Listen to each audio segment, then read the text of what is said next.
Welcome back everyone. We're on to the second installment of In All Things Balance. So if you haven't read that story yet, I highly advise that you do, otherwise you will more than likely be more than just a bit lost. Just a forewarning, this arc is going to be quite a bit darker than the previous. We're going to be looking at truly earning that M rating this time around. Still not sure if I'm going to be including any lemons in this arc, but it is a possibility if demand is high enough. But in truth, I've never written one, so, yeah, we'll see. Just to let you all know, for the SW verse I'm going to be taking things from both the canon, movies and TV shows, and legends, games and books, for this SW verse. Chapter 1. Keeping her eyes firmly fixated on the large asteroid colony before her, Ziri Nox, former Dark Lady of the Sith, former member of the Dark Council, founder of the Guardians and the adoptive mother of Harry Potter, piloted her ship, the Ashura, through the mass of ships entering and leaving the smuggler's port. Well, what do you know, the NAV computer was right. Nox's lover and co-pilot Nymphadora Tonks said as she watched the dozens of ships fly by. There really is a colony out here. How did they build something like this on a rock? How do they breathe? The colony, or rather the smuggler's den, was one of the few places that were locked in the ship's NAV computer. No doubt the smugglers that she collected the Ashura from had intended to make this place their next stop after they managed to escape Korriban. And while this was not her first choice for a destination, especially with a shipload of primitives as they were, this place would allow them to barter several relics from Earth, all fake of course, with little to no questions asked. Her second reason for choosing this place, besides the fact that it was close to wild space, was the simple fact that it was apparently one of the largest hubs for bounty hunters in this sector of the Outer Rim. And it was probably the last place anyone would think to look for force sensitives in a galaxy that was currently trying to hunt them down. The colony itself is encased in a dome. Nox explained as she guided the ship towards an empty docking harness, the inside of which has been terraformed just enough so it has a somewhat self-sustaining ecosystem. The ship rocked back and forth almost violently as it latched onto the harness. Tonks of course immediately latched onto her seat so hard her knuckles turned white. Whoa, you'd think for how advanced everything is out here someone would come up with a better docking system. Nothing is ever perfect. Nox shrugged, powering down the engines. Let's see how the kids handled the docking. In the main galley of the ship the only four that were still on their feet were Harry, Daphne, Ela and Ginny. Remus, Luna, Hermione, Susan had all managed to find a seat before they docked. But the rest, Astoria, Tracy, Hannah and Ron, were all still trying to regain their footing. I take it we've arrived, Mother. Harry stated with a slight smirk on his face as she came into view. What was your first clue, son? She teased back, enjoying the slight reddening that came over his face while she did so. Now listen carefully. All of you. I've been to several smuggler dens like this one in my time. And trust me, even the best among them make Nocturne Alley seem like a walk in the park. So on this first trip out it will just be myself, Tonks and Ela. Of course that started off a wave of protest, which she promptly silenced with a wandless silencing spell. Force, if only I knew how to do that back when I was still on the Dark Council. Would have made those meetings far more productive. This is not up for debate. Nox said harshly, meeting each of her students' eyes. This place is dangerous. Not to mention everyone with a blaster is now hunting for anyone of age that shows even an inkling of force aptitude. And while I have no doubt that all of you would be able to handle yourselves for the most part, I really do not feel like fighting off every bounty hunter on this rock in order to escape. Ela, Tonks and I will check out the immediate vicinity and then allow you to leave the ship later under close supervision.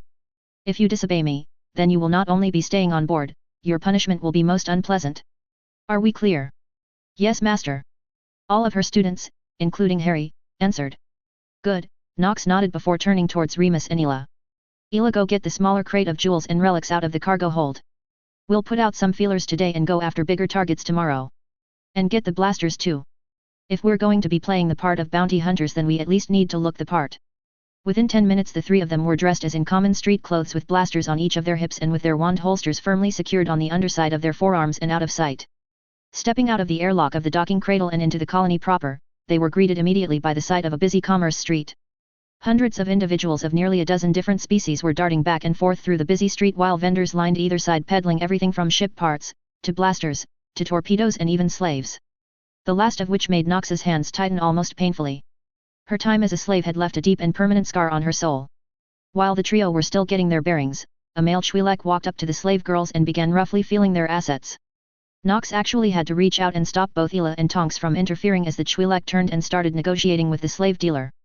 No. Nox growled as the new slave owner picked up a chain and attached it to the collar of a human woman. One day they will all pay. But we have neither the time nor manpower to do anything now. But remember what you see here, and use it in the future. Unbeknownst to the three of them, but as they stood there they were noticed by a Rodian who gave a quick nod to his 2 human bodyguards before advancing on the trio. "Good day, travelers," the Rodian said in Huttus as he approached the trio. "My name is Jian and I welcome you to Nemir's Den." Owned and operated by none other than Nemir the Hutt himself. Turning towards the Rodian, Nox made a subtle motion with her hand for Tonks and Ela to flank her. "And your point?" The Rodian began scratching under his chin as his 2 human bodyguards came up on either side of him. "Nemir requires a toll to be paid on all docked ships. 100 credits a day. And you must register what your cargo is and its worth." Nox just barely kept herself from rolling her eyes. "Ela. Tonks. Set our goods down and give this Rodian and his guards what they're due." Smiling, Jian turned towards Ela expecting payment and instead received the werewolf's fist right under his jaw. While the Rodian was still in the air, Ela reversed her arm and smashed her elbow into one of the guard's chest before grabbing him by the throat with her left hand and lifting him clear off the ground. The second guard made to intervene, but was stopped dead when the business end of a blaster was pressed against his temple courtesy of Tonks. Taking a step towards the downed Rodian, Nox pressed down on the man's sensitive parts with the ball of her foot while the passerbys in the street watched on without making any move to interfere. "Now that wasn't very smart, Rodian," she drawled while drawing her own blaster. "I could have believed the whole part about a toll. But wanting to know the purpose of my visit and what I'm carrying? That's something that only the core worlds would require. Not this outpost. Quite simply, you got greedy, Rodian. And it's going to cost you." Raising her blaster, she leveled it first at the Rodian's head before moving over to each human's. "Eeny. Meeny. Miny. Mo." On the last word she brought the blaster back down and put a hole through the center of the Rodian's head. "Now you two. Your payday is dead. So before you act, take a moment to ask yourself a single question. Is this really worth it?" The 2 humans glanced at one another. The one who only had Tonks' blaster pointed at his head took off immediately. And the other took off after him the moment Ela set him back down on the ground. "Didn't think so." Nox smirked as she holstered her blaster. The moment she stepped away from the dead Rodian, the residents were on him. His pockets were turned inside out as they looked for any spare credits. His overcoat was roughly stripped from his body, causing a short scuffle to break out between a Twi'lek and a human about who grabbed it first. And his boots were taken as well. Was that really necessary? Tonks asked as she watched the residents descend on the corpse like a flock of vultures. "We could have just turned him into the authorities." "You really haven't been to many places like this, have you, little Miss Orer?" Ela chuckled. "For starters, if there were any law enforcement personnel here they would probably have a life expectancy of about 10 seconds. Second, I'm sure extortion is the least of that creature's crimes. And thirdly, you don't want to appear weak in a place like this. And as you can see, no one is even the least bit bothered by a sudden death in the middle of a crowded street." "All right, you made your point." Tonks grumbled. "Just, if you're going to kill someone at least give me a moment's warning, all right, Nox?" "Fine." Nox smirked as she leaned close to Tonks while sending a small jolt straight into her hip. "I'll make it up to you later, lover." And then she pulled away leaving Tonks mildly gasping in the middle of the street. "Damn it, Nox." Tonks half groaned and half gasped. You're just evil, you know that. You can't just do that and walk away." Smiling to herself, Nox set a brisk pace through the crowded streets leaving Ela and Tonks struggling to keep up. As they walked, Nox kept a trained eye on the vendors that were peddling their wares. After walking for nearly 30 minutes she came to a stop before a male Twi'lek who had a few pieces of jewelry out on his stand. "Ah, I see the lady has a trained eye for quality," the Twi'lek said in Huttus as he stepped forward. "How can Rumpf be of service?" Stepping up to the table, Nox smiled as she made a quick pass over the man's mind. He was desperate. "Good. That would work. I'm looking to sell some recently acquired wares." Nox answered as she looked at the pieces on the table. All of which were tarnished in some manner, and in the most cases complete forgeries. "And I believe that you are the man to talk to." The Twi'lek bit his lip as waves of disappointment rolled off of him. But the chance for new wares was just too good for him to pass on. "Perhaps I can be of service." Stepping forward, Ela opened the small crate she was carrying under her arm and pulled out a thick golden chain that was attached to an emerald half the size of her fist. "I'm sure that we can come to some sort of an agreement," Nox smiled as the Twi'lek's eyes grew large with greed. Peering over the lid of the small crate, the Twi'lek nearly drooled at the sight of all the several gold and gem-encrusted pieces of jewelry that were inside. Of course all of the pieces within were fakes. Just transfigured stones that would revert back to their original state in a couple of days. But he didn't need to know that. "Yes, quite the collection. Rumpf wonders if you could say once more where you acquired such fine pieces." "I never said where I acquired them in the first place," Nox answered back. "But you don't have to worry about anything. The previous owners won't be coming and looking for them." Nodding, Rumpf continued to make a show at looking over the pieces. "They are fine pieces. But Rumph might have trouble moving them. I'll give you 1,000 for all of them. Nox glared at the Twi'lek before turning to Ela. Put them away, Ela. That price is an insult. Wait. Rumph can negotiate. I don't know what there is to negotiate. Nox replied flatly. That one piece can be sold for easily 7,000. And the rest of them could go for a combined 10,000. So unless you are willing to offer me at least 13,000, we have nothing further to discuss. Rumph stared at the jewelry almost desperately, his thoughts so loud that Nox didn't even need to try in order to read them. He needed this jewelry in order to pay off a debt to Nemir the Hutt. And he needed it by tomorrow, otherwise he would end up as the evening entertainment. Taking the gold and emerald necklace formula, Nox began idly playing with the links in the chain. You see, Rumph, my friends, and I have 2 crates 3 times the size of this small case full of pieces just like these. For some reason, Rumph, I like you. And since I like you so much, I'm willing to make a deal with you. You give me 5,000 and I let you take the case minus this piece here. You put us in touch with a buyer that would be willing and able to pay full price for all of these pieces, and I'll give you this piece to sell at your leisure. Nox could feel the relief pouring off of the man.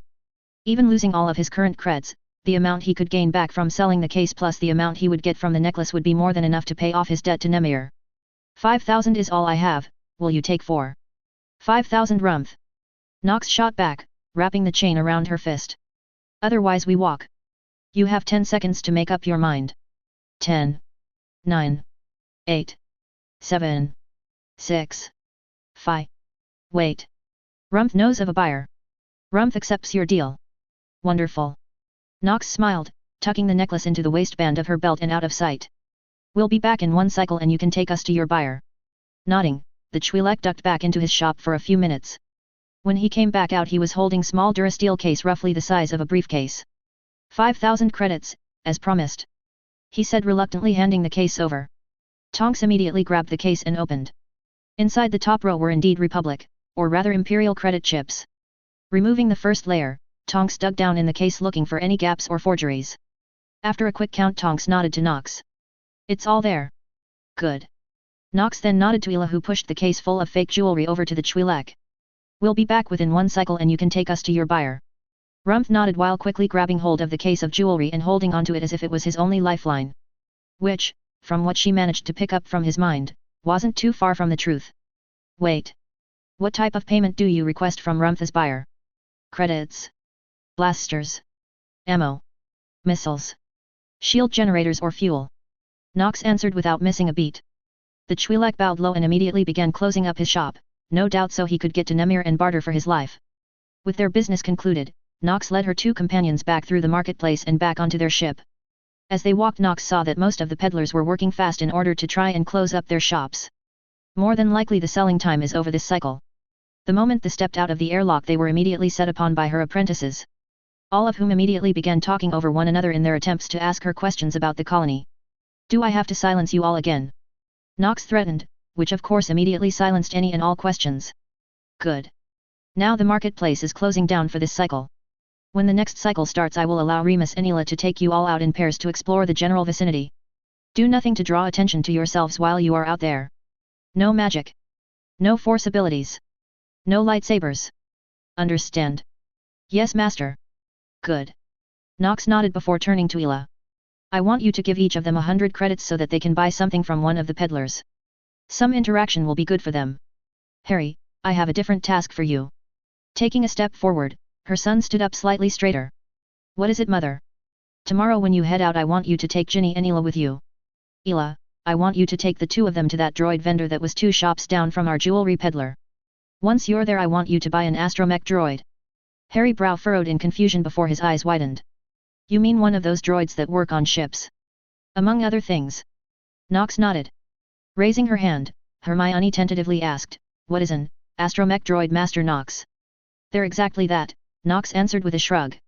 They're droids that are completely sentient that work on ships. They're also commonly used in conjunction with fighter pilots, as they can perform mid-combat repairs to fighters as well as offer tactical data and strategic options to the pilots. Hermione was nearly drooling after the word sentient. Yes, Hermione, you can examine the droid. As long as you don't drool all over it. Harry chuckled, making the others laugh at the witch's awestruck expression. Oh, bugger off. Hermione cursed, looking completely embarrassed. Almost immediately 5 voices all chimed in, language Hermione. Which of course only made the witch's face turn even redder. Even Nox felt some small measure of amusement at watching the back and forth between the children. Alright, enough of that. If you all keep it up, our resident genius might just pass out from heat stroke. Nox wasn't sure if it was her genius comment or her teasing, but Hermione's face only turned redder. Now all of you get some sleep. We'll be leaving this rock and heading for Oatson before the end of the next cycle, and we have a lot of work to do. Stepping out of the airlock with Ela, Harry, and Ginny did their best not to gape at the dozens of different species that were scattered amongst the crowded street before them, while Ela gently prodded them from behind. Don't gawk, you two. Ela said lowly. Act like you belong here. You don't want to stand out. Ron already almost did that earlier when a pair Twi'lek and Nautolan dancers passed us by. I swear the boy just about blew it right then and there. Hermione was not pleased with him. In fact, I'm pretty sure she was mildly disgusted with his lack of self-control. Ela snickered. Harry wasn't quite sure what Ela had meant by that, by judging by her tone and by the look on Ron's face when he and Hermione had returned to the ship he had a pretty good idea. Moving slightly closer to Ginny, Harry allowed Ela to guide the two of them through the crowded streets. This place puts Diagon Alley to shame. Ginny said lowly as she looked around. I can't even guess what half of this stuff is supposed to do. Merlin, my father would go crazy in this place. Harry was finding it increasingly difficult to keep his eyes straight ahead as they moved further and further into the crowd. Everything was just so interesting. So foreign. And then it happened. And Harry suddenly understood why Ron had had such a difficult time. Hello there, handsome, perhaps we can treat you right. A sultry voice beckoned to him. Harry was just barely able to keep his face straight as two green-skinned women, one a Twi'lek and the other had to be a Nautolan, came up on either side of him and took hold of each of his arms. Harry felt his face heat up as he noticed that both women were clothed in skin-tight, thin, see-through mesh bodysuits with only slim thicker pieces of cloth over their more private parts. Ahem, no thank you. Harry managed to stutter out while politely but forcefully pulling his arms out of their grips. I appreciate the offer, but I don't have the time to well, I don't have enough time to correctly appreciate two such visions of beauty like yourselves. Maybe another time. The two women only seemed mildly put out. Well then, sweet thing, the Nautolan purred as she leaned close and pressed her lips to his cheeks. Come back when you do have the time. And we will show you things you've only dreamed of. Harry just barely managed to keep his jaw from hitting the ground as he watched the two saunter off into the crowd. Turning around, he saw that Ginny, while seemingly glaring at the two women, also seemed to be having trouble holding in her laughter. Ela wasn't as subtle. His supposed guard for the day was grinning from ear to ear. You brought me by here on purpose, didn't you? Harry growled as he marched past Ela. Of course. Ela smiled, patting him on the shoulder. It's way too much fun, not to mention it's not easy, to fluster boys your age. And two scantily clad beautiful women? Please, it was practically gift-wrapped. Grumbling, Harry continued on down the market. If you keep that up, Ginny, we're not going to stop for you to buy something. Harry said over his shoulder as Ginny failed to hold in her amusement any longer. Fine. Ginny smiled, crossing her arms over her chest. Spoils sport. They did actually stop at a small vendor that was selling working models of ships and something called hover bikes. Ginny ended up spending most of her allotment of credits, but she did purchase a model speeder that was supposedly functional. When Harry voiced his doubts, Ginny merely shrugged, then said in a low voice that if it didn't work she would simply charm it to fly. Following Ela, she led the two of them up to a stall where a Toydarian, if Harry remembered correctly, was lounging against his stall table. As they drew closer, Harry realized the creature wasn't just leaning against his table. He was sleeping. Good thing he doesn't have anything on display. Ginny mumbled quietly. We Toydarians are light sleepers, little human. The Toydarian said, suddenly wide awake and using his wings so he was hovering at the same height as Harry and Ginny. Ginny started slightly, but Harry managed to keep his composure. We're here to buy an astromech droid. Word is that you're one of the best dealer around. At the word buy, the Toydarian's eyes almost literally lit up. Yes, of course. And you heard correctly, young human. I am the best around. Come, see what I have in stock. Following the floating creature into his shop, Harry saw that there were nearly a dozen different astromech droids as well as a few other types of droids he didn't recognize lining the walls. Harry had spent the few hours he had before leaving with Ela studying astromech droids on the holonet, so he had a fairly good idea about what he was after. As you can see, the Toydarian said, waving his hand around. I have several of the R-series astromech droids. All good quality, I assure you of that. And, oh, that pathetic girl. Slave. Get in here now. From the back of the shop, a small blue-skinned Nautolan poked her head out and hesitantly came forward. Harry's fist clenched tightly as he noticed the large slave collar around her neck. For Merlin's sake. She can't be more than 7 or 8 years old. And that wasn't all he noticed. As she stepped forward, Harry sensed something. She's force sensitive to boot. Once she was close enough, the Toydarian smacked her across the top of her head, knocking her to the ground. He then started yelling at her in Huttus, to which she meekly nodded before picking up a rag and cleaning an oil spill on the floor. Reaching back, Harry just barely managed to catch Ginny's arm before she drew her lightsaber. When the two met each other's eyes, Harry sadly shook his head. They couldn't risk exposure. Sorry about that little display. The Toydarian apologized. Just bought her last week. Seems to work alright with mechanics, but still working on cleaning duties. Now, what type of astromech can I interest you in? Trying his best to ignore the slight crying girl on the floor, Harry met the Toydarian's eyes and tried to do a quick scan, but came up completely empty. Damn it, I can't read him. We already have one, but two would be beneficial, seeing as how our mother is a bounty hunter. One thing his mother had taught him about bartering. Never seem to be in need of whatever you were shopping for. The Toydarian frowned slightly as he stared at Harry, then Ginny, and Neela. Well, one can never be too safe. Especially in such a dangerous profession. I take it you two are siblings then. And this one is your mother's hired help, yes? Yes, of course. Now, what model were you interested in? Making a show of looking over each droid, Harry made a full lap around the store with Ginny. All the while keeping an eye on the young girl. I thought you were the best dealer in the colony. Harry half questioned as he stood before the Toydarian. I can walk down the street and buy any of these astromechs you have on display. If you want my business, you're going to have to impress me. The Toydarian glared at him for a second before turning and barking something at the young Nautolan. The girl quickly nodded and disappeared into the back of the shop, and re-emerging a few seconds later, half dragging, half carrying, a container that was almost half as big as she. I just received this one in from, well, let's just say an unnamed source. The Toydarian grinned while waving off the girl. This a prototype model, so I can guarantee that you will not find this one anywhere else. Smacking his fist down on top of the crate, all of the sides and the top fell over, revealing a large sphere-like droid with another half-sphere perched on top for a head. Harry could feel through his bond with Ginny that she was instantly enamored with the thing. Kneeling down, he made a show of inspecting the droid. What is its designation? I don't think I've ever seen anything like this. BB-8, I believe is what my supplier named it. The Toydarian said, obviously pleased with Harry's reaction. And I can let it go for, oh say 10,000 credits. Standing, Harry fixed the Toydarian with a glare. Not necessarily a hard feat, considering he was still pissed off about the little slave girl now trying to make herself as small as possible in the corner. I can buy a ship for that price. Harry responded coldly. I can buy a new R5 unit for less than 1,000 credits. 1,000 for this one. Scratching his chin, the Toydarian stared back and forth between Harry and the droid. Well, maybe I overestimated its value. But it is a prototype. 5,000. A prototype that you neither bought at price nor created. Harry countered back. 2,000. Now the Toydarian actually seemed to be enjoying their banter. 3,000 and not a single credit less.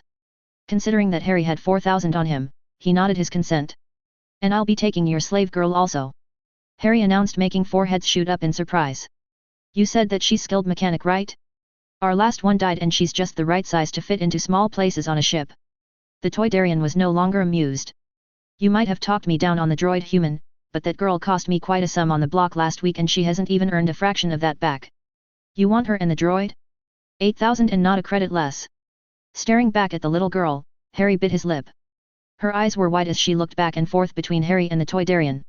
She might not be able to understand what they were saying, but she understood that it was about her.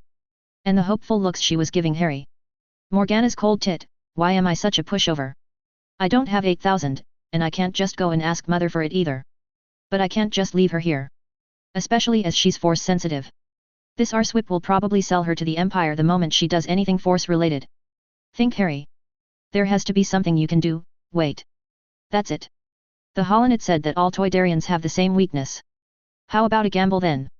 Harry said, turning back to the Toydarian and while ignoring the sudden stiffing of Ginny and Neela behind him. You name the game. 2 rounds. The first round is my 4,000 credits versus this BB-8 unit. If I win, then we go on to the second round. Which will be the BB-8 unit and my 4,000 credits against her. The Toydarian hummed while rubbing his chin. Harry had just laid down a bet for an extra 1,000 credits that gave the shop owner 2 chances to win versus Harry's 1 loss and done.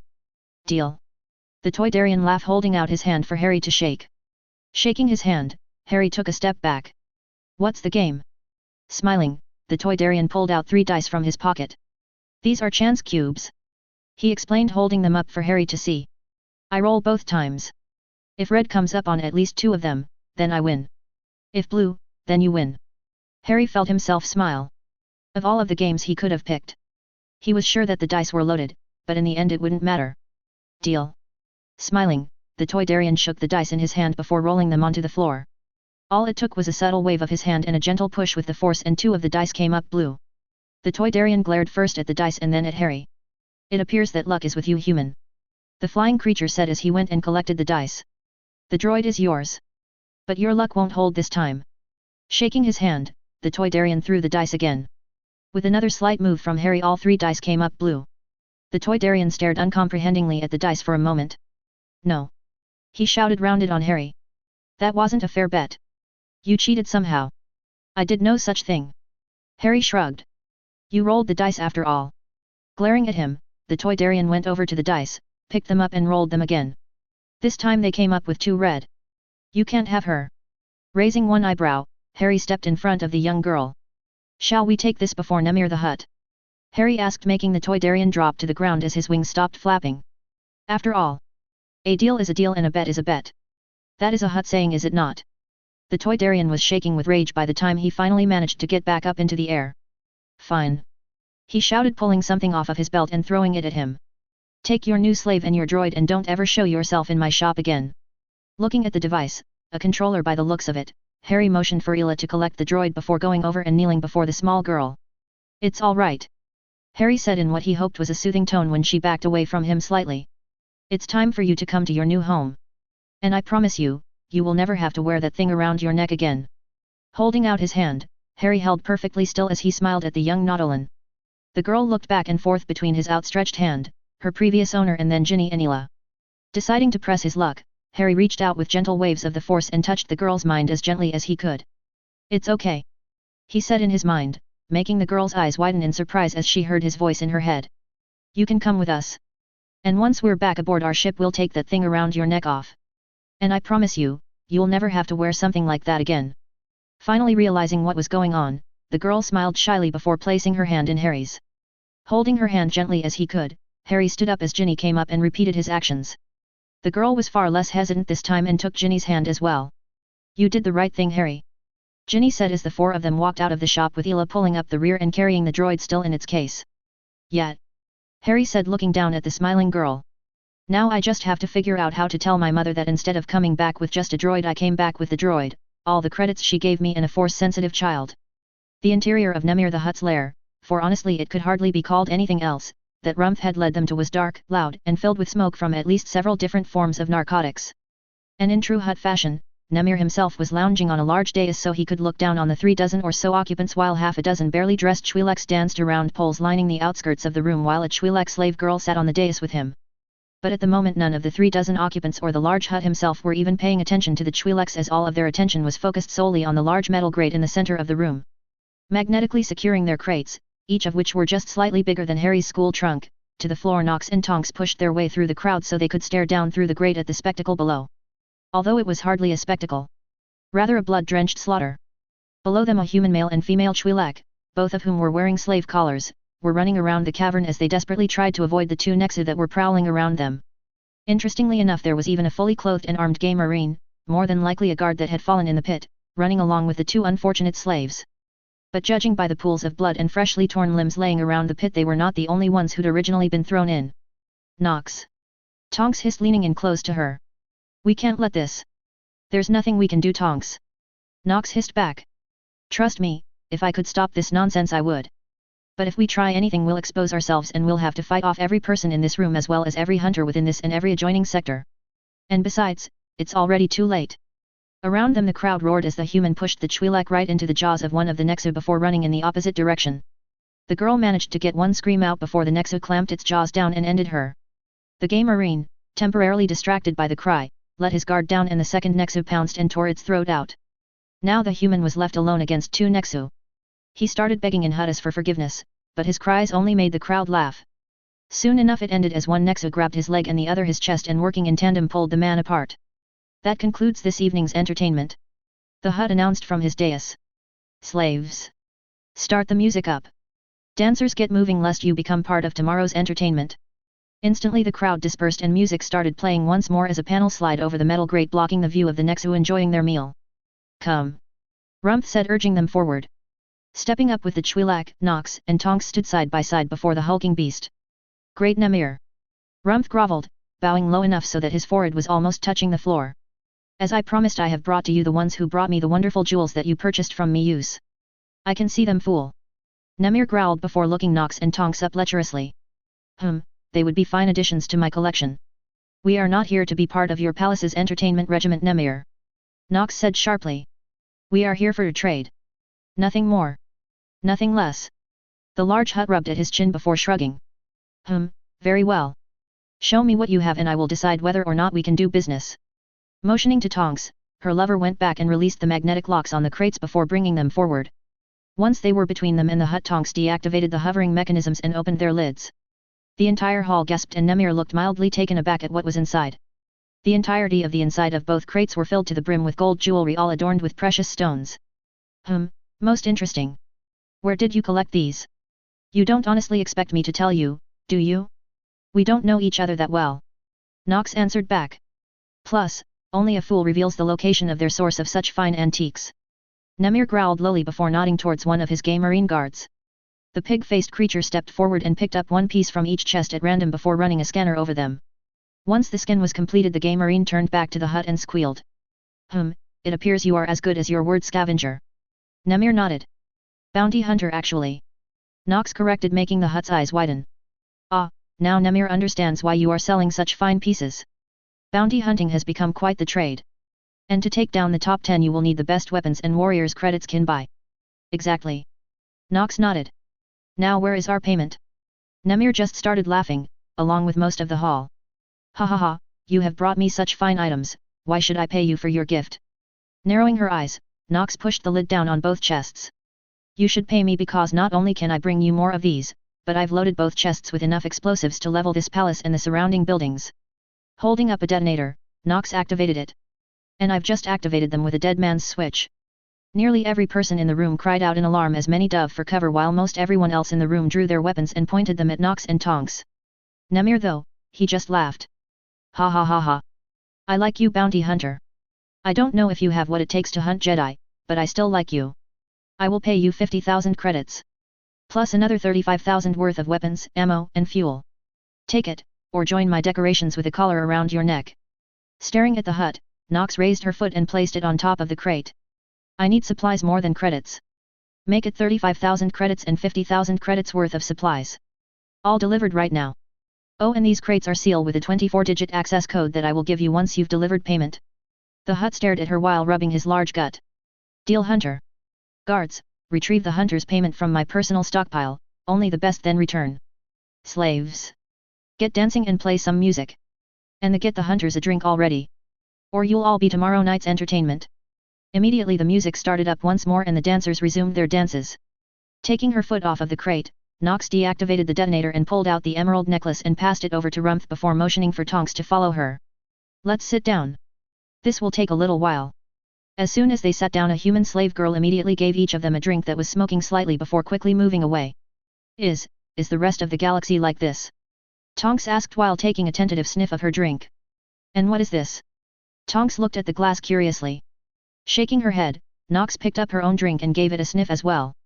Not all places are like this. The Hutts are crime lords. Always have been since the fall of the Hutt Empire. But despite their dubious nature, there are two things that you can count on from a Hutt. And those are that a deal is a deal and a bet is a bet. They might try and swindle you as much as possible, but once the terms are set they will live and die by them. And as for the drinks, well, pretend like you're drinking but don't actually drink them. There's a slight sedative and a not so mild pheromone mixed into each. A few sips and you'll more than likely volunteer to be joining those girls up on stage. Not that I would necessarily mind that, but we still have work to do. Nox warned. Turning her glass idly in her hand, Nox carefully observed the crowded room. Rumpf was currently kneeling before Namir and holding out the emerald necklace. After a brief discussion, the Chwilak nearly cried out with relief as he handed the necklace over to the Hutt, who then promptly put it onto the neck of the dancer who was lounging on the dais with him. While they were sitting waiting for their payment, they were accosted by no less than 5 men of varying species.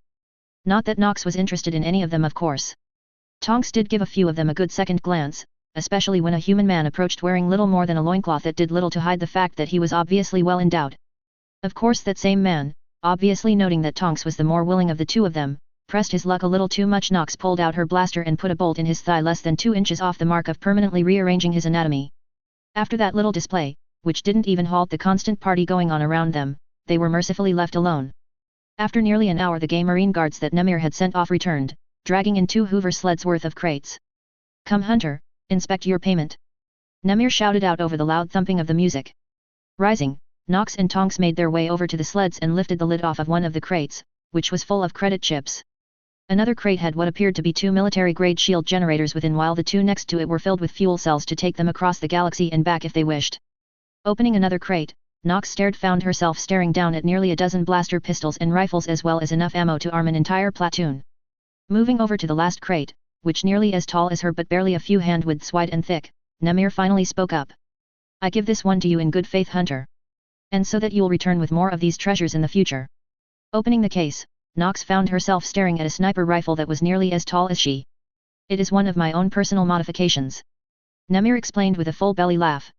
"My weapons master modified one of the clone troopers' powerful DC-15X sniper rifles so that it fires a small slug round instead. A true Jedi killer. Perfect for a bounty hunter like yourself." Closing the cases back up, Nox went over to the crates of jewelry and deactivated the magnetic seals. "And our deal is completed, Nemir, and we will be taking our leave," Nox replied back as the gay marine guards collected the 2 crates of jewels and took them out of the room. Nemir waved them off. "Yes, yes. Do return, Hunter. Perhaps next time you will enjoy my hospitality more. That is of course if a Jedi doesn't cut you down first, ha ha ha ha." Taking control of the 2 sleds, Nox and Tonks made their way out of the palace and back onto the street. They'd barely managed to get a block away from the palace before Tonks leaned in close to her. "We've got 2 tailing us." "I know," Nox replied back, keeping her eyes focused on the street ahead of them as the 2 hovering sleds followed. "First chance we get we'll conceal ourselves and shrink the sleds down so that we can pocket them in." Nox nearly missed a step as she felt a disturbance in the force. Someone nearby was fighting for their life with the force. And judging by Tonks's wide-eyed expression, she'd felt it too. Ducking into a sparsely populated side street, Nox palmed her wand and cast a quick disillusionment charm on herself, Tonks and the sleds. Then with another quick wave of her wand the sleds shrunk down so that both could be tucked into her pockets. Standing still, Nox waited until she saw their 2 shadows, a pair of humans, walked past where they were standing. Both looking extremely confused at seemingly losing track of them. "You felt it, didn't you, Tonks?" Nox asked quietly. Tonks nodded. "Yes. Someone close by is using the force." Nodding, Nox looked back towards the direction she felt the sensations originating from. Her first instinct was to simply leave the Jedi to their fate. After all, they were dumb enough to get caught in an enclosed area full of bounty hunters. But she knew she couldn't. She made a promise after all. And Ziri Nox never went back on her word. Not as a Sith. And certainly not as the founder of the Guardians. "Transfigure your clothes to look like mine and then change your face and hair to mine." Tonks looked confused but drew her wand and waved it at herself. Within a few seconds Tonks's pink hair was gone and Nox was left staring at an almost perfect copy of herself. "Now what?" "Now I want you to head back out into the street and make sure you get the attention of our 2 shadows. But don't be too obvious about it," Nox said.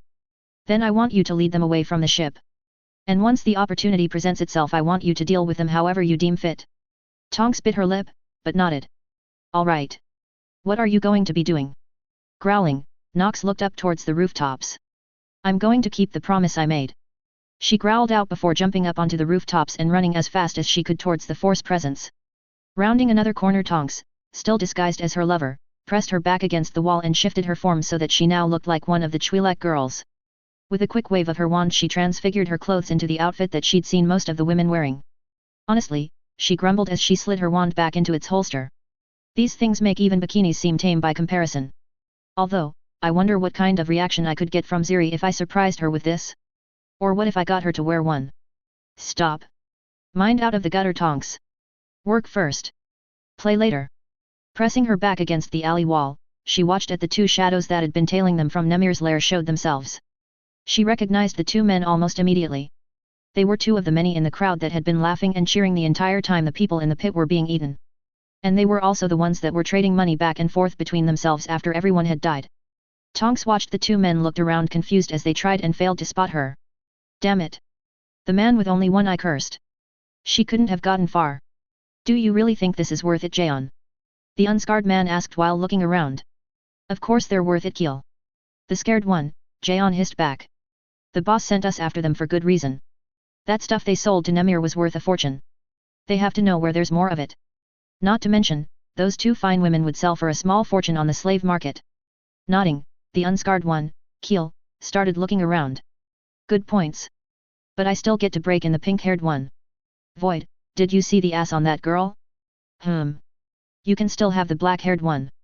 Fighting down the feeling of wanting to throw up at the casual way these two were talking about enslaving and raping her and Nox, Tonks swayed her hips, she stepped out of the shadows, waltzed up to the two men and spoke in perfect Huttus. Looking for something, gentlemen? Perhaps I can help you with whatever problem you have. The two men turned to her. One of them went mildly bug-eyed at her appearance while the other didn't seem to care. Well, hello beautiful. We don't have time, Keel. Jaeon, if we don't find them, we can't go back to the boss and say that we couldn't track her. Oh come on. Keel moaned as Tonks raised her arms above her head and did a slow sensual turn. I haven't had a woman in weeks. And I can't wait for us to catch those two.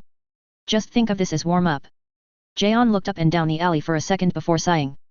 Alright, she couldn't have gotten far. Be quick and I'll check the main street. Smiling widely, Keel stepped up to her and gathered her in his arms as Jaeon walked out into the street. Well babe.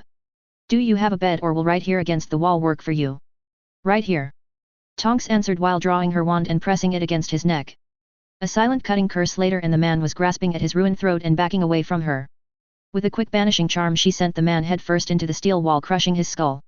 She then levitated his corpse and moved him deeper into the alleyway.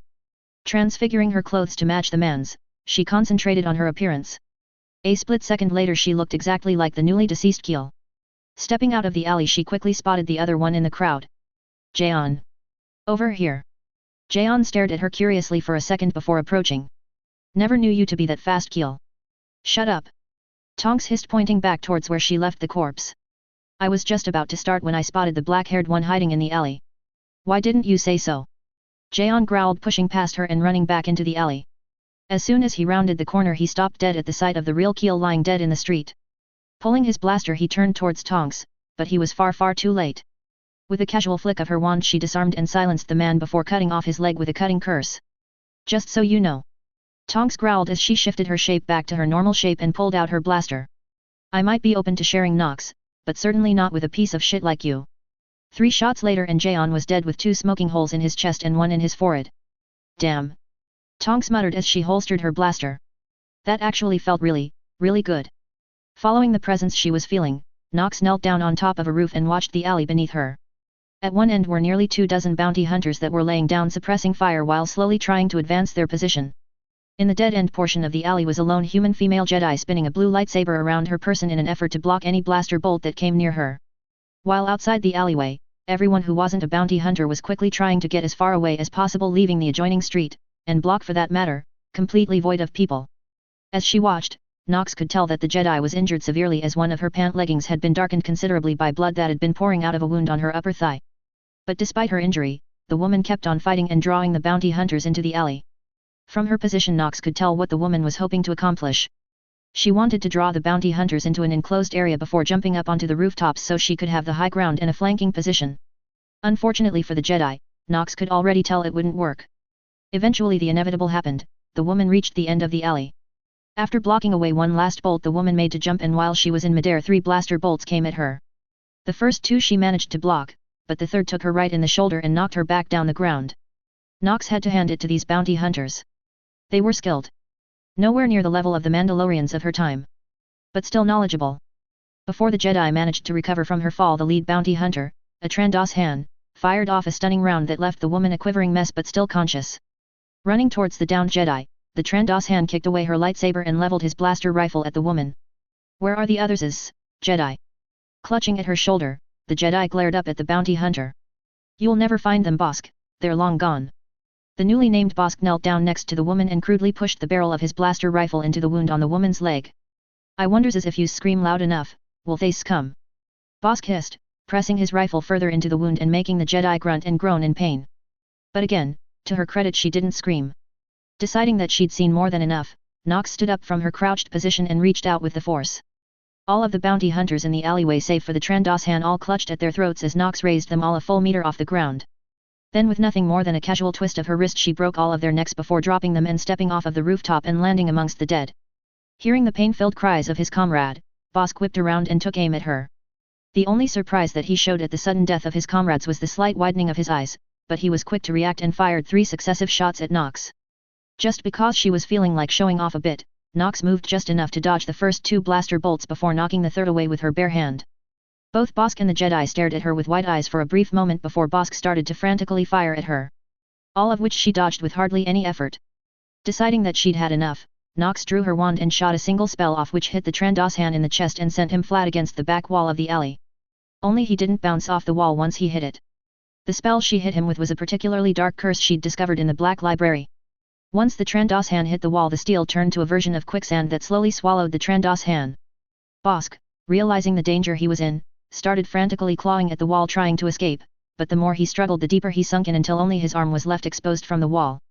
At that point the spell cut off and the wall returned to its normal composition. And the arm that had been left out was sheared off of the rest of the body, leaving a bloody trail down the length of the wall as it fell. The Jedi began frantically looking back and forth between Nox, the 24 dead bounty hunters and the wall that had swallowed the Trandoshan.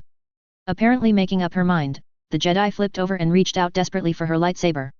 Tisk tisk Jedi, that isn't very nice. Nox tisked while summoning the lightsaber to her outstretched hand. And after all the trouble I went through to save your life too. Thought you Jedi had better manners than that. The Jedi started crawling backwards as fast as she could, coming to a stop only when her back hit the wall and giving a small leap as she batted away what remained of the Trandoshan. Who are you? Kneeling down in front of the Jedi, Nox casually used the woman's lightsaber to point at herself. Now that is a loaded question. Oh, for force sake, take it easy Jedi.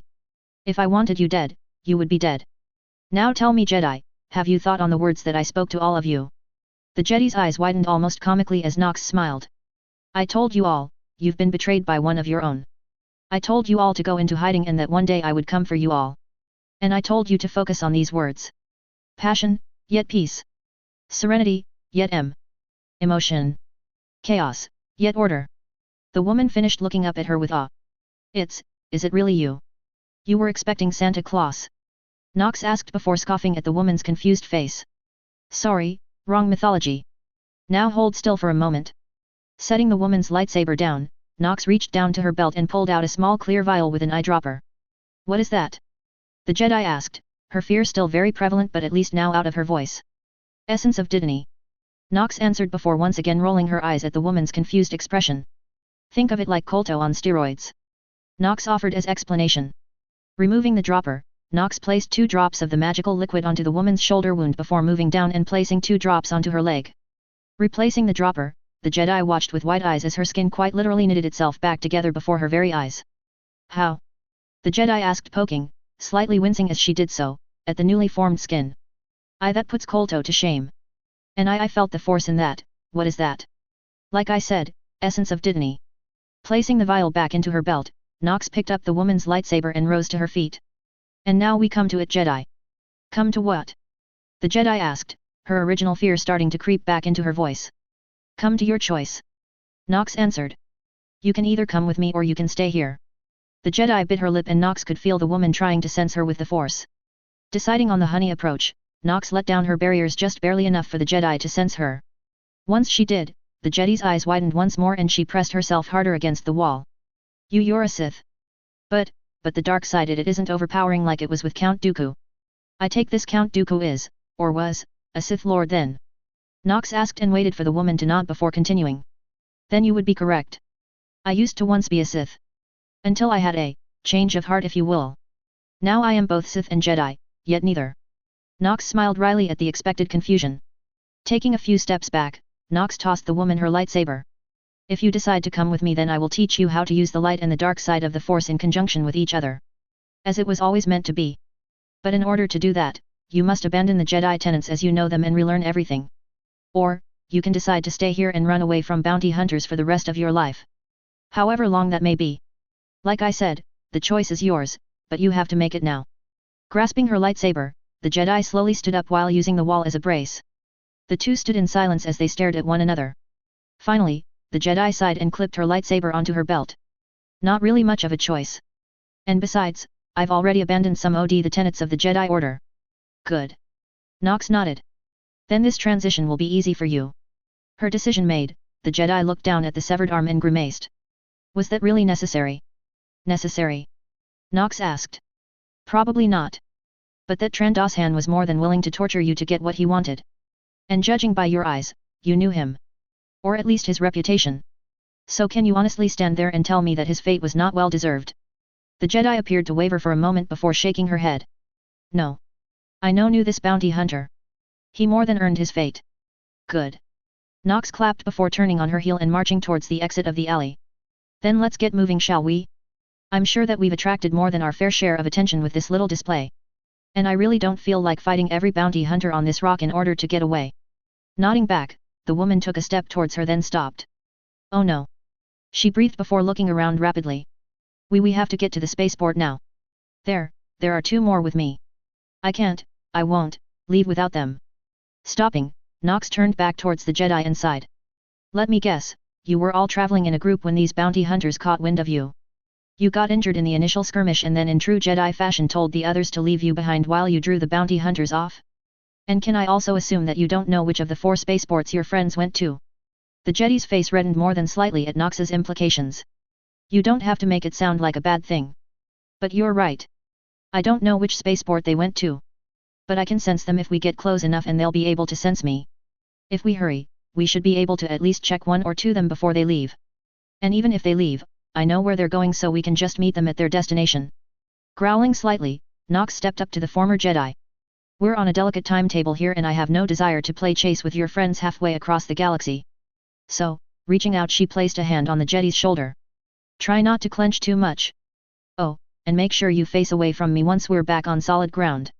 The Jedi opened her mouth to say something but before she could Nox turned and operated the 2 of them out of the back alley. The reaction to Harry's arrival back at the ship was, in hindsight, fairly predictable. His friends all greeted him at first as if nothing was wrong, but when they caught sight of the little girl hanging onto his and Ginny's hands all hell broke loose. Harry was pretty sure that the screech that came from Hermione after he'd informed everyone that the little girl used to be a slave had shaken something loose in the ship. It certainly hadn't done any favors to his ears. Amazingly enough, the one who actually ended the whole argument was Luna. While Harry was defending his decision, their resident seer calmly walked up to the girl, knelt before her and started talking in perfectly fluent Huttese. The little girl immediately latched onto Luna and began speaking incredibly fast. How Luna was able to keep up with the girl with only a week's worth of study in the language Harry had no idea. But he guessed that was why she was a Ravenclaw. After a brief conversation with the little girl, Luna told everyone that her name was Nat and that she was extremely grateful that Harry had taken her away from the winged man. After everyone had introduced themselves to the young girl, with Luna acting as a translator, Harry drew his wand and pointed it towards Nat. Before she could react, Harry cast an Alohomora at the locking mechanism on her slave collar. With an audible click, the collar popped open and fell to the floor where it was quickly disintegrated as Harry hit it with an incinerating spell. Once she was free, Nat stared up at him in awe, felt her neck, stared down at the charred remains of the collar on the floor and then jumped at Harry with tears in her eyes and attempted to squeeze the life out of him. It took nearly 10 minutes for Harry and the others to calm the little girl down enough that she loosened her hold around his middle. But she still refused to let go of him completely, preferring follow him around the ship and hold onto his hand whenever possible. Things continued to get even more interesting when Harry, with Nat's help and with Luna translating, managed to get the BB-8 unit out of its crate and activated. The girls all thought it was incredibly cute and showered the little spherical droid with attention. Which, if Harry was any judge, the small little droid soaked up like a sponge. An hour after his arrival back at the ship, Harry was lounging on the couch within the galley with a completely tuckered out Nat was using his leg as a pillow as she slept. Hearing the airlock open, Harry did his best not to disturb Nat as he tried to see if his mother had returned. "Watcher Harry," Tonks greeted him as she marched through the galley. "Your mother had something she wanted to take care of and will be back soon and bloody hell." "Who is that?" Tonks stopped and stared at the sleeping girl. "SHH," Harry shushed her as Nat groaned and pressed her head harder into his leg. "She's sleeping." Tonks' eyes darted back and forth between him and Nat. "I can see that," she whispered. "I'm asking who she is. And how the bloody hell did she got on board?" "She was a slave in that shop you and my mother sent me to," Harry answered back while gently rubbing the girl's head. "The shop owner was abusing her so I swindled her away from him." Tonks' hair turned from pink, to red, to white. "You stole her?" Tonks looked on incredulously. "No." Ginny called out as she stepped into galley. "Harry made a bet with the shop owner. And Harry won. And now she's with us." Tonks bit her lip. "All right, it's all well and noble, Harry. Saving a little girl, I mean. But your mother said that we weren't supposed to draw attention to ourselves. At least not yet. It was more than just simple charity, Tonks." Harry shot back. Reach out with your senses and feel her. Tonks stared at him curiously for a second before closing her eyes. Holy Merlin! Tonks gasped as her eyes shot back open. She's magical. I mean force sensitive. You know what I mean. That's why I had to bring her with us, Tonks. Harry replied as Ginny sat down near Nat's feet. You've read the Holonet. You know what this empire is doing to force sensitives. They simply execute or torture them. I wasn't about to leave her to that fate. Tonks stared down at the sleeping girl and seemed to wilt. All right, Harry, you got me. And I'm sure your mother will understand too. After all, the whole reason she's not back yet is because she's off trying to save a Jedi. Not 1, 3. All three of them jumped slightly, which of course woke Nat up, at the sound of his mother's voice coming from just within the airlock. Bloody Merlin's balls. I didn't even hear her come in and who are they? Tonks stopped her train of thought at the sight of new passengers. Standing with his mother were two fairly powerful humans, one man and one woman. Just as Harry was about to ask who they were then, he noticed a small child in the woman's arms. Harry, Ginny, Tonks. His mother began before motioning towards the three newcomers. This is Kento, Mally and little Galen Merak. They'll be joining us. Taking a step towards them, his mother's eyes fell on little Nat. Who, to her credit, only ducked her head slightly instead of hiding behind Harry. Good. You found her then? Knox nodded in approval. Wait, what? Harry blinked looking at the newcomers and trying to comprehend what was going on. Hold the broomstick. Tonks said, clearly just as confused as Harry. You knew about this girl. Of course I did, Knox said, walking towards Harry and Nat. Why do you think I had Ella bring Harry to that particular shop in the first place? I wanted Harry to collect her. Turning towards the little girl, his mother started speaking in perfect Huttis. After a brief conversation his mother smiled at the young girl, patted her on the shoulder and stood back up. She's your responsibility, Harry, Ginny. His mother said walking past them. Harry, show our new guests where they will be staying while on board. Tonks, with me. We're leaving this rock now. And without another word his mother swept out of the room leaving Harry, Ginny, Nat and the three new arrivals standing there awkwardly. Well, nice to meet you. Harry said taking a step forward and extending his hand. Kento and Mally, right? The man and woman looked down at his outstretched hand and then at each other. That's right. The woman, Mally said taking his offered hand. Harry, right? And you're, Ginny? And the little one is Nat. Kento stepped up next and shook his hand as well. You're force sensitive. All three of you. Kento remarked staring at the three of them before looking around the ship. And there are others on board too. In fact, this whole ship feels like it's surrounded in the force. Are you all Nox's Padawans? No. Harry answered rubbing the back of his head. Myself and two others on board are my mother's apprentices. Ginny here is actually my apprentice, but that is a long story.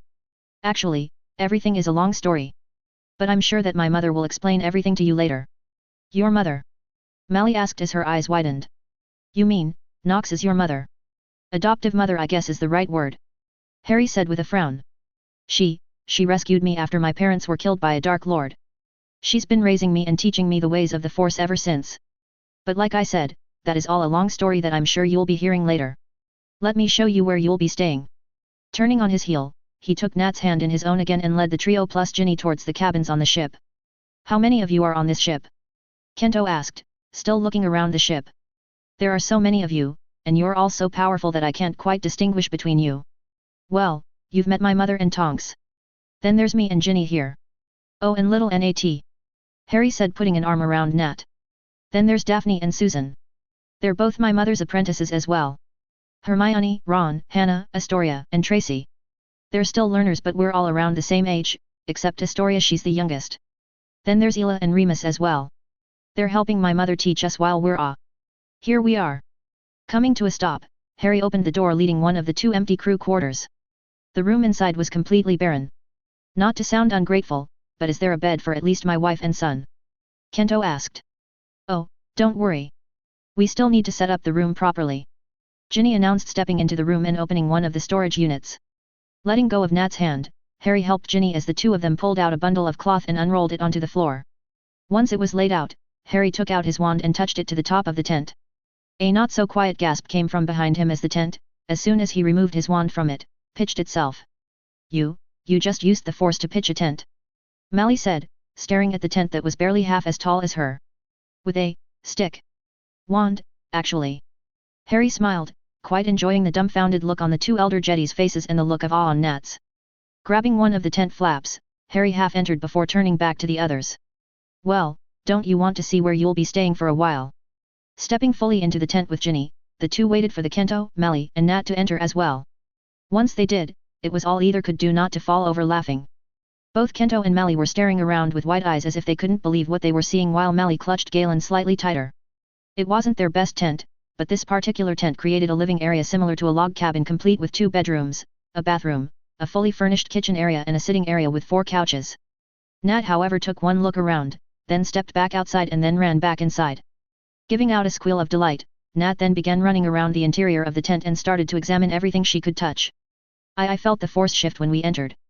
Mally stated, obviously confused. This whole area, it's like we're encased in a cocoon made entirely of the force.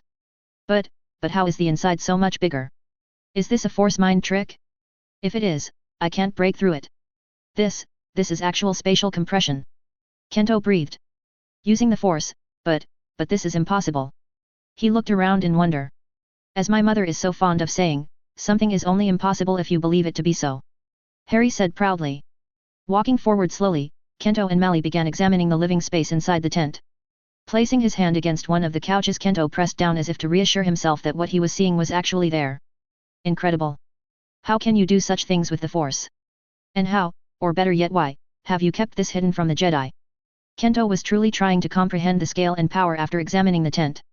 Sharing an amused glance with Ginny, Harry opened his mouth to answer but then closed it as he felt something swell in his gut. Wait, something's not ah. The next thing Harry knew, he was screaming his head off as he curled up into a ball and fell to the floor. In his mind he was strapped to some sort of hard table that was slowly leaning him forward. Just beneath him was what looked like a large exposed circuit panel with several spikes protruding upwards. He could feel himself trying to avoid the spikes as his body was being lowered towards them. But it was strange, almost like he was a passenger watching and experiencing what was happening but unable to do anything about it. Slowly the spikes turned red and then sparked. Then there was pain. Each time a spark leapt from the spikes they impacted his body. The pain was excruciating. Worse than anything his mother had ever put him through. He tried his best to keep his mouth shut. But as the sparks quickly increased in not only intensity but in frequency, he couldn't help himself and he screamed. A high-pitched scream that seemed strange to him. Harry! Come back! His consciousness fled the pain and he found himself back in his own body. His head was being held on either side by his mother's hands while off in the corner Ginny and Nat were holding onto each other and crying with Remus right behind the two. What was that?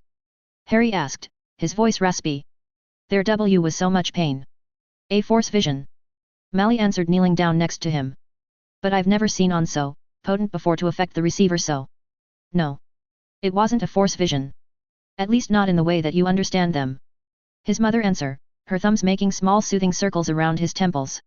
A force vision as you understand them, is a vision of something that has yet to happen. What Harry just experienced, was something that is happening at this very moment. Nox said with a grim look on her face. Harry's eyes widened as the full implications of what his mother said sunk in. We have to find her. We can't leave her to her fate. Not like that. Her. His mother questioned, making Harry blink. How did he know that the person was a she? Clutching his head tighter, his mother looked him straight in the eye. Harry, knowing what she was doing, lowered his mental barriers and let her in without any resistance. It looks like your Emperor and his Dark Lord are taking a page straight out of the Sith Handbook. She said after a moment. And now the reason for the double bounty on Jedi taken alive becomes clear. They're torturing any Jedi they can get their hands on in the hope that it will draw others out once they sense the distress of their comrade. And once they do, the trap is sprung and they have 2 Jedi instead of 1. We can't leave her, mother. Harry shouted. We have to go after her. Nox bit her lip, but before she could answer a voice floated in from the entrance to the tent. Harry is right. Looking over his shoulder he saw Luna, looking far paler than normal, walk on unsteady feet into the tent. She is the last, and best, of the wings. Without her we will all fall together and Harry will fail. You're sure of this, Luna?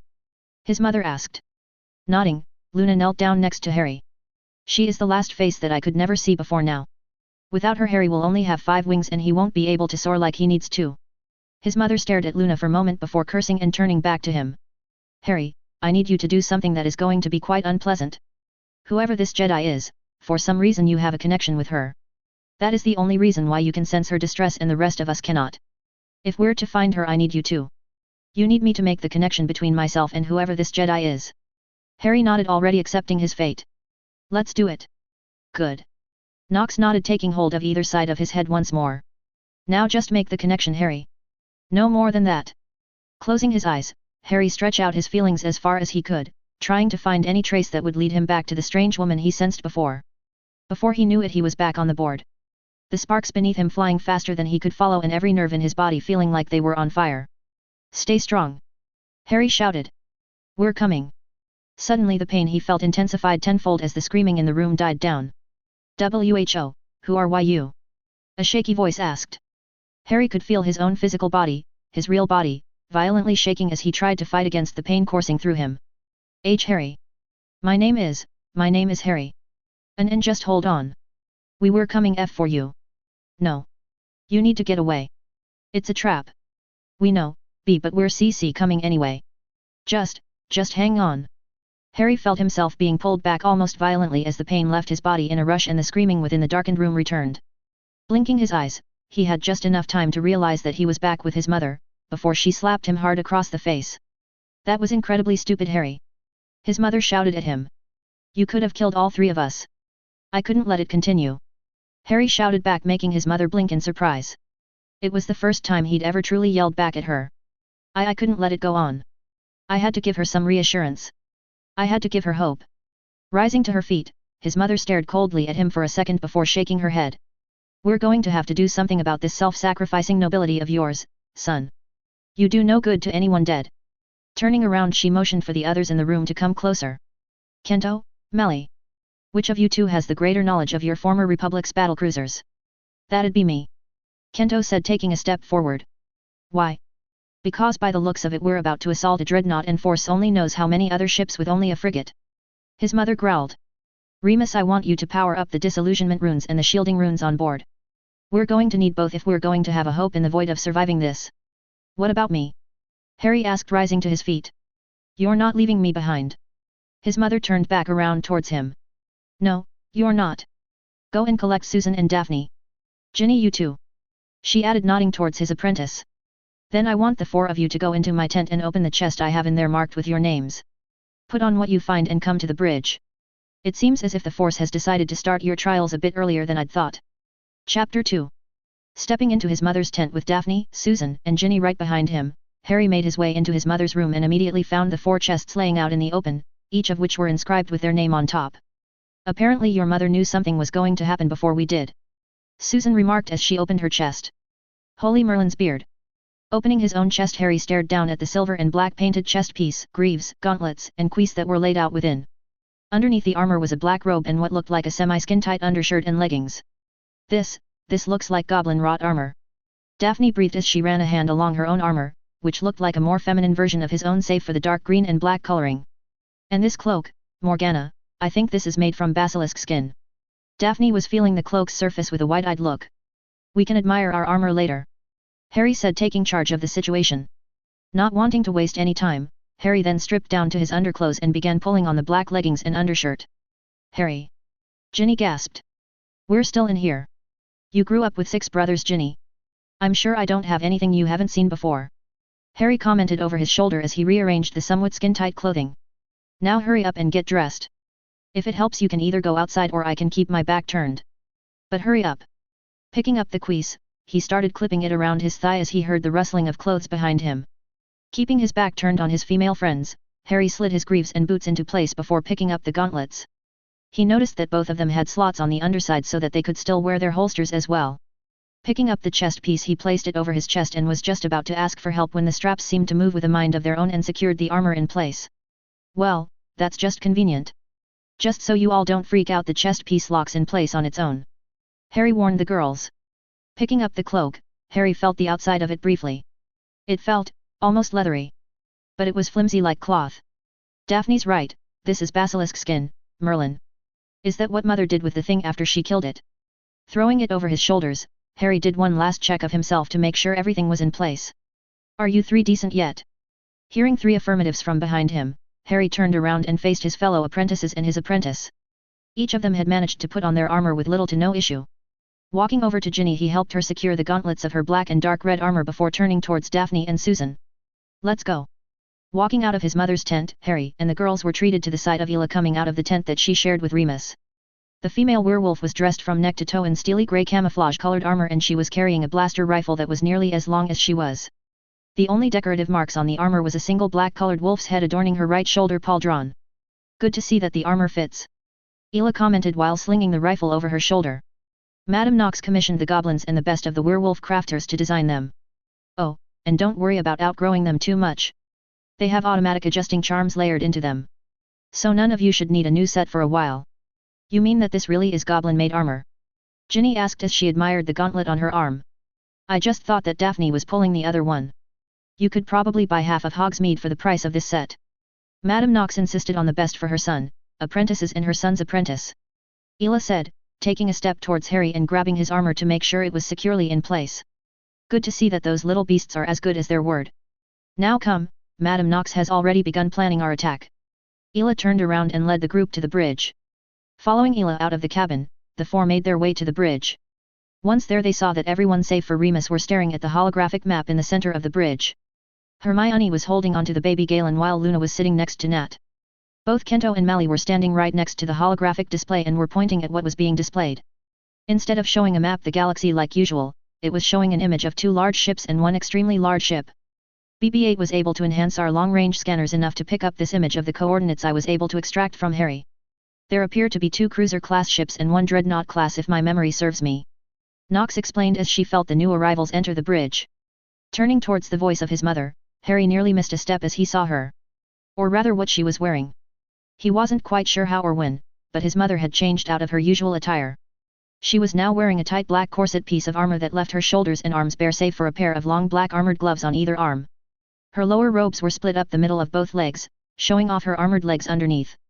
And on her back she wore a black cloak that nearly touched the floor. All in all, she looked every inch what he thought a lady of the Sith would look like ever since she told him about them. That's right. Kento nodded leaning forward. I recognize this dreadnought. It's the Dauntless. Served aboard her for a short time just before the Clone Wars broke out. She's heavily fortified and carries at least 3 full squads of soldiers at all times for defense measures. Is there a way inside besides the large hole on the underside of the ship? Harry asked, bringing everyone's attention back around to him and the girls. Whoa, bloody hell, Harry. Ron gasped. You four, whoa. Bloody well wicked. Do we get armor too? Not yet. His mother said flatly. That is their guardian armor. You will receive a set once you've proven yourself ready. Knox's tone wasn't cold, but it was all business and made Ron quiet down his enthusiasm.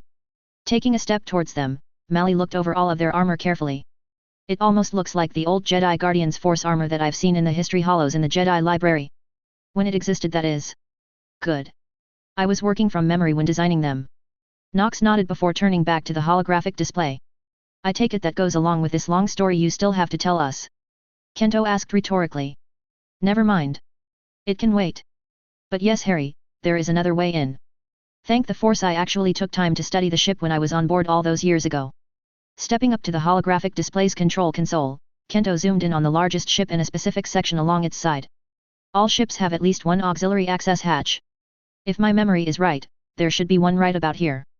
And it should put us fairly close to the detention center as well. Kento pointed to the display and tracing his finger to the detention center in question. But even if we do dock there, it won't matter. Mally continued. As soon as we break in, they're going to know we're there. And they'll send everything they have to stop us. Then there is also the simple matter that they could simply jump into hyperspace once we're on board as well. Mally frowned, looking at the display of the Dauntless. Then we disable their engines. Knox said. This ship is equipped with an original idea of mine. I modified a bunker buster to detonate with an ion pulse. A single shot to their engines will disable them and prevent them from running. Rubbing at his chin, Kento nodded. In theory that would work. But they would have to have their shields lowered, and that would assume that we can even get close enough to even hit the right spot. No problem there. Tonks said from her spot in the pilot's seat.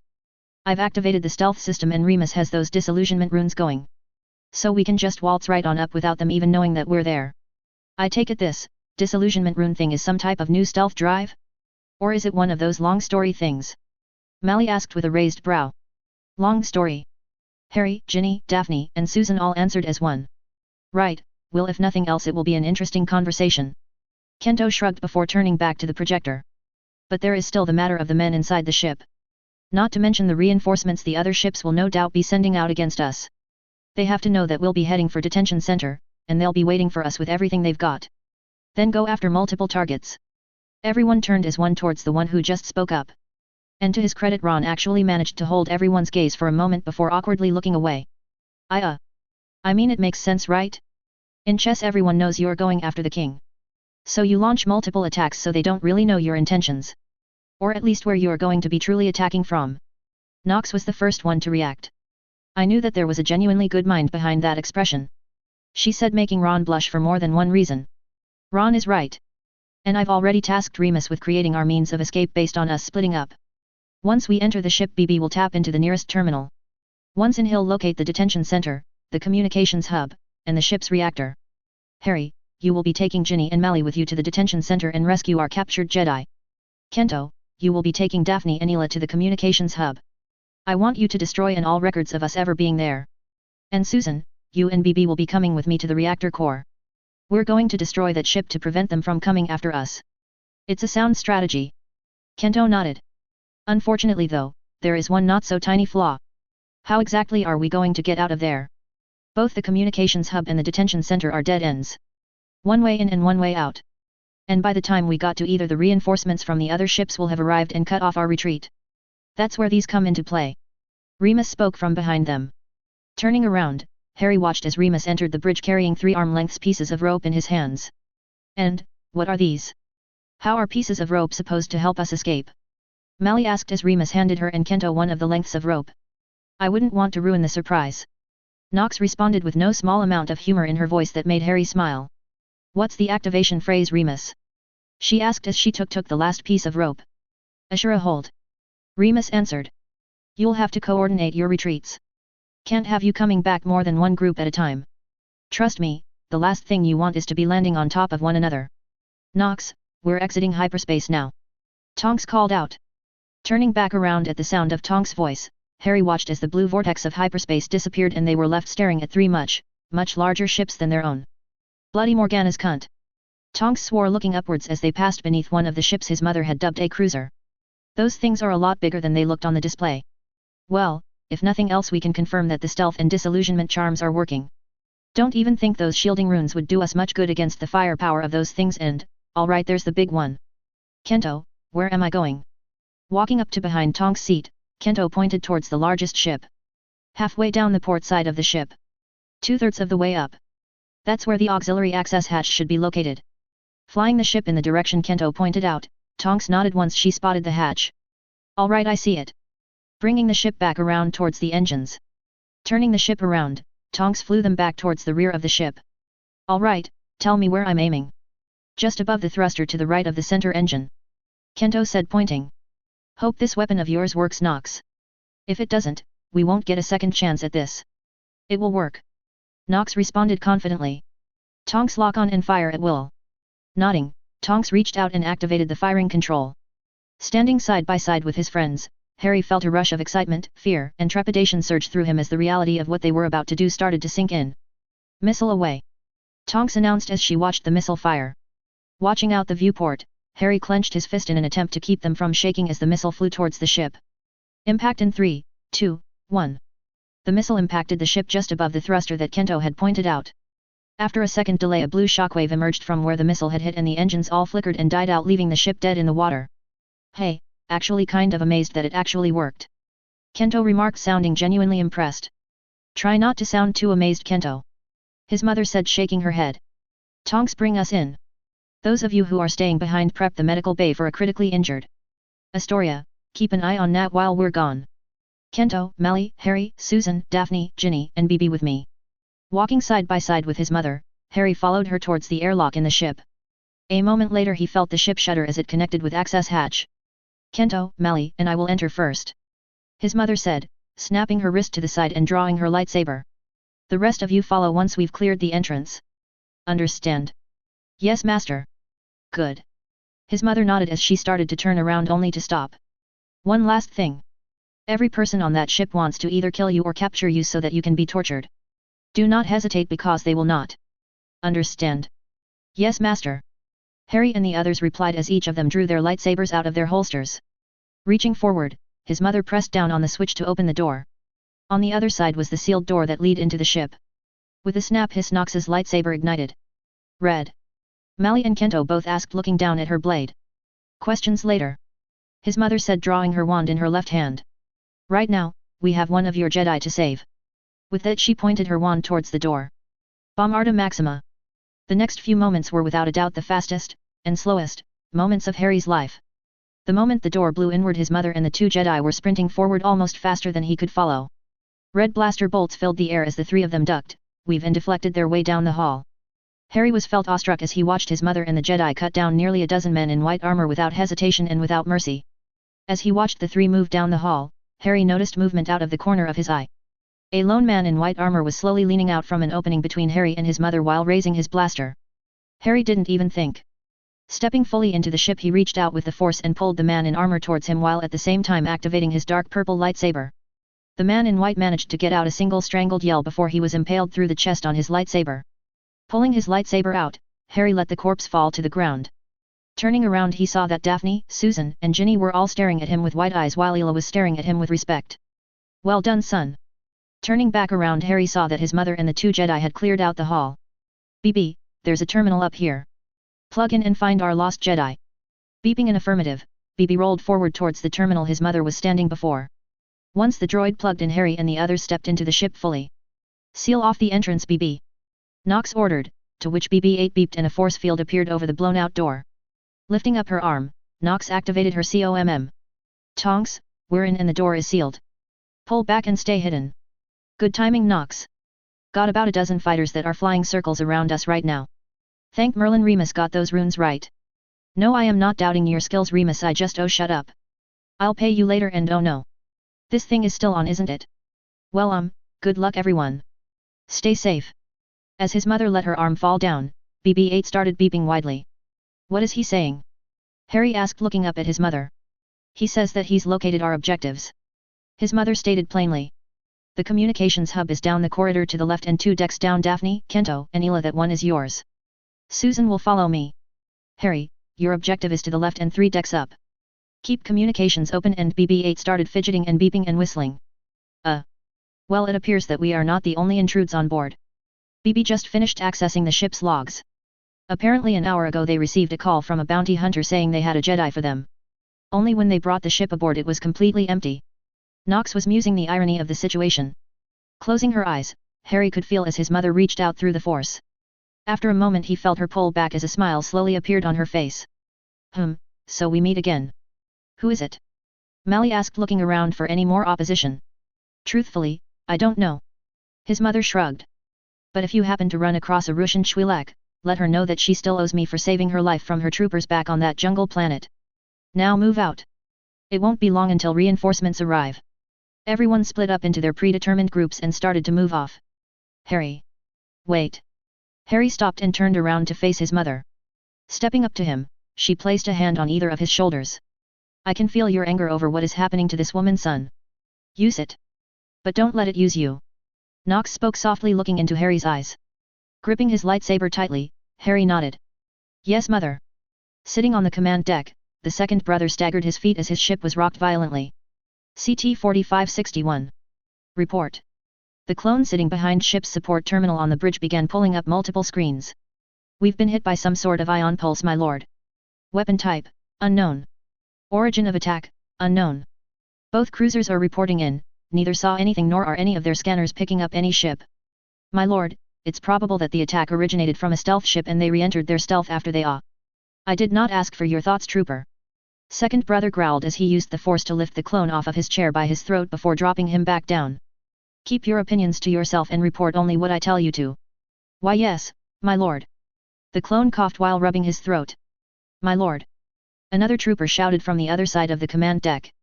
Report from Auxiliary Access Hatch 3. The ship has been breached. Report is that there's 3 Jedi have entered the ship and sir, we've lost contact with the troopers in that sector. Leaning back in his seat, second brother rubbed at his chin and felt a smile come over his face. He thought that he'd been given a gift from the Force when the Ahsoka Tano had been delivered to him by the bounty hunter. But now there were 3 Jedi on board his ship as well. Lord Vader would be most pleased with him when he arrived. Are they heading for the detention center? Yes, sir. Wait. CT 4561 said, his hands moving frantically over his controls. They've split up into 3 groups, sir. And, and there appear to be more than just the original 3, sir. They're destroying the cameras as they go. But last image sent shows that there are at least 2 Jedi in each group. One older and one younger. Now the second brother really did smile. At least 3 masters or knights and 3 Padawans.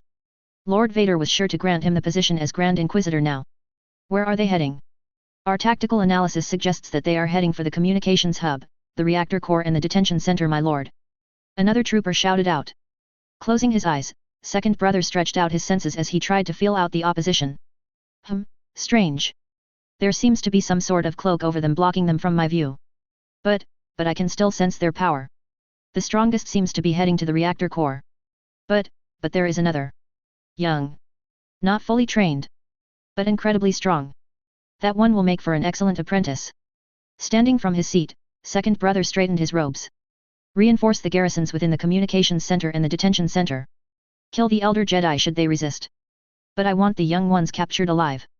I will deal with the Jedi heading for the reactor core myself.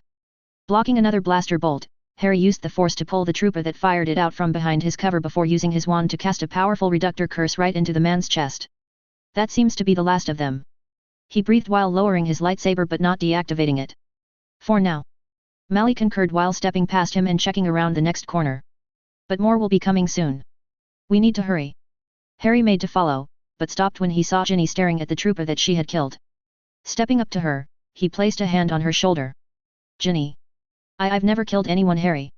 Ginny said quietly. How do you do it, Harry? There wasn't any need for her to clarify her question. Because he tried to kill me and you, Ginny. I don't enjoy killing. But if it comes down between someone who's trying to hurt myself or those I care about and them, then I won't hesitate to end them.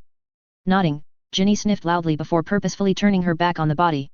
Right, let's go. Running down the corridor, the two managed to catch up to Mally just as she entered another corridor and skidded to a stop. Troopers! She cried, her lightsaber moving constantly to deflect the red blaster bolts that were flying towards her. Harry and Ginny didn't hesitate as they ran past Mally and straight at the troopers standing at the opposite end of the hall.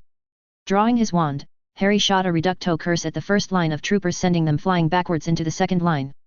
By the time they recovered, Harry was on them, his lightsaber cutting down 2 as he spun while his foot came up and struck a third hard enough that Harry heard his neck crack. Ginny was right behind him. As he finished his spin, he felt her small hand on his back as she used him to vault herself over the heads of the troopers. While she was above them, she slashed her wand across her body, sending out a shockwave that scattered the troopers.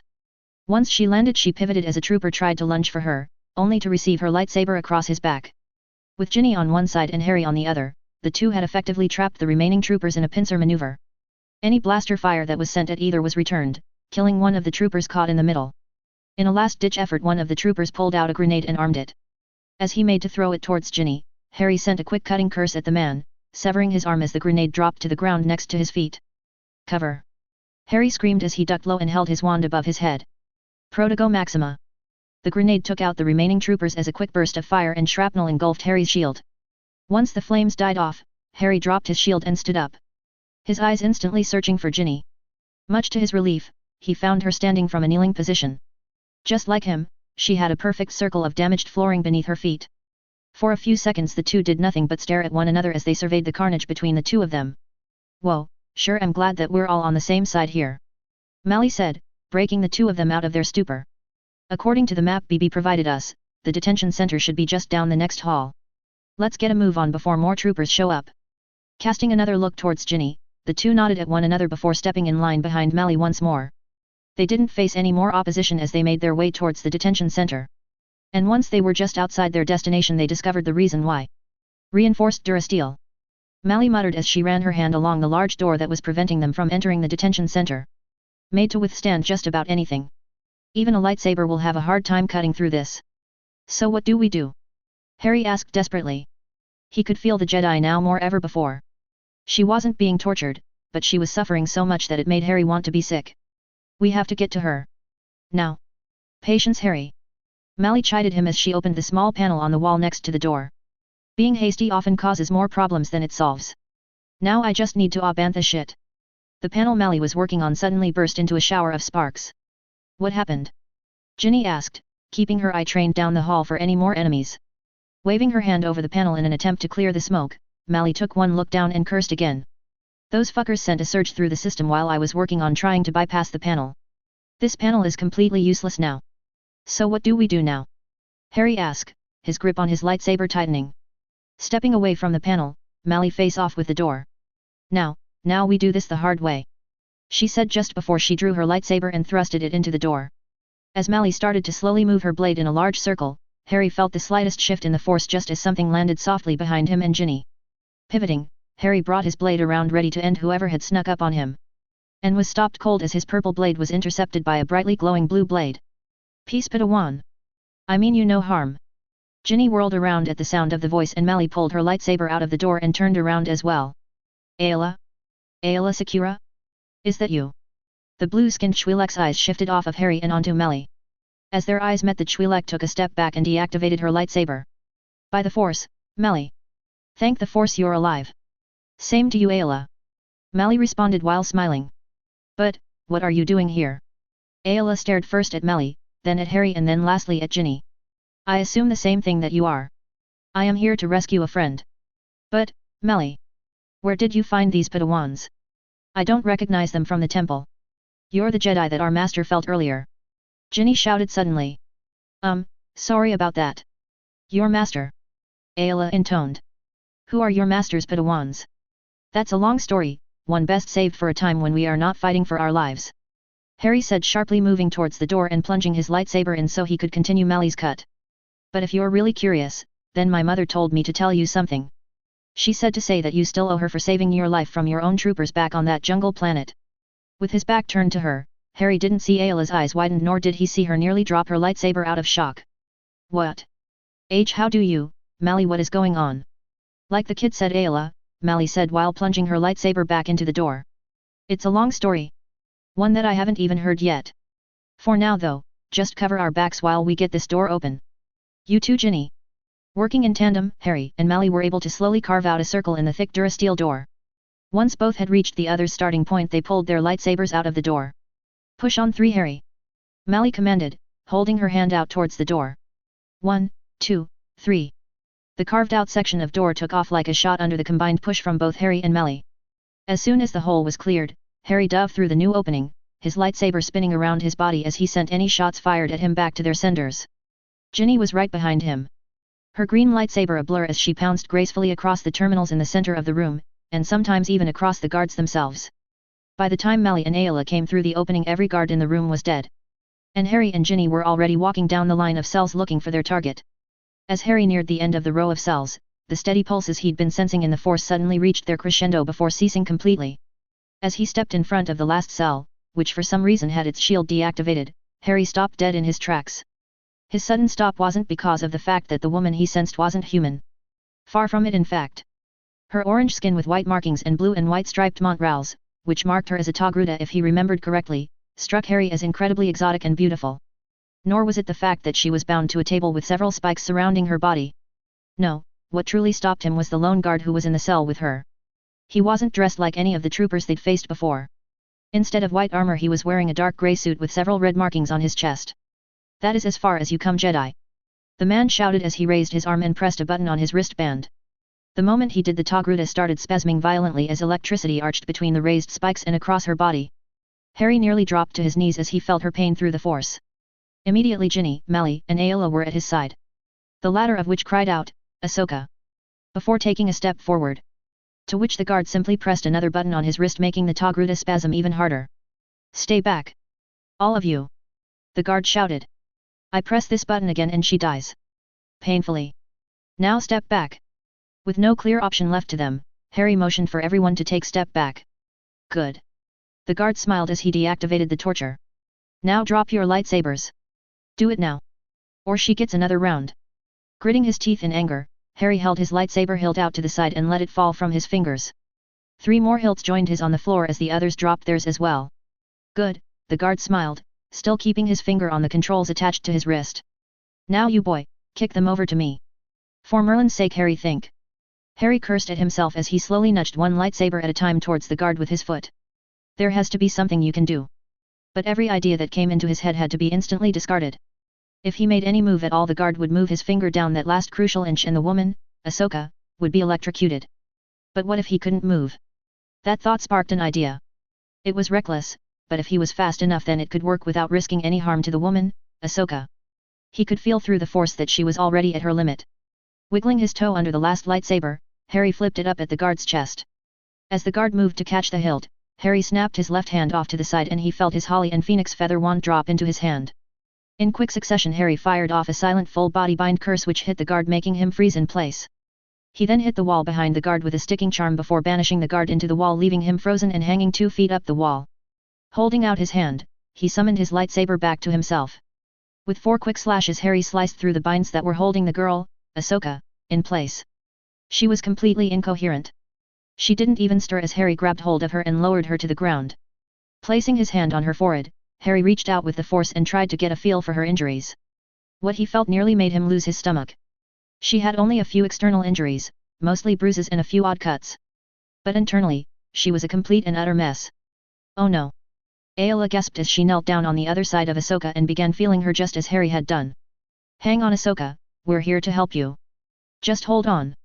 Flipping his lightsaber over, Harry removed the cover on the small hidden compartment and removed the moleskin pouch that he hadn't used since his first year. How bad is it Harry? Ginny asked as she knelt next to him and grabbed hold of Ahsoka's hand. It isn't good. Harry responded, his voice heavy with fear as he frantically shoved his hand up to his wrist in the small pouch searching for the small vial he kept within. We have to get her to a Bacta tank immediately or I fear that we will lose her. Ayla said, her voice thick with emotion as tears formed in the corner of her eyes. I can't lose her too. Not after everything that has happened. Please tell me that you have a tank on your ship. No we don't. Harry said as he pulled out the small vial and eyedropper filled with phoenix tears. But I have something far better. How in the force, how did you do this? Mally gasped as she poked at that guard that was stuck on the wall. It's like he's frozen, how did you do that? Later. Harry said harshly while drawing the dropper out of the small vial. I need your help Ayla. Open her mouth for me. We need to get a few of these drops directly down her throat. Ayla stared at him for a moment clearly confused by the request, but her need to help her friend quickly overrode her confusion and she carefully used both hands to pry open Ahsoka's mouth. Hovering the dropper over her lips, Harry squeezed 3 drops of the clear liquid directly into her throat. Putting the dropper away, Harry moved quickly to close her mouth before moving his hand down and begun to gently massage her throat in an effort to get her to swallow. As soon as she did the tears took effect. Her skin, which was covered in black marks, quickly returned to a healthy orange coloring. Her breathing evened out and she stopped twitching. Not quite believing what she was seeing, Ayla's hands started checking Ahsoka over while at the same time Harry could feel her using the force to try and once again diagnose her. She's okay. Ayla said slowly, almost as if she didn't quite believe it to be true. How? What? That should have been impossible. Putting the stopper away, Harry couldn't help but grin slightly at the Twi'lek Jedi. As my mother is so fond of saying Jedi. Something is only impossible if you believe it to be so. Leaving one arm wrapped around the Togruta's neck, Harry activated his COMM link. I'm here Harry. We've found the Jedi Mother. She's hurt bad. I've administered treatment and she's stable enough for us to take her back to the ship. Good. Return immediately. Yes Mother. Harry responded before looking up and spotting Ayla. And we also ran across that other Jedi you told us about. She's with us now. Good. Take her back as well. Susan and I are just finishing up here. We'll rendezvous back on the ship in 10 minutes. Acknowledged. Heading back now Mother. Deactivating the COMM link, Harry turned towards Melly. Time for us to leave. You still have that length of rope right? Nodding, Mally pulled out the meter-long length of rope. Right here, although I still don't get how this is supposed to get us out of here. Wait, is this going to be like that teleportation technique your mother used back on the asteroid colony? Taking the rope from a steadily widening Melly, Harry carefully tied one end around the unconscious Ahsoka's wrist before handing the other end off to Ginny. Sort of.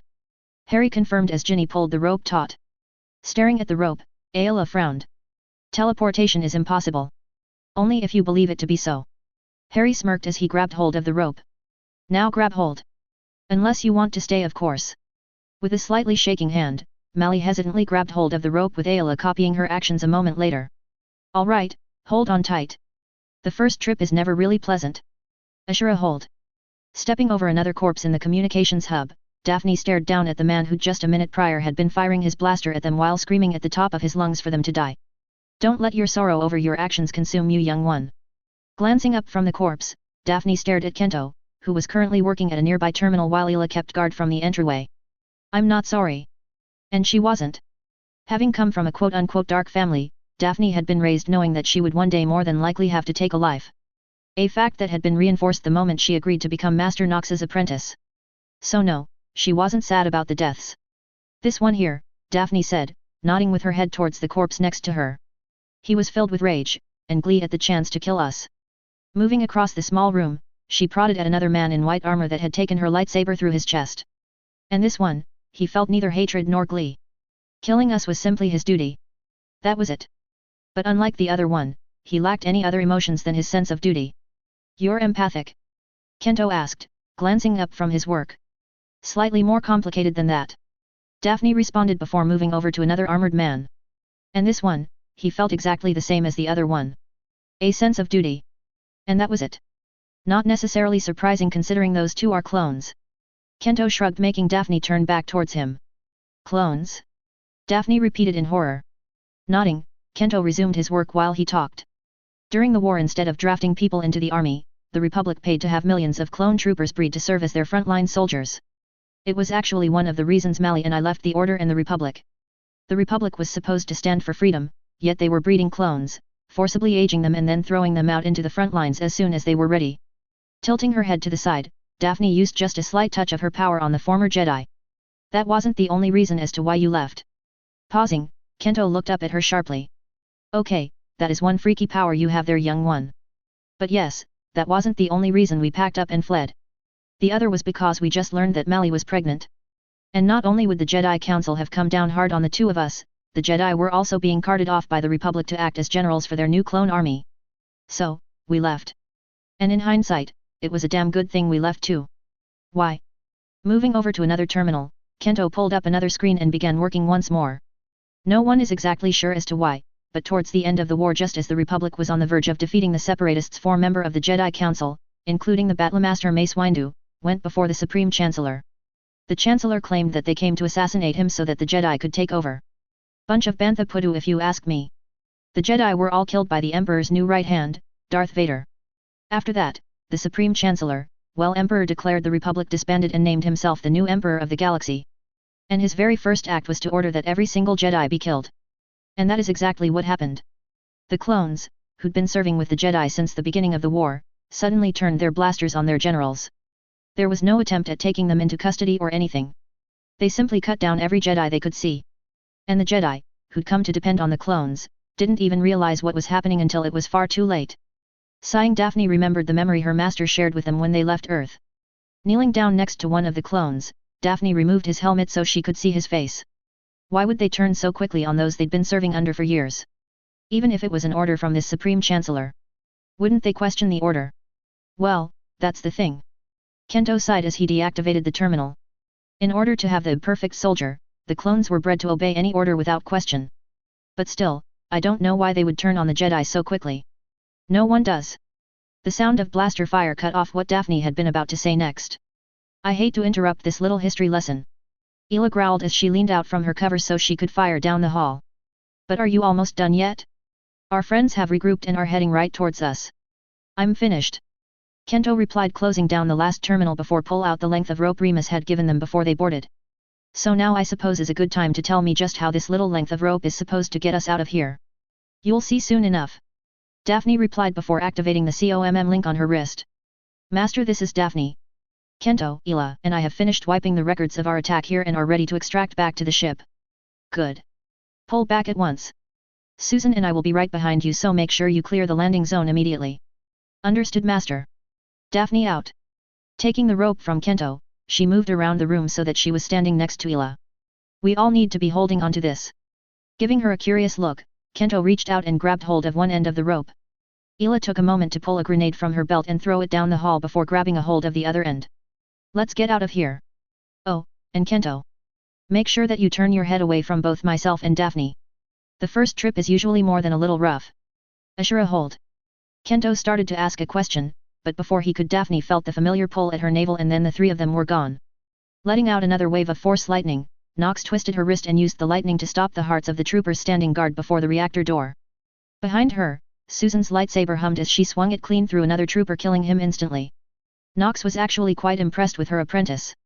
Susan had been more than a little hesitant after her first kill, but soon after Susan had found her determination and hadn't hesitated since. Waving her hand at the door, she used the force to blow the door off of its slider and across the large cavernous reactor room. Stepping out onto bridge-like platform, she deflected the 2 blaster bolts that had been aimed at her right back at the last 2 guards that were hiding behind the console in the center of the platform. Hey, a large spider web formation platform over the reactor core. You would think that engineers would have become more creative over 3.5 millennia. Nox mused as she looked around in the reactor room. What was that, Master? Nothing, Susan. Nox said, turning towards her apprentice. Just amazed at how little has actually changed since my time. Now come. There should be a terminal in the middle of this platform.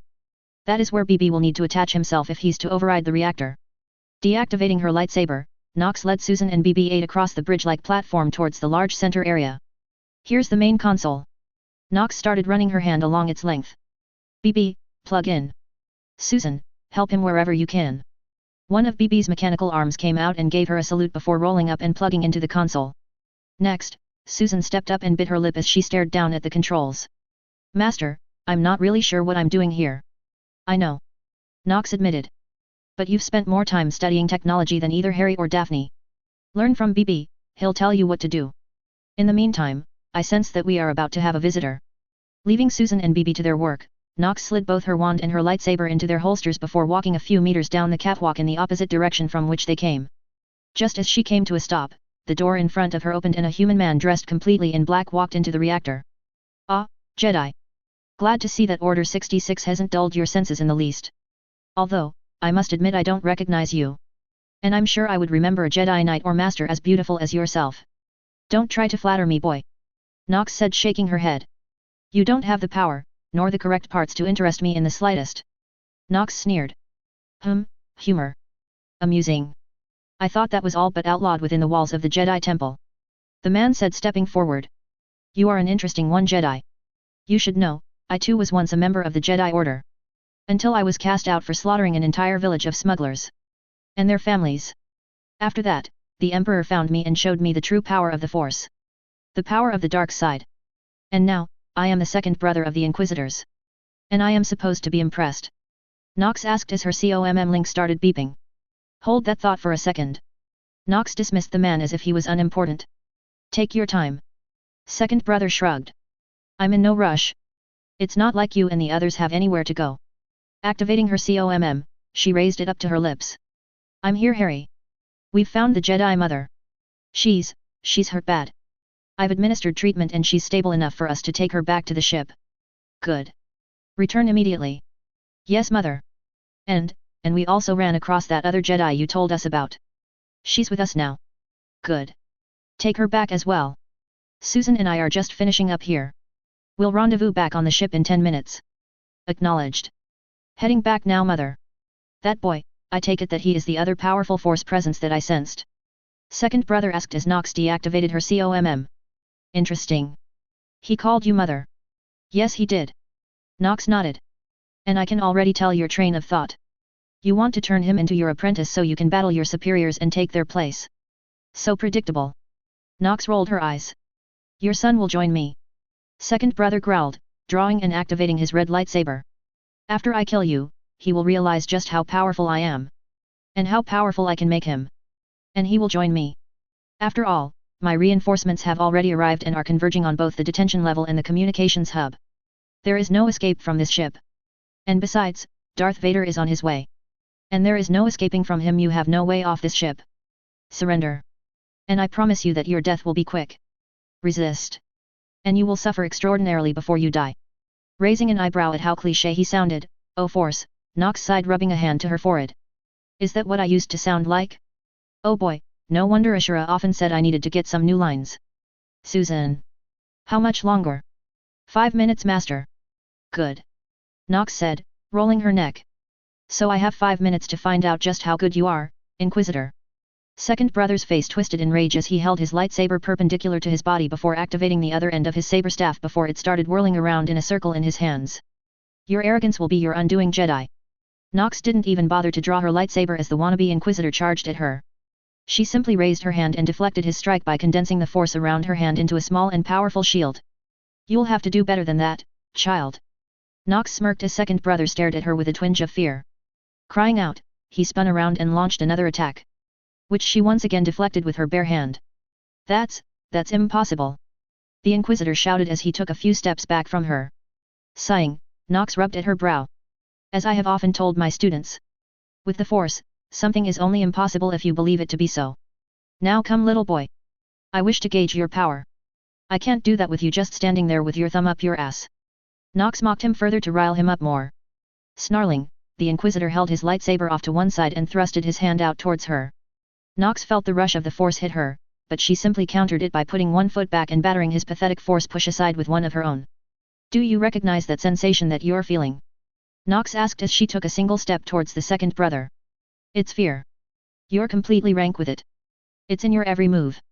Now, let me offer you a counter-offer. Lay down your blade and surrender. And I promise you, I'll make your death quick. Deactivating his lightsaber, the Inquisitor put the circular blade back onto his back. I have become more powerful than any Jedi could possibly imagine. Now, die. Nox was relatively surprised as the Inquisitor held his hands aloft and managed to create a small bout of Force lightning. But that surprise quickly turned to disappointment as she caught it in the palm of her hand. This level of power is pathetic. Hardly even more than an acolyte's level. PFH. Harry can create a stronger Force lightning attack and he's a third this one's age. Whoever trained this so-called Inquisitor in the dark side surely did a piss-poor job of it. Deciding that she'd seen enough, Nox used her free hand to send a Force push at the Inquisitor. As her attack struck the Inquisitor, he lost control of his Force lightning and Nox was able to condense the attack into a small sphere of power in the palm of her hand before casually throwing it off to the side where it destroyed one of the reactor turbines. Well, you truly have been a disappointment. Nox sighed as she drew her lightsaber but held off on activating it. I've seen all that I needed to see. Time to die, Inquisitor. Don't patronize me, Jedi. Second brother shouted as he pulled out his lightsaber again. A Jedi could never hope to understand the amount of power that I've gained. You are nothing compared to me, Jedi. The Inquisitor started gasping as he stared down uncomprehendingly at the blood-red lightsaber that was sticking out from his chest. Whoever said I was a Jedi? Nox smirked whispered into the man's ear. Gasping, the second brother looked up at the image of Nox that was standing before him. Slowly the image disintegrated until there was nothing left. You don't understand, do you? Nox whispered into his ear as she rotated her lightsaber in his back. It's okay. It's not your fault. It's your master's fault for not training you correctly. Farewell, Inquisitor. Why you're Sith. With a quick jerk of her wrist, Nox sliced through the Inquisitor's chest and pushed him off of the ledge and into the spinning turbines below. Sliding her lightsaber back into its holster, Nox made her way back towards Susan. That was incredible, Master. Susan said, completely awestruck once Nox drew level with her. How did you do that?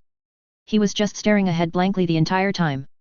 Staring down at her apprentice, Nox gave the girl a slight smile. While he was talking, I used legilimency to break through his pitiful mental barriers. Then I cast a powerful confuse charm on him to make him believe I was still in front of him when in reality I had apparat behind him. Biting her lip, Susan risked a quick glance over the edge of the platform. But why did you hesitate for so long, Master?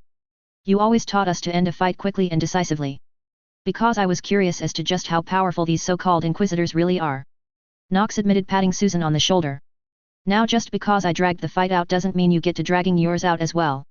Your rule still stands. End a fight quickly and for the love of the Force, never ever monologue. It is far too cliché. Yes, Master. Hearing a beeping coming from her COMM link, Nox activated the device. Nox. Master, this is Daphne. Kento, Ela, and I have finished wiping the records of our attack here and are ready to extract back to the ship. Good. Pull back at once.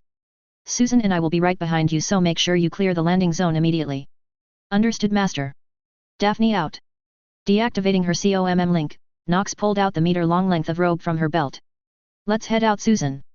BB, make sure you hang on tight, little guy. I've actually started to grow quite fond of you and would hate to lose you in the void. Giving an affirmative beep, one of BB's robotic hands came out from its body and grabbed hold of one end of the robe. Once Susan's hand grabbed hold as well, Nox active her COMM link again. Remus, are we clear for return? Landing sites clear, Nox. Come on home. We're on our way. Ashura, hold. Feeling the familiar pull from her navel, the reactor core disappeared in a swirl of colors. At the other end of the rope, BB-8 started beeping away frantically as the droid experienced his first, and judging by what he was saying last, trip via Port K at. A split second after their trip started, it ended with Nox and Susan landing gracefully on their feet and BB-8 landing with a heavy thump. Inside the cargo hold of the Ashura, Nox saw that Daphne and Ela were both standing beside a bent-over Kento, who was currently in the process of emptying his stomach. You're the last one back, Nox. Remus said, taking the strip of rope from her.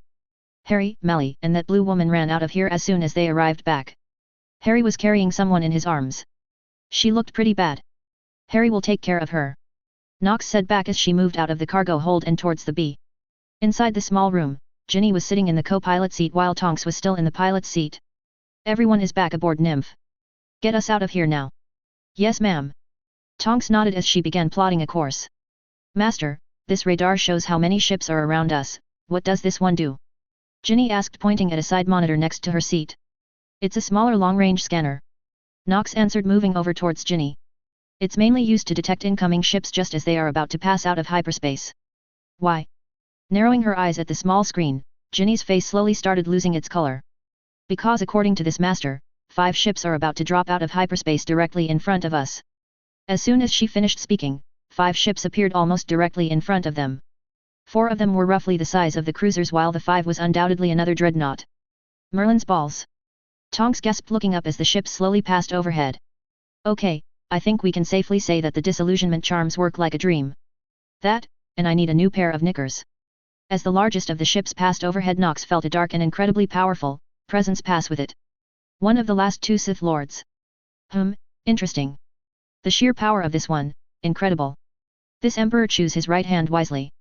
Nipmhadora, open a channel to that ship. Whipping around in her seat, Tonks stared at her with wide eyes. What? I want to leave them a recorded message before we leave. Knox repeated while staring up at the large ship directly overhead. Audio only.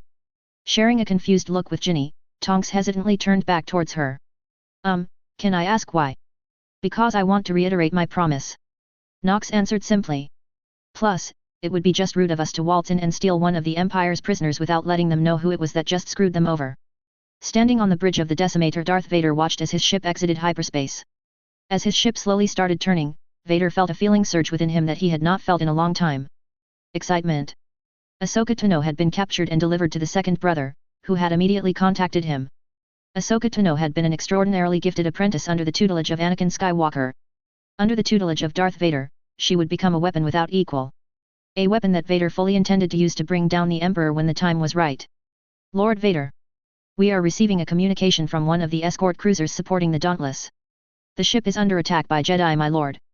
Turning his head slightly, Vader cast a cold glance at the ensign who'd just spoken before turning back to the viewport just as the Dauntless came into visual range. There was no outward damage visible to the dreadnought. Nor was there any evidence to a battle around the ship. Hold the fleet at the position and raise the Dauntless. I want to know just who is attacking them. Yes, Lord Vader. The same ensign bowed before turning back to his terminal. Staring out at the 3 ships, Vader extended his senses, trying to feel who was trying to steal his future apprentice from him. Strange. There is nothing. No, not nothing. There is something out there, I sense it. But it is, cloaked in the Force. I've never felt anything like it before. Lord Vader. The Dauntless isn't responding to any of our hails, my lord. Lord Vader. We're receiving an encrypted transmission.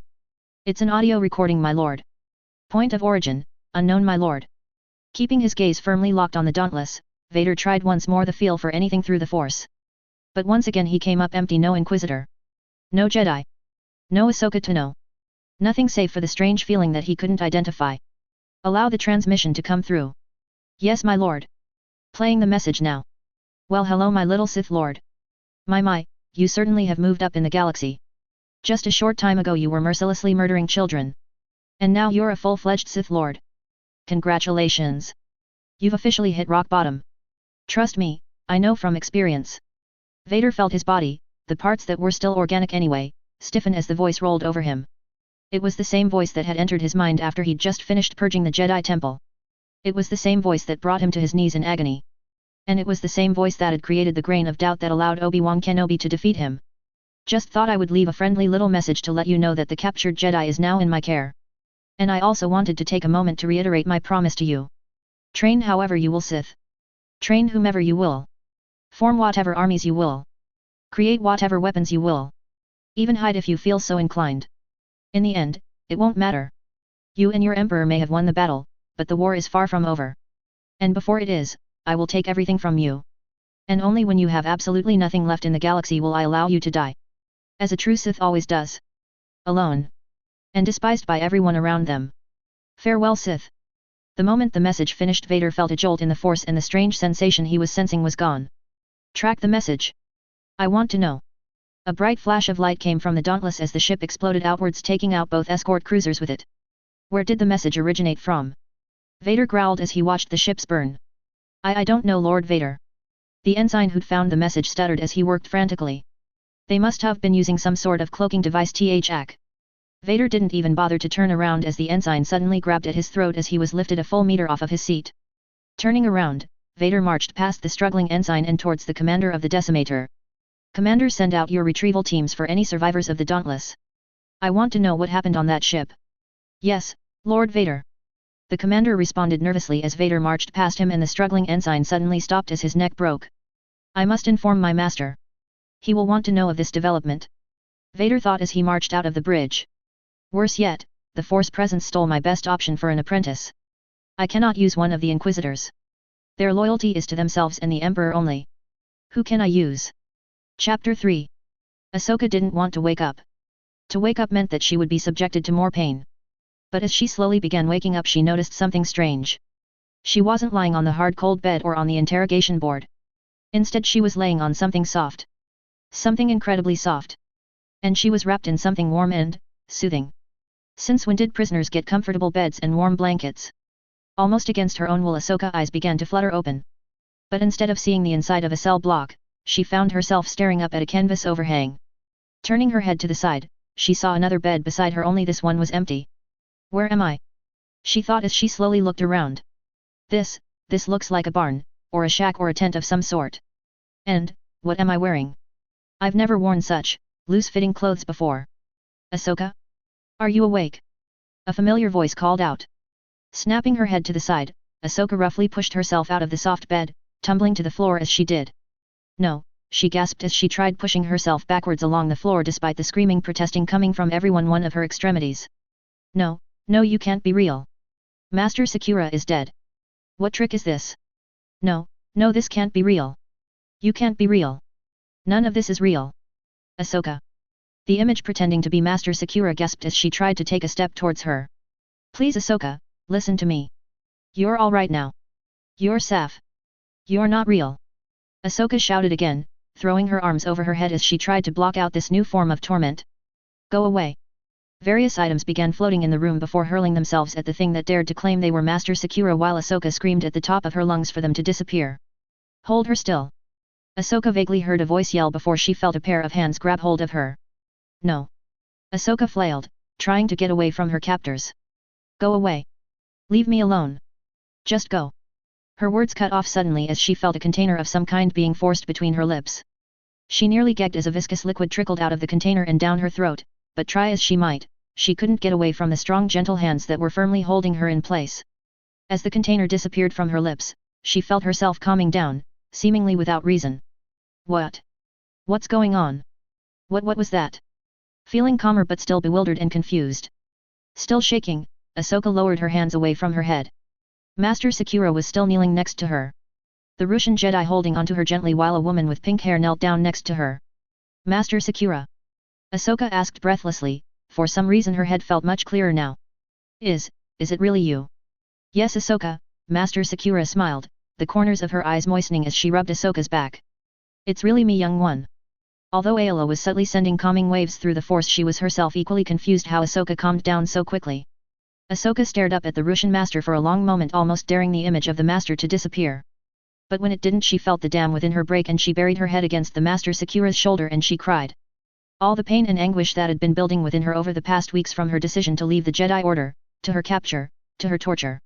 It all came out at once. Mercifully, Master Sakura didn't say a word.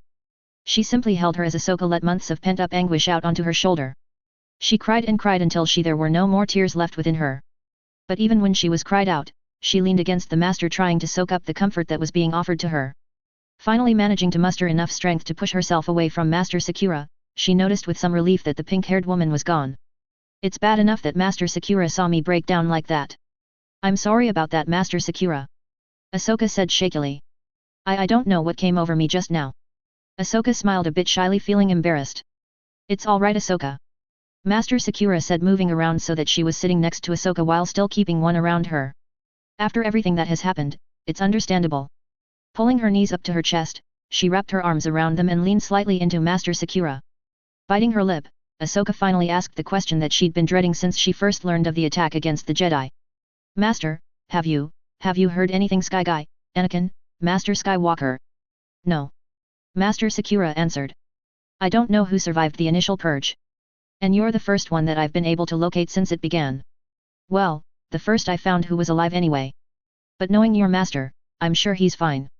Nodding her head, Ahsoka finally took a minute to get a better look at her surroundings. Master, what planet are we on? And how did you rescue me? Before Master Sakura could answer, they both heard the rustling of a tent flap as the woman with pink hair stuck her head back into the room. Is everything okay? Ahsoka has calmed down. Master Sakura nodded, her arm tightening around Ahsoka in a comforting manner. Whatever you gave her helped immensely. Ahsoka, this is Nymphadora Tonks. She's one of the ones who helped to rescue you. Nymphadora, this is Ahsoka Tano. A Padawan of the Jedi Order. Former Padawan. Ahsoka corrected quietly, making Master Sakura frown slightly. Watcher Ahsoka. And just call me Tonks. Everyone does. And for the record, I just flew the ship. It was Harry, Knox, and the others who went aboard that ship. Tonks said as she slowly made her way towards the two of them.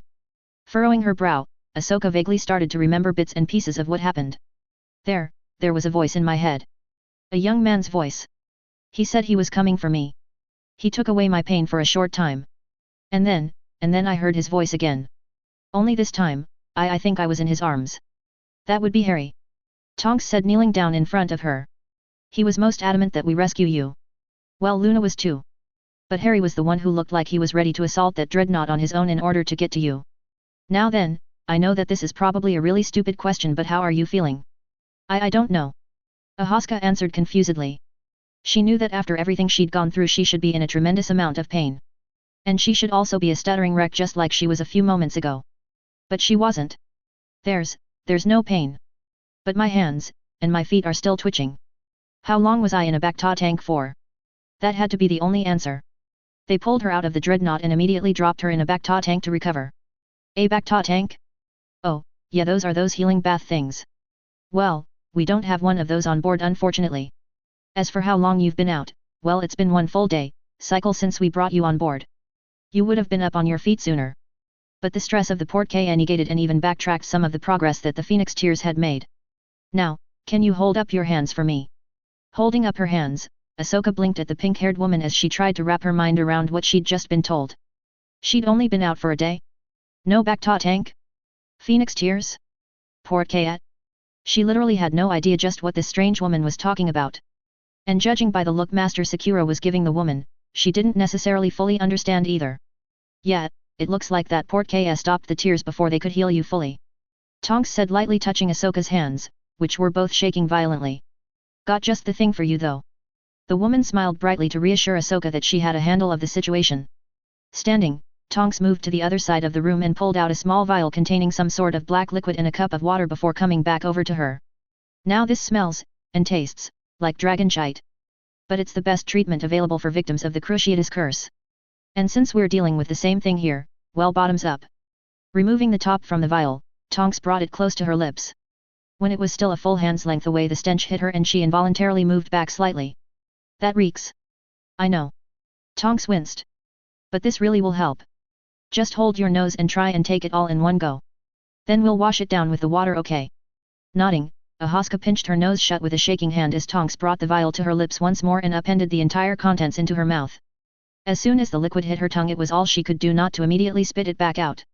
It was without a doubt the worst tasting concoction she'd ever tasted. There you go, here, drink up. This should get at least some of the taste out of your mouth. Tonks handed Ahsoka the cup of water. More than happy to get the taste out of her mouth, Ahsoka opened her lips once more, then drank greedily from the cup of water that Tonks was tilting up.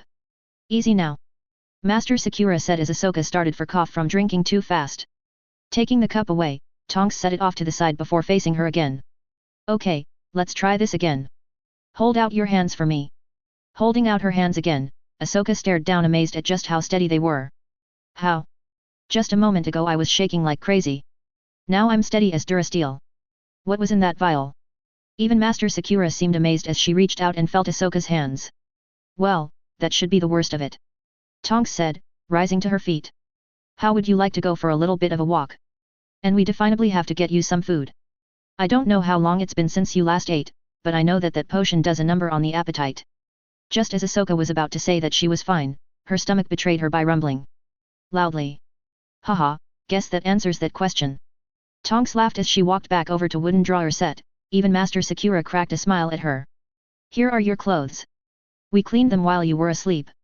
And don't worry. We kicked Harry out well before we changed you into that sleeping shirt. Although I swear that boy has worn a hole in the floor outside your cabin with all the pacing he's been doing. Nox finally had enough and dragged him away, by his ear, about 4 hours ago. Tonks snickered at the memory of Harry being dragged away like that. Taking the pile of clothes from Tonks, Ahsoka idly fingered her red bodysuit that she'd worn almost day in and day out for most of the Clone Wars. We'll be just outside while you change, Ahsoka. Master Sakura said, rising to her feet as Tonks nodded before stepping out of the small room. Just come out whenever you're ready. Thank you, Master. Master Sakura stopped halfway towards the entryway and turned back to her. Ayla. Just call me Ayla. You've more than earned that right. Ayla smiled at Ahsoka to reassure of that promise. Ahsoka felt herself smiling at the Russian master, who nodded in return before turning around and leaving her alone. Staring down at the clothes in her hands again, Ahsoka slowly pushed herself up to her feet. She was more than slightly surprised at just how easy it was to stand. She wasn't in any pain and her body was as steady as ever. What was in that liquid they gave me? Setting her clothes down on her bed, she began unbuttoning the shirt she was wearing and letting it fall to the floor. Just as she reached out for her clothes again, she noticed a tall floor-length mirror within the room. Casting a quick glance at the entrance to make sure that neither Master Seconds Ayla nor Tonks were coming back in, she stepped over towards the mirror and, after taking a more than slightly shaky breath, stepped in front of it. She expected to find her body battered and bruised. But instead, she saw nothing. No cuts. No burns. No bruises. Nothing. It was almost as if the past few days had been nothing more than just a bad dream. But it wasn't a dream. She thought, tearing her eyes away from the mirror and making her way back over to her clothes. I still remember everything. All the pain and agony and humiliation they forced me to go through. After she managed to put the last of her clothes on, she slid her boots over as she sat down on the bed. But, just who is this Harry? And Tonks? And I think they mentioned a Nox too. I don't recognize their names from the temple. But Harry has to be force sensitive if he was able to reach out to me like that. And Tonks too, I could feel that she was force sensitive as well. Just who are these people? Stomping her foot down to settle it into her boot, she stood up and after taking a calming breath stepped out of her room. The adjoining room looked like a sitting room of some sort, complete with several comfortable-looking couches upon which were both Master Ayla and Tonks. As she stepped into the room, both women ceased whatever conversation they were having and turned towards her. Looking good. Tonks smiled as she stood up and walked over towards her. I bet you turn all the boys' heads. No wonder Harry was willing to run off and attack a dreadnought on his own. Ahsoka felt her face heating at the offhand comment. No one had really complimented her like that before. Thanks. Ahsoka smiled shyly. Grinning, Tonks motioned towards the entrance to the tent. Come on, everyone else is eating at the moment. So this is a pretty good chance to kill two birds with one stone. You can get something to eat and meet everyone. Blinking, Ahsoka stayed rooted in place. Others? How many of you are there? Pausing, Tonks looked upwards as if in thought as she stared, listing off names and counting them off on her fingers. Well, let's see here. There's myself and Ayla here. Then there's Nox, Harry, Daphne, Susan, Ginny, Hermione, Ron, Hannah, Tracy, Astoria, Remus, and Ela. And then our recent additions Nat, Kento, Mally, and little Galen. So, 18 of us all together. Now come on. Let's go get you something to eat. Following Tonks and Ma Ayla, Ahsoka had to stop as she felt a wave of the Force pass over her as she stepped through the tent flap. Blinking rapidly, she saw that they were inside a ship's cabin instead of out in the open. Ahsoka turned to look behind her and blinked again. The tent, it wasn't a large tent like she'd originally thought. The thing looked like it could barely hold two people sleeping side by side with each other. And there was another small tent right next to this one. Pulling the tent flap back, Ahsoka peered inside. It was the same spacious sitting area she'd just left. Letting the flap fall back down, she moved over to the other one and pulled it open. She felt the same wave of the Force pass over her as she stuck her head inside and saw what looked like an apartment room. Complete with a kitchen. This isn't possible. She murmured as she looked back and forth between the interior of the tent and the small cabin they were in. Is this some sort of mind trick? Nope. Tonks smiled, accenting the P. It's real. I believe Kento called it, oh bullocks, what did he call it again? Space pressing? No, oh. Spatial compression. Yeah, that's it. Trust me, Ahsoka, it's real. Ayla said, stepping up beside her.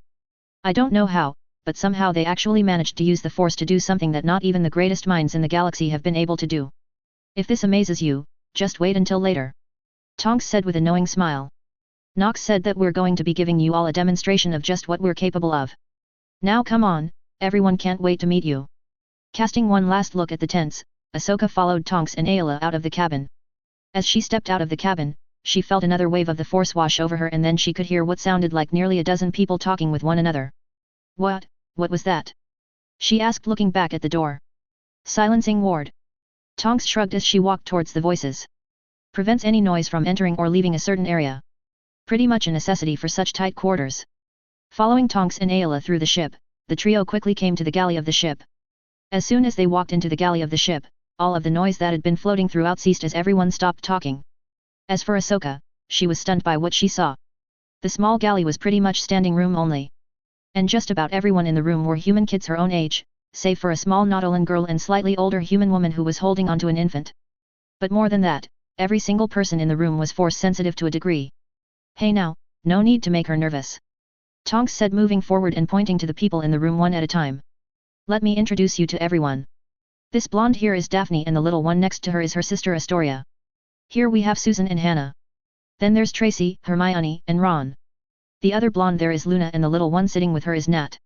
And this here is Mally, and the little one in her arms is her son Galen. Everyone, this is Ahsoka Tano. Now clear a hole, you lot. The poor girl is hungry. And most of you have studies or ship duties to get to if I'm not mistaken. So hop to it. Ahsoka made to protest, but then her stomach decided to speak for her as the smell of food made her stomach growl far louder than before. Covering her middle, Ahsoka blushed slightly as the kids who'd been around the table quickly picked up their empty trays and made room for her. Thank you. She said, taking a seat next to the blonde-haired girl, Daphne if she remembered correctly, while Ayla took a seat on the other side of the table from her. Tonks immediately moved towards the kitchen area of the galley and began loading up a tray full of food while many of the kids nodded towards her before walking out of the room, leaving her with just the two blonde girls, Daphne and Luna if she remembered correct, Nat, Ayla, Mally and her son. Daphne, right? Ahsoka asked the girl sitting next to her who was sipping from a small white cup filled with something that smelled delicious. Yes, Daphne nodded as she set down her cup. And you're Ahsoka. I'm glad to see that you're recovering. I think Harry was mad enough to chew through the hull of the ship after he brought you back aboard.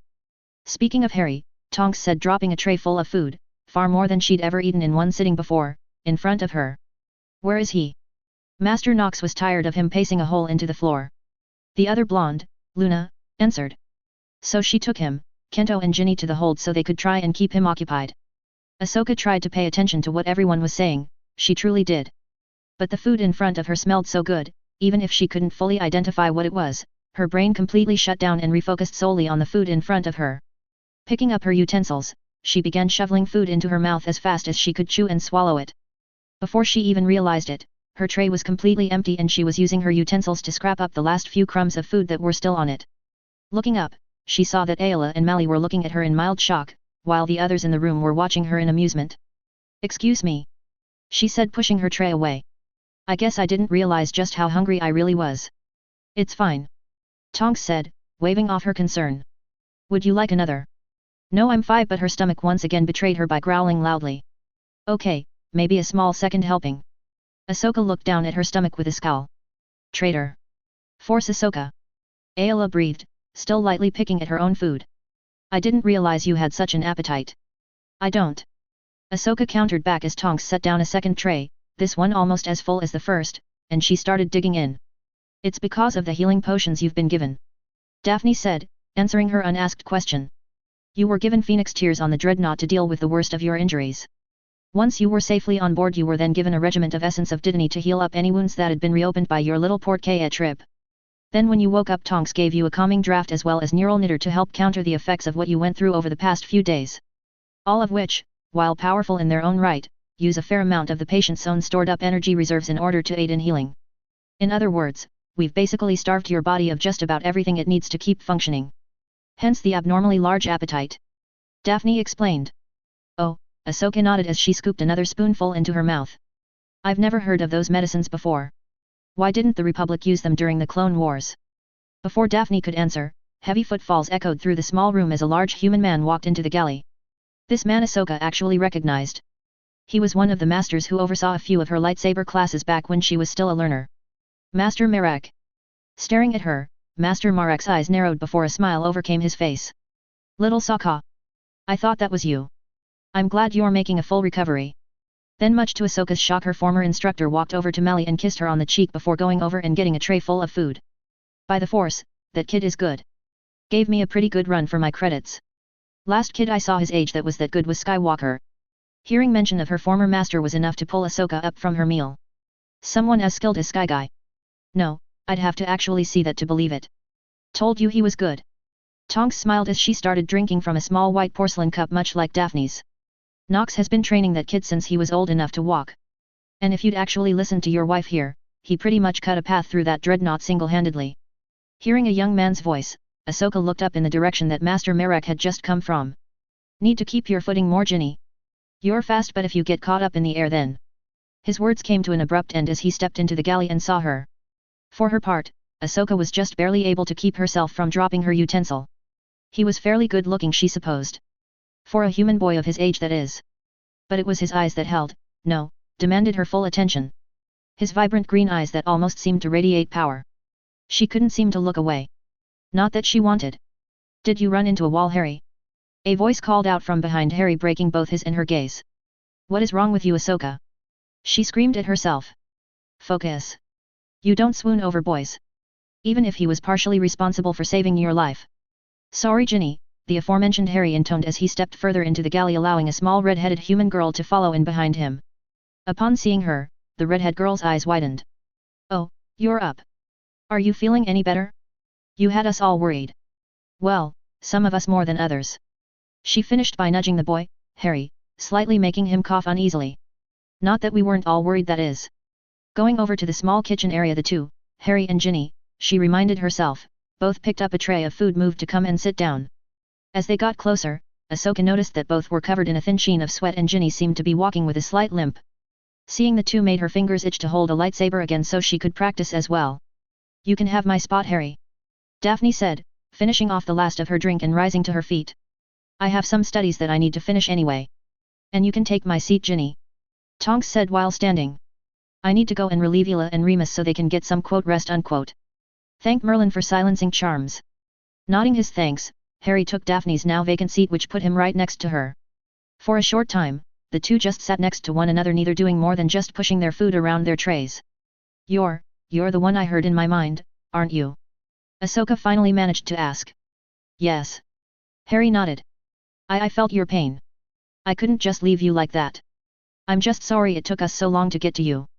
Swallowing past the lump in her throat, Ahsoka Lighting placed her hand on top of his wrist. Thank you for coming for me, Harry. Harry turned to face her. Ahsoka felt herself almost hypnotized by his eyes once more. I wasn't the only one who came after you. Ginny was there with me, as was Melly. Daphne, Ela, and Kento also came with us. As did my mother and Susan. And Ayla, sorry, Master Sakura was already on board trying to rescue you as well. Harry's just being modest. Ginny said, smiling at the two of them. We probably could have just pointed him towards the interior of the ship and sat back and watched as he took care of the rest. Harry does have a bit of a knack for saving people and for putting himself in dangerous situations. An unknown voice spoke with an amused tone. Hearing the new voice, Ahsoka looked around just as a woman walked into the galley. There were very few times when she could actually remember being uneased by someone. She'd fought in the Clone Wars on the front lines for nearly 2 years with Master Skywalker. She'd fought against Grievous. She'd even gone toe-to-toe with Ventress for several occasions. She even stood in the presence of Count Dooku. She'd stood strong against the disapproving glares of the Jedi Council. And yet, just being in the presence of the woman who just entered had unnerved her more than ever before. Well, I for one am glad that he does. Ayla said, giving Ahsoka a moment to gain her bearings. For Ahsoka's sake, as well as for my own. I don't think I would have been able to get her off of that ship without your timely intervention, Nox. Perhaps. The woman shrugged before walking across the room and standing before the table. I'm glad to see that you are up and moving, young one. Thank you, Master. Ahsoka swallowed. That had to be it. She was some Jedi Master that had been mostly absent during the Clone Wars. The woman stared at Ahsoka a moment longer before smiling, nothing more than a slight upturning of her lips, at her. You're welcome, young one. She then reached out and grabbed Ahsoka by the chin, not roughly, but enough to make sure that Ahsoka was staring only at her. You're strong, young one. Don't let what happened to you rule your life. Embrace it and move on. Licking her lips, Ahsoka could practically feel the power in her words. Yes, Master. Well then, Master Nox said suddenly as she backed away from her. I believe it is time for us to have a conversation that I've been promising to have with Mali and Kento for some time now. But first things first. Nat, come here a moment. Nox beckoned to the Nautolan youngling. The little Nautolan blinked up at Master Nox for a second before hopping down from her seat and walking over to her. Kneeling down, Master Nox snapped her wrist to the side and Ahsoka felt a slight surge of the force as a thin stick appeared in her hand. She then touched the stick to Nat's ear canals and throat, which were accented with small bursts from the force, before standing back up. Can you understand me, Nat? Yes, Master Nox. The little girl said in perfect basic. How can I understand you? You are not speaking Hutus. Nat's eyes widened as she reached up to touch her ear that Master Nox briefly touched. It's a translation charm, dear. Master Nox said. You'll still need to learn basic. But for the time being this will work. Now go sit down with Luna again. Nodding, the little girl turned back around and crawled back up into the seat next to Luna. As she did, Ahsoka furrowed her brow as she tried, and failed to figure out just what Master Nox had done. One moment the little girl could only understand and speak in Hutus, and the next she was speaking perfect basic. She used the force to allow the girl to speak and understand basic instead of Hutus. How? That's impossible. What she did next though completely blew Ahsoka away. Waving her stick behind her, a chair that hadn't been there suddenly appeared. Ahsoka stared dumbly at the chair that wasn't there a second ago. A mind trick? No, Master Nox is sitting in it. It's really there. Now then, Master Nox said as she settled herself into the chair that wasn't there a moment before. Before we go too much farther, allow me to put all of my cards out on the table. I am not a Jedi. Never have been and never will be. Far too limiting for my tastes. No. Until recently I was Darth Nox, a Dark Lady of the Sith. And one of the highest-ranking members of the Dark Council. Ahsoka's hands involuntarily twitched towards her waist where her lightsabers used to be, but before they could move far she felt Harry's hand gently cover one of her own. Not threatening, but as if he was trying to halt her from doing anything. Looking across the table she saw that Ayla had shifted her weight slightly, no doubt in preparation for drawing her own lightsaber. However, neither Master Merek nor Mali seemed to be too terribly shocked by her revelation for some reason. Wait, the Dark Council?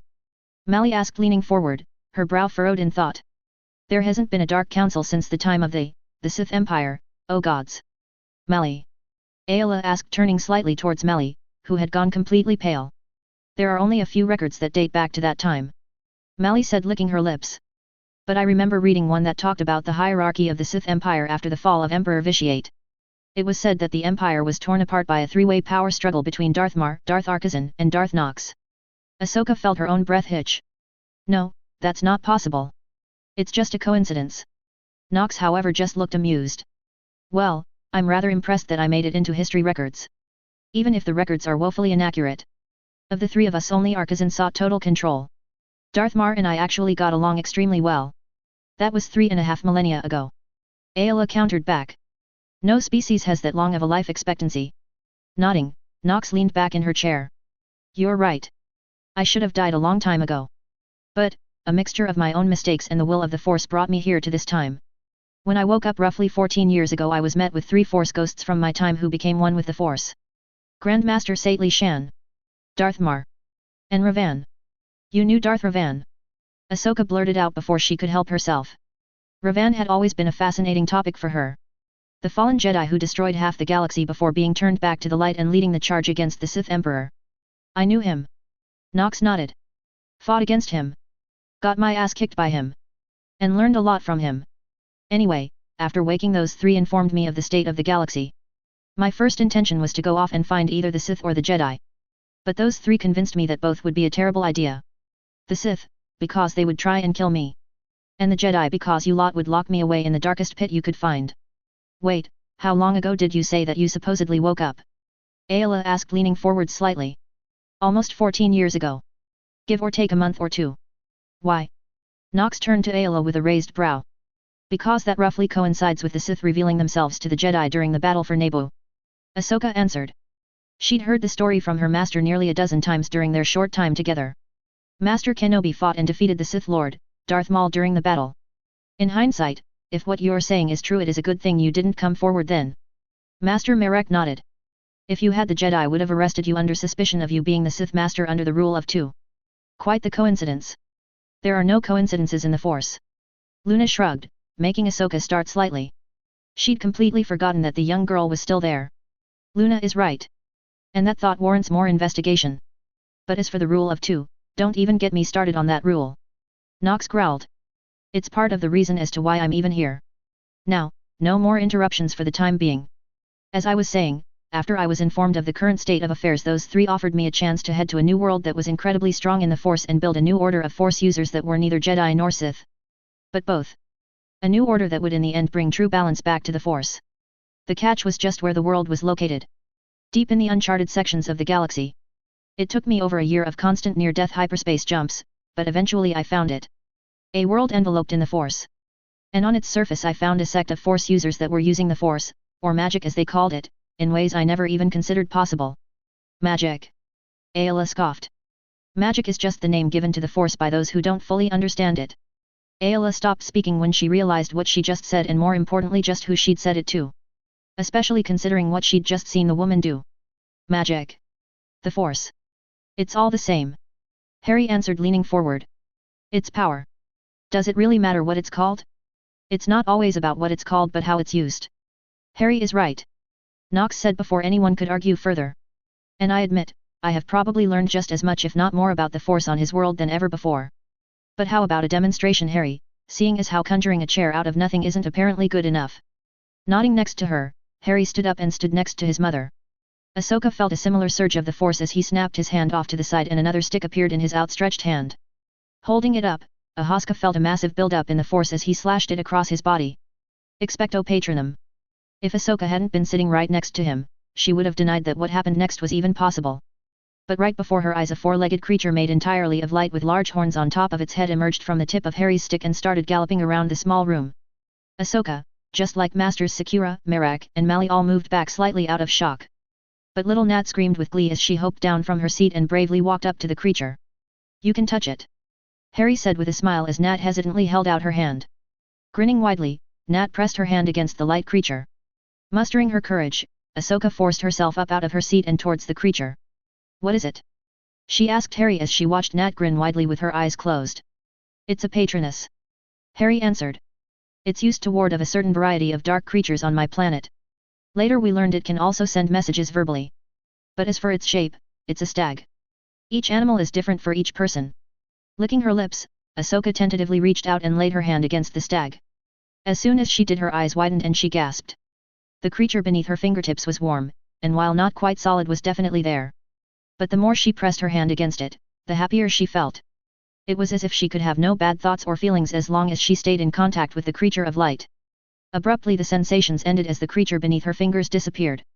And judging by the pouting look Nat was giving Harry, she was just as disappointed by its disappearance as she was. How did you do that? She asked, turning towards Harry. Magic. Harry grinned as he tucked his wand away up his sleeve. The main difference between the Force, as you know it, is how it's used. Jedi and Sith are not the exclusive users of the Force, as you know. Nox explained.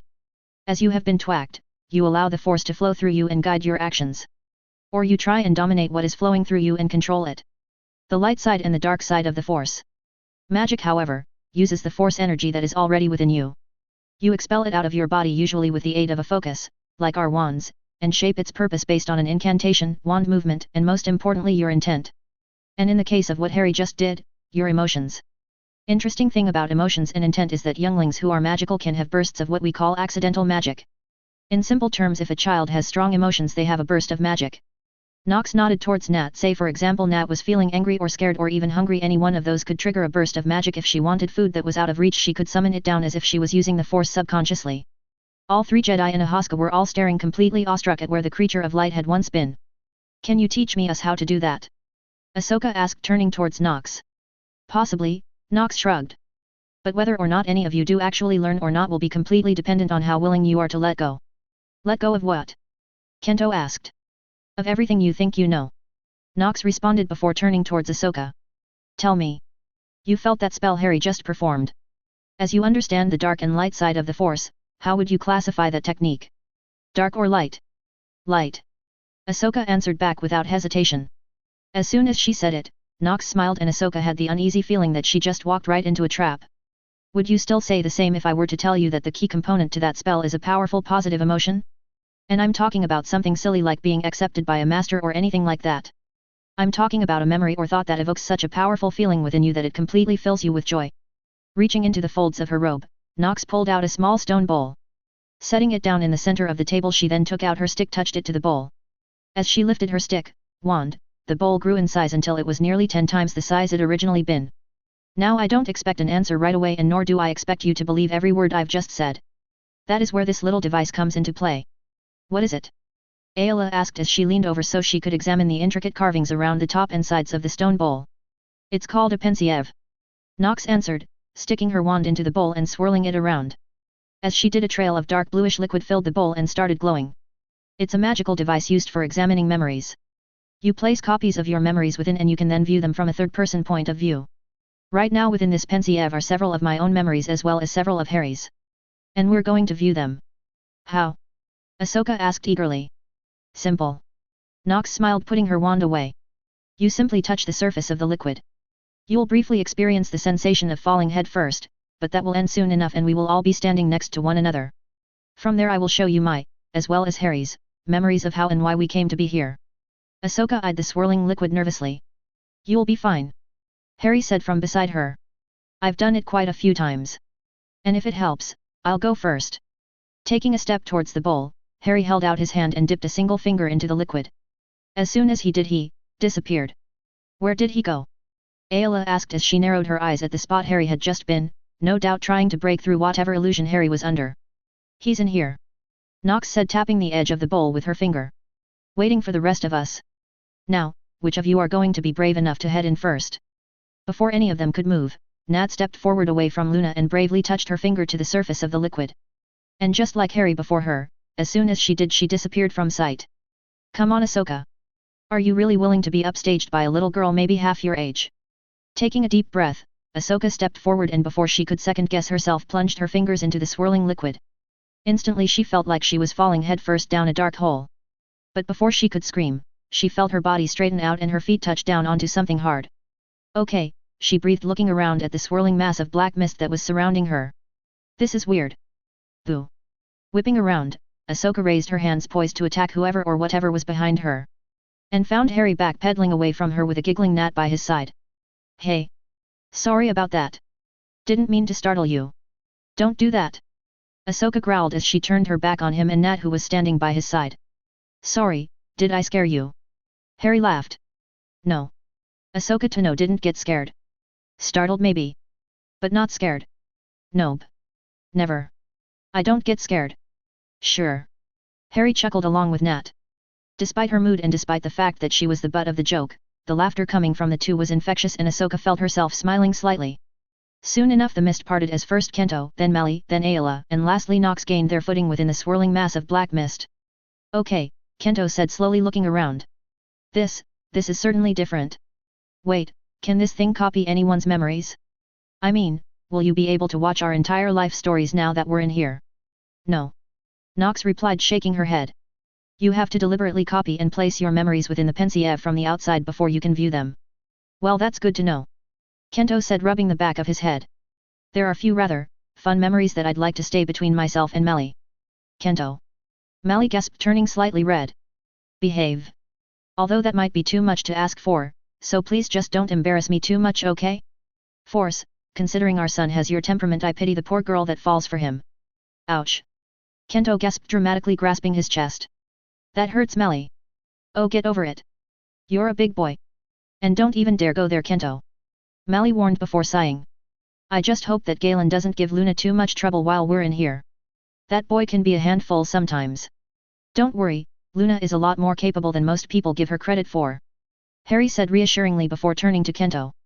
I have a feeling that you are going to get along with my godfather Kento. He's a child in a grown man's body too. Save it for another time, boys. Nox said sharply. We're here for a reason. Now, as for what you're about to see. First I'm going to show you some memories of my time with the old empire. Then I'm going to show you just how I came to be here in this time and my time with the spirits of Ravan, Shan, and Mar. Then I'm going to show you a few memories of Earth and magic, specifically from both my own and Harry's memories. And then lately, I'm going to show why exactly I have risked exposure by coming back. With a wave of Nox's hand, the mist around them dissipated, revealing a landing platform on a desert planet. Not too far from where she was standing, a group of humans appeared kneeling on the platform, each of whom had a slave collar around their neck, while another human marched back and forth in front of them, berating them in the meanest way possible. Welcome to the Sith Academy on Korriban, Nox said just as Ahsoka noticed a younger version of the powerful Force user kneeling on the platform with a collar around her neck. And the beginning of my ascension from slave to Dark Lady of the Sith. Ahsoka watched on in fascination and horror as she watched the younger version of the woman beside her go through the trials of the Sith. As she watched, she couldn't help but be reminded of her own time in the Jedi, studying with those her age, studying with masters, learning peacefully. What she was seeing was nothing like that. There was little to no teaching. It was survival of the fittest. Those who fell behind weren't given another chance, they were simply killed. It was brutal. As the visions came to Nox being named as an apprentice, the black mist surrounding them condensed once again before reforming into large meeting hall. Again she watched completely awestruck as Nox and her beast companion battled against two incredibly skilled and powerful opponents. Then the vision shifted again and they were standing in what looked like the same room, only it was completely destroyed and covered in a thick layer of dirt. Gods! Kento breathed as they watched the ghosts of Ravan, Grandmaster Shan, and Darth Mar converse with Nox. Is there any way you record this outside of this device? Master Jocasta knew probably would have broken every tenet of the Jedi Order in order to obtain a record as extensive as this. Perhaps we can arrange something in the future. Nox shrugged as they watched her vision self walk over to one of the crates and kick it open. By the Force! Ayla gasped as she saw the number of holocrons that laid within. Even Ahsoka could hardly believe what she was seeing. If all of the crates in the vision contained the same number of holocrons, then Nox probably had more than the Jedi Temple. Do you still have all of the holocrons? Nodding, Nox waved her hand and the dark mist returned. Yes, I do. They're back on Earth. With another wave of her hand, the mist started to shift again. Now that you've seen what led me to seek out Earth, I'm going to show you combination of mine and Harry's memories regarding just what their magic can do. As the mist solidified, she saw Nox standing with two men that were instructing her how to use the wooden stick, wand, in her hand. As she watched, Nox created several items out of thin air, turned one thing into another, and several performed numerous of feats with the Force that less than a day ago Ahsoka would have sworn were impossible. Then the mist shifted and she saw a younger version of Harry walked with dozens of other children his own age through what looked like a large room within a stone, actual stone not steel, building. As she watched. This was my first transfiguration class. Harry narrated. Despite how strict she is, I swear that Professor McGonagall just likes to show off for the first years. As she watched, all the kids took their seats in a classroom that had a small feline animal perched on the desk at the front of the class.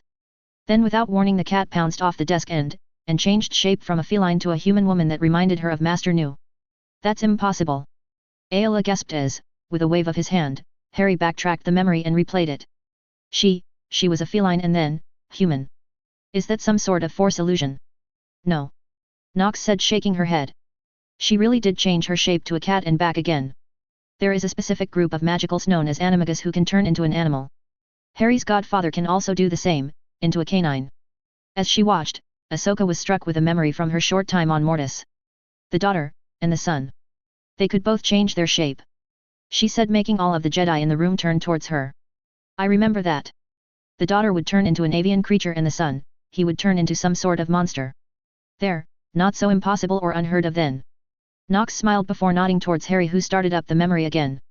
With rapt attention, Ahsoka watched as Harry and the others on board the ship learned uses for the Force that she never even dreamed possible. This is all so incredible. However, things on Earth are far from idyllic. Nox said as dark mist returned. There are still so-called Dark Lords and ladies that spring up every now and then. 13 years ago there was such a Dark Lord and he was responsible for killing Harry's parents before he himself was defeated. The problem is, he didn't stay dead. With a wave of her hand the memories shift and Ahsoka watched a slightly younger Harry walk into a large pillared room with a mirror at one end that had a human man stand before it. The younger version of Harry talked to the older man for a moment, then the man suddenly seemed unsure as a second voice joined in. Then the man started to remove his turban. As he lowered it, Ahsoka, and everyone else save for Harry and Nox, all gasped as they saw a second face on the back of the bald man's head. The three entered a strange conversation before the face on the back of the head snarled and the man leapt at Harry. With reflexes that would make even Sky Guy proud, Harry drew his lightsaber and cut off the man's arm before using his wand to create a stream of fire like a flamethrower. The man stared at his arm in horror, before throwing a plethora of jets of light out of his wand, each of which Harry deflected with his lightsaber. Just as Harry was staring to gain the upper hand, the man disappeared in a cloud of smoke and moved behind him. But it was all for naught as Harry calmly thrusted his lightsaber into the thick of the mist. As the mist faded they all saw that Harry had stabbed the man through his chest. In one last act of desperation, the man grabbed Harry by the throat. But then the strangest thing happened. His arm, and soon the rest of his body, slowly turned to ash and disintegrated. Then a shadow with a face rose up from the ashes and slammed into Harry and the world around them went dark.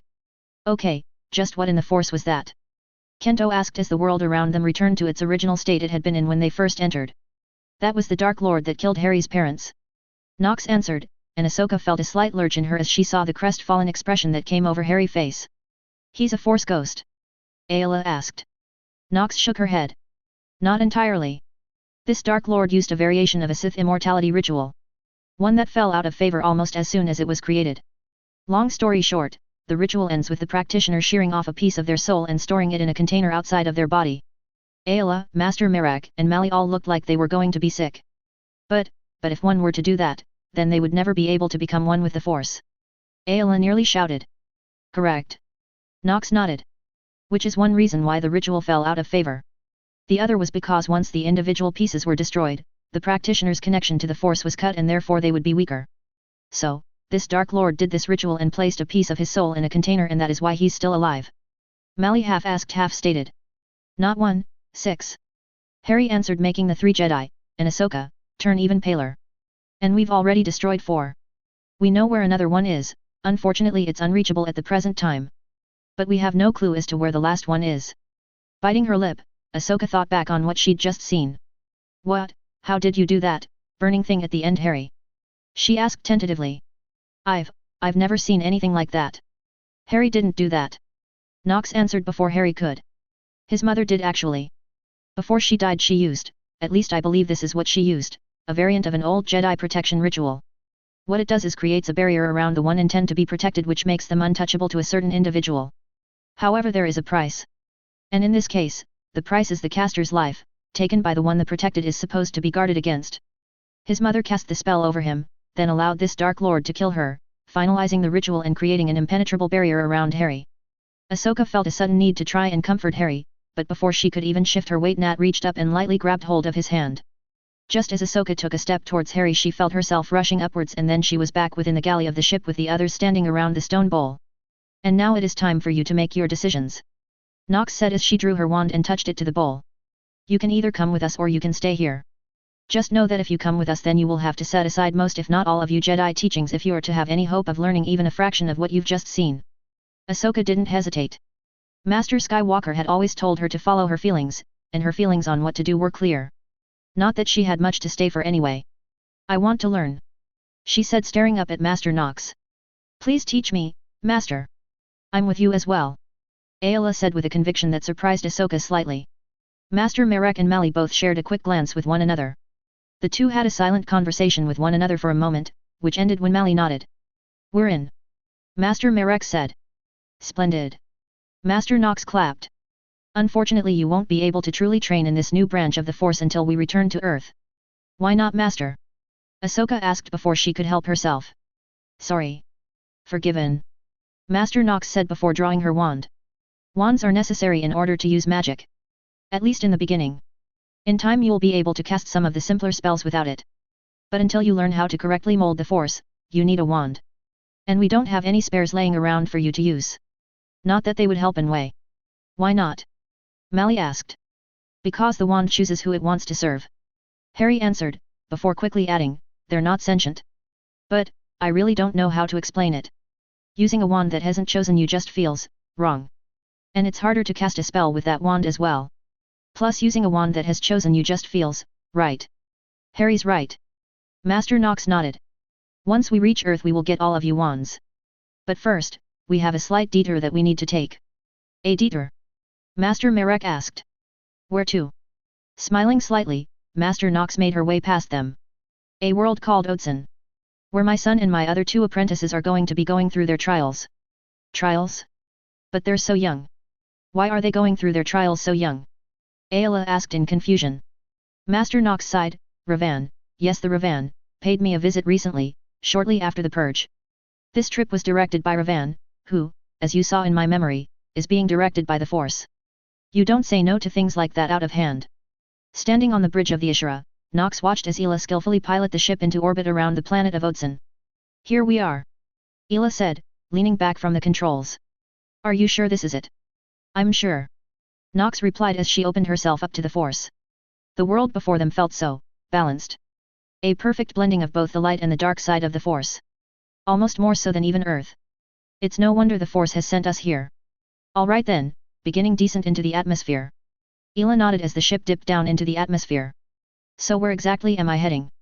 Sitting down in the co-pilot's seat, Nox took control of the ship and closed her eyes, allowing the force to guide her actions. Nearly 20 minutes later, Nox felt a pulse in the force as she flew them over a large tree-filled valley that was perhaps 50 kilometers or more wide and surrounded on 3 sides by mountain ranges. Hover us around in a tight circle maybe 50 meters or so off the ground above this valley. After we send the kids off, head for that ridge right over there and set up camp until they return. Will do. Ela nodded as Nox stood back up and made her way towards the back of the ship. As Nox made her way through the ship, she could hear voice getting steadily louder. Stopping just outside of the cargo hold, Nox peeked inside. Just about everyone save for Ela and herself were in the hold. In the center of which stood Harry, Daphne, and Susan.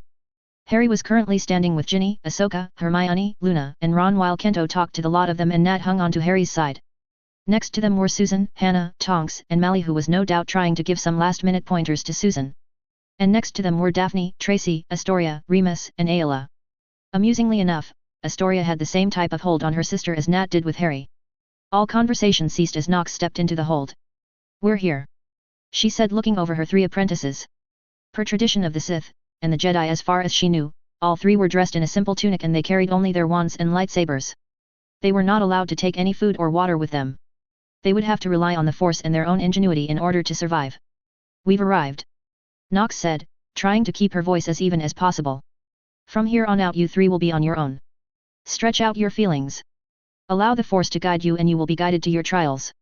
Succeed, and return to us as full-fledged Knights of the Guardians. Yes, Master. Harry, Daphne, and Susan said as one. Good. Now come, it's time to begin. Walking past them group, Nox watched as her 3 apprentices said farewell to their friends and family before turning to follow her. Nox had to hide a slight smile as Ahsoka wished Harry luck, which caused her son's ears to turn slightly red. Well, like mother like son I guess. Leading her apprentices to the closed boarding ramp, she had the 3 of them stand near the bottom before stepping back from them. May the Force be with you. She said before activating the ramp. All 3 had just barely enough time to realize that they were not yet on the ground before Nox sent them all out of the ship with a slight force push. Tonks walked up behind Nox as the ramp closed. You threw them out of the ship, while it was still airborne, didn't you? Nox turned to face Tonks with a wry smile. Why yes I did, be glad you aren't going to go through the same thing they will be. Nox returned to the hold to address the remaining members of the ship.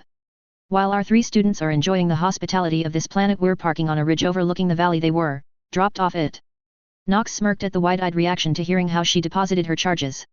While it would be nice to stay on board while during their trials, we will be setting up a small camp so we can take advantage of the planet for more practical Force studies. So get those tents ready to be moved. Kneeling down at the tunnel's entrance, Daphne pulled out her wand and conjured a small sphere of light before sending it into the cave. Ever since she left the ship over a week ago now, she'd been following a strange pulse in the Force. A pulse that seemed to emanating from this cave. It'd only been less than 2 weeks since Master Nox, quite literally, kicked the 3 of them out of the ship to begin their trials. But those 2 weeks felt like months. There was little to nothing to eat. Drinkable water, despite this being a world similar to Earth, was actually fairly hard to find. So she'd been forced to rely on the Force to provide her with what she needed. Which was the point she assumed. As her light disappeared around a bend within the cave, Daphne drew out her saber staff and held it off to her side before entering after her conjured light. The tunnel seemed to stretch on forever as she followed the light deeper and deeper into the ground. After what seemed like an eternity, the tunnel she was following evened out and expanded into a vast cavern littered with gemstones. Beautiful. She whispered to herself as she guided her light higher into the cavern. It is, isn't it? Spinning around, Daphne activated one half of her saber staff, and found nothing behind her. Ha ha ha, you didn't actually think it would be that easy, did you? Turning in a slow circle, Daphne tried to find the source of the voice. But no matter where she looked, all she saw was more of the cavern. Show yourself. I'm right here. Spinning around, Daphne brought her saber staff around ready to attack. But completely faltered once she saw who was standing behind her. Ha ha ha, what's wrong, Daphne? I think we look good. Standing behind her was an actual walking, talking, mirror image of herself. Only, not.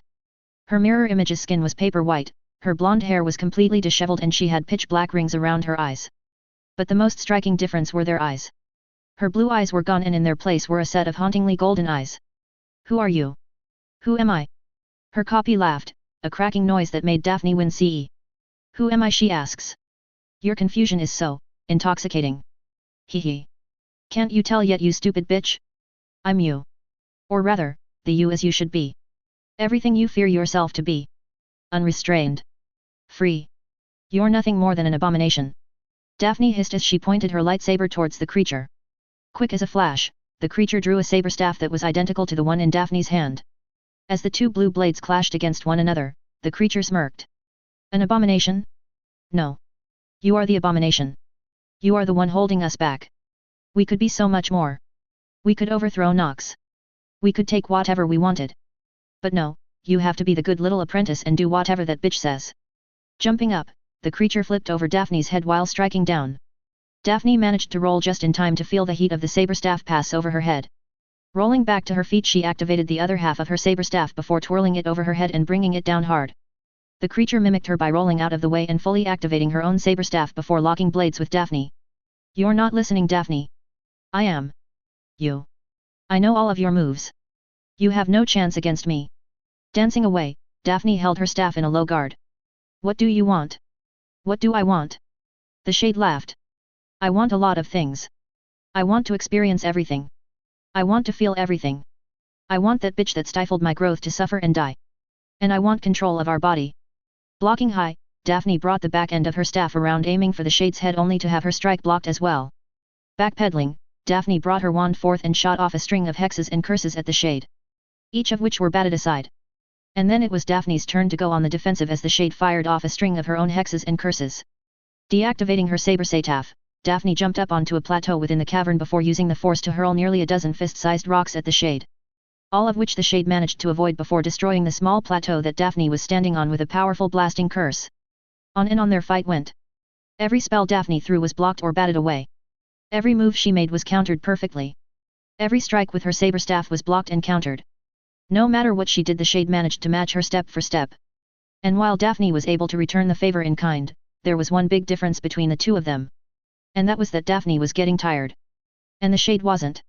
Receiving a backhand to the side of her head, Daphne went down to the ground hard as she felt blood pool within her mouth. The shade didn't waste a second. Before Daphne could even get up to her hands and knees, the shade kicked her in the side before sending her rolled across the cavern with a powerful force push. PFF. Pathetic Daphne. Really, really pathetic. The shade sighed as Daphne struggled to get back up to her feet. Your fear is giving me more and more power. Why don't we just end this pointless fight and you just stay down like a good little girl and let me take over from here on out? Something in the shade's words made Daphne pause. She keeps saying I'm afraid. And that she's me. Could it be that simple? Rising back up to her feet, Daphne held her saber staff across her body. As long as I draw breath, shade, I will never let you win. Brave sentiment.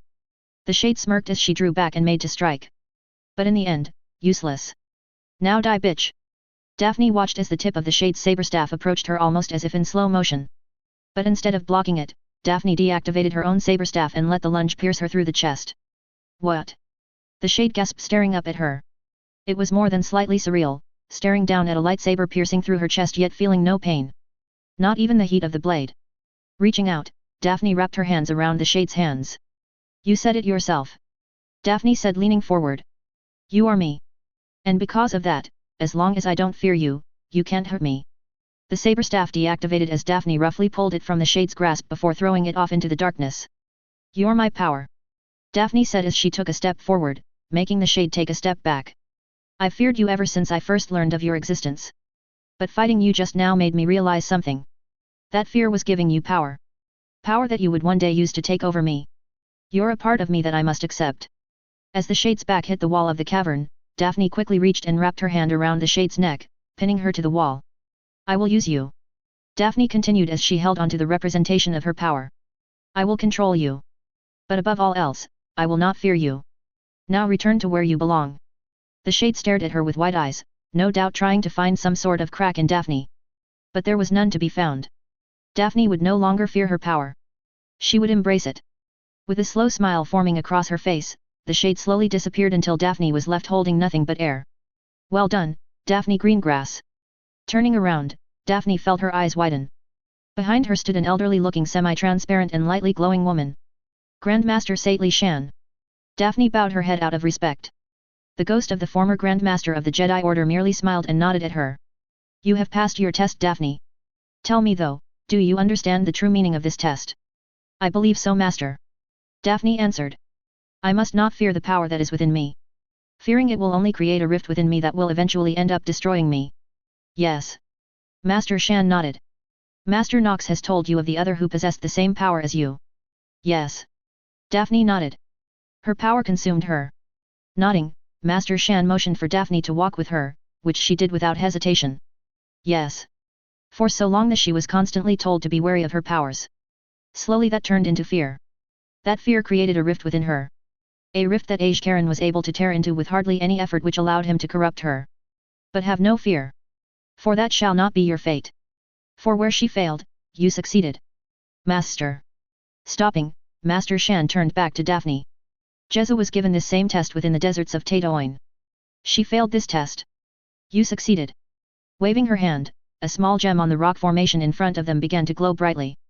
Take it. Squinting against the bright light, Daphne reached out towards the glowing gem. The light suddenly died as she felt something small press itself into her palm. Turning her hand over, she blinked at what she was holding. A white kyber crystal. A gift from the Force, Daphne. Master Shan said as she took a step back, her form slowly starting to disappear. Return now to your master. Whole. And a Knight of the Guardians. Running through the deserted halls of her family's ancestral home, Susan had only one thought on her mind. She had to find her aunt before the Death Eaters could. Susan wasn't sure just how they did it, but Voldemort and his lackeys had found a way past the centuries' worth of defensive wards that had kept the Bones family safe for generations. Please, Auntie, please be a light. I can't lose you too.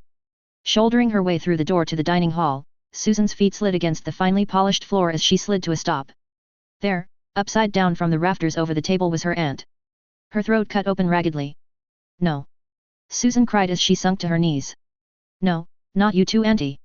Clenching her fists tight, Susan lashed out with the force, destroying whatever she could see as she shouted at the top of her lungs. When will it be enough? She shouted out as the debris from her rampage began circling around her.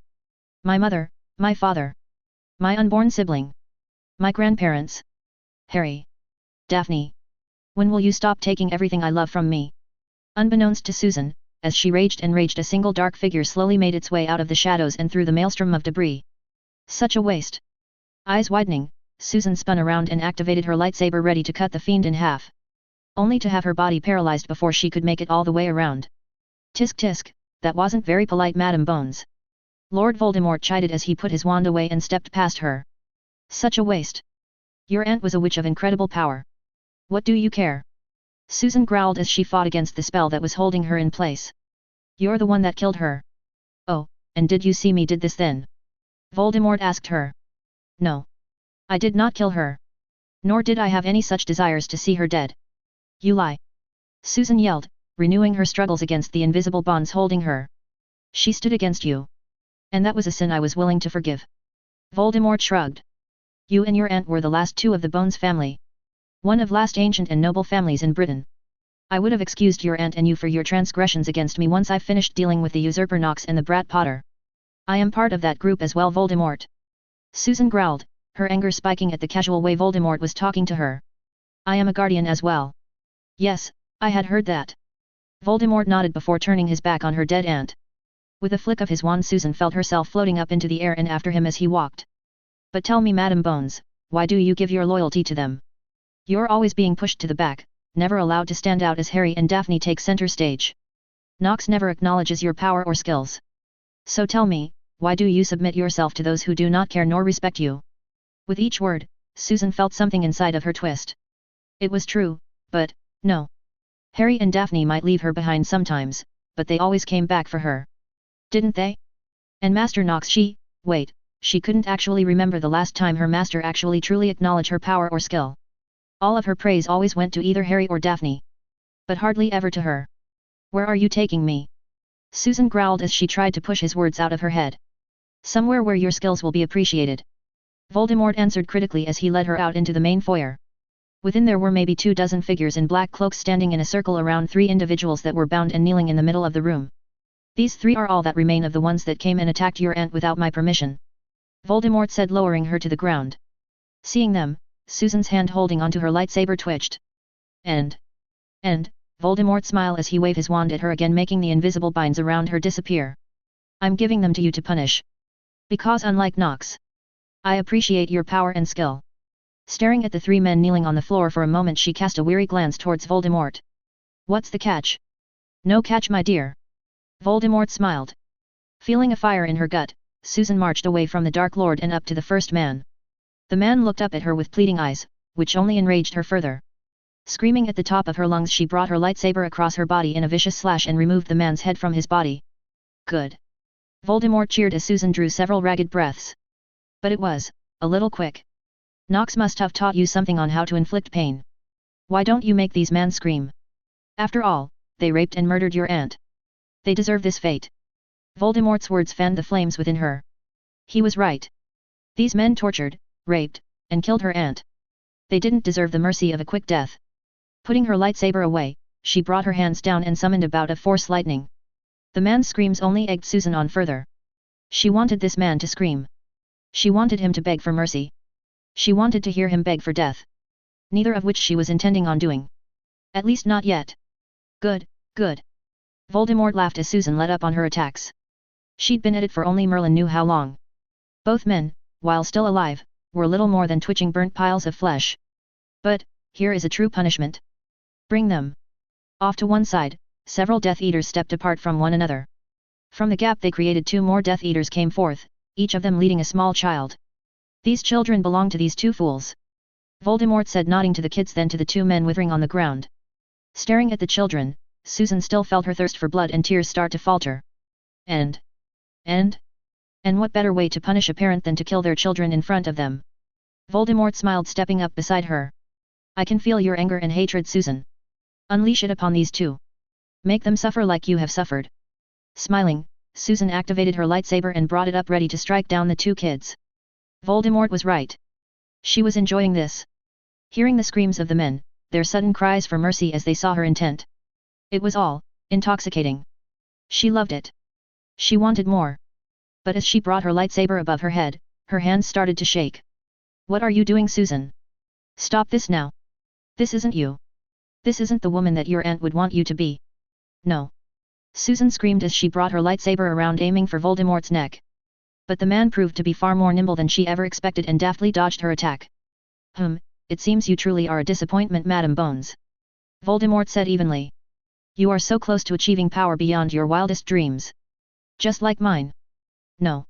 Susan growled, holding her lightsaber in a high guard. I am nothing like you.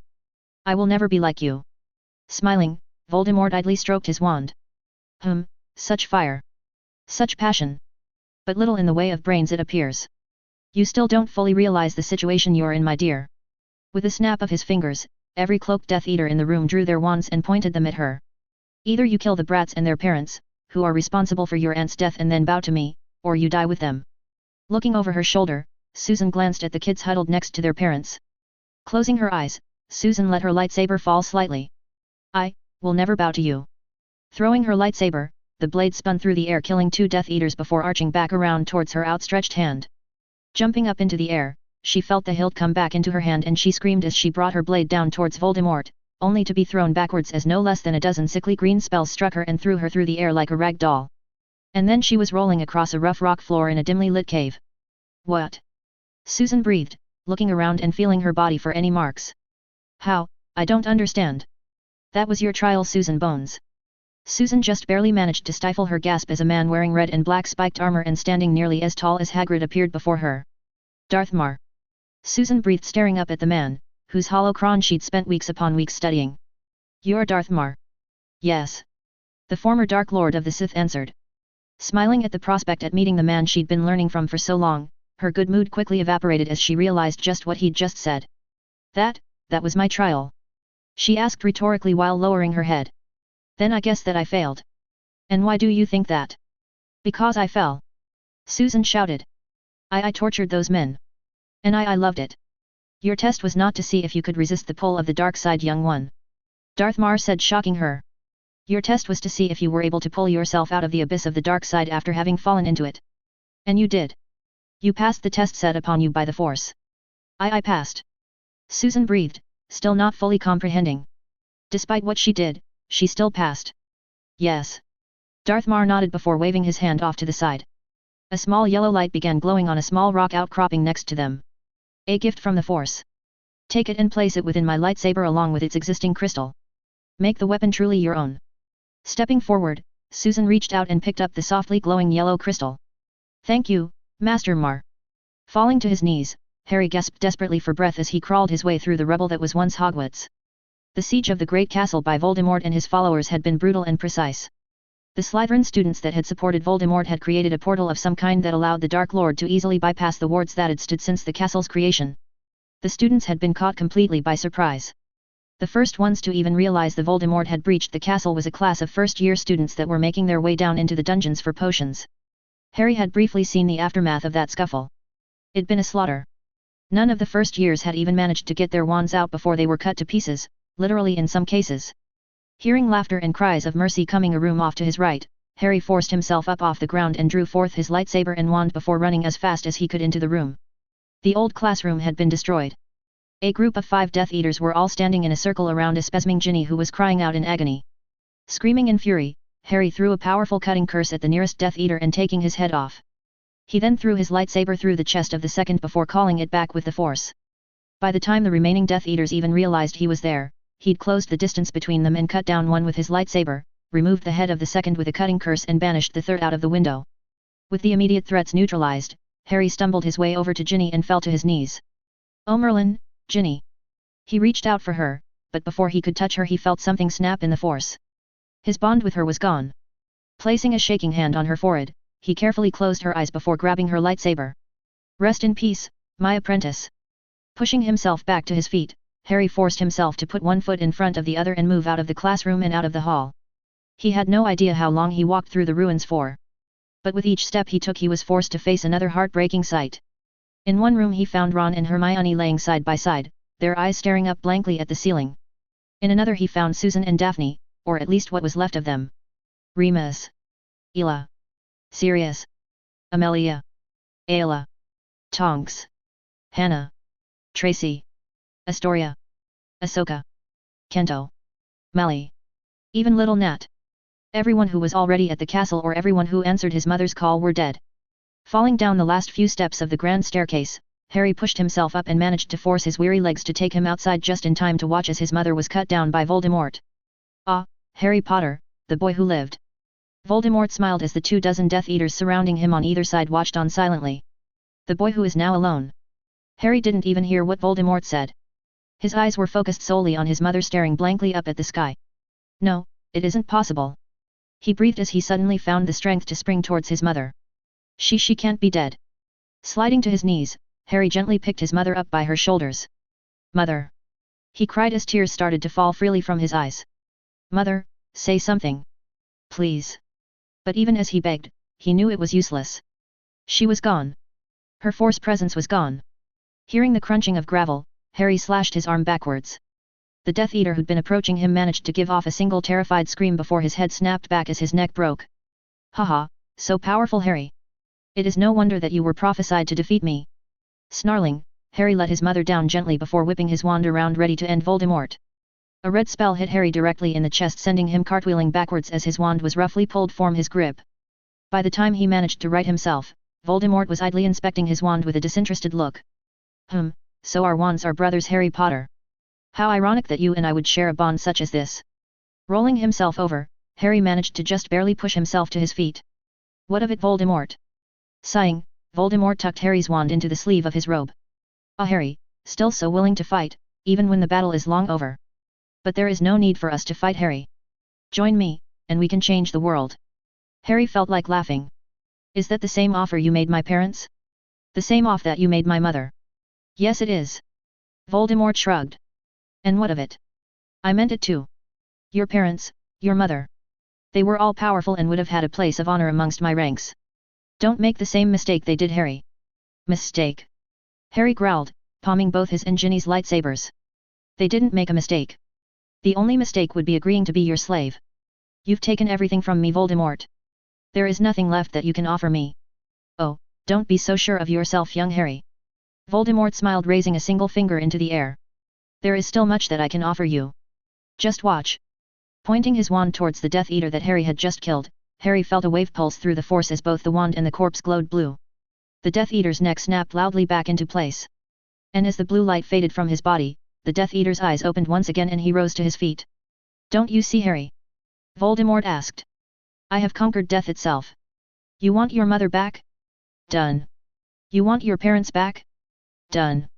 You want a harem of witches to serve at your every whim? Done. All you need to do, is bend knee to me and take your place at my side. And together, we will conquer the world. Both lightsabers dropped from his hands. He could have his parents back. He could have his mother back. He could have all of his friends back. Sure, he would have to bend knee to Voldemort, but he could always bide his time. Learn what he could from the man and kill him later. Harry started to kneel, nothing more than a slight shifting of his weight, when a memory struck him. It was of him and his mother as they trained while he was still but a child. Listen well, Harry. His mother had told him. Death is a frightening prospect. But, you must not let your fear and hatred of death consume you. For there is one ultimate truth to the universe. And that is that nothing lasts forever. Mourn for those who die. Miss them. But do not let your grief consume you. For those who have died will have joined with the Force. So in the end, there truly is no death. There is only the Force. With a jolt, Harry froze in place. You would bring them back, but in what capacity? Opening his hands, he summoned both lightsabers back to him and activated them. My parents fought against you. My mother fought against you. My friends fought against you. I will not tarnish their memory by submitting to you.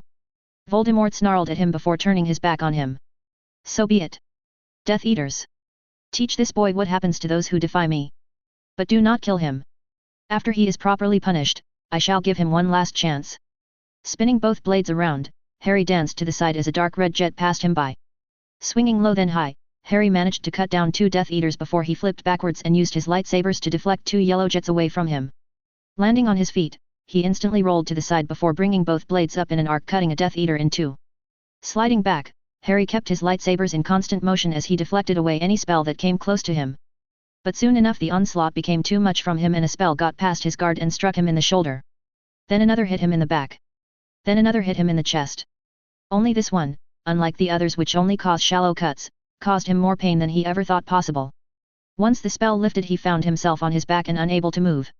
Just as he started to lift his left hand, a red streak pierced through his wrist, severing his hand from the rest of his body. Do you understand now, Harry? Voldemort asked as he stood over Harry's twitching body. You never stood a chance against me. Now take my offer. Join me. And I will end all of this and restore that which you have lost. Groaning with the effort, Harry somehow managed to rise to his feet. There is no dark side nor a light side. There is only the Force. Spreading his feet, he activated his lightsaber and held it before his eyes. I will do what I must to keep the balance. The balance is what sustains me. There is no good without evil, but evil must not be allowed to flourish. There is passion, yet peace. Serenity, yet emotion. Chaos, yet order. I am the wielder of the flame, the protector of balance. I am the holder of the torch lighting the way. I am the keeper of the flame, the soldier of balance. I am a guardian of balance. I am a guardian. Finishing the code, Harry glared at Voldemort. By this code, I will never let you win. Snarling, Voldemort raised his wand. Very well. Die as a fool. Avada Kedavra. Harry caught the green light of the killing curse against his lightsaber. The spell didn't deflect back, but nor did it instantly cut through the lightsaber. Instead the two merely impacted against one another, creating a bridge between Harry and Voldemort. Moving 1 foot forward, Harry began the excruciating march towards the man who'd taken everything from him. With less than 10 feet between the two of them, he heard the hilt of his lightsaber crack. At 5 feet the lightsaber shattered into countless pieces. He wasn't quite sure just how he did it, but Harry's anger and desperation gave him enough power in the Force to catch the deadly spell before it could touch his skin. At less than a foot separating the two, Harry could see the wrinkles on Voldemort's face. And the fear. This is not possible. Pushing his hand outwards, Harry brought the spell almost all the way back to the wand it'd been cast from. With the Force, nothing is impossible. Harry said, staring Voldemort right in the eye. It's time to finish this, Voldemort. And with it he pushed the spell the last crucial inch back towards the wand. The green light of the killing curse detonated, sending a shockwave of killing energy outwards. Harry felt the cursed light wash over him as his body flew backwards, and then it was gone and he hit the ground hard. Gasping and trying to get the air back into his lungs, Harry quickly rolled over and sprung up to his feet. What? Where? This cave. Then it all started to come back to him. His mother pushing Daphne, Susan, and himself out of the Ashura. Meditating alone in the forest, trying to find some glimmer as to where he was supposed to go. Of having to rely on the force to sustain him as he tried and failed to find anything to eat or drink. Finding the slight pulse in the force that he ended up following for days before he came across what was obviously a man-made cavern in the side of one of the mountains that surrounded the valley. I entered the cave and then I was at Hogwarts. None of that was real. No. At least not entirely. A voice spoke behind him. Snapping his wand into his hand, Harry spun around and found himself face to face with a ghost. The ghost was wearing black robes and his face was covered with scars. Even though Harry had never even seen this man, he knew who he was without a shadow of a doubt.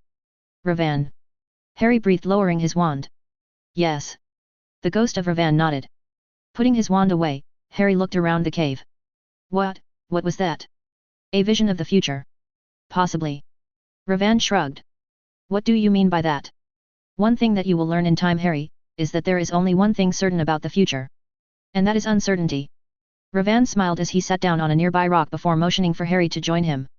In that future you fought and lost against this Dark Lord. In another you won.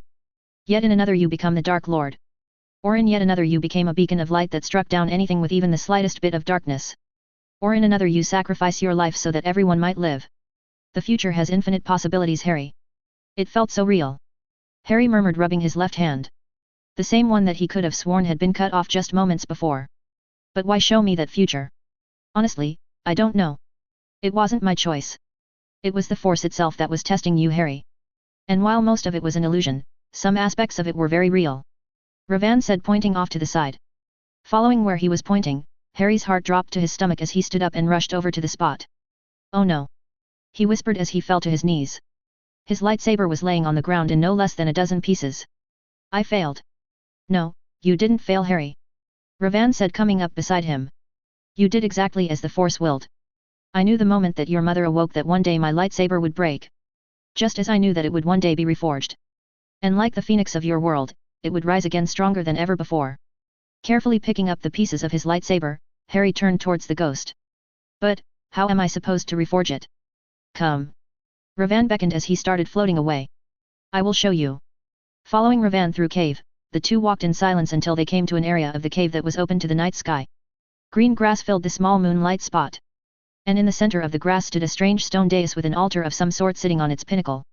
This is a lightsaber forge, Harry. One of the few true forges remaining in the galaxy. Ravan explained as Harry stepped past him. Climb its steps and place the pieces of my lightsaber upon the forge. And upon its surface you will find another gift from the Force. There are other pieces there as well from those who have journeyed here yet failed their tests. Once you are ready, meditate deeply on the Force and it will guide your creation of a new lightsaber. Taking a steadying breath, Harry marched up the dais towards the altar at the top. He looked back only once, and discovered that the ghost of Ravan was gone. Once he reached the forge, he stared at the gift the Force had granted him. It was a kyber crystal. A pitch-black kyber crystal. Setting the pieces of his broken lightsaber down on the forge next to the black crystal, Harry sunk to his knees and closed his eyes. There is no dark side nor a light side. There is only the Force. I will do what I must to keep the balance. The balance is what sustains me. There is no good without evil, but evil must not be allowed to flourish. There is passion, yet peace. Serenity, yet emotion. Chaos, yet order. I am the wielder of the flame, the protector of balance. I am the holder of the torch lighting the way. I am the keeper of the flame, the soldier of balance. I am a guardian of balance. Repeating the code of the guardians like a mantra, Harry sunk into a deep state of meditation before the forge. The outside world faded away as he sunk deeper and deeper into his Force meditation. Slowly, Harry felt as the broken pieces of his lightsaber, and the pieces belonging to those who'd failed, slowly rose above the surface of the altar. Surrendering himself completely to the will of the Force, Harry felt as his old lightsaber was taken apart and reforged. The old purple kyber crystal was nestled at the top of the hilt along with the black crystal before being encased on all sides by the hilt of his new lightsaber. Harry wasn't sure just how long he'd been kneeling there before the forge, but when he heard the thud of his new lightsaber hitting the altar and he opened his eyes, he saw that instead of being cast in the light of the moon, the forge was surrounded by the soft glow of dying light. Well, at least I know at least one day has passed by so far. Grimacing only slightly as his knees cracked and popped in protest, Harry rose to his feet and inspected the new blade before him.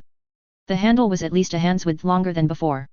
Decorative markings, much like Daphne's saber staff, ran along its length as well. Instead of a single blade emitter, his new lightsaber had three. One on top and one more on either side, creating a cross-guard hilt. Picking up his lightsaber, Harry ran his fingers all around it looking for any imperfections. Finding none, he held it off to the side and activated it. His once normal purple blade sprung to life, but now it was surrounded by a black coloring that darkened the light of the blade considerably. The two emitters on the sides of the primary emitter came to life as a pair of 3 or 4 inch blades emerged from each. A crossguard hilt. Harry breathed as he moved his lightsaber around experimentally. This lightsaber, it feels so right. Almost like the first time I held my wand. Because it is the blade that you were always meant to wield, Harry Potter. Deactivating the blade, Harry walked down the dais. Thank you, Ravan. At the bottom of the dais, Ravan waved him off. No need to thank me, Harry. You will succeed where I have failed. You will lead a new order of Force sensitive that are both Sith and Jedi. Now come, there is one last trial ahead of you. Or rather, there is someone who wishes to speak with you. Following after him, Ravan led Harry away from the forge and through a maze of tunnels. For nearly an hour the two continued on in silence until Harry felt a cool breeze across his face. Who is it that wants to speak with me? Harry asked as the two of them exited the tunnel. Just beyond the tunnel's exit was a large crystal-clear lake. Small glowing lights, which belonged to an avian creature native to this planet, danced along the lake's surface. And silhouetted by the moonlight was an elderly human-looking man standing by the lakeside with his back turned to them both. He is known simply as Father. Ravan said before turning towards him and placing his hand against Harry's chest. This is where we part ways, young Harry. But just know, I will always be here when you have the greatest need for me. Harry wasn't even able to say goodbye before the ghost of Ravan took a step back from him and faded into nothingness. Turning his attention to the figure at the lake, Harry made his way down towards the water. You have finally arrived, Chosen One. The old man said when Harry was still a dozen paces from him. When he turned around, Harry felt himself freeze involuntarily. The man looked older than Dumbledore. But somehow, far more refined and elegant. And his eyes, they were completely pitch black save for his irises, which were a vibrant green. But what truly made Harry stop was the power that was emanating off the old man. Even if everyone on board the Ashura, including his mother and all of the Jedi, combined their power, they probably wouldn't even come close to this man's level. Blinking, Harry could do little more than just stare at the old man. Who are you? He finally managed to ask after several long moments of silence. And why did you call me Chosen One? The old man stared at him for a moment long before turning and walking away, forcing Harry to half jog in order to keep up with him. I am called Father. The old man said as Harry drew level with him. And I called you the Chosen One because that is who you are. You are the Chosen One. One of two that could bring true balance to the Force. And who's the other one? Harry asked, pushing himself to keep even with Father. The other was the one. The one born of power. Born of the Force. Father answered cryptically before stopping and turning so he was once again facing the calm waters. For so long I awaited the birth of either of you. When I finally sensed the birth of the one, I thought my long struggle of keeping my daughter and son in check was finally at an end. But in my haste I made far too many mistakes. And in the end I paid the greatest price a father could ever pay and had to watch as my daughter was killed, followed by myself and then my son. Wait, you're dead? Harry asked, the revelation shocking him. You don't look like a Force ghost. Like Ravan did. You seem solid. The Force is full of many mysteries, young man. Father answered. Even the wisest among you have barely even managed to scratch the surface of what the Force can truly do. Even I, with my millennia's worth of knowledge, understand only a fraction of that which you call the Force. Kneeling down at the water's edge, Harry cupped his hands together so he could take a much-needed drink from the lake.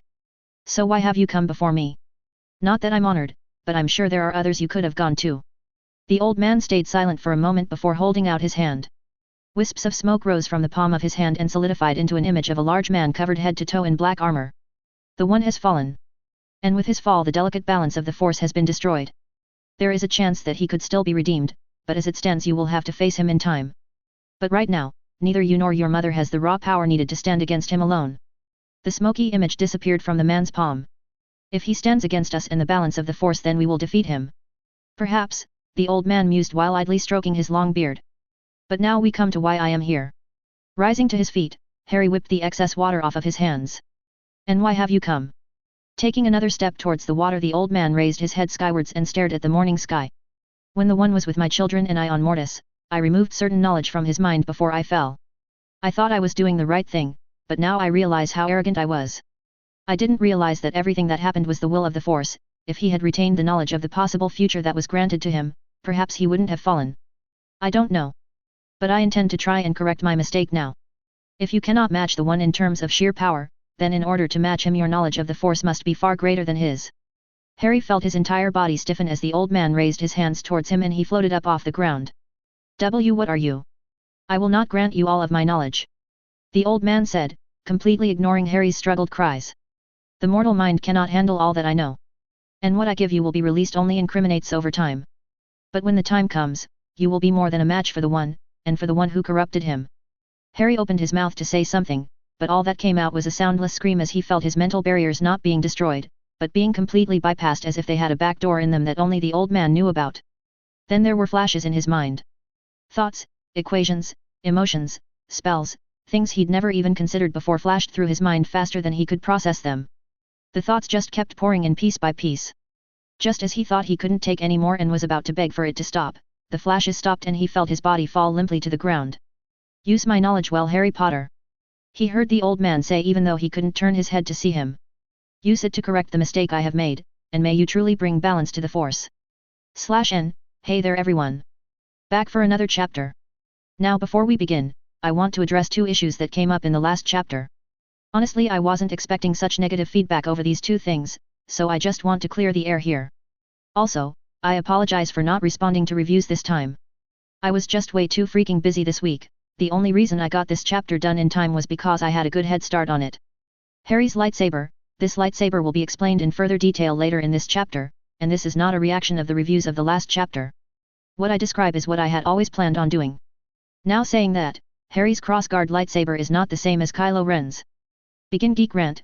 The side emitters on Kylo's lightsaber were necessary because his kyber crystal was cracked.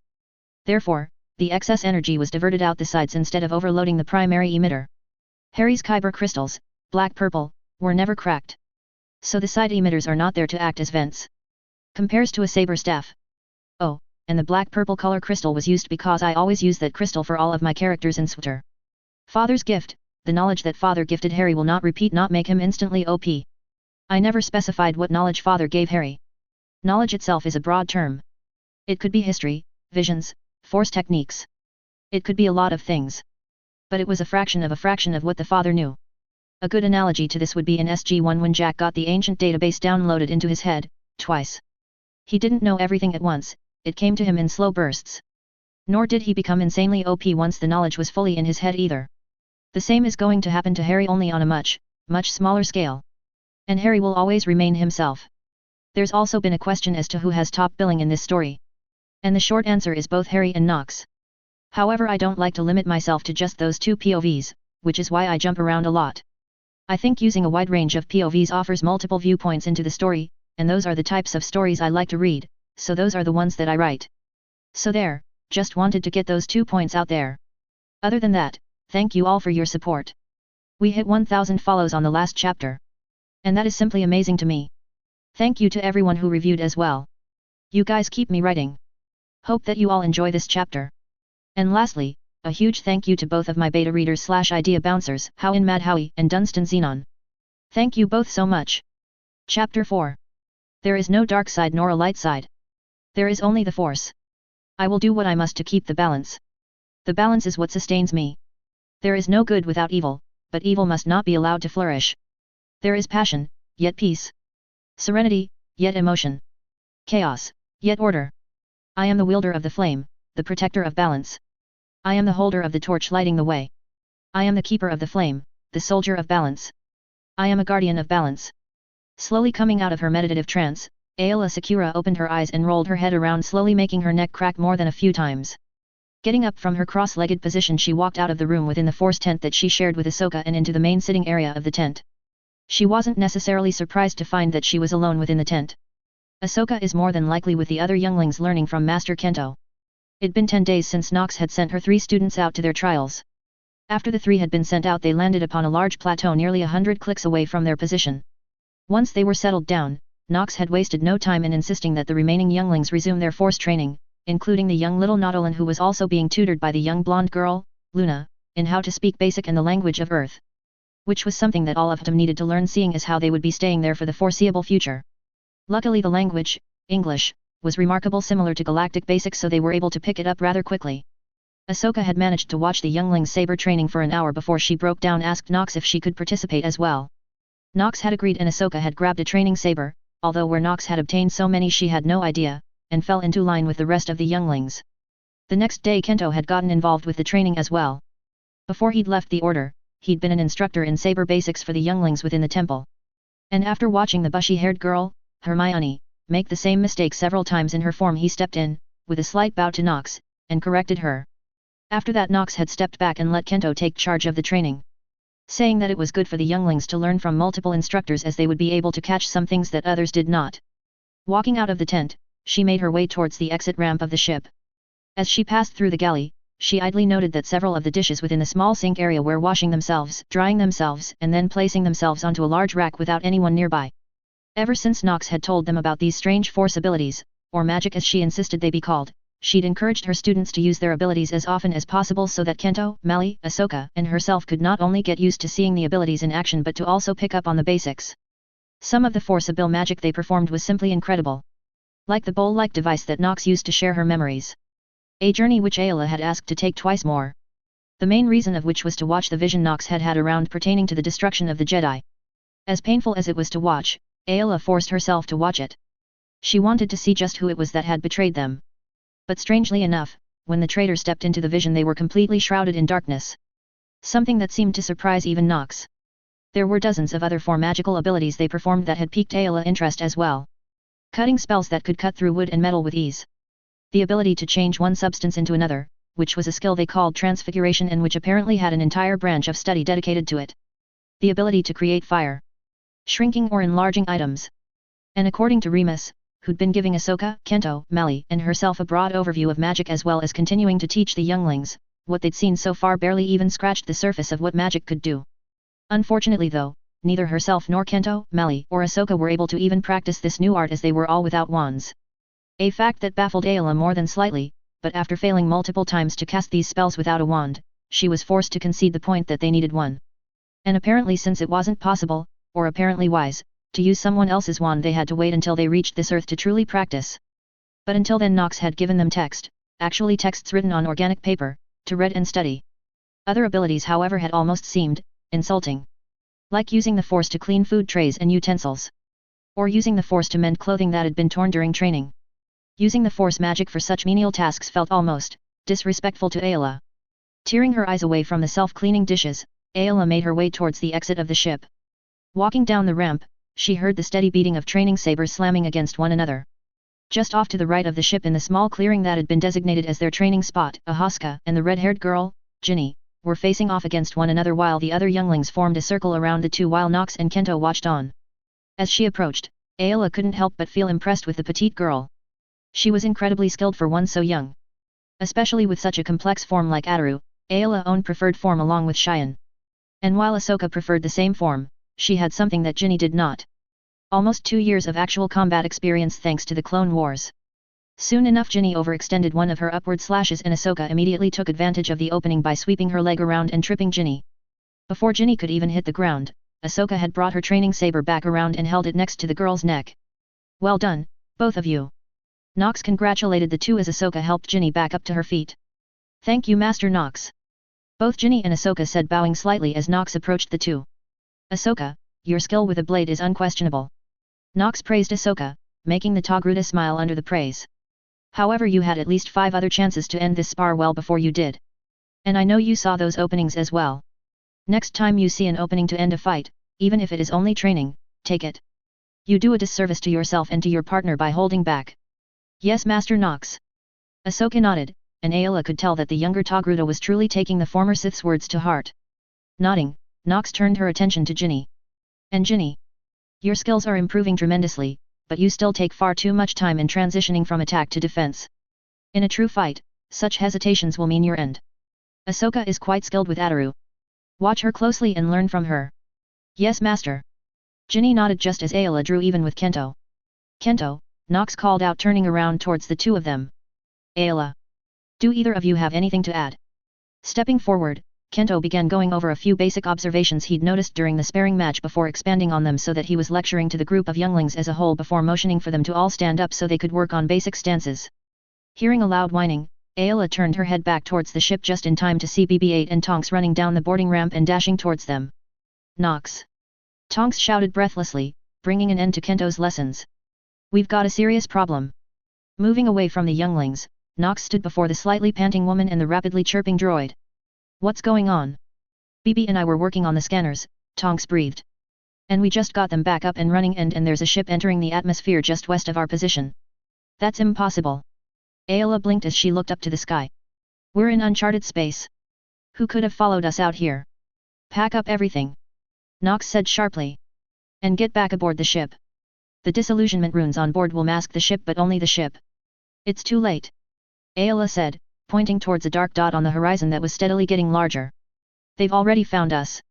Looking up into the sky, Nox growled, and Ayla could have sworn she saw the lining of her irises turn a slight shade of yellow before immediately reverting back to their normal green color. Everyone fall back to the ship and take up defensive positions.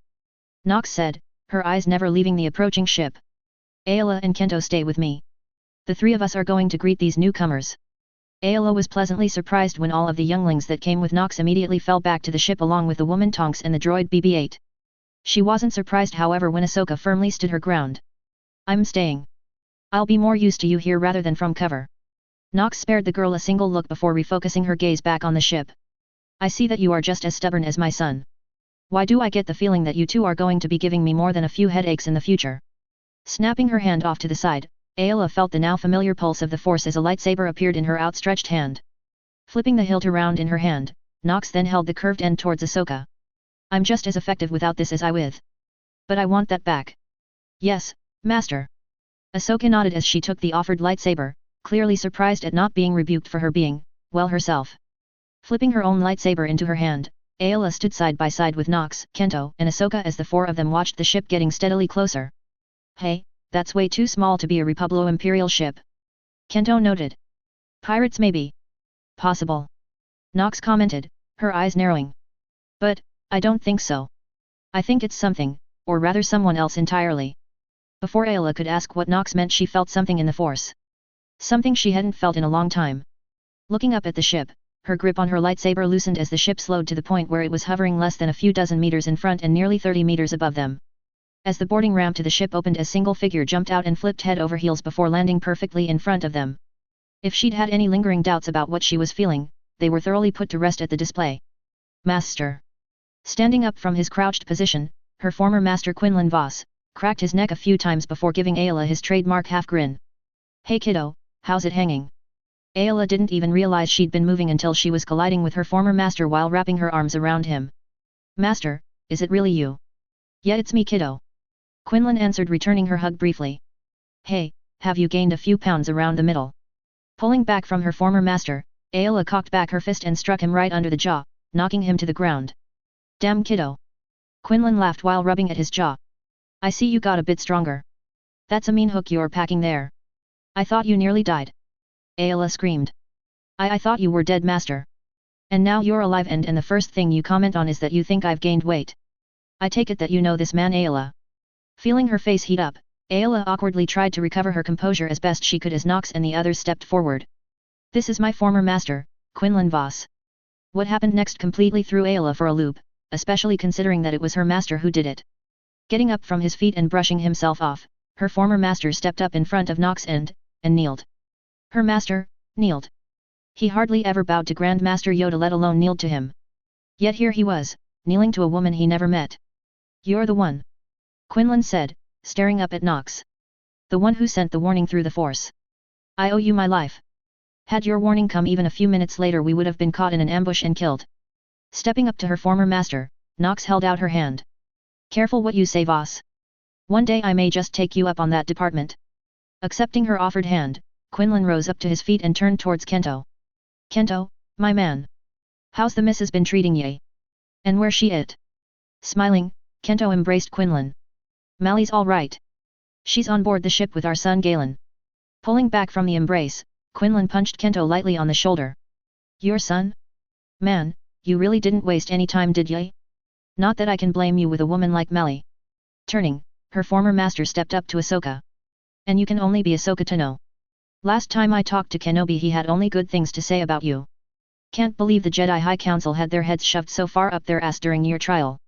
I know Kenobi at least deep regretted everything that happened to you. Thank you, Master Voss. Ahsoka nodded while looking more than slightly uneased by the reminder of what she'd endured thanks to the Jedi High Council. When was the last time you spoke with Master Kenobi? Just before all the shit went down. Quinlan sighed. I've been trying to get a hold of him, but so far no luck. You said we dot. Nox called out, bringing an end to their reunion. And I doubt that you are landing your ship while standing here. So who else did you bring with you? As soon as the question left her, Ayla felt a wave of nervousness float off of her former master. Why is he nervous? She wondered as Quinlan scratched the back of his head. He's never nervous about anything. What has he gone and done now? Well, about that. Quinlan responded, still rubbing at the back of his head as he turned to watch the ship he'd arrived in smoothly land. I need all of you to promise not to do anything rash for the next 10 minutes or so. Just as Ayla was about to ask what he meant by that, she felt another presence in the Force. Only this one was much darker than any Jedi she'd knew of. As a figure appeared on the ramp, Ayla felt her eyes widen as she finally recognized the woman. Although it was Ahsoka who named her first. Ventress. Ahsoka exclaimed. I thought I heard that you were dead. Stepping fully away from the ship, Asajj Ventress, the famous fallen Sith apprentice of Count Dooku, merely smiled at their shocked expressions while calmly brushing her now nearly chin-length hair away from her eyes and behind her ear. Ahsoka Tano. You of all should know by now that I don't die that easily. But Master. You reported her as dead after the events on you lied. Ayla said abruptly as she felt a shifting of emotions coming from her former master. As she managed to pinpoint what exactly it was her former master was feeling, she was left unable to do anything more than gape at him. You lied, to the Jedi High Council. Well, not so much lied as much as skidded around the truth. Quinlan shrugged. They didn't actually ask if she was dead, they just assumed she was when she didn't come back with me. And I never bothered to correct anyone. Although I'm pretty sure Yoda noticed I was holding something back. But thankfully the old man never questioned me on it further. Not that he necessarily had a chance to, that is. Out of the corner of her eye, she watched as Asajj approached Nox. The two women stared at one another before Asajj, in a move that shocked more than a few present, drew her lightsaber and lashed out at Nox. Instead of drawing her own lightsaber though, Nox simply held up her hand and froze Asajj mid-strike. Asajj! Quinlan shouted as everyone, including Ayla herself, drew their lightsabers and pointed them towards the ex-assassin. What are you? She's testing my strength, Nox responded calmly while motioning for everyone to take a step back. I wouldn't expect you Jedi to necessarily understand. Then with two quick movements of her hand Nox somehow deactivated Ventress's lightsaber before summoning it away from her. You're skilled. Nox commented as she stepped towards Ventress while idly tapping the ex-assassin's lightsaber against the palm of her hand. You were well trained, but your training is far from complete. And given that you were trained by a Sith, I understand why. Stopping a few feet from Ventress, Nox tossed the assassin her lightsaber. If you come with us, I vow to you that not only will I help to complete your training, but I will also teach you aspects of the Force that you never dreamed possible. And unlike your previous masters, I will never betray you or turn my back on you. Clipping her lightsaber back onto her belt, Ventress shocked everyone once more as she knelt down in front of Nox. Teach me, Master. Holding out her hand, Nox smiled at Ventress. I'm not one for formalities, Ventress. Rise. Ventress stared down at the offered hand before glancing up at Nox. After a moment hesitation, Ventress took the offered hand and stood up. Well, Kento said, clapping his hands together. Now that we're all acquainted, why don't we? Ayla nearly doubled over as the Force slammed into her. The sensation was so intense that it took her nearly a full minute to recognize just what it was she was sensing. But the Force, it seemed almost, pleased. Risking a glance up, she saw that nearly all of the Force users save for Nox were doubled over like herself. What was that? Ahsoka gasped looking around. The Force, I've never felt anything like that. My son and my apprentices have passed their trials. Nox said, as she smiled widely. And with their passing, a new branch of Force users has officially been created. Sitting in his office no throne within the Senate building on Coruscant, Darth Sidious, and now Emperor of the First Galactic Empire, leaned back in his seat as he absorbed the report that he'd just received from his right hand and apprentice Darth Vader. It appears this mysterious Force presence didn't wait long before making their know-her move.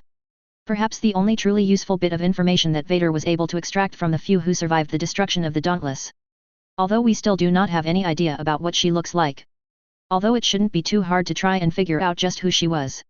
Despite the somewhat cryptic message, she did leave some clues as to her identity. The most telling was when she told Vader that she knew firsthand about hitting rock bottom. More than likely this mysterious Force user was once a Sith who turned their back on true power. His first thought when he heard that it was a female was Ventress. However, he dismissed that idea almost as soon as it came to him. Firstly, while powerful Ventress was nowhere near the level of the Force presence he'd sensed. Not only that, but she was dead as well. As confirmed by both his former failed apprentice and the Jedi Council themselves. And while there were other side ladies since the time of Darth Bane, none of them made sense. Mostly due to the fact that the last Dark Lady had been Darth Jean nearly 500 years ago. And he doubted that she was responsible. Sidious's own former master Darth Plagueis often praised the Twi'lek Sith Lady for her adherence to the Sith Order when she killed her master after discovering he was trying to destroy the history of the Sith. So no, it could not be her. So then, who? The survivors of the Dauntless unfortunately had little more to add to the report. All they knew was that ship had been attacked by an unknown number of Jedi Knights and Padawans who'd been on a mission to rescue their Jedi companion Ahsoka Tano. Hearing the name of the young Torguta made Sidious want to crack up slightly. He knew exactly why his apprentice had responded personally to her capture. In the few short weeks since he'd implemented his plan to capture more Jedi, at least 3 reckless knights and 1 idiotic Padawan had been captured. All of whom had received the same treatment. But Vader had never responded to any of them. Already looking for an apprentice, my apprentice. Sidious laughed to himself. Already plotting my demise. Your journey to the dark side is nearly complete. Soon there will be nothing left of Anakin Skywalker. Hearing door alarm ring, Sidious turned towards the door to his private office as Mos Amedda strode into the room. Stopping a respectful distance from his emperor, the male Shagrain bowed lowly. My emperor, I have news. Closing the report from his apprentice, Sidious turned his full attention onto one of the few that knew his true motivations ever since his ascension to Supreme Chancellor. Speak, Grand Vizier. At your pleasure, my emperor. Amedda nodded before standing upright. Despite our efforts, word of the destruction of the Dauntless has gone public. However, we have been able to downplay the role the Jedi played in its destruction. And no one has been able to figure out that the ship was holding a prisoner Jedi, let alone who it was. Unfortunately, my lord, certain senators have been asking questions about the incident. Senator Organa and Senator Mothma, no doubt. Sidious thought while leaning back in his seat while trying to think. We will use this to our advantage. My lord. Rising from his seat, Sidious turned his back on his advisor and stared out over the spiraling expanse of Coruscant. We will tell the people the truth. A group of Jedi attacked and destroyed the Dauntless and its escort. We will also be increasing the bounties on the Jedi. As you wish, my lord. Amedda bowed. But what of Senators Mothma and Organa? It is unlikely that they will believe our official statement regarding the fate of the Dauntless. Increase the security detail around both of them while they are here on Coruscant. Sidious responded without hesitation. After all, they are highly respected members of the Imperial Senate. Prime targets for any Jedi seeking revenge. And send our best men to Alderaan and Chandrila. Make sure that their families and friends are kept safe from harm. As you will, my lord. Amedda smiled while bowing. Do you require anything else, my lord? No. Sidious responded without looking back. Now leave me. Yes, my lord. After hearing the door open and close, Sidious finally turned back around and sat back down in his seat. Despite the situation, Sidious felt something stirring within himself. Excitement. A new challenge has already arisen. He. Let us see what your next move is, mysterious Force user. Groaning, Harry forced his eyes to open slightly as he rolled over so he could face the dying embers of the fire that was just a short distance in front of him. Rubbing at his eyes, Harry fought a losing battle against the migraine that was pounding in his skull. Good Merlin, what did father do to me? My head is killing me, and wait. I didn't light a fire. Immediately sitting upright, and regretting the action immediately as his head pounded, Harry forced his eyes open the rest of the way as he took stock of just where he was. The dying embers of the fire gave him just enough light to see the makings of a small makeshift camp laid out around him. There was another bedroll just on the other side of the fire from him, but it was currently empty. Okay, I didn't make this camp myself. And it doesn't look like I'm anywhere near the lake where I talked to father. So there has to be another person here somewhere. Closing his eyes, Harry straightened his posture as he searched through the Force for whoever might have brought him here. Found me, have you? Twisting around, Harry spanned his wand and lightsaber into his outstretched hands and faced off against the voice only to find a small green creature no taller, but slightly stockier than a house elf sitting on a tree branch behind him. Who are you? The little green creature cocked its head. Who am I? Who am I, he asks. Polite it is, to demand introduction without giving one first him. As he listened to the little creature, something clicked in Harry's mind. Could he be? Opening himself to the Force, Harry briefly felt for the little being's power before answering. You're right, I apologize. My name is Harry Potter. I feel that I already know who you are. At the lifting of the little creature's eyebrows, Harry pressed on. You're Yoda, Grand Master of the Jedi Order. Yoda's eyebrows rose even higher at the mentioning of his name. Know me, you do. I know of you. I've read about you on the Holonet. Harry said, rising to his feet. Also Kento Merak, Mali Merak, Aayla Secura and Ahsoka Tano have all spoken about you. During the brief time I spent with them. Yoda's eyes closed as he hummed. So many with you, you have. Good. Opening his eyes, the corners of Yoda's mouth turned upwards. Powerful. Like your mother, you are. You know my mother? Harry asked confusedly. Know your mother, I do not. Yoda answered. Know of your mother, I do. Powerful Sith lady she was. Frozen within the Force she was. Found balance within the Force, she did. Succeed where I failed, she will. You failed? Harry questioned, stepping forward and kneeling before the ancient Jedi. Failed as a Jedi, I have. Yoda responded sadly. Failed, so many times. Sitting down fully, Harry crossed his legs and faced the old Jedi. The only ones who can truly say that they have failed are the ones who have died, or those who have given up. And you still look very much alive to me, Master Yoda. Harry said, staring directly into the old Jedi's eyes. So have you given up on all of those out there that are still depending on you, Master Yoda? Because if so, then you're right. You have failed. Yoda didn't respond to his accusation, preferring instead to just sit there and stare at Harry. Then he stared to chuckle lightly. Amazing, the mind of a young one is. Harsh, your words they are. But wisdom they have. Given up, I have not. Continue to fight against the Sith, I do. Then you haven't failed yet, Master Yoda. Harry answered, biting his lip. I can't say that I know exactly what you're going, but I have a good idea as to the pain you feel. At this, Yoda's eyebrows rose almost challengingly. I felt it too, Master Yoda. I felt as the Jedi were killed. Not to the same extent that my mother or you did, but I felt their deaths as well. As Yoda closed his eyes once more, Harry felt brief brushes against his mind with the Force. Deciding to go out on a limb, Harry lowered his defenses just enough to allow Yoda to feel that he was speaking the truth. Powerful you are. Even more powerful you will be, in time. Closing up his defenses, he continued staring at the small Jedi Master. So what happens now, Master Yoda? Humming, Yoda opened his eyes. Guide me to you, the Force has. Travel with you, I shall. Well, Mother said that one of the reasons we came out here was to find Jedi. She's already welcomed Kento, Mali, Nat, Aayla, and Ahsoka. I'm sure she'd have no problems welcoming the Grand Master of the Jedi. And we'll be happy to have you with us, Master Yoda. Harry smiled as he held out his hand. Yoda stared at his hand for a moment, apparently confused. Just as Harry was about to pull his hand back, Yoda's much smaller three-fingered hand reached out and slightly gripped his in return. As soon as the two shook hands, Harry felt the Force around them lurch. It was almost as if the Force was pleased. That's the only way Harry could describe the sensations he was receiving from the Force. Smiling, Yoda tilted his head back and almost seemed to be basking in the feel coming from the Force. Feel it, you do. It wasn't really a question. Shatterpoint, we have passed. Correctly, we have chosen. Pleased, the Force is. I can sense that. Harry remarked. So, what do we do now? You wouldn't happen to know where my mother landed her ship, would you? Expect me to know everything, do you? Yoda laughed. Clear your thoughts, young one.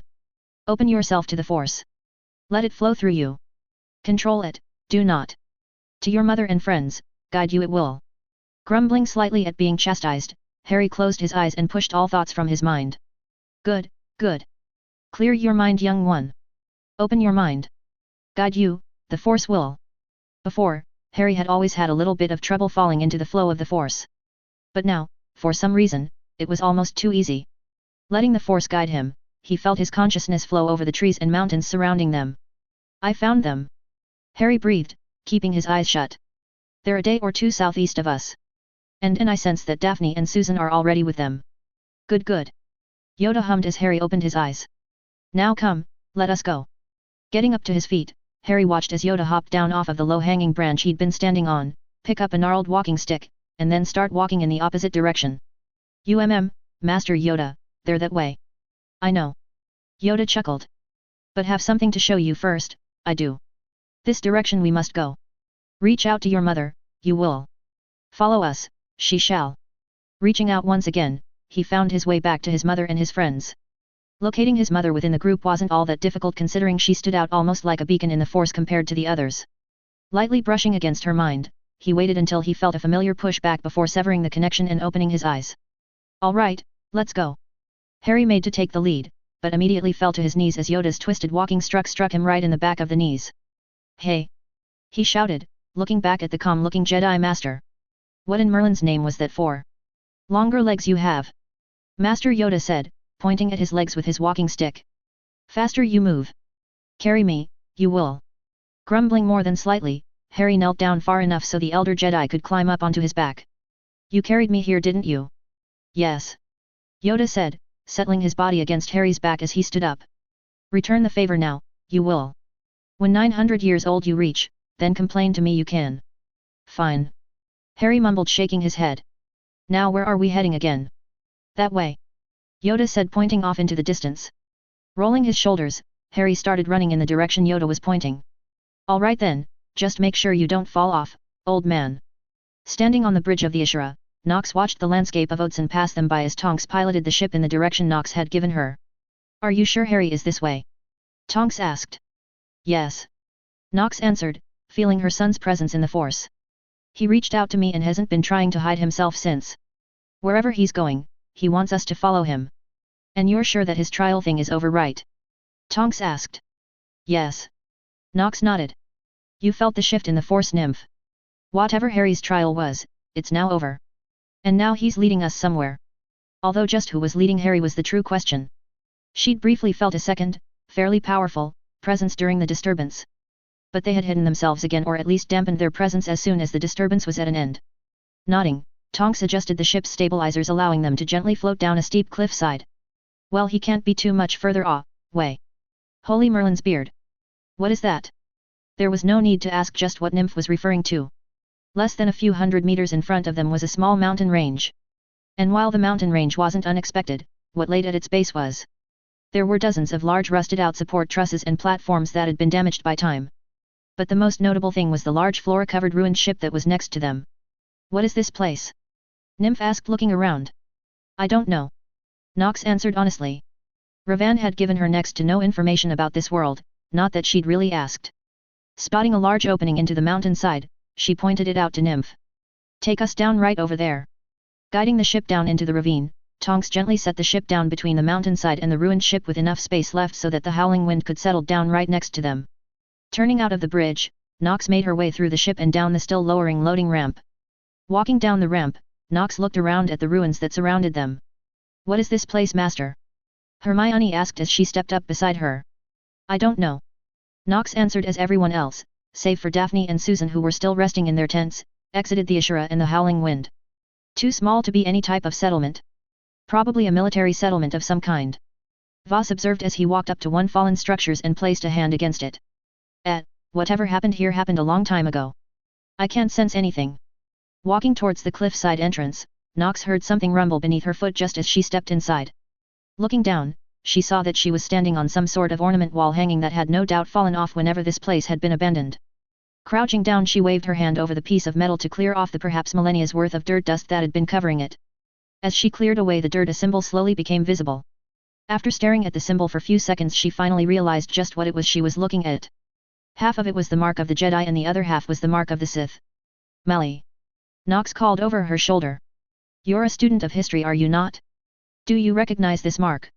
Moving off to the side so Mally could get a good look, Nox waited as Mally slowly ran her hand over the mark. Oh, Force. This is the symbol for the alliance that existed between the Sith and the Jedi that banded together to fight against the eternal empire of Zakul. Mally breathed as if she couldn't quite believe just what she was looking at. Their very existence was thought to be a myth. They were founded by the former Jedi Battlemaster Aiden Tabri. But no record has ever been found confirming that it even existed. Well, I guess we can confirm that this alliance did exist then. Everyone save for Nox gave off a start of surprise as they all drew their wands or lightsabers and faced off against the voice that was coming from deeper within the ruins. Casting a look down the darkened corridor, Nox let out a tired sigh. There's a time and a place for pranks, Harry. Nox said casually as she motioned for everyone to lower their weapons. You also need to work on your audience. You're just lucky you didn't get cursed or stabbed. Why do you think I spoke up from behind this wall? Harry asked as a figure slowly started walking out from the darkness. And besides, I figured that I owed your one considering you pushed 3 of us out of a moving starship. Good Merlin. Remus sighed as he put away his wand. Your father would have been so proud of you just now. Harry, what did you do to yourself? Emerging fully into the light, everyone who had relaxed their guard were immediately on guard once more. Even Nox was slightly startled by the change she saw. But the one who seemed the most disturbed by far was Ahsoka. Out of the corner of her eye she saw the little Togruta completely freeze up and her eyes widen as she took a step back and closer to Ayla. What? Harry asked, looking around uneasily at their reaction to him. Is there something on my face? Speak of your eyes, they do, young one. Again just about everyone jumped, albeit for different reasons, as the steady knocking of a cane announced the arrival of a very small, but incredibly powerful being. One that Nox recognized immediately. And judging by the look of respect he was giving her, he no doubt recognized her through her Force presence as well. Master Yoda! Ayla nearly shouted as she ran forward a few paces before stopping and dropping to a knee before the Grand Master of the Jedi. It's so good to see you again, Master. Master Sakura. Yoda smiled at the Russian Jedi before turning to the rest of the Jedi in their group. Master Voss. Master Merak. Knight Liz. Padawan Tenno. Asajj Ventress. Warms my heart to see you all, it does. Former Padawan, Master Yoda. Ahsoka said, her voice a mixture of harsh anger and relief. And it's Merak now, Master Yoda, Mali added. Not Liz. Forgive me. Yoda nodded before hobbling forward towards Ahsoka. Former Padawan Tenno. Wronged you greatly, I have. Hope to one day earn your forgiveness, I do. Nox could sense all of the conflicting emotions rolling off of the girl in waves. Relief. Resentment. Joy. Anger. Betrayal. Lowering her head, Ahsoka let out a low sigh. We'll see, Master Yoda. Ventress, however, was giving the old Jedi Master a curious look. You don't seem surprised that I'm alive. I am not. Yoda answered with a shrug. Knew Master Voss was lying, I did. Chose not to say anything. Earned a new chance free of past bonds, you have. Sorry to break up this little reunion. But could someone please tell me what's wrong with my eyes? Pulling out her wand, an action which caused the little green Jedi to shift his posture ever so slightly, Nox waved it in a tight circle, creating a small mirror which she held out for her son. Take a look for yourself, my son. Taking the mirror, Harry hesitantly looked into its depths. What the? He exclaimed as he saw what everyone else had seen. His eyes were now completely black save for his irises which had retained their bright green coloring. What did that old man do to me? Old man? Nox questioned, her eyes flickering to the small green Jedi. A different old man. Harry said, licking his lips and handing the mirror back to her. He had eyes just like mine and he felt even stronger than you, mother. Behind them, she heard a gasp. Turning around, she saw that Ahsoka had gone completely pale. It can't be. He's dead. He actually said something about that. Harry nodded slowly. Said something about his daughter dying and him dying and then his son or something like that. It was exactly like that. Ahsoka said sadly. I should know. I was there when it happened. The father brought my master, Master Kenobi, and myself to his home. He wanted my master to take over keeping his son and daughter in check. But my master, he refused and they all died. That's pretty much what the father said. Harry nodded, before his brow furrowed. No, that's what happened. Daughter, she died saving another and son, father died to stop him. Rubbing at his forehead, Harry took a step back and curled in on himself slightly. Why do I know that? Crossing the distance between them, Nox reached up and placed her hands onto either side of her son's head. Harry didn't put any resistance as she easily slipped past his barriers and into his mind. The world around them faded into nothingness as Nox searched her son's mind for any strange. It didn't take her long to find it either. A large chunk of darkened memories within his mind that were not his own and that she was unable to access. As she felt around the blocked memories, she could feel her son's fear mounting with each passing moment. It seems this father person left you a gift. Nox said as the world around them slowly came back into focus. Tilting his head down, she pressed her forehead against his as she felt the fear within him rising. We'll figure this out together, my son, I promise you. Pulling back from Harry, she noticed that everyone around them had spread out slightly while the two of them were together and were now scouring through the ruins within the immediate vicinity of the entrance. Everyone save for the 4 Jedi and Ahsoka, who were all gathered around Yoda. Master Yoda. Ahsoka said hesitantly. Have you seen Master Skywalker? Or maybe Master Kenobi? Nox instantly turned her full attention to the Jedi within their group. Or more specifically, the former Grand Master of the Jedi. Ever since they'd collected their Jedi companions, Nox had been poring over every scrap of information she'd been able to pull from them about what had happened from the Battle of Naboo 14 years ago to the recent Clone Wars and the Purge of the Jedi. After looking over everything from a Sith's point of view, she was pretty sure she knew exactly what had happened and how, except for the clone's sudden turning without question. All she needed was verification, which she hoped to gain from the former Grand Master. The slight tightening around his eyes and the way he gripped his cane just the slightest bit harder told her all that she needed to know. Alive, Master Kenobi is. Hidden on Tatooine. Safe from the Empire for now, he is. Ahsoka smiled slightly at the news. What about Master Skywalker? Is he with Master Kenobi? Instead of answering her question, Yoda looked away from her and off into the distance. You may as well tell them. Nox said, her voice ringing out loud and clear in the suddenly silent cave. Or I will. Yoda fixed her with a questioning gaze. Know what happened, you do. I had theories. Nox answered, sparing a glance towards the increasing impatient-looking Ahsoka. I had these four tell me everything they could about what has happened over the past decade and a half. And then I looked at it from a Sith's point of view. And your hesitation has only confirmed what I thought. So tell them. Ahsoka, and the rest of the Jedi for that matter, looked about ready to say something. But they all held their tongues as she and Yoda continued to stare one another down. Only pain will it cause? Better they face it now and give it time to heal, rather than have it surprise them in the future and possibly cost them their lives. Nox growled, taking a step towards the little master. Tell them. Now. Yoda stared at her for a minute longer before sighing and reaching into the folds of his robes. Pulling out a small hollow recording disc, he levitated the small device down onto the floor and activated it. As the projection came into focus, Nox found herself staring at an image she'd spent weeks studying. This is the council chambers. Ayla noted as she leaned in close to the projection. Just as she'd seen in her vision, a man entered the projection. But unlike her visions, he was no longer shrouded in shadows. Skywalker. Voss blinked as the Jedi, along with Harry and herself, crowed around the projection. I didn't think he was at the temple when, oh no. As she spoke, the man in the projection walked up to the first youngling, drew his lightsaber, and cut the child down. No. Ahsoka screamed, falling to her knees as she watched her former master cut down one child after another. No, no, no, no, no. No. This isn't Master Skywalker. He would never. This isn't him. After the last of the children fell, the recording shifted to show the Jedi Skywalker kneeling before a withered figure. You have done well, my apprentice, Lord Vader. The dark side is swelling within you. Now go and end this war and bring peace to our empire. No. Ahsoka cried, her head shaking back and forth in denial as the recording ended. No. This isn't possible. Master Skywalker would never turn to the dark side. He would never do something like that. Summoning the small recording device back to him, Yoda tucked it back into the folds of his robes. Taking a few tentative steps towards the kneeling Ahsoka, Yoda's voice was full of sorrow as he spoke. Twisted by the dark side, your master has been. The man you knew, buried he is. Consumed. By Darth Vader. Ahsoka stared up at Yoda, her eyes almost pleading for him to say that it was all a lie. It's my fault.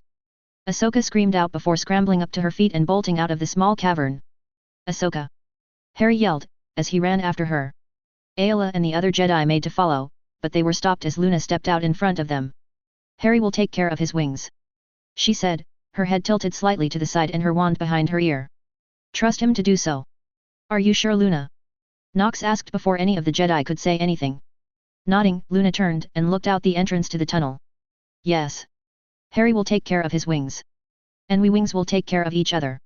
We can't just let her deal with this on her own. Kento half growled as he made to step past Luna, only to come to a stop as Ventress stepped in front of him.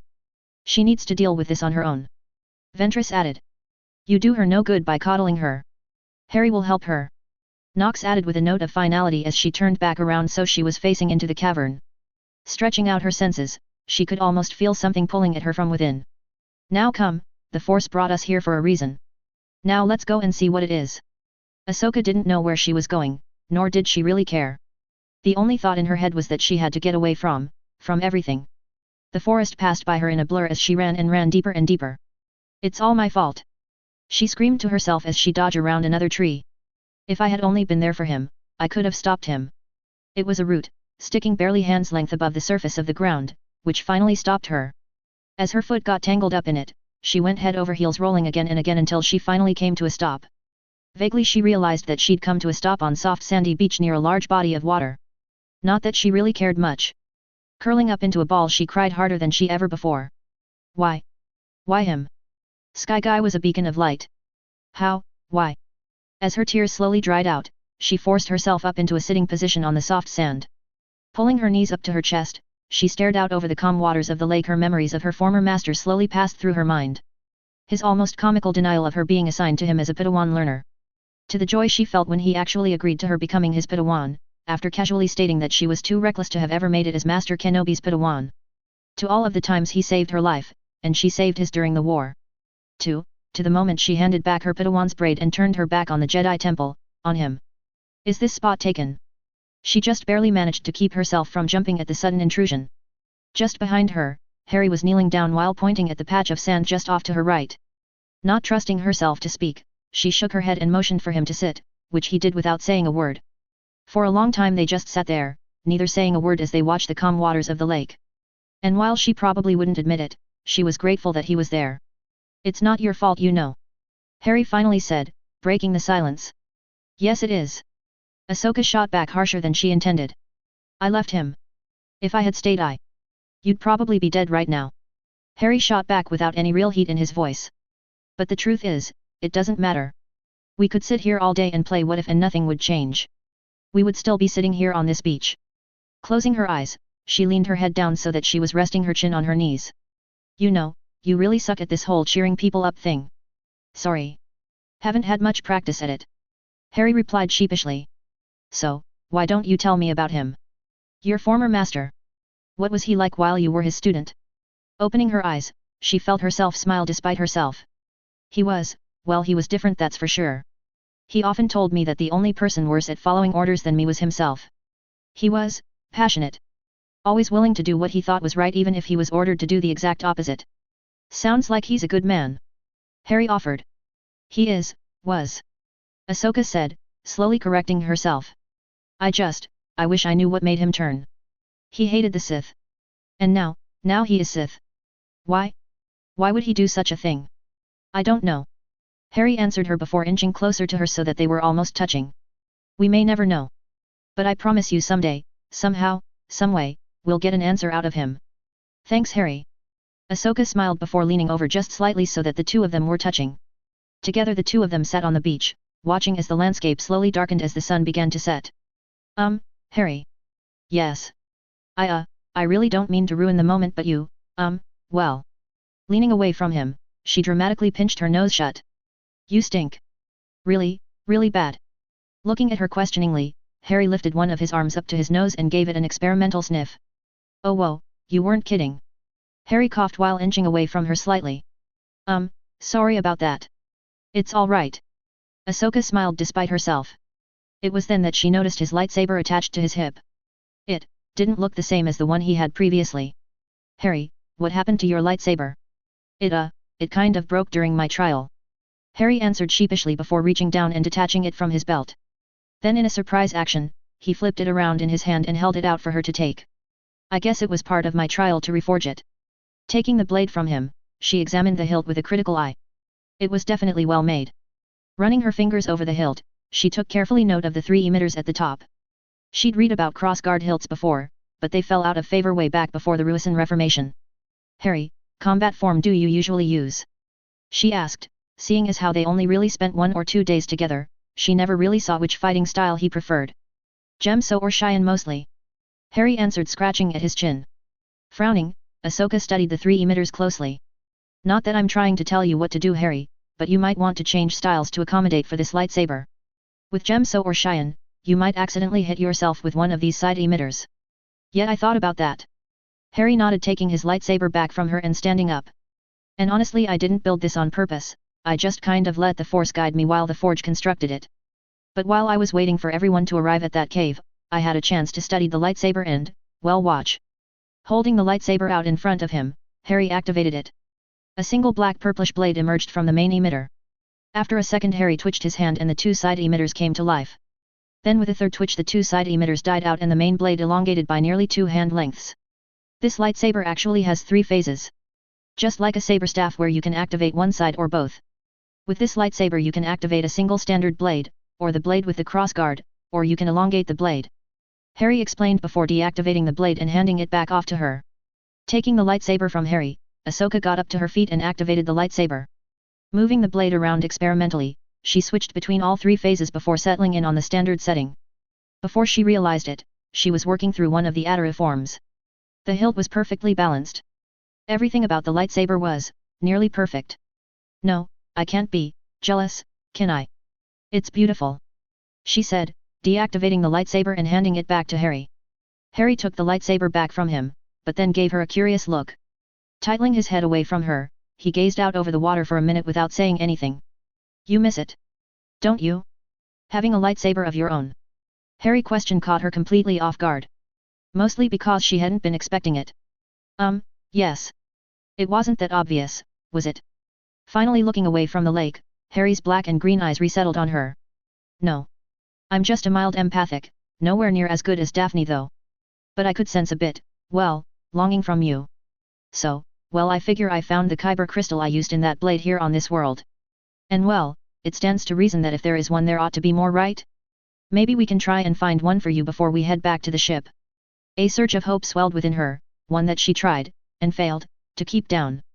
It's a nice thought, Harry. But shouldn't we be getting back to the other? I just talked with my mother.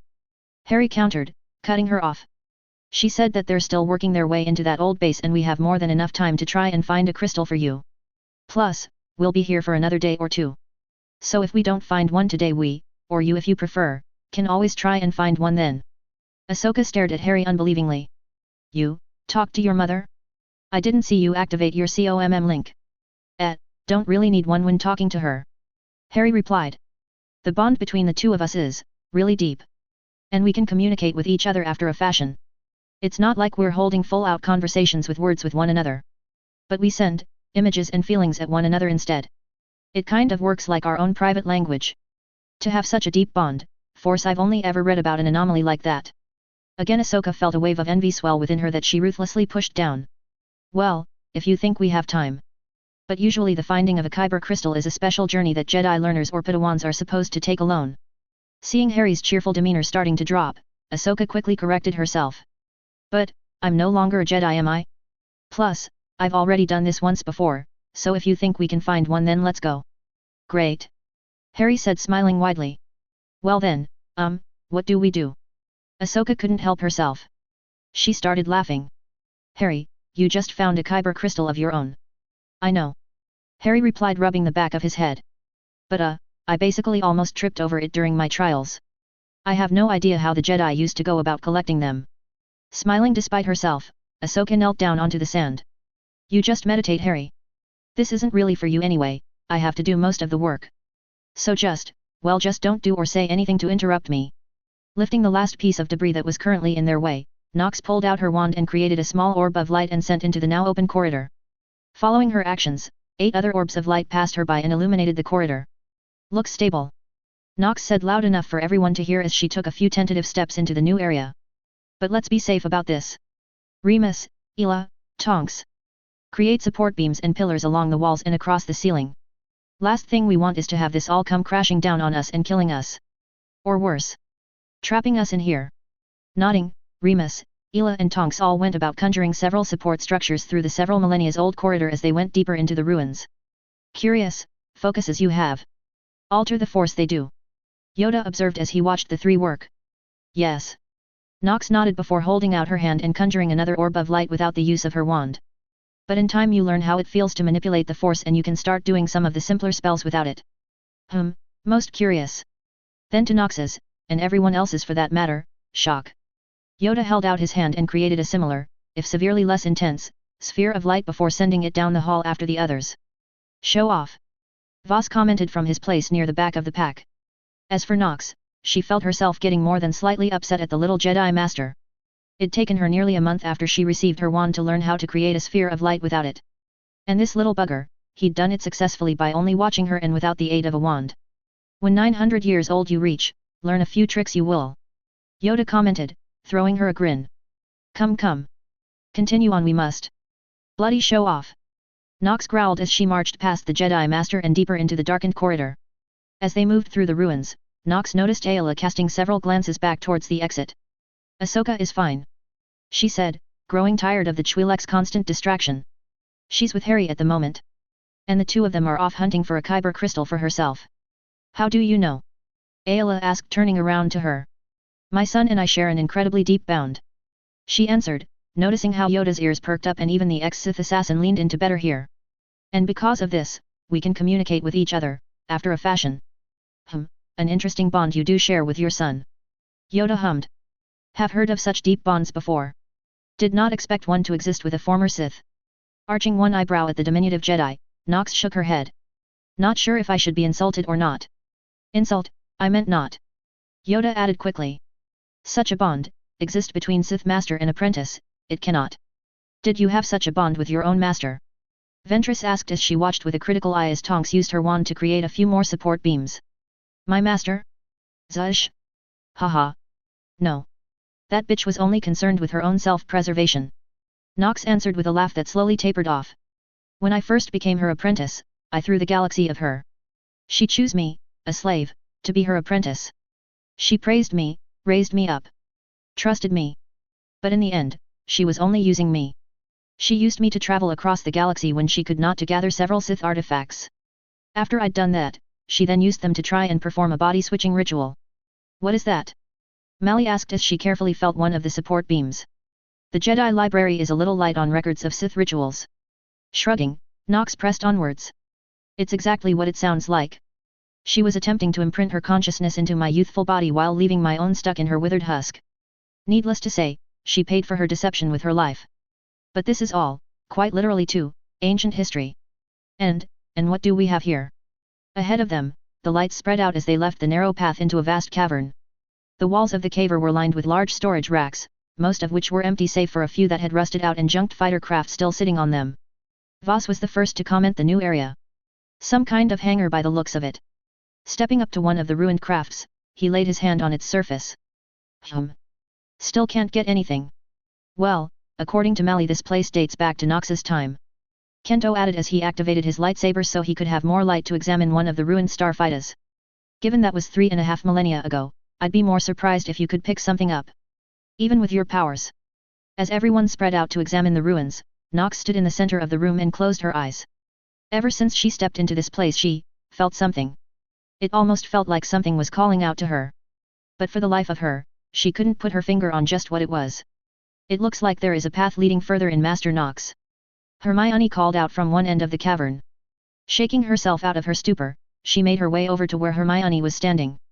Nodding to the young girl, Nox conjured another sphere of light and sent it down the hall. This one looked far more secure than the one they just came through. And it also seemed to split off in 3 different directions after about 20 or 30 meters. We'll split into groups of 3 once we reach the fork. Nox called out as the others gathered around. Tonks, Remus, and Ela. You 3 are each in a separate group. The tunnels look more secure, but better to err on the side of caution in this place. Try to find anything of value. BB, I want you with me. Something tells me that I'm going to need you soon. Beeping an affirmative, BB-8 rolled along at her heel as she followed her orb of light down the new tunnel. As they reached the fork, Nox let the Force guide her as she split off and took the rightmost path. Tonks, Hermione, Ron, Ayla, and Yoda turned with her as the rest of the group split up into 2 more groups before heading down their respective pathways. Her chosen path didn't last for long before it widened once more into a large cavern. Following the floating light above her head, Nox walked up a small set of partially rusted out stairs onto a large platform that was dominated by a single hollow table in its center. Placing her hand against the table, Nox felt a small surge from the Force. This is what has been calling out to me. BB, Nox called out as the little round droid quickly rolled up one of the broken steps. Come here and see if you can get this working again. I don't think he can do much. Ayla commented as she watched BB-8 remove one of the lower panels and roll inside. If this place is as old as Mally says, then the power cores are all probably shot. As Ayla predicted, BB-8 rolled back out from under the table and started chirping away. Seems you're right. The hardware is still intact, but power cells are completely depleted. Nox frowned while pulling out her wand. She'd never tried anything this complex before, but theoretically it sure be possible. Holding her hand in her right hand, she focused intently on what she wanted before moving her wand in a tight circle above her left hand while channeling as much power as she could into her wand. The space above her hand wavered for a moment before a brand new power cell sat in her hand. Try this, BB. She said, levitating the device down to BB-8, who quickly grabbed it before rolling back under the table. Master Nox. Hermione gasped while Ron just stared on open-mouthed. Did you you just made a power cell through conjuration. Yes. Nox nodded slightly breathlessly, the conjuration took more out of her than she thought. Curious. Yoda commented stepping forward. Used the force to create a power cell, you did. I wouldn't recommend trying to copy that one. Nox said, leaning against the hollow table. That conjuration really took it out of her. Conjuration is one of the many branches of magic that the people of Earth have studied. From a scientific standpoint, I changed the molecules of air above my palm into what I wanted. In this case a power cell. You can use for force to do that. Ayla breathed while eyeing Nox's wand. Stressful, it was. Yoda said while staring at her. And unstable. Last long, the cell shall not. No. Nox said shaking her head. Nothing created with transfiguration or conjuration will last forever. Its lifespan depends on several factors. 1. The complexity of what you created. And 2. How much power you placed into it. In terms of the power cell, despite how much power that took to create, it will only last an hour or two at most. Hearing the table hum to life, Nox stood up away from the table and turned around to the control panel. If you have further questions, ask Hermione. Despite her age, she has a remarkable mind and understands magic and the Force as well as any master you might have had in your Jedi Order. Tuning everything out, Nox started scrolling through the flickering log in front of her. That was until she came across the last entry in the log. That's impossible. Master Nox? Ron asked slowly, looking at the table with wide eyes. What is it? Instead of answering though, Nox held her hand over the log title. Nox. Read me now. Aiden. Pressing down on the log entry, Nox took a step back as a flickering hollow image of Aiden Tabri, the Battlemaster of the Jedi Order, appeared above the table. Hello Nox. The recording said as the Morlockian Jedi leaned forward. I'm sure you're surprised to be seeing this. In truth, I'm surprised that I'm even recording this. I know Kira and Lana both think I've lost it, but during one of my meditations I had a vision of you standing before this very table and I just knew that I had to leave this for you. BB, Nox called out quickly, making the small droid rolled out from the table again. Record this. Now. Recognize this man, I do. Yoda said, stepping forward and staring at the hologram. Aiden Tabri, hero of Tython, Battlemaster of the Jedi Order, he was. Yes. Nox nodded. And he was one of the few Jedi I would actually go as far to call my friend. Now be quiet. Everything went to shit after the attack on Korriban and your supposed death. Aiden continued on as his image started to flicker and his words started breaking. Found out the ones who attack from a group calling themselves the Eternal Empire of Zakul. I was captured with Darthmar, brought before their leader. Manvakarayan. He is actually Error Vitiate. I killed Vitiate again. His son, Arkan, took over command. Both Empire and Re-IC surrendered against them. Formed a stance against them. Vitiate as Aost helped us with. Managed to fight for a time. Thought we won. But we were betrayed. Scorpio took over Zakul's droids. Vitiate betrayed us. Destroyed our best ship. Monoload schematics to ship's weapons. Stored in holocron. Locked in safe. You'll know where. The place where each of us said would be our second. Code is lover. Nox, one last thing. Do not trust, Vitiate. Says, changed. But, have not. Still trying to enact the ritual. Kira, Lana, Theron, and myself are going after. May the Force be with you. Goodbye. Just as Aiden stopped speaking, the hollow table died out as the power cell she created finally failed. Unexpected. Yoda commented, breaking the silence that descended upon the room after the table died. That's one word for it. Nox shrugged as she tried to decipher the cryptic message that had been left for her. Do you understand what he meant about that last part? Ayla asked while rubbing her chin. Frowning in concentration, Nox finally came upon the answer. And when she did, she started to laugh. Oh Aiden, only you. She laughed before turning to the others. We need to find Aiden's bedroom. It should be close by and probably one of the larger rooms with a bed in it. Yes, Master. Hermione and Ron both nodded before Tonks created a sphere of light and led the two kids away towards one of the side passages. So, are you going to let us in on the secret? Ayla asked as she watched the three walk away. It comes from just after we defeated Ravan on Yavin 4. Nox answered as she felt herself smile as the memory overcame her. Aiden and his wife Kira, yes, he was married, so don't look too shocked, joined myself and my Ashura for night of drinking and celebration. Kira and Ashura went down first. They actually passed out into each other's laps. Force, those photos were good blackmail material. But after 5 too many drinks, I admitted to Aiden that he would be the second Jedi I would willing take to my bed, as Ashura was the first. And Aiden reciprocated by saying that I would be the second Sith he would ever consider taking to his bed, seeing as how his wife used to be a child of the Emperor before she broke free. So by saying that his holocron is hidden where each of us said would be our second means a bedroom. Yoda finished, shaking his head. Uncivilized, Master Kenobi would say. You Jedi just need to get laid more often. Nox smiled as Tonks came back into the room. What have you found? We managed to find a large bedroom just down the hall. Tonks said, using her thumb to point over her shoulder. Hopefully it's the one you're looking for, cause the hallway is completely collapsed after it. Stepping away from the holotable Nox made for Tonks before Yoda stopped her in her tracks. Mentioned a ritual, Master Tabri did. Yoda called out. Know what he speaks of, you do? Yes. Nox answered before continuing on her way with Yoda and Ayla flanking her on either side. The ritual was a galactic siphon, for lack of better words. As you know, when one dies they are merged with the living force. Well, this ritual acted as siphon between the world of the living and the force. Whenever someone died, a portion of their force presence was transferred directly to Vitiate himself. He tricked an entire world full of Sith purebloods into sacrificing themselves in order to activate the ritual. Then he started a galactic war. He didn't care who won. He just cared about as many people dying as possible to increase his own power. His endgame was to kill every living being in the galaxy. Once that happened, he would have power to become immortal. Moving down the tunnel after Tonks, Nox continued her tale. After we learned of this, Darth Mar and myself conspired to end the Emperor. But Aiden Tabri, along with the former Emperor's wrath Darth Scourge, fought their way onto Dramund Kos in order to try and kill him. Seeing our opportunity, Mar and myself order as many of the security and other Sith Lords out of the city as possible. I don't think that I ever told him that the only reason he really succeeded without losing a single companion was because of the actions Mar and I took to ensure his success. But that's enough ancient history for the moment. Nox finished as they came upon Tonks, Ron, and Hermione, who were all standing outside a single room.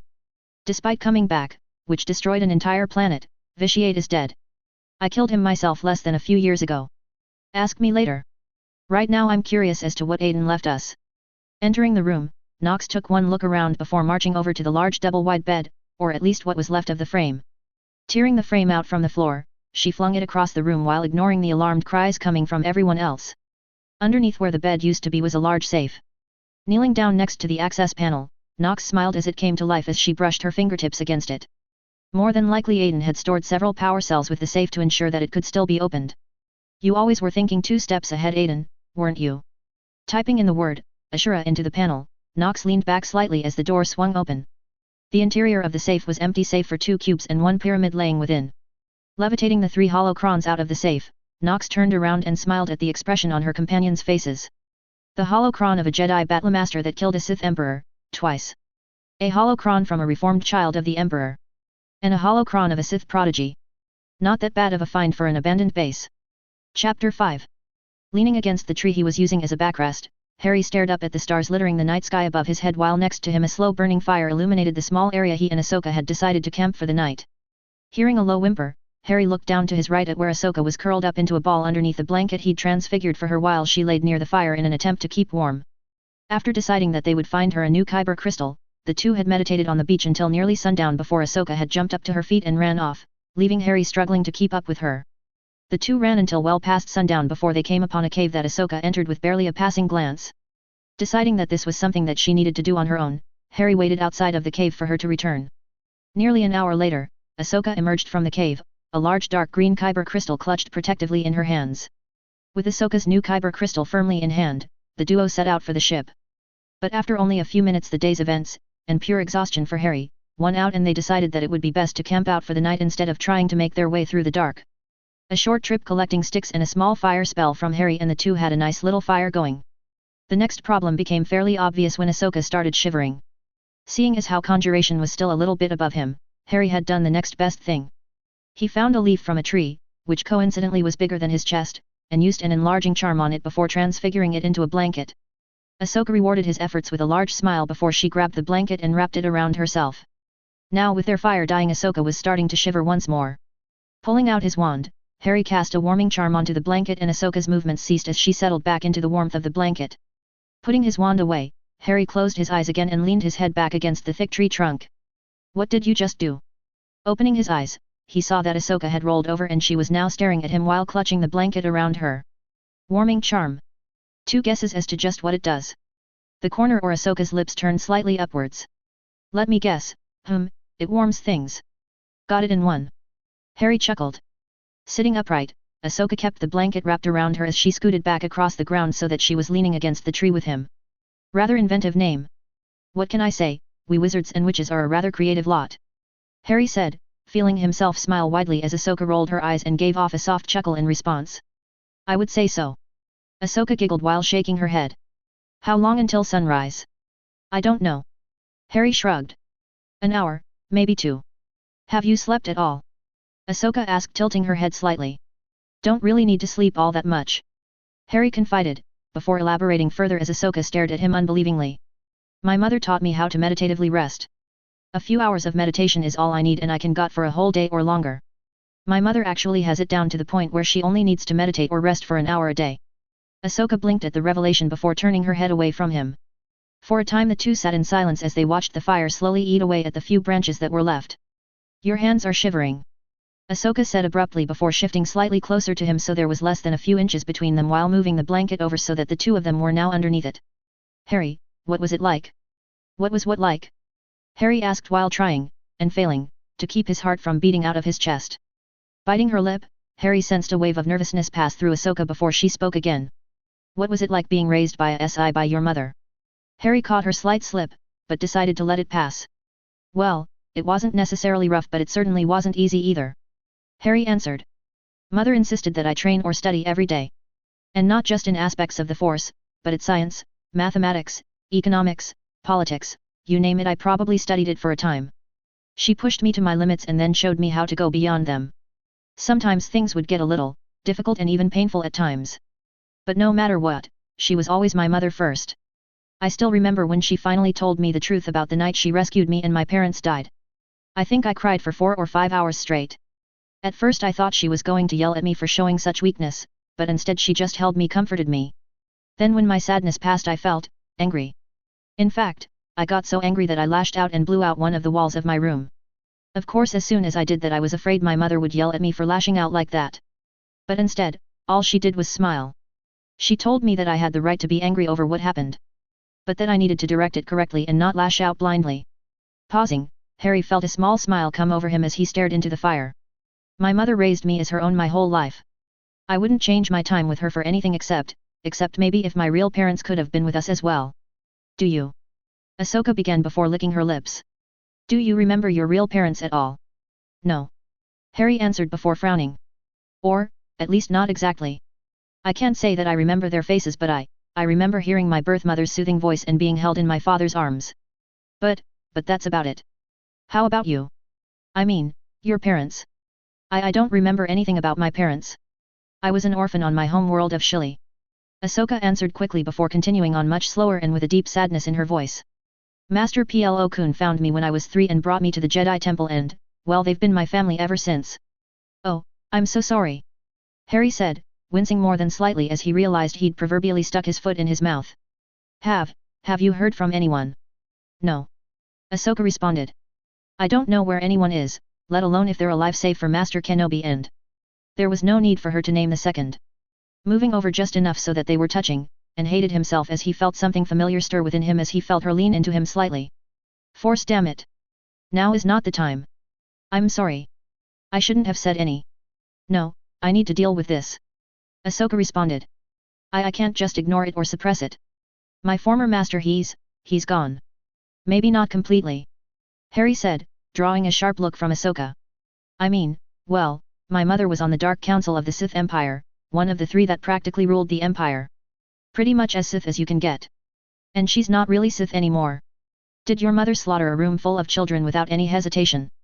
Ahsoka shot back angrily while standing up and marching away from Harry. Sorry, I shouldn't have used that tone. And I shouldn't have gotten angry. It's all right. Harry said, rising to his feet and stretching his back. Better to let it out than hold it in and let it fester. At least that's what my mother always says to me. But, Ahsoka. I can't predict what is going to happen in the future, but I promise you, if there is even a glimmer of light left in your former master we will try and help him. But that's just it, Harry. Ahsoka said, turning around, her eyes moist with unshed tears. Part of me wants him to come back. But another part of me doesn't think he deserves the chance. I mean, think of it, he slaughtered a whole room full of children. Children. He's ordered that every Jedi that is captured be tortured, including me. And even if he does come back to the light, what are we supposed to do? Pretend that he didn't do everything he did? I just don't know, Harry. Looking up at the sky, Harry noticed that the stars were starting to fade as the sky was beginning to brighten. We'll figure it out, Ahsoka. Harry said, trying to sound reassuring. And at least we have the time to do so. But right now, the sun's rising, so let's start heading back for the ship. I'm sure we're already going to have to endure quite a bit of teasing from Daphne, Susan, and Ginny. Let alone what Tonks will probably be saying. No reason to give those four any more reason to tease us. Ahsoka gave him a curious look, almost like she wasn't sure just what he was implying. But soon enough her cheeks started to color as she worked out just what he'd meant. Pulling out his wand, Harry cast an augmenti spell at the fire, making sure to drench every last ember before cancelling the spell. How does that work, Harry? Ahsoka asked as she watched him put his wand away. I could feel the force, but it felt different than when you transfigured? Yes, when you transfigured this leaf into a blanket. Instead of just creating water, are you condensing the water molecules that are already present in a gaseous state into their liquid state by cooling the air around your wand and encouraging the hydrogen bonding between the water molecules? And if so, does that mean that you can't use that particular spell in an area where there are no water molecules or where they are extremely scarce, like in a desert or in space? Ahsoka stopped when Harry was giving her a curious look. What? Harry looked at Ahsoka and half wondered if she had been around Hermione too much. Slowly felt himself smile as the two walked away from their makeshift campsite. You're on the right track. I guess in theory it does both. It condenses the water in a selected area, but at the same time it is also conjuring water.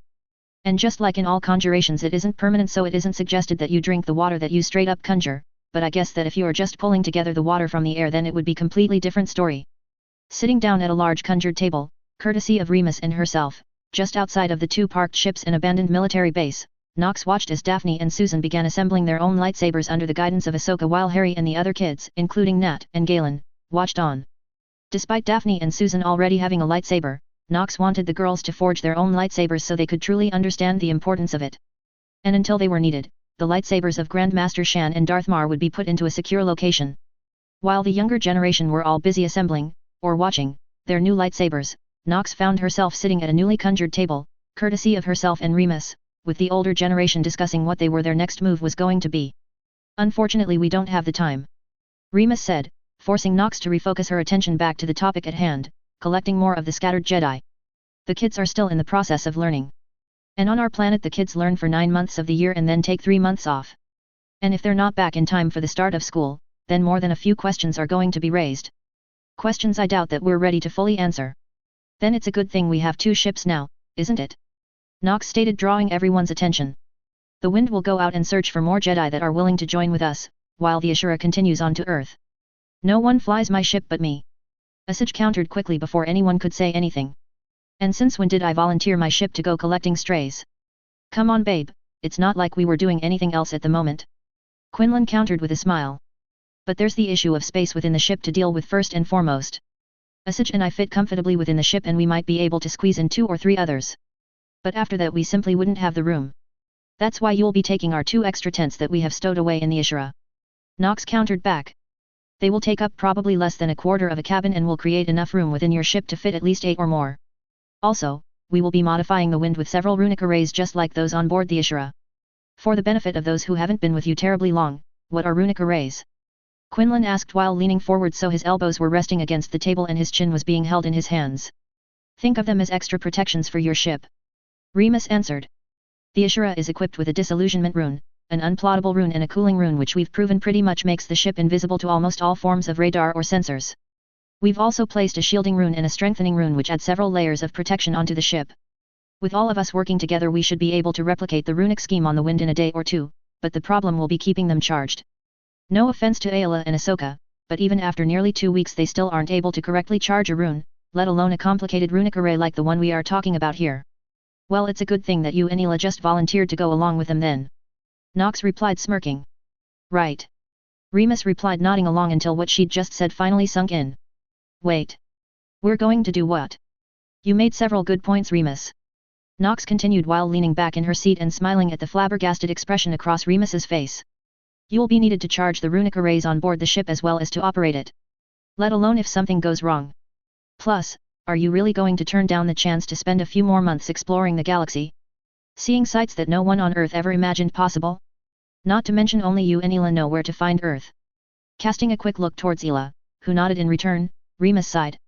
All right, Madame Ventress, Master Voss. If you two will have us, Ela and I would be honored to travel with you. Madame. Voss laughed before turning towards Asaj and shooting the woman a half grin. I think that's a new one for you, babe. With a flick of her wrist, Asaj had her lightsaber out, activated and pointed right at Voss.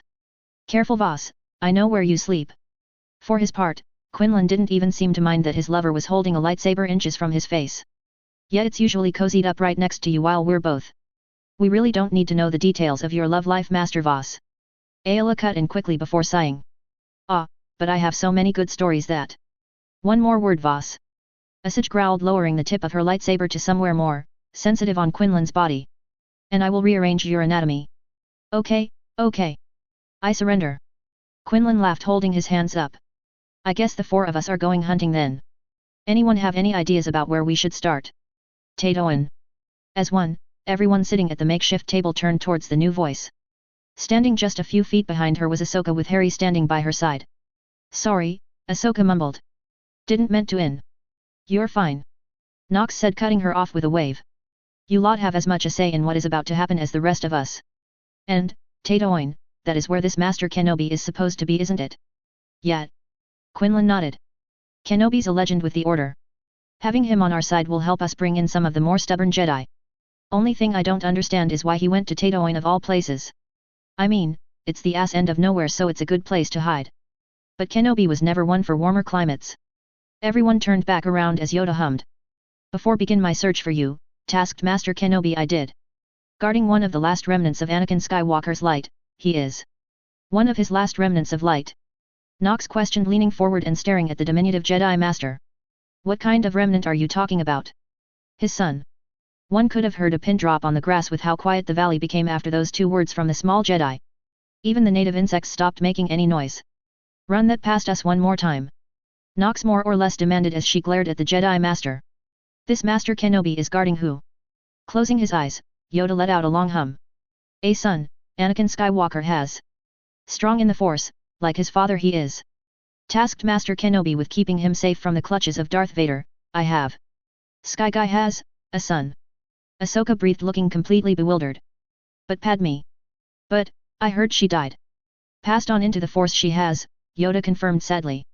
The fall of Skywalker destroyed her, it did. But before she passed on to the Force, gave birth to the children of Skywalker she did.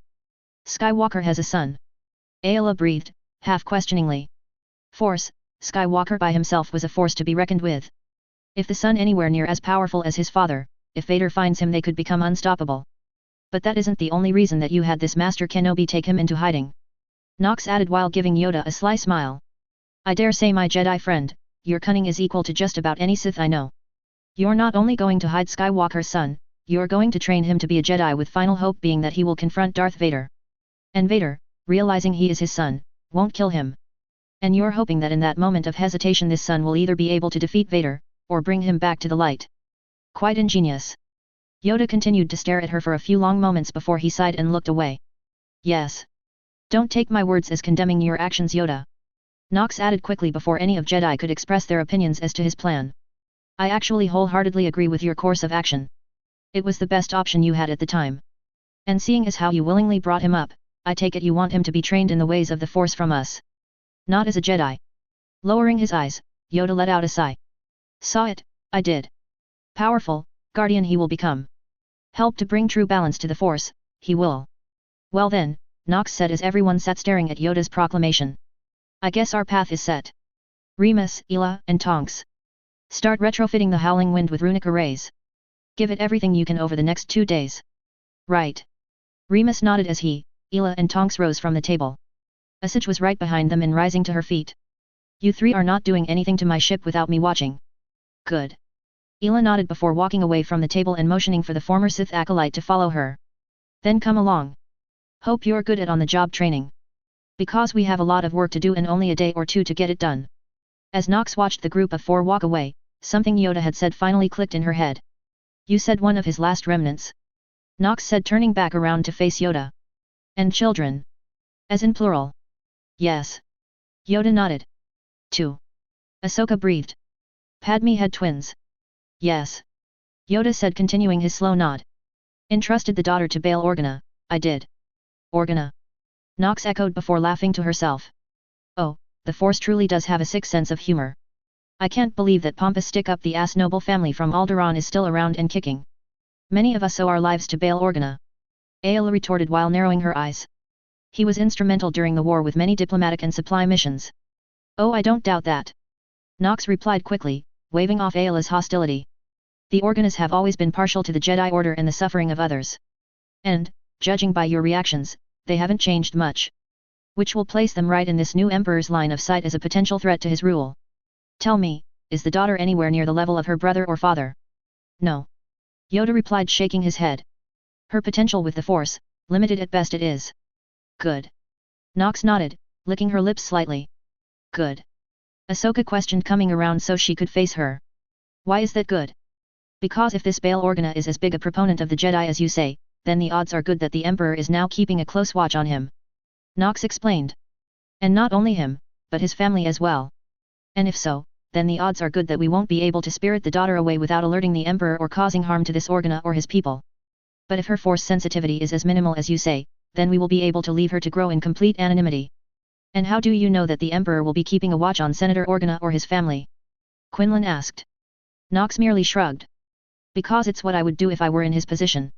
Now, will this Master Kenobi have a means of contacting Organa from range? Find a way, Master Kenobi will. Yoda nodded. Good, Nox nodded before turning to Quinlan. So now your mission has become twofold. Find this Master Kenobi and his charge and convince them to come to Earth. Second, contact this Senator Organa. If you can collect the daughter without raising suspicion, then do so. If not, then leave her to raise by the Senator. Tilting his head off to the side, Quinlan cast a quick glance towards Yoda, who gave the briefest of nods in return. They still don't trust me, at least not fully. Understandable, I guess, given the circumstances in my past. I would be more suspicious if they trusted me blindly. All right. Quinlan nodded before rising to his feet and casting a glance towards the wind. I best go and make sure those three don't do anything to piss Asajj off. She can be a little touchy about some things. Once Quinlan had left, Nox noticed that Kento and Mali were staring at something behind her. Turning around in her seat, she saw that her two apprentices, Daphne and Susan, were both standing just behind her while the rest of her guardian acolytes were fanned out behind them. So I take it that you two have finished then? She asked, to which both of her apprentices, no, former apprentices, nodded. Good, then let us see. You as well, Ahsoka. Stepping up first, Daphne held her new saber staff out at arm's length. The long cylinder was slightly shorter and was missing the intricate carvings that had made Grandmaster Shan's lightsaber unique, but Daphne had compensated. The center of the hilt was clear, no doubt she'd either charmed or transfigured the metal to make it clear, and was displaying the crystal-clear Kyber crystal for all to see. When she activated the lightsaber, two identical white beams came out from either emitter and the crystal in the center glowed ever so slightly. Beautiful. Nox remarked as she stood and held out her hand, to which Daphne instantly handed over her lightsaber without question. The lightsaber was perfectly balanced. And as far as Nox could tell, it was built flawlessly. This weapon is now a part of you, Daphne Greengrass. Nox said with as much ceremony as she could muster. It is a part of you as much as your own heart. It is your life. It is a symbol of your commitment. And it is your symbol that you are ready to take on the title of Guardian Knight. Thank you, Master. Daphne responded, bowing deeply as Nox deactivated the lightsaber and handed it back to her former apprentice. Nodding, Nox then turned her attention to Susan. Susan. Licking her lips, Susan held out her new lightsaber. It wasn't necessarily as fancy as Daphne's, not that Nox necessarily expected it to be so. Susan was always the more practical of the two of them. But her curved lightsaber hilt was definitely well made. With a snap hiss, a dark orange blade extended from the emitter. Well done. Nox remarked, taking the weapon from Susan and going through a few stances to test the blade before handing it back to Susan. This weapon is now a part of you, Susan Bones. As much as your own heart. It is your life. It is your symbol of your commitment. And it is your symbol that you are ready to take on the title of Guardian Knight. Taking her lightsaber, Susan bowed deeply while a wide smile spread across her face. Thank you, Master. Smiling at the girl in return, Nox turned towards Harry. My son, seeing as how I'm going all ceremonial on the girls here, we might as well make it official for you as well. With a slight nod of his head, Harry stepped forward and brought forth his lightsaber from its sheath before holding it out from her to take. The hilt was slightly heavier than either Daphne's or Susan's. But given just what this lightsaber was capable of, that wasn't really too much of a surprise. Even though Nox had already seen her son's lightsaber in full, she still couldn't help but marvel at the black-purple blade as she activated it. Taking her time, she went through all 3 phases of the lightsaber while moving the blade around in a series of blocks and strikes. Very well done, my son. Nox smiled, her voice suddenly faltering slightly. You've exceeded every expectation I have had, and I am beyond proud to call you my son. Thank you, mother. Harry smiled back as he took his lightsaber back from her. Drawing herself to her full height, Nox did her best to keep her voice steady. Harry Potter, this weapon is now a part of you as much as your own beating heart. It is your life. It is the symbol of your commitment. And it is your symbol that you are now a full-fledged guardian knight. Thank you, Master, Mother. Harry responded, his own voice thick with emotion as he bowed to her. Smiling down at her son, Nox forced herself to move her gaze. Ahsoka Tano. Nox called out, surprising the young Togruta. May I have the honor of inspecting your lightsaber? Ahsoka stared at her for a moment before staring down the newly constructed lightsaber that was in her hand. Nox could almost see the inner debate going on within the young woman's head. After several long moments, Ahsoka held out her lightsaber. Thank you. Nox said graciously as she gently took the hilt. Turning it over in her hands a few times, Nox made a show of inspecting the blade before holding it off to her side and activating it. As the darkish green blade came to life, Nox had to suppress the amusement that threatened to bubble out of her. The coloring was almost an exact match to her son's eyes. Well, if that isn't the prediction of the millennia. You have endured trials that are almost beyond imaging, Ahsoka Tano. Nox finally said as she deactivated the lightsaber before holding it out for Ahsoka to take once again. Should you accept it, I will gladly bestow upon you the title of Guardian Knight. Ahsoka stared at her completely dumbstruck by Nox's proclamation. What does that mean? It means exactly what it sounds like. Nox smiled as Ahsoka took her lightsaber back. I hereby grant you the title of Knight within the Order of the Guardians. It is comparable to the rank of Knight within the old Jedi Order. That is if you accept the title, of course. Holding her lightsaber, Ahsoka cast a quick look back at the group of kids behind her before shifting her gaze to the Jedi that were with them before finally bringing her eyes back around to Nox. Even before she said anything, Nox already knew the girl's answer. She could see it in her eyes. I accept, Master Nox. Splendid. Nox smiled as she felt the Force hum with delight. Force, light the cigarette already. Although by this point I'm pretty sure you've qualified for the whole damn pack. I can tell that you're pleased. Turning around to the Jedi, Nox had to stop herself from laughing at the expressions on their faces. Apparently the mixture of her proclamations, Ahsoka's quick acceptance and the slight feeling of contentment from the Force was too much for them. Only Master Yoda seemed to be unperturbed by what just happened. I guess, despite the amount of shit you 6 if you include Asajj and Quinlan, still have to learn that you can all consider yourselves masters within the Guardian Order. That is of course if you accept. The 4 Jedi all looked back and forth between one another. Well, I don't know about Master Sakura or Master Yoda. Kento began as he reached out and took hold of Mali's hand. But Mali and I left the Jedi Order some time ago. And we've already decided that if you are willing to accept us as we are, as one, then we would gladly be part of your Order of Guardians. Wouldn't have it any other way. Nox smiled before turning to the last 2 Jedi. Ayla spared Yoda one last glance before licking her lips and turning towards Nox. I made my decision the day you showed us your memories, Nox. I'm with you. That left only Yoda. The small former Grand Master of the Jedi looked around at each of them before sighing. 900 years old I am. Too old I am, to truly change. Aid you, I shall. Learn from you, I shall. But join your order, I cannot. Master Yoda. Ayla gasped turning to the small Jedi. What are saying? Humming, Yoda closed his eyes. Evolved, changed the Sith have. Failed to evolve with them, the Jedi have. Part of the old, I am. Saw it, I did. For the Force to find balance, evolve into Guardians the Jedi must. Hold you back only, I will. Opening his eyes, Yoda hopped down off of his seat and slowly made his way over towards Nox. Aid you, I shall. Help you teach the younglings, share what I know, I shall. Learn with you all I will. But join you, I cannot. I understand. Nox said quickly before any of the Jedi present could protest. It took quite a bit of courage to admit what you just did, Master Yoda. And I would be a fool to turn down someone of your caliber. You are more than welcome to join just Master Yoda, provided you keep an open mind about certain aspects of my teaching. With the barest of nods, Yoda continued on past her and back towards the ship. No doubt to meditate about what just happened. Well then, now that we have all of that out of the way, I believe that we can move on to our next order of business. And what business is that? Mali asked as she picked Galen up into her arms. Motioning with her hand, Nox pointed to each of the acolytes present. We have 8 acolytes with us. Ginny, Hermione, Luna, Tracy, Hannah, Ron, Astoria, and even little Nat. And there are 4 knights and 4 masters here as well. Ayla's eyes widened as she caught onto where Nox was heading. But they are so young. Ayla protested, pointing towards the newly christened knights. Perhaps. Nox agreed. But the best way to learn is to teach. And Ginny has already been Harry's apprentice for nearly 2 years now, and she is, as all of you can tell, excelling as is Harry. Plus, as of late I've learned to let go of conventional lines of thought and trust in the Force. We have 8 acolytes and 8 people capable of teaching them. Nothing happens by accident. This was always meant to be. Turning back to Daphne, Susan, and Ahsoka, she motioned for the 3 girls to come closer.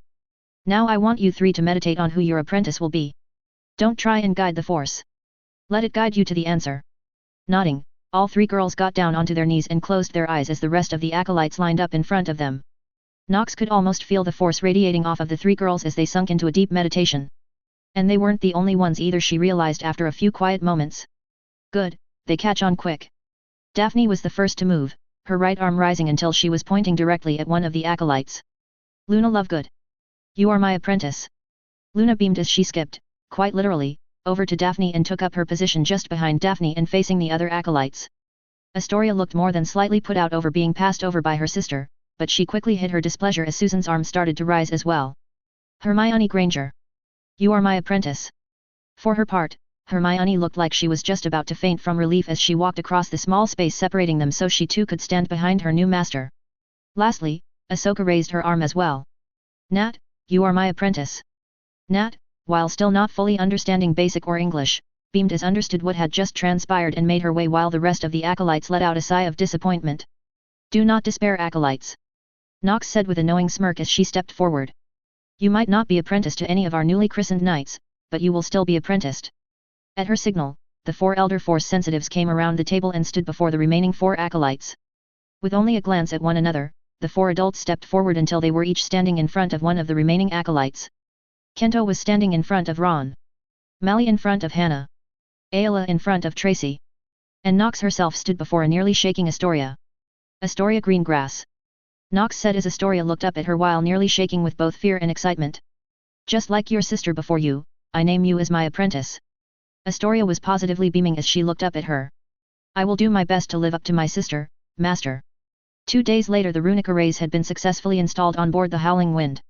And Nox found herself standing beside her son and the rest of the group that would be heading back to Earth as the ones that would be heading deeper into the galaxy said their goodbyes. Well, everyone save for Asajj, that is, who begged off the farewell party by claiming the ship still needed to be checked out before they left. Nox had a feeling that the former Sith acolyte was still uneasy with the fact that she working with so many Jedi. And judging by the off-glances both Ahsoka and Ayla shot the former Sith whenever she wasn't looking, the feeling was mutual. Be sure to keep the mud out of trouble, Harry. Remus was saying as he tousled Harry's hair. I don't even think that Amelia can keep him out of trouble. Harry smiled back, although Nox could tell it was somewhat forced.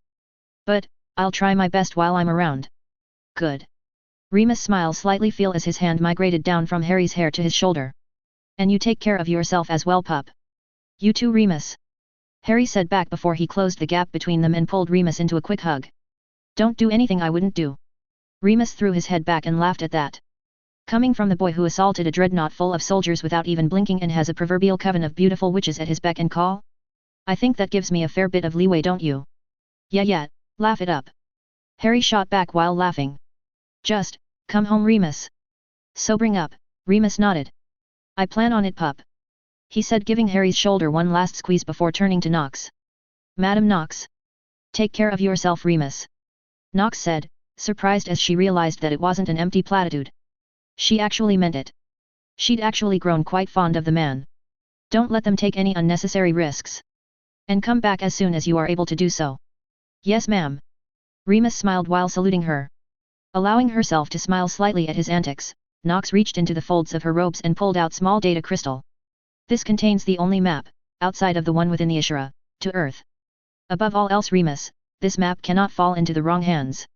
I understand, Remus said solemnly before taking the small data crystal and putting into one of the many pockets lining his robes. I swear to you, no one will get their hands on this map. Less than 10 minutes later, the ramp to the Howling Wind was receding into the ship as it slowly lifted up off the ground and flew up towards the sky. Reaching out, Nox placed her arm around Harry as the group watched the Howling Wind slowly lift up and disappear from view. He'll be fine, son. Nox said comfortingly. I know. Harry nodded while tearing his eyes away from the rapidly disappearing ship. He's always been the most responsible one of us. Yup. Nox nodded back while smiling. Now come on, let's pack this place up and head home. We've been gone for far too long. Rolling over in her far too comfortable for its own good mattress, Ahsoka grudgingly admitted that it was far past time for her to get up. Master Nox, while more easygoing than most of the Jedi Masters she'd seen before, was a taskmaster on par with any Jedi in history. The past 2 days since leaving Oatson her life had pretty much followed a set routine that had been laid out for her by Master Nox. Wake up. Ship duties, be they either maintenance, flying or cleaning. Force training. Which included saber training, meditation, and force exercises. She was also continuing her magical education, as Master Nox called it. She'd had no problem with learning the new ways to manipulate the force back on Oatson, but that was mainly because Master Nox, Remus, Ela, and Tonks constantly gave them practical demonstrations. Which suited Ahsoka just perfectly, seeing as how she was a hands-on learner. However, now that they were short both Remus and Ela, and the fact that they were stuck on board a ship where the demonstration of magic wasn't necessarily the best of all ideas, Ahsoka was stuck trying to learn by reading. Which again wouldn't have been too bad if some of the books weren't quite so quirky. The first book she picked up to read, she couldn't. Despite having a fairly good understanding of the English language, thanks to it being remarkably similar to basic and Jedi learning techniques, she could read the words just fine. But within the book they were all jumbled together and didn't make any sense. That was of course until Luna came by as she was getting ready to throw the book across the room and calmly explained to her that Ahsoka had to be lying her back with her right leg crossed over her left in order to read the book she was holding. At first Ahsoka had been positive that Luna was having one over on her. But after 10 more minutes of trying, and failing, to read the book while Luna watched on, Ahsoka gave up and laid down just as Luna had told her to do so. And to her utter amazement, she felt a slight shift in the force as the words within the book seemed to rearrange themselves before her very eyes. Luna then smiled at her and said that certain books only like to be read in certain ways before skipping away from her. All the ship duties and studying, no matter how strange it was, she could handle. Even the studying she could handle, even though she felt like a fool trying to read through some of the books. But it was her newest responsibility that she was still trying to adjust to. And that was having a PTA apprentice. That wasn't to say that Nat was difficult, quite the opposite in fact. Nat was attentive, quick to pick up on things, and with how quickly she was picking up both English and basic becoming easier to communicate with each day. When Ahsoka thought back to all of the trouble that she put Master Skywalker through, she thanked her ancestors that she didn't have a PTA apprentice like her.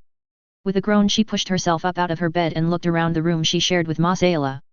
Force, nearly 2 weeks and I'm still having trouble calling her anything but Master Sakura. Although, technically she is a master once again. So should I start calling her Master again? Ayla's bed was, predictably enough, empty. As was Nat's. The Russian Jedi was more than likely already up and on either her second or third book of the day. Ahsoka swore, between Ayla, Mali and Master Yoda the three must have read every piece of literature on board the ship. Dressing herself, Ahsoka took a moment to crack her back and neck before stepping out into the main room of the tent. The moment she did, her midriff was impacted by a small green blur. Good morning, Master. Nat smiled up at her. Good morning, Nat. Ahsoka smiled back. The little girl could make anyone smile. She even got Master Nox more than one. How are you this morning? Good. Nat responded back hesitantly in English, which was a benefit to the both of them as they were both trying to learn the language together. Are you ready for today? Ahsoka licked her lips and nodded her affirmative. Master Nox made everyone get a decent amount of sleep the previous cycle, claiming that she had a surprise in store for everyone and that they would all need to save up their strength. Yes. She said, pulling back from her apprentice. Are you? Yes. Nat nodded, grinning widely. Let's, go. Taking a hold of Nat's hand, she led them out of the tent they shared with the Merex and out into the ship's cabin. As they stepped out, Ahsoka immediately smelled something wonderful. Glancing to her left, she spied the 2 other tents that were tucked away in the cabin with hers. One tent belonged to the other girls from Earth. And the other, the one with the incredible smells coming from it, belonged to Harry and Ron. Moving over to the tent flap, she carefully moved it aside and poked her head in. Of course, before she could actually see anything, Nat shouldered her way past her while screaming, "Yay! Harry's cooking again!" Nat! Ahsoka cried, reaching out for only to stop as she finally got a good look inside the tent. It looked much like the one she was in. The only difference was that this one had a larger kitchen. A kitchen in which Harry was currently working in while Ginny sat in one of the stools next the bar that surrounded the kitchen. Hey Nat! Harry smiled, turning around. And Ahsoka? How are you two doing? Want some breakfast? I think I may have made too much. That's an understatement. Ginny laughed as she helped Nat up onto the stool next to her while Ahsoka made her way across the tent. You need to remember, Harry, we can't all eat like my brother. Smiling, Harry grabbed a few trays out of the cupboard next to him before moving back to the stove. Just as Ahsoka was settled herself into the stool next to Nat, Harry laid out 3 trays full of the same type of morning food she'd been eating ever since she'd been rescued. Thank you. Nat cried out before picking up her spoon, digging into the food with gusto. Well, maybe there is a rival for my brother's legendary appetite. Ginny laughed as she watched Nat eat. I don't know. I think your brother might still have the edge due to his size. Ahsoka smiled as she picked up one of the pieces of meat and taking a bite. So, do either of you know what Master Nox has planned for us today? She figured that if anyone would know, it had to be Harry. But unfortunately, Harry just shook his head as he began eating his own meal. Unfortunately, no. She's been really secretive about the whole thing. It's actually kind of strange actually. She's never usually this secretive about things. The rest of their meal was spent in silence as the 4 of them ate. When the last of the food was gone, Harry quickly picked up each tray and placed them into the sink. You know, Harry, Ginny called out while shooting a wink towards Ahsoka. You're powerful, rich, handsome, and you can cook. Give it another year or 2 and the witches are going to be lining up around the block to get into your pants. Harry missed a step and nearly dropped the trays he was carrying, and Ahsoka felt something in her skip, and she had the sudden urge to go hide when Ginny sent another wink towards her. Force, what is wrong with me? He's younger than you, Ahsoka. Get over it. And, well, he's only 2 years younger or so, and soon that won't really stop. Merlin, Ginny. You sound just like Sirius. Harry laughed while wiping his hands off. Feeling a light tug on her arm, Ahsoka looked down to see Nat staring up at her with big eyes. Master, why would anyone, want to get into, someone's, pants? And who sounds serious? Ahsoka felt her face heat up instantly and she shot a glare towards Ginny, who was trying and failing to hold in her laughter. Oh Force, I am not going to explain this to an 8-year-old. Well, you see, it has to. It's something that will become clear to you in time, Nat. Harry said, coming to her rescue. Don't worry about it too much. And as for Sirius, he's my godfather. Godfather? Ahsoka asked, not quite understanding the meaning of the word. Well, how do I explain this? Harry winced, rubbing the back of his head. Sirius was my father's best friend. When I was born, my parents, my birth parents that is, basically named him as my second father. If anything were to happen to them, he was supposed to take care of me. Then why didn't he? Ahsoka asked, and then instantly wanted to kick herself as she saw Ginny wince and the corners of Harry's eyes tighten. Sorry. If it's a painful subject. No. It's fine. Harry breathed, placing his hands on the bar. My parents were betrayed by another of their friends, Peter Pettigrew. The little rat led the Dark Lord right to their hiding place. The rat ran off when my mother showed up. Then he disappeared. Without him, everyone assumed that Sirius, because of who his family was the one who betrayed my parents to the Dark Lord. He spent months in prison before they finally dragged him out to face trial. And by the time he was finally cleared, my mother and I were already on the other side of the world. Oh, Ahsoka said. I'm sorry. Waving her concerns off, Harry moved around the bar. It's all ancient history now. Sort of. The rat had been behind bars until roughly a year ago when he escaped. But one day I'll find that rat and pay him in full for everything he's done. Now come on, let's go. My mother isn't someone you want to keep waiting. Ahsoka wasn't quite sure what to make of that last comment from Harry. Revenge wasn't the Jedi way, but then again, she was a Guardian Knight now.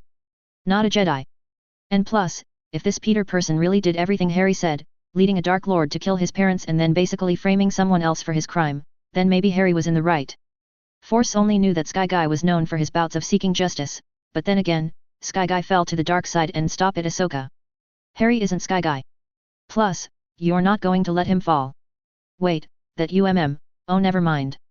I need to stop thinking about this. Following Harry out of the tent, Ahsoka grimaced as they arrived in the galley only to discover they were the last ones there.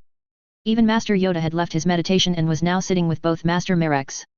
The only one not present was Tonks, but Ahsoka was pretty sure that the young woman was currently behind the controls of the ship. Good, now everyone is here. Master Nox said, motioning for them to find a spot to stand in the already fairly crowded room. Now then, seeing as how you newcomers now have a basic understanding of magic and we have 8 to 10 more days until we reach Earth, I figure we can begin training on a certain form of wandless magic. Wandless magic? Hermione repeated intently while leaning forward and giving Master Nox her undivided attention. Yes. Nox nodded. Watch and learn. If Ahsoka hadn't seen it before, she would have denied what happened next even happened. But before her very eyes, Madame Knox's body wavered and shifted. Within the time it took one to blink, Ziri Knox was gone. And in her place was 2-meter tall and 4-meter long dire cat. Bloody hell! Someone cried, and Ahsoka, still not completely understanding the meaning of the phrase, agreed with the sentiment. Most curious. Master Yoda said as he hobbled over to the massive dire cat. Illusion this is not. Changed your shape you have. Yet your mind, still your own it is. The dire cat's form rippled and once again it was Master Knox who was standing before them all. Mother! Harry breathed, clearly just as surprised as everyone else in the room. You're an animagus? Since when? Nearly a year now, Harry. Master Knox replied while shooting her soon an amused glance. I'm actually a little surprised you didn't sense the difference in me right away. I'm curious. Mally spoke up while Harry was still sputtering. I've done extensive reading on this fascinating subject of transfiguration. With it, one can use the force to change an inanimate object into another inanimate or an inanimate to animate or animate to inanimate and animate into another animate. However, animate to animate has a drawback in that the mind of the individual will become that which it is changed into. So, how did you keep your mind? A normal dire cat, especially one of that size, would have attacked all of us in a second for being in its den. It's because Master Knox is an animagus. Hermione explained. It's a special branch of magic that can be considered one of the few true branches of wandless magic. With it, one learns to change into a single animal and can keep their mind while transformed. And unlike normal transfiguration, an animagus isn't limited to the wizard or witch's power. An animagus can make the transformation permanent if they so choose to. Well said, Hermione.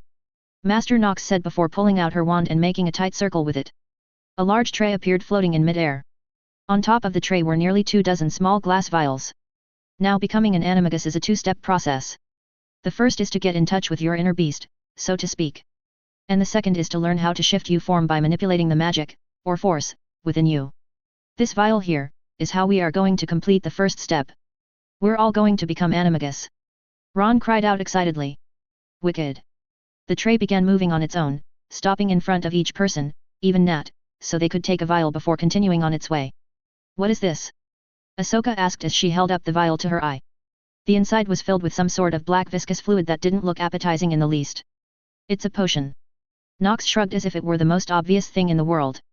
It will help you get in touch with your inner beast, so to speak.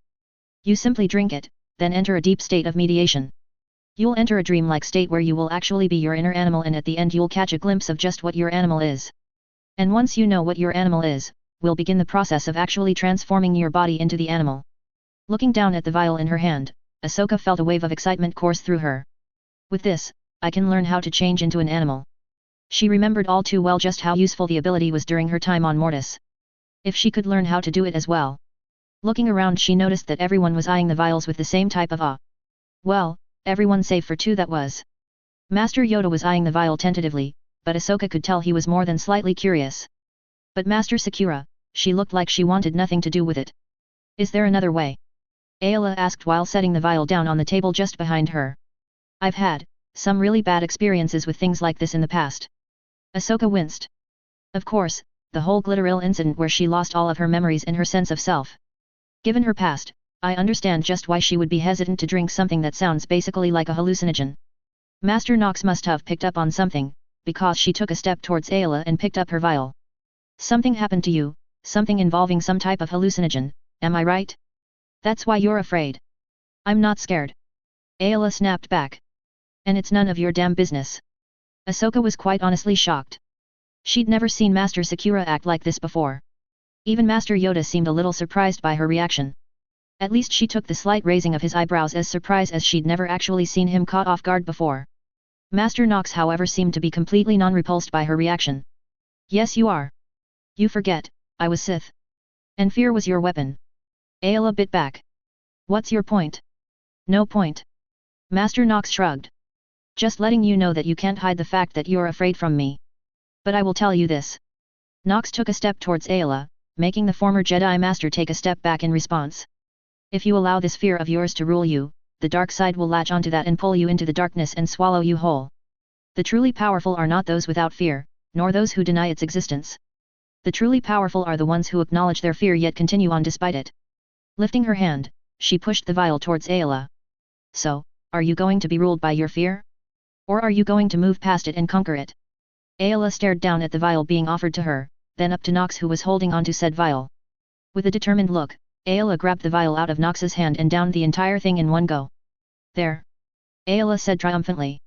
Master Nox, however, merely arched one eyebrow. Well, I wasn't expecting that. You should have waited until you were somewhere comfortable before drinking that though. Why? Ayla asked, looking down at the vial in her hand. What's ha? Before she could finish, Ayla's eyes rolled back and she collapsed. Because it contains a mild sedative as well. Master Nox said calmly, catching Ayla before she could hit the ground and hefting the Twi'lek up onto her shoulder as if she weighed nothing at all. Now the rest of you, head back to your beds and clear your minds before drinking the potion. Without even waiting to see if the others were following suit, Ahsoka took her potion and practically ran back into her tent and hopped up onto her bed. The idea of learning how to transform into an animal was it was incredible. Crossing her legs and closing her eyes, Ahsoka did her very best to clear her mind, not an easy task considering just how excited she was about to actually start down a path that most Jedi considered to be impossible. After finally managing to calm herself down, she popped the cork off of the vial and down all of its contents in one go. Ew. Seems these potions taste like shit no matter what they're supposed to. Oh whoa, this was, Foz. She didn't even feel it as she fell backwards onto her bed, her head just barely managing to land on her pillow instead of falling off the edge. She felt something strange beneath her arms. Looking around, she saw the trees of her home world, yet no, she was above the trees. Feeling her body tilt downwards, the ground rushed up towards her before she extended her arms once more and leveled out. I'm flying. She cried out joyfully, but all she heard was a loud trill of excitement coming out of her. Her body tilted downwards again, her arms, no wings, angling themselves so that she could land on the soft ground next to a body of water. Ahsoka could feel her heart beating in her chest as she felt herself inching closer to the water's surface. What kind of bird am I? I have to be big, but, what? As she looked over the edge of the water, Ahsoka barely got a look at herself before she felt herself being violently pulled back. Gasping for air, she shot upright. Placing a hand over her heart, Ahsoka looked around breathlessly. I'm back aboard the Ashura. She realized before looking down at the empty vial on her bed as a slow smile worked its way across her face. If Master Nox is right, then, oh force. I'll be able to transform into a Corellian Banshee. Standing on the bridge of the Ashura, Harry watched anxiously along with all of his classmates as Tonks and his mother guided the ship around the moon. We're finally home. He thought excitedly. That's Earth? Ahsoka asked from beside him as she craned her neck to get a glimpse of what was essentially her new home. A garden world, it's beautiful. Glancing towards her, Harry shot Ahsoka a quick grin before turning back to Earth. Over the past 8 days, Ahsoka and Nat had worked themselves into the Hogwarts group so thoroughly that Harry now found it strange whenever they weren't with them. He was actually dreading the impending return trip to Hogwarts, even if it was still a couple of weeks away. It would be hard not seeing Ahsoka and Nat every day for months. Entering Earth's atmosphere in 10 seconds. Tonks announced as the ship bounced slightly. Everyone hold on to something. Breaking through in 5, 4, 3, 2, 1, and we're clear. Whoa. Ahsoka breathed as she gazed at the ocean beneath them. I mean, I knew just by looking at it that there was a lot of water on this world, but just how much is there? About 71% of Earth's surface is water. His mother called out from her seat. This world nearly classifies as a water planet. And there is at least one type of sentient humanoid water species on the planet that we know of, and there are probably more that we don't know just yet. Activating the navigation terminal at her left, Harry felt a wave of amusement roll off of his mother. Tonks, head for these coordinates here. All right, Tonks nodded as the ship adjusted course. Wait, there isn't anything there. Don't be too sure about that. Nox said, her amusement even more evident than before. Just take us to the location. For the next 10 minutes the group stayed silent as they watched the ocean pass beneath them. All right, Tonks announced. Still don't see what you're talking about, Nox. But we'll be arriving in our destination in less than a minute. Harry lurched as he felt something wash over him. What? That was a barrier just now. But a barrier to what? What was that just now? No bloody hell, where did that come from? Shaking his head, Harry stared out the front viewport, and felt his jaw fall open. Just a short distance in front of them was a fairly decent-sized island. But it wasn't an island that had Harry so shocked. It was what was on the island what had him gaping. The entirety of the island was dominated by a large pyramid-like structure that rose maybe half a mile or more into the sky. A large platform circled around the base of the pyramid, jutting out over the water in several areas. And along each of the 4 sides of the pyramid stood a single spire that was nearly as tall as the pyramid itself. That looks like a modified version of the Jedi Temple on Coruscant. Ahsoka breathed looking down at the pyramid. Hearing a light laugh, Harry looked towards the front where his mother was holding a hand against her lips. Actually, I designed this based on the old Sith temple on Korriban. But you'd be amazed at how similar the Sith and Jedi temples are when you actually take the time to look at them. But still, I'm actually amazed that the goblins managed to finish it so quickly. Even with the aid of the werewolves, I was expecting this project to take another year or two. I guess that 25% bonus really incentivized those little bugger. Tonks, head to the northern landing platform. Right. Tonks nodded as the ship slowly moved around the temple. As they came upon the northern section of the island, Harry could just barely make out nearly a dozen shadows standing on the landing platform they were heading for. Wait, is that, oh, that mangy dog is going to pay for this one. How did he know about it and I didn't? Because this island was once owned by the Black family Tonks and Sirius graciously donated it to the cause. Pausing, Nox shot Tonks a rather amused glance. Not to mention, you were there with me when I laid out the proposal. Didn't you wonder just what I was proposing to the goblins? Well sure, but oh fine. Tonks pouted. But you're making this up to me later. Noted. Nox said, standing up as Harry was just able to make out the figures standing on the platform. Wait. Hermione cried, taking a step forward. Are those, what are my mother and father doing here? I had Sirius bring them with him. His mother said as she walked out of the cockpit. Unfortunately, the Weasleys, Davies and Abbotts are not present, but I'm sure we'll be able to share the secret with them soon enough. Now come on, let's go meet everyone. Still in a mild daze, Harry turned with everyone else and followed his mother out of the cockpit and towards the back of the ship. As they made their way through, they met up with Master Yoda, Ayla, Kento, and Mally, who was holding onto her infant son Galen. So we're finally on this Earth, hey? Kento said while standing up before turning around to help Mally. Good. Those tents of yours sure do make long travels much more enjoyable, but I'll be more than happy to have my feet on solid ground once again. Strong with the Force, this world is. Master Yoda commented as he hopped down from his seat and summoned his walking stick to him. Shrouded, this world is. Felt as we passed it, I did. Unlike anything I have felt before. Dark, yet light. Obscure this world from the Force, this shroud does. Yes. His mother said as Master Yoda fell into step beside her. I've done quite a bit of studying on this strange shroud, yet I've been unable to determine its origins or even how long it's been here for. But there is one thing I'm sure of. I couldn't tell because I've been living here for so long. But now that we've been gone and come back, I know this for certain. Stopping, his mother turned back around to face all of them. The shroud is fading. It's less than half as powerful as it was when I arrived 13 years ago. At this rate, in less than 10 years the shroud will be gone completely and this world will stand out as a beacon to the Sith in the known galaxy. Harry literally stopped in his tracks at this.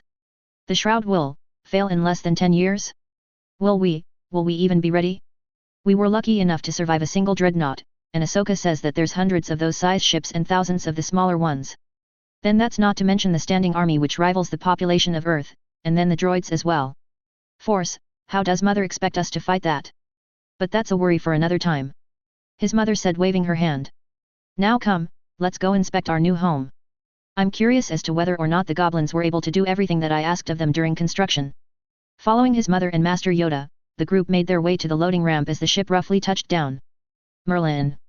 Hannah gasped as she desperately grabbed hold of Wall for support. Tonks really needs to work on her landing. I'd like to see you try and do better.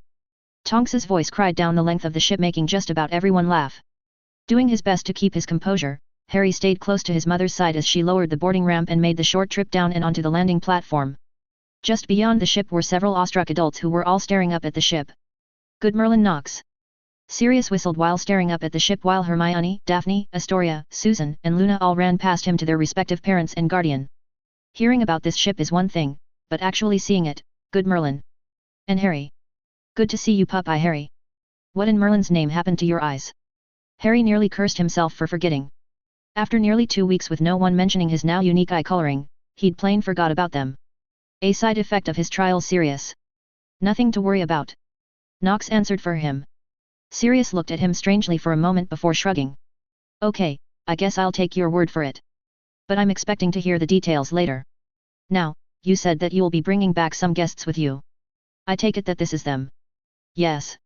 Knox said, motioning to each of the Jedi as she introduced them. This is Master Yoda, Master Ayla Secura, Master Kento Merak, his wife Master Mally Merak, and their son Galen. This is one of our new knights, Ahsoka Tano.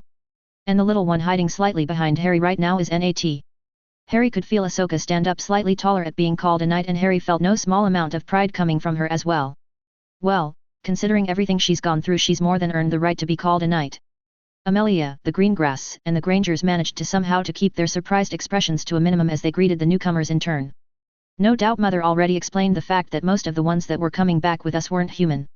Sirius, however, he was struck speechless as he took turns staring at first Melly, then Ayla, then Nat, and then lastly at Ahsoka. Good Merlin pup, you leave Earth with ship full of beautiful witches and return with 4 more Sirius adopted fake tears.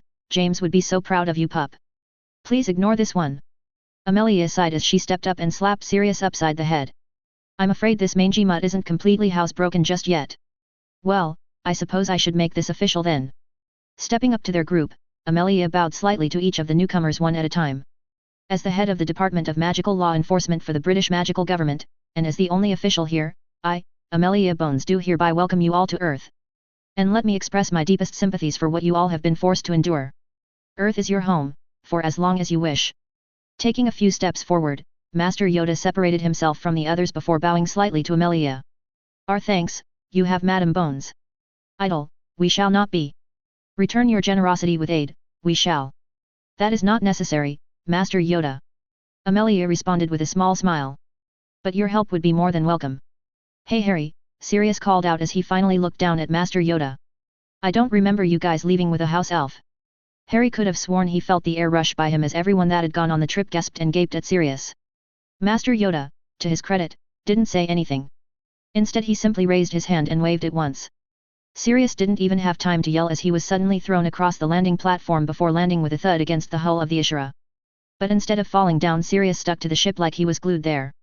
Elf, I am not. Master Yoda replied with a mischievous smile before limping towards the temple entrance. Looking back at his godfather, Harry had to suppress laughing as he saw his jaw working furiously, yet no sounds were coming out of him. Using the force to throw him across the platform, and then using a sticking charm to keep him there and a silencing charm to end any complaints. And all of it done wandlessly. His mother laughed while everyone stepped wide of the little green Jedi. And I thought that I was a fast learner. She laughed before turning around to Sirius and with a wave of her wand cancelled everything Master Yoda had done. Bloody hell! Sirius yelled as he got back to his feet. What was? With another wave of her wand, Nox recast the silencing charm over Sirius. I probably should have led with this, Sirius. But Yoda here was and is the Grand Master of the Jedi Order and is over 900 years old. Basically making him one of the most powerful beings in the galaxy. And he's taking to wandless magic like a fish in water. Turning back around to Amelia, Harry almost blinked as all of her previous humor left her face in an instant. You said that there was something we needed to talk about. Something that needed to be discussed in person and with everyone. So what is it? Amelia suddenly started fidgeting slightly, which immediately put Harry on guard. He'd never seen the formidable woman unnerved by anything. Ever. Perhaps we should do this inside. Amelia countered while waving her hand towards the temple. This is going to take a bit of explaining. Standing in the room that would one day officially be the council chambers of the new Guardian Order, Nox flipped through a book detailing the history of this Tri-Wizard tournament. Whoever originally thought up this tournament could probably give a Sith Overseer a run for their credits. She thought as she closed the book she was reading as she gazed out over the ocean. This sounds brutal. Ayla breathed as she flipped another page in the book. I don't think even the Jedi trials could be this harsh. Nearly 1 or 2 contestants died or were at least crippled for life or lost their connection to the Force each time the tournament took place. It sounds to me like it was banned for a good reason. Why would anyone want to bring it back? And better yet, why would anyone agree to participate in it? Turning back around, Nox cast a quick glance at everyone who was in the room with her.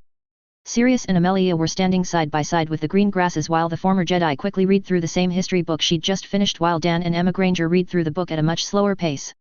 Most of the kids, Ginny, Ron, Hannah, and Tracy had already used the built-in flow system to return to their homes after learning of the Tri-Wizard tournament and swearing an oath that they wouldn't speak of it to their parents unless they brought it up first. The rest of the kids, Harry, Ahsoka, Daphne, Astoria, Susan, Luna, Nat, and Hermione had all gone off to explore the virtually empty temple while they talked. Good God, this is the school that we're sending our daughter to. Dan Granger breathed as he flipped another page in the book he was reading. I swear, if I wasn't sure that Hermione would just run off behind our back we wouldn't be sending her back. But why bring this so-called tournament back now? Mally asked as she closed the book, having finished reading it just a moment prior. It's been banned for hundreds of years, now it's being brought back for no apparent reason. Why? Closing her own book, Nox gazed out over the ocean. She could already see why this was being done. But unfortunately it was a day late and a dollar short.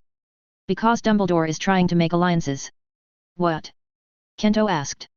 I think there would be easier ways to go about making alliances than a potentially life-threatening tournament between children.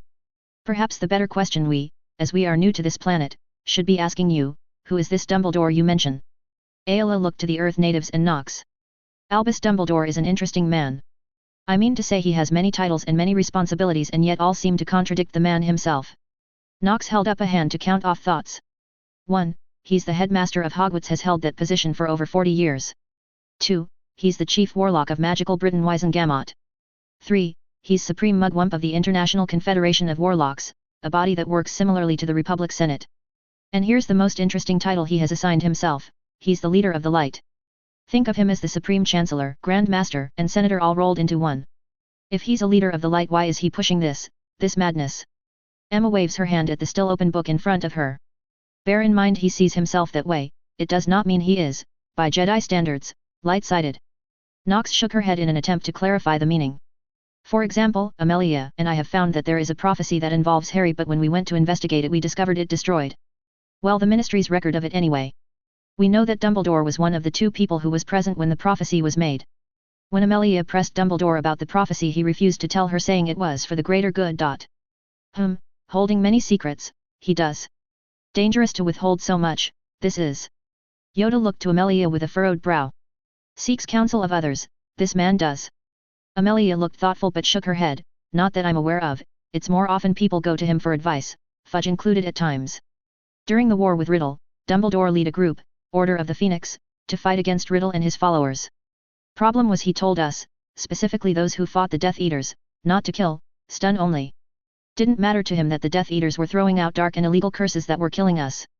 Sirius shook his head in dismay. We tried to tell him stunners won't work if they'll just revive each other, but he refused to listen. Stunners? You have a spell that stuns. Kento looked at Sirius with a raised brow. Nox snorted, more like a knockout, but its use is only as good if someone doesn't use a counter curse. And then you're stuck fighting the same enemies over and over because they kept getting revived in the middle of a fight. Yet, we tried telling Dumbledore that, Sirius scoffed. But the man pretty much all but forbade us from using anything more effective.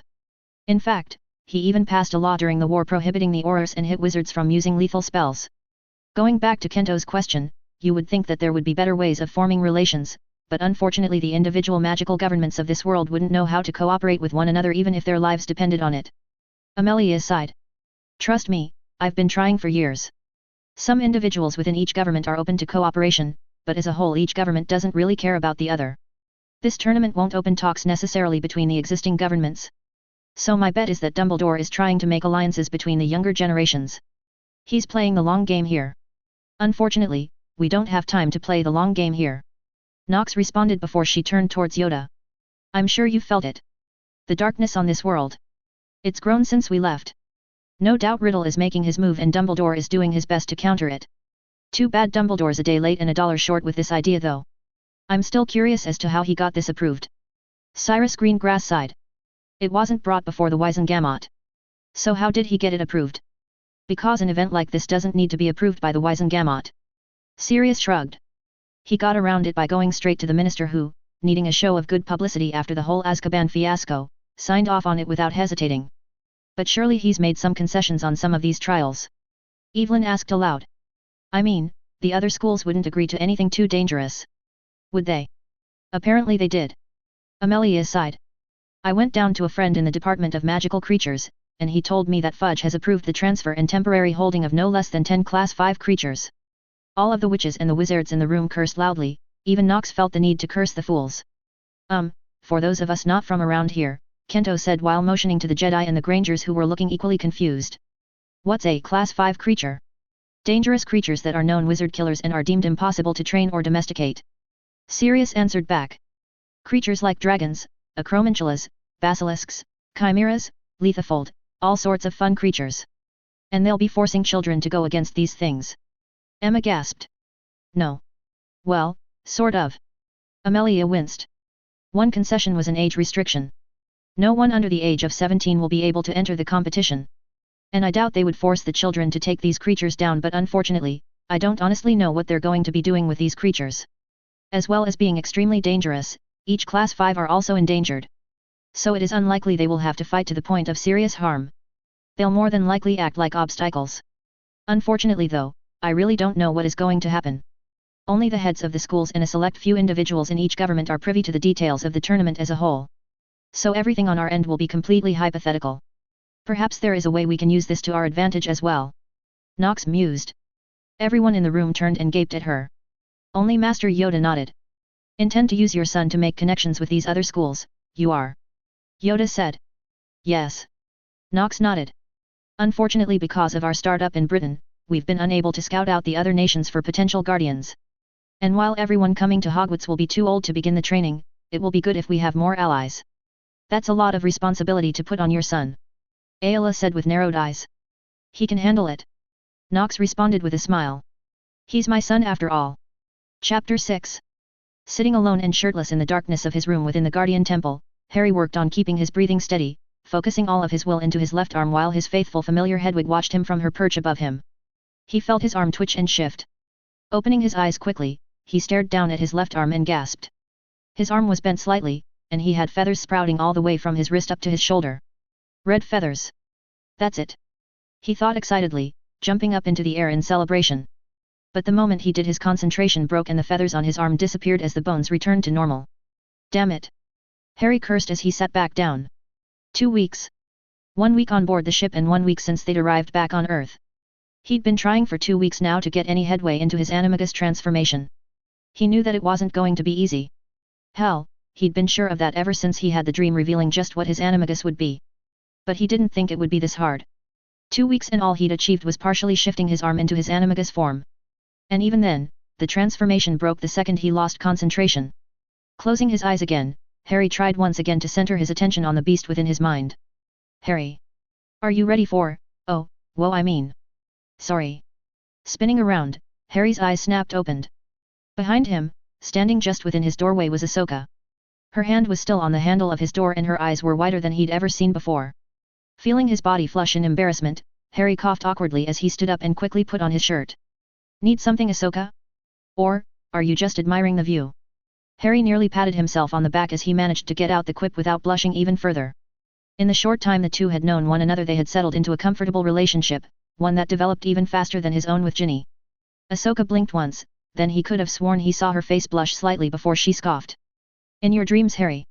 Emboldened by the banter, Harry grinned as he took a step towards Ahsoka. And what pleasant dreams they are, Ahsoka. He was rewarded further as Ahsoka's cheeks darkened. Stop, you win. You need to stop hanging out with your godfather and Master Kento so much. Ahsoka said, turning away from him slightly and holding up her hand. Hedwig hooted from her perch and floated down towards the two of them only to pass right by Harry and land gracefully on Ahsoka's shoulder. You see, even Hedwig agrees with me. Traitor. Harry chuckled as Hedwig stared at him while Ahsoka reached up and gently petted the feathers on her chest. She just knows class when she sees it. Ahsoka smirked back as she continued to pet Hedwig. Shaking his head, Harry fixed Ahsoka with a rueful grin. So, did you have a purpose coming to my room this morning, or were you just trying to sneak a peek or steal my familiar or tease me?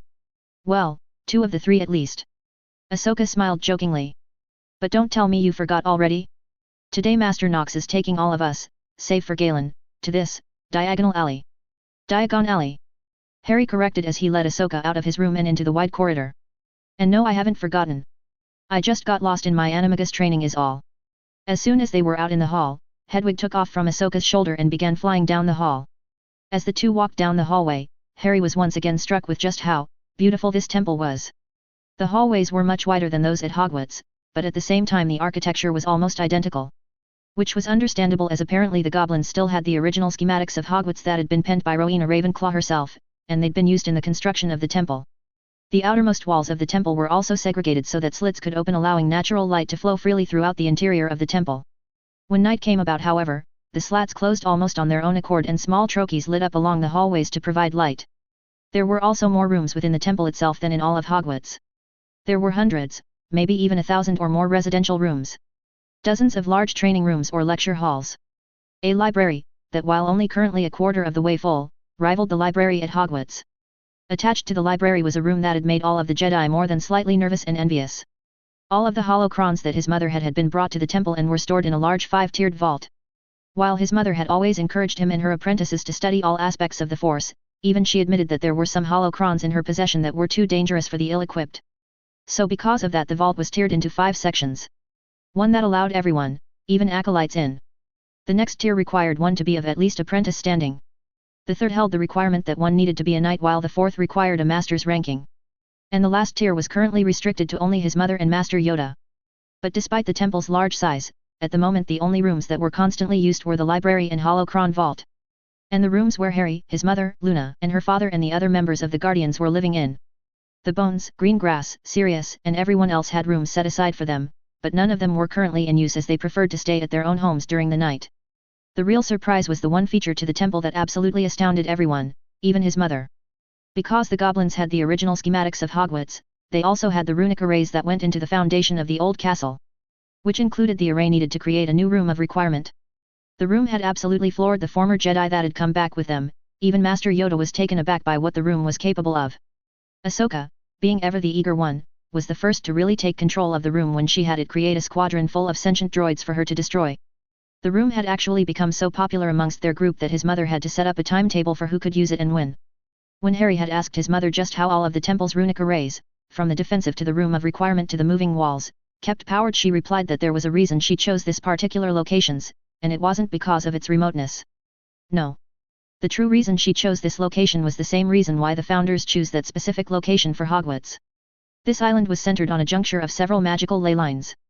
And because of that, the arrays and wards received a continuous stream of power without needing to be recharged. He'd also been pleasantly surprised that all of his friends kept returning each day for training. Although now that each of them either had their own apprentices or they had a master to instruct them, group training sessions were usually few and far between. And speaking of apprentices, how's Nat handling the fact that she can't get a wand just yet? Harry asked as the two continued towards the main hall of the temple. Despite her many protests, his mother had been adamant that Nat would not be receiving her wand just yet. When the other masters asked just why that was, his mother explained to them what she'd learned of the intricacies of wand lore. They'd been both amazed and appalled. But in the end they all agreed that it would be for the best that Nat not receive her wand until she was at least 11.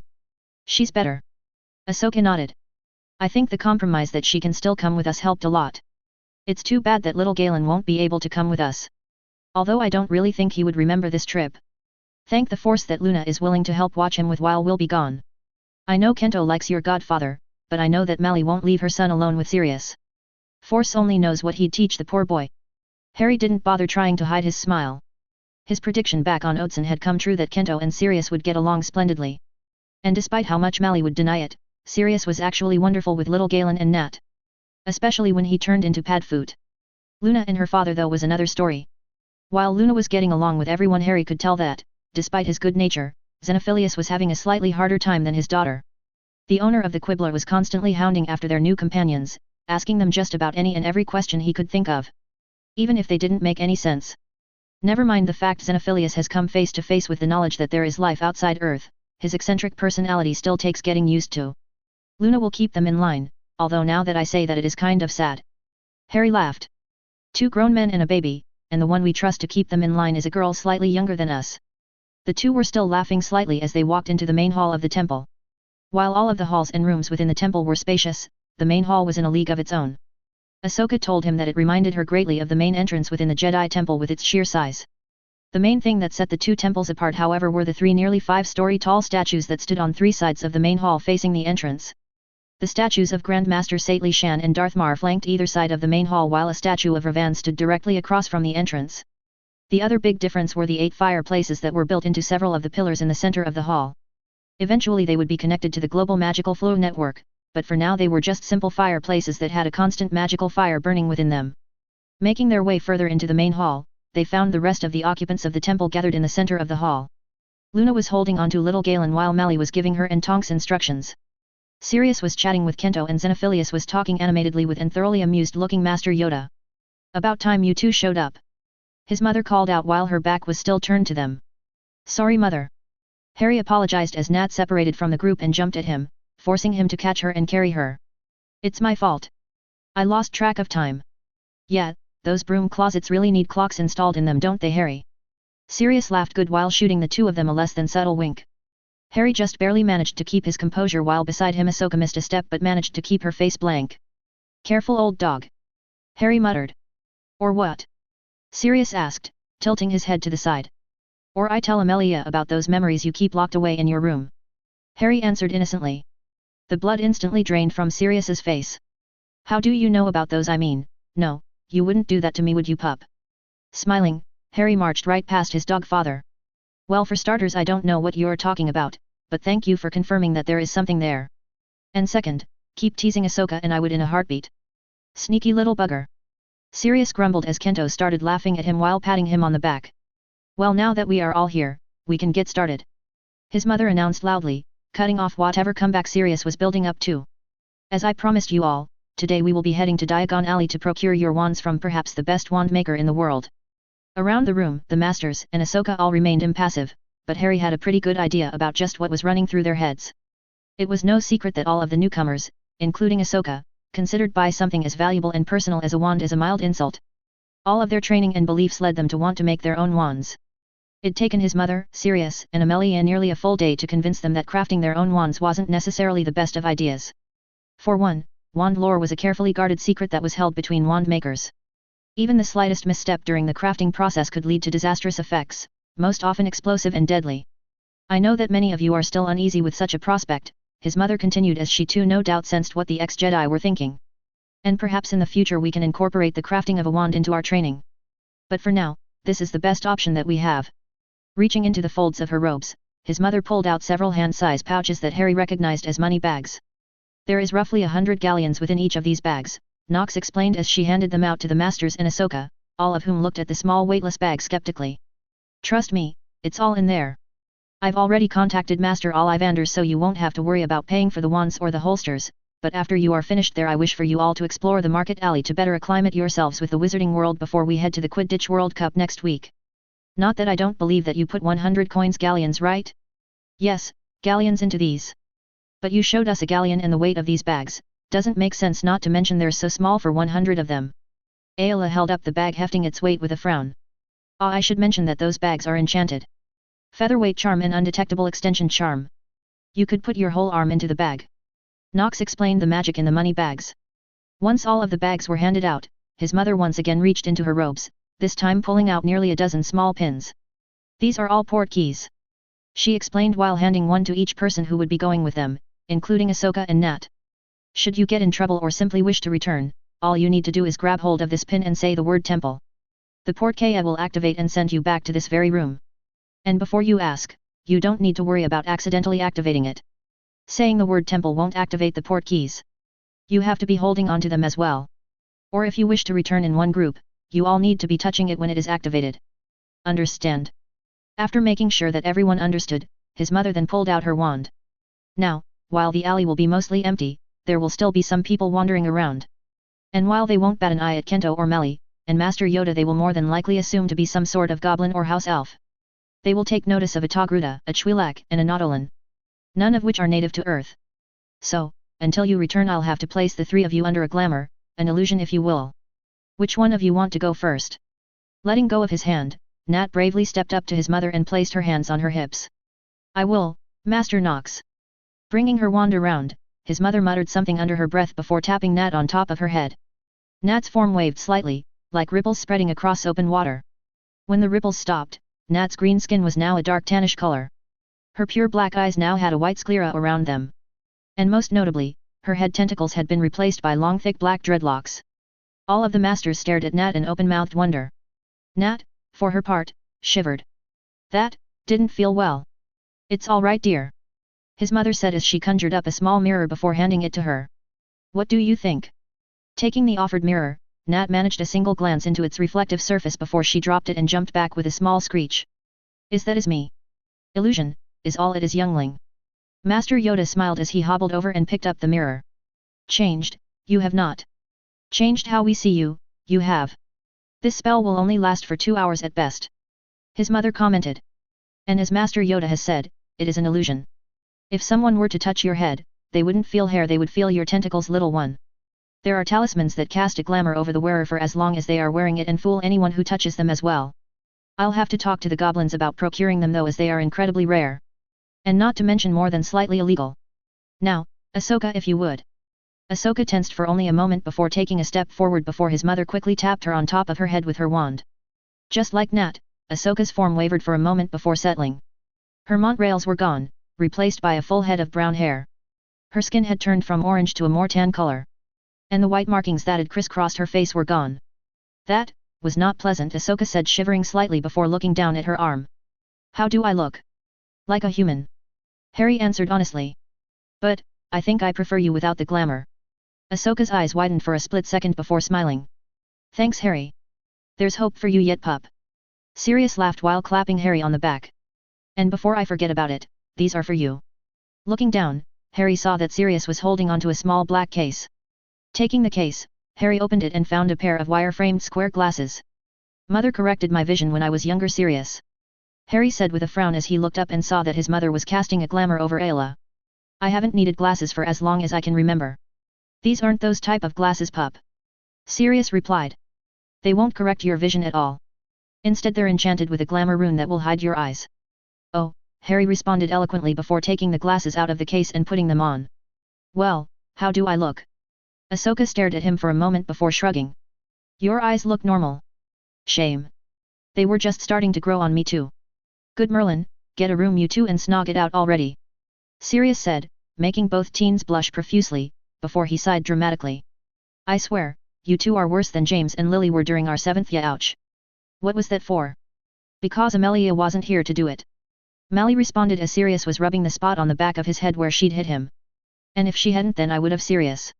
His mother added before pushing Sirius away and pulling out a long piece of rope. Now everyone grab hold.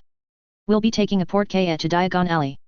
Kento, Mally, and Ayla didn't look too thrilled by the prospect of this method of transportation, but Ahsoka and Nat both looked quite excited. Both of them had been wanting to travel by portkaya, apparition, or Flua ever since they'd heard about them.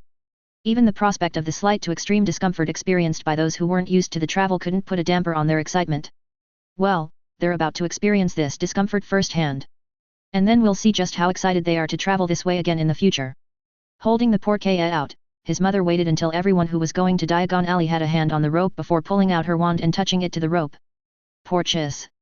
Landing on her feet, Ahsoka had to fight against the urge to empty her stomach of all of its contents. Luckily though, she wasn't the only one. All of the masters looked more than slightly unbalanced as they rocked back and forth slightly to regain their footing. The only ones who looked completely unperturbed by what they just went through were Harry and Master Knox. Force, Harry said that they're only a slight discomfort experienced during traveling. Slight my arse. That really wasn't any better the second time around. Master Sakura moaned while holding her midsection. Surely there's a better means of traveling on this world. Casting a glance at her, Ahsoka's own hands involuntarily went up to her head and felt her montrals on top of her head. She could still feel them, even though no one else could see them. Just like Master Sakura's Lekko were still there, despite outward appearances. The sensation of the spell that Master Knox cast over the two of them to change their outward appearance felt like a ball of slime had been dropped on top of her head and allowed to slither down her entire body. In short, not a very pleasant experience. There are other means of travel, but considering that we just traveled several hundred miles in less than a few seconds, I would say that the slight discomfort was worth it. Master Knox responded with an arched eyebrow. We could have operated. But that only works at best for 2 or 3 people if you are really good at it. Or we could have flown then drove here, which would have taken hours. Now, if you've all managed to right yourselves, may I welcome you to Diagon Alley.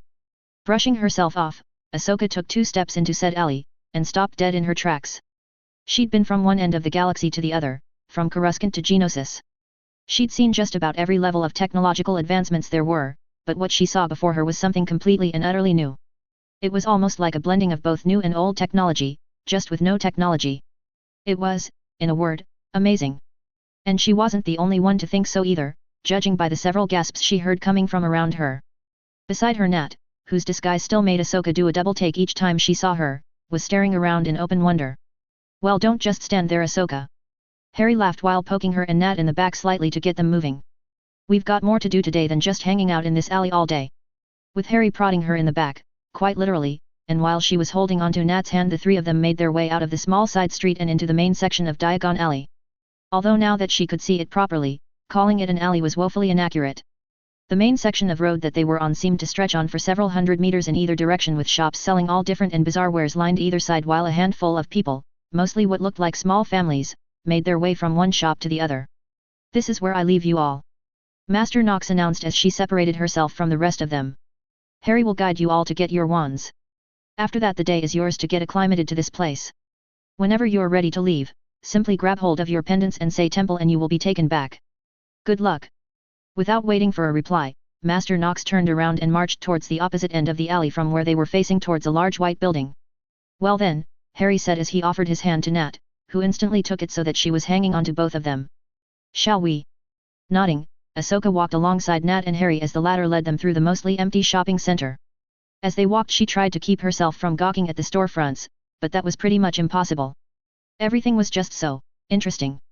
There was a shop for seemingly everything, save for anything electronic. There was a bookstore that she was sure Masters Sakura and Marek would be pillaging soon enough.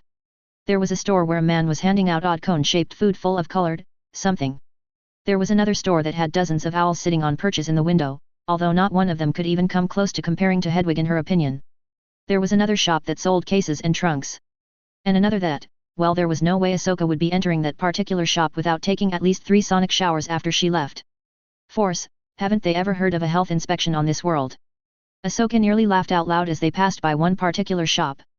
It wasn't so much what the shop was selling, brooms. It was the crowd of kids barely older than Harry that were standing outside the shop with their noses pressed against the glass as they all but drooled over the broom on display in the window. Brooms? Kento remarked lowly as they walked by. I know you told us all about them, but still.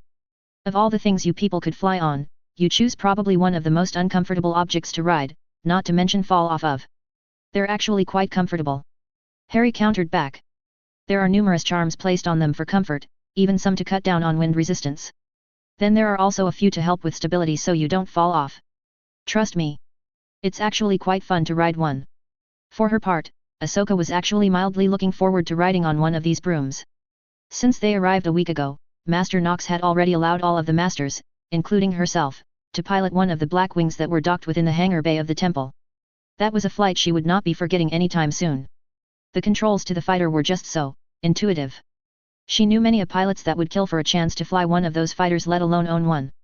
The rest of the knights and apprentices wanted to fly them as well, but as they didn't have the experience that the rest of them did, they were stuck just tagging along for a ride in one of the 2-person versions of the fighter. Although she will admit, she did hand controls over to Ginny while the 2 of them were flying together. And Force, could that girl fly? And here we are. Harry announced suddenly, drawing her out of her memories. Ollivanders. The best wand maker in all of Britain, probably the world. Giving herself a slight shake, Ahsoka looked up at the shop they were standing in front of. Honestly, it didn't look special at all. The windows were so dirty that you could hardly see through them. And the building itself looked like it was about one stiff breeze away from falling over. Letting go of Nat's hand, Harry walked up to the door and held it open for them. Well then, what are you all waiting for? Scared? Smirking slightly at the challenge, Ahsoka marched right past Harry while whispering, "In your dreams, Harry." As she passed through the entryway, she felt a wave of the Force pass over her, much in the same way it did whenever she entered or left the tents on board the Ashura. This shop, it's far bigger on the inside than it was on the outside. Does this place have one of those spatial compression spells on it as well? The large size was not the only thing she noticed. Once she passed beyond the entryway she could feel, well, it was difficult to truly put it in words. But it was like 1,000 whispers from the Force were passing her by just barely out of her reach. Yet still, she could hear, or rather feel on whisper that almost seemed to be calling out to her. She was so focused on the whispers of the Force coming from all around her that she didn't even realize that they weren't alone in the shop until a sliding ladder came to an abrupt stop almost right in front of her. Well, Mr. Potter. 11 inches, holly, and a phoenix tail feather. So good to see you again. I trust you're treating your wand right? And, oh, these must be the mysterious guests your mother arranged this meeting for, interesting indeed. Ollivander chuckled. Forcing her attention back to the moment, Ahsoka found herself standing face to face with a man who looked as old as the exterior of the shop they were now in. His white, sparse, hair was jutting out in just about every conceivable direction. But it was his eyes that drew Ahsoka in. It almost felt like he wasn't seeing her, but rather seeing through her to her very core. Yes sir, Harry nodded before drawing his wand and holding it out to the old man, who took it as if it were an item made of fragile glass. I've been taking good care of it. And it's been taking care of me as well. So I can see. The old man replied with a smile before holding the wand up to his ear, almost as if he were listening to the wand speak. I am not pleased that this wand has already ended a life, not here, but far away. But the wand is loyal and happy with you, Mr. Potter. No, the wand is overjoyed with you. You do your parents proud. Ollivander said, handing Harry's wand back to him with a smile. Thank you, sir. Harry nodded while taking his wand and tucking it back into his sleeve where his wand holster lay. I can't wait to get a few of those. They're so handy. Everyone, this is Garrick Ollivander, probably the best wand maker in the world. No need to flatter me, Mr. Potter, I know just how good I am. Ollivander said with a smile before looking over each of them one at a time. Interesting indeed. It's not every day I get 3 humans and 4 non-humans, none of which I can name, into my shop. Tell me, would any of you be willing to part with a hair or 2? Ahsoka felt her heart skip a beat. He can see us? And he knows that we're not. Wait. Why would he want some of our hairs? Afraid not, Mr. Ollivander. Harry said quickly before leading Nat over to him. Just the 5 wands and the 10 holsters. Unfortunately, this little one isn't ready for her wand just yet. But she wasn't about to let us leave her behind. Yes, I see. Ollivander hummed while looking at the 5 who needed their wands. Well. Let's get started then. Who wants to go first? I will. Ahsoka said quickly, taking a step forward. She'd been looking forward to this moment for, well, pretty much ever since she saw just what Master Nox and the others were capable of doing with their wands. Ollivander's grin widened considerably as he turned towards her. Ahsoka felt herself involuntarily shudder as the man eyed her from top to bottom. It didn't really feel like he was looking at her. More like he was looking through her, right down to her very essence. Yes, interesting. Not necessarily strange, but not common at all. He muttered before turning his back on her and disappearing into the many shelves of his shop. What's going on, Harry? Ahsoka asked. Harry merely smirked back at her. I'm sure you felt it, right? Wands are temperamental. The wands choose the wizard or which they wish to serve. Not the other way around. I'm not sure just how he does it, but Ollivander basically looks into your very soul to find the wand that will match with you. Before Ahsoka could ask another question, the old man returned carrying a single long and narrow box. Opening the box, Ollivander pulled out a reddish-brown wand roughly the same lengths as Harry's. Mahogany, 10 3/4 inches with a phoenix feather core. Quite swishy. Wonderful wand for defending those you care about. Ahsoka could do little more than blink dumbly at the wand that was being offered to her. The pull she'd felt from the Force when she walked into the shop had been amplified tenfold as soon as Ollivander pulled the wand out of the box. Overcoming her self-imposed stupor, she reached out and grabbed hold of the wand. She could hardly even describe what it felt like the moment her fingers closed around the shaft of the wand. She felt warm. Content. As if she'd just been reunited with a piece of herself that she wasn't even aware she was missing. Whoa. She breathed as she ran both hands across the length of her wand. Her wand. This is my wand. Feels incredible. Both Ollivander and Harry were wearing identical grins while all of the masters were staring at her with open mouths. Well, all save for Master Yoda, that is. Ahsoka, Master Sakura said after a moment. You were, literally glowing with the Force just now. The Force? Ollivander said questioningly before shrugging. New name for magic. Not that I care, of course. Master Ollivander. Master Mally said, looking at Ahsoka. Harry said that the wand chooses the wizard. How? Are they sentient? And what happens if the wand rejects the individual? Turning towards Master Mally, Ollivander grinned widely before turning around and disappearing back into his shop. When he re-emerged a second later, he was carrying 2 small boxes. I'm afraid that not even the very wisest can answer the question as to why a wand will choose one individual over another. At best, I can match you to a wand that might accept you. As for whether or not wands are sentient, they are not. At least not in the way you and I understand sentience. And as for what happens when a wand doesn't accept an individual, opening up one of the boxes, Ollivander pulled out a wand and held it towards Mally. You and Dragon Heartstring. 12 inches, unyielding. Give it a wave, my dear. Ahsoka watched as Master Mally grabbed hold of the wand, but instead of looking at it all like she thought, Mally instead frowned at the wand in her hand. After a moment's hesitation, Mally then waved the wand off towards the side of the shop. Immediately several shelves toppled over and several vases that were lining those shelves exploded as if they'd had a grenade inside of them. That is what happens if the wand rejects the user. Ollivander said, smiling as he took the wand back from a shell-shocked Master Mally before handing her a different wand, this one a dark red and slightly longer than the one Ahsoka held. Try this one, my dear. Cherry, 12 1/2 inches with a kelpie main core. Nice and supple. Mally was visibly hesitant as she reached out for the newly offered wand. But that hesitation disappeared the moment her fingers closed around the wood and Mally was surrounded in a soft white glow. By the gods! Mally whispered as the light faded from around her body. This is incredible. Ollivander merely smiled at her before collecting the ill-fitting wand and returning it to its box. Now then, he murmured as he turned towards Ayla. Another tricky customer. Haven't had to match wands to non-humans in some time. Such a challenge. Perhaps, no. Maybe. Yes. That is the one. Now, what about him? Oh. Too easy. Disappearing back into his shop, the old man was gone for barely a minute before he returned with 2 boxes. The first he opened contained an almost white-colored wand which he handed off to Kento. Aspen, 11 inches. Dragon heartstring core, nice and pliable. Master Kento's reaction was almost identical to his wife's.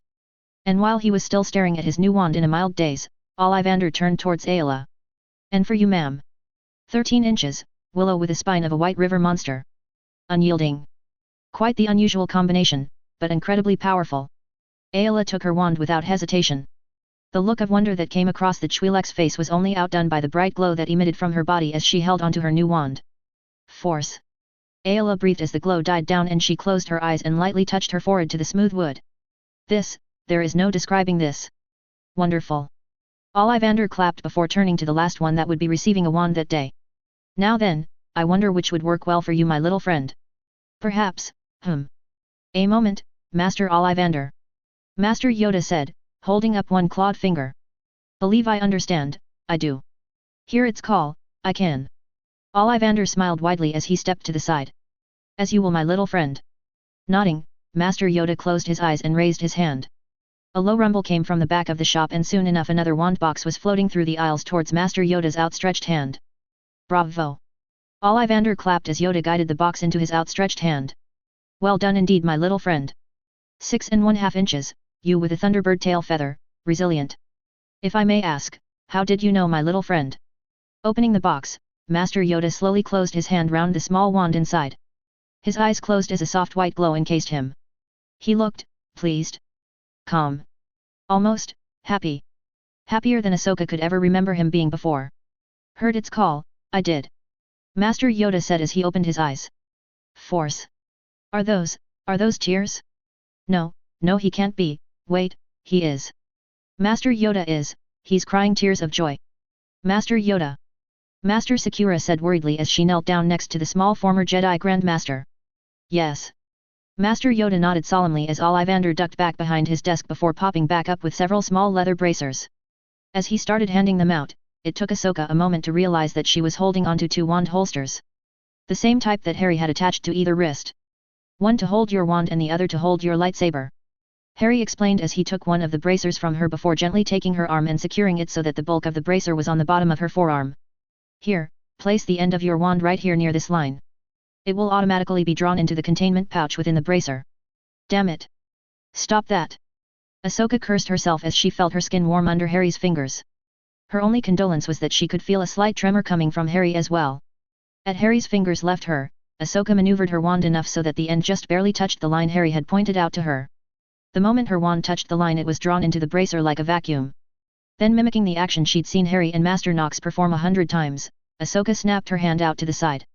Immediately her wand shot back out, but amazingly it didn't go past her palm until she grabbed hold of it. This is incredible, she said, marveling at the device on her wrist. Around her, the other former Jedi all expressed their own appreciation for the holsters as they all began to experiment with them using their wands. Testing them with their lightsabers would have to wait until they were back at the temple. Tucking her wand back into her holster, Ahsoka bowed deeply to the wand maker. Thank you very much for your assistance, Master Ollivander. No need for such formalities my dear. Ollivander smiled brightly. You were all such challenging matches. I haven't this much fun in over a decade or more. I may have to give Madame Nox a discount because of how much fun I had. Just remember to take good care of them. Take care of your wand, and it will take care of you. With those parting words, the eccentric wand maker bowed to them all once more before turning around and heading back into the depths of his shop. Well then, Master Kento said after a moment of silence. That was, certainly different. But I think I understand now why Nox was adamant that we obtain wands from here. Pausing, Kento held his wand up to eye level. I've never felt so connected with the Force as I do when I'm holding this. Same. Mally nodded holding her own wand. It's, Force this is going to take some getting used to. For a while the group just sat there in the store admiring their new wands. Nearly 10 minutes later, Master Yoda broke the silence that had descended upon them. Return to the temple now, I will. He said putting his wand away. Much to meditate on, I have. As you wish, Master Yoda. Master Sakura said bowing to Yoda, who hardly hesitated before reaching up grabbing hold of his pendant before disappearing with a slight cracking noise. Well then, Mally announced as a slow grin came upon her. I don't know about the rest of you, but Nox gave us all some money and I saw a bookstore back in the alley. So that's where I'm heading. I'll go with you, love. Kento added before turning towards Ayla. Ayla, want to come with us? Leave the kids to have some fun on their own. I may as well. Ayla nodded. The library at the temple is quite extensive. But I am curious to see what else this world has to offer. Harry, Ahsoka, Nat. Stay safe. We will, Master Sakura. Ahsoka said with a bow before the three masters left the store. So then, where should we go from? A loud growling coming from Nat interrupted what she'd been about to say, making both Harry and Ahsoka turn towards the small girl. For her part, Nat was holding her arms across her stomach while looking more than slightly embarrassed. Well, I guess our first order of business should be getting some form of snack. Harry laughed while looping an arm around Nat's shoulders. Lucky for you two, I happen to know the perfect place for a truly earth snack. Follow me, my ladies. Smiling to herself, Ahsoka walked side by side with Harry and Nat out of the store and back down the street. After passing a few shops that Ahsoka made a mental note to go and visit later, Harry came to a stop outside of a shop with a sign that read Florian Fortescue's Ice Cream Parlor. What is this place? She asked as Harry held the door open for the two of them. Probably the best ice cream parlor in the entire world. Harry answered back before leading the two of them towards a large glass counter. Just behind the glass, there were dozens of buckets of what looked like some sort of frozen cream or lard or something. Well, hello there. An elderly-looking man with dark hair and a dark beard said as he stepped out from a back room and up to the counter. Welcome. What can I get you? Wondering if we can get a few samples, Mr. Fortescue. Harry said. Then something strange happened. The man, Mr. Fortescue, stared at Harry. Blinked. Then looked up at Harry's forehead before his eyes widened almost comically. Good Merlin, you're Harry Potter. Beside her, Harry flinched slightly. Yes, sir. Mr. Fortescue stared completely awestruck for a second longer before giving himself a visible shake. Sorry about that, lad, he said, sounding quite apologetic. You see, my wife, Merlin bless her soul, was a muggle born. And well, her family got a little visit from the Dark Wanker, pardon my language loss, during the last war. So I'm sure I don't need to go into details. Sorry, what can I get you three? It's okay, Mr. Fortescue. We all suffered during that time, even those of us who don't remember it. Harry said, sounding incredibly sad. Well, Nat, Ahsoka. What looks good to you two? For the next 10 minutes Nat and Ahsoka, mostly Nat as Ahsoka was more than slightly distracted by the pain that was still etched across Harry's face, picked out several flavors of the ice cream. Each time they picked one out, Mr. Florian would grab a small plastic spoon and scoop up a little bit of the frozen treat and hand it over to them. Despite her previous reservations about the food, Ahsoka found that she actually quite enjoyed the treat. It even seemed to perk Harry up, which in turn made her feel lighter as well. After trying just about every other flavor Mr. Florian had available, the three of them had finally picked out a flavor and each ordered a bowl of their choosing. Dropping a few gold coins on the table, Harry picked up the 3 bowls and led them over to a small table just outside of the shop. Nat didn't wait any time in digging into her treat, which after 3 large bits was half gone and Nat was holding her head. Careful, Nat. Harry laughed as he pushed the bowl away from her slightly. If you eat it too fast the cold will hurt your head a little. Try to enjoy it, okay? Nodding, Nat took her treat back and began eating it at a much slower pace. Harry, Ahsoka said carefully as she took a bite from her own bowl. I don't mean to stir up bad feelings again, but what was Mr. Florian talking about back there? Harry stilled for a second, making Ahsoka want to kick herself. You remember us talking about the last war, right? The one where my parents died. Harry waited for her to nod before continuing. Well, there was a bit more to the war. You see, the Dark Lord was obsessed with blood purity. If you weren't human or if you weren't born to 2 magical parents, then you were less than an animal in his and his supporters' eyes. And during the war, he didn't just target individuals that he deemed lesser. He went after their families. And it was never quick either. And he didn't limit himself to those he thought lesser of. Anyone who didn't support him lived in fear of him showing up. And what was worse, he cast a complicated spell called a taboo on his name. What do you mean by that? Ahsoka asked, her ice cream momentarily forgotten as she leaned forward against the table. It means that anyone who said his name were not only marked so that he could travel to them instantly. Harry continued. Wards, barriers and even distance didn't matter. If you said his name, he would show up and kill you if you were lucky. If not, then it would take a while. My grandparents on my father's side were both magical and from 2 very prominent magical families. But because they didn't support him, the Dark Lord killed them both personally. My grandparents on my mother's side were both non-magical. And despite my mother's best efforts to hide them, the Dark Lord found them and used them to send a very pointed message to my mother and father. The pain in Harry's voice was such that Ahsoka couldn't help herself as she reached across the table and lightly grasped his hand. As she felt his hand grasp back, she made a vow to herself. If this Dark Lord came back, then she would do whatever she could to make sure that he died. Permanently this time. Well, that's enough depressing history. Harry said as he finished his bowl of ice cream. What do you say that you finish your bowl and we go shopping? My mother gave each of us 100 galleons, and you'd be surprised at just how far that will get us. Looking down, Ahsoka realized that she was the only one left at the table that still had a full bowl full of ice cream. Eating it quickly, and wincing more than slightly as the cold made her head ache slightly, she nodded. Sounds good to me. She said standing. Well Nat, which store would you like to go and visit first? Nat didn't even hesitate. The broom store. Harry and Ahsoka shared a look and started laughing. Well, that was easy enough. Harry laughed. I don't will be able to buy a broom with just 100 galleons, but we can still look around. Reaching down, he took Nat's hand and led them out into the alley. Ahsoka wasn't quite sure what possessed her to do what she did next. Maybe it was because she just wanted to offer Harry some comfort after such a depressing conversation, but as the trio walked out in the alley she reached out and took Harry's free hand in her own. Harry stared at her for only a moment before squeezing back and smiling. Damn it! She cursed herself when her heart started racing as Harry didn't let go. He's just a friend and I'm just offering some small amount of comfort. That's it. Stepping into the domain of the goblins, Nox didn't bother suppressing her smirk as she waltzed right past the dozens of witches and wizards who were waiting in line and past the tellers at the back of the bank. The goblins, much to the shock of the magicals present, didn't even attempt to stop her. Instead they nearly fell over themselves to open the door leading towards the back offices of the bank. Madam Nox. Nox briefly slowed her pace as she allowed her bank manager Griphook to catch up with her. Griphook. I trust that you have good news for me. Yes ma'am. Griphook nodded as he practically ran to keep pace with her. Profits for this quarter are well above expectations. I managed to secure the rights to 3 different potions for you and your company as well. Due to the large withdrawal to the Goblin Nation for the construction of your new base of operations, your predicted end-of-the-year loss will only be 15% from the start of the year. Nox just barely kept herself from smiling. 15% loss was quite a bit better than what she was hoping for. At best she figured that she would be at a 20% loss since the beginning of the year. Well done Griphook. Nox nodded to the goblin.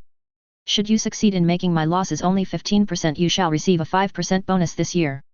Should you somehow manage to get my net loss down to less than 10%, then I shall up your bonus to 15%. Griphook's grin was positively feral.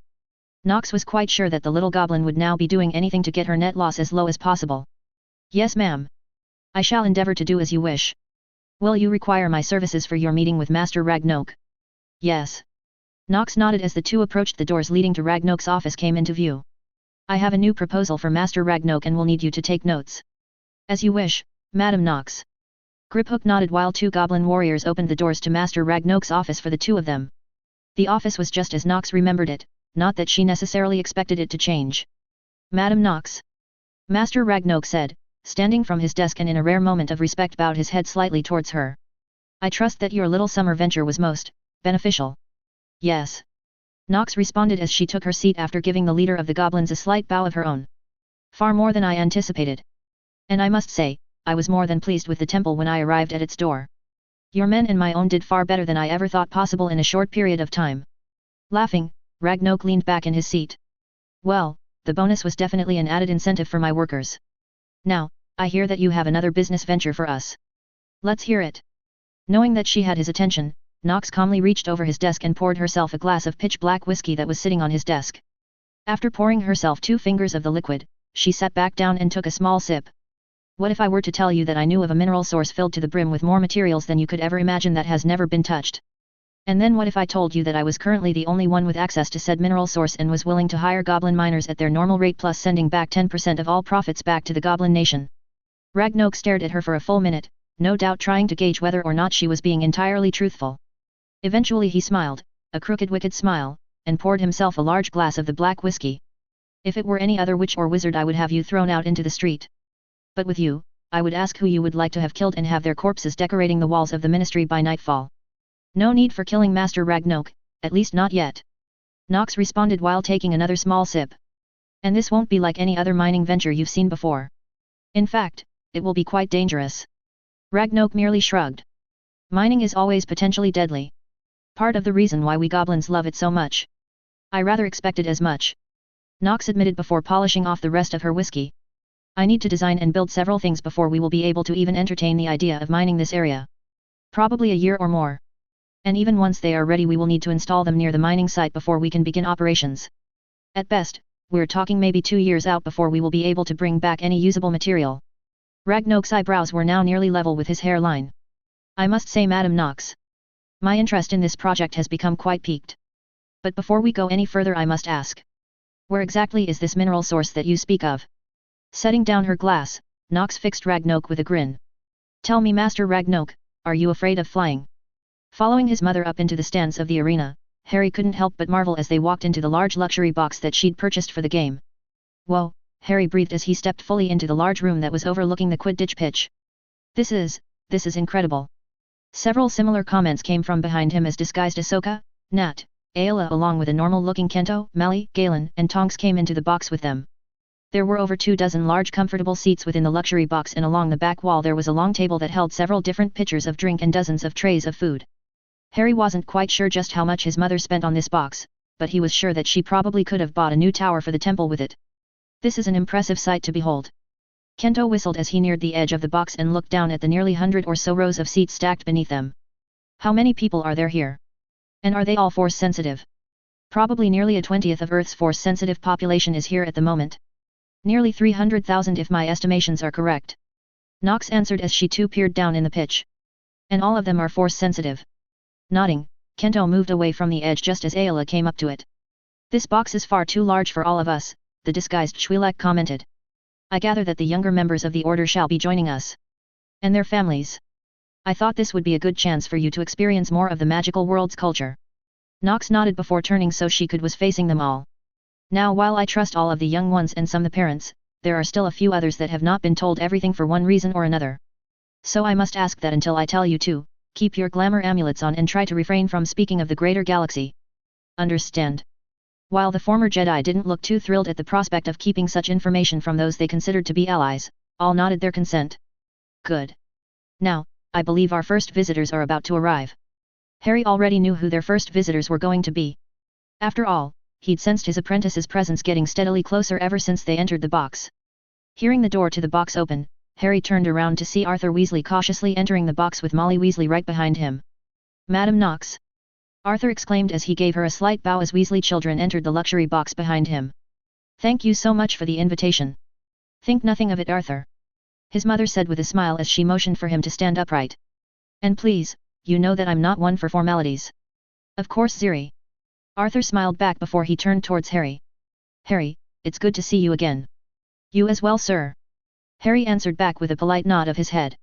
Arthur then turned to the other occupants of the room and froze slightly as he realized that he didn't know anyone else in the box. Good day. These are associates of mine, Arthur.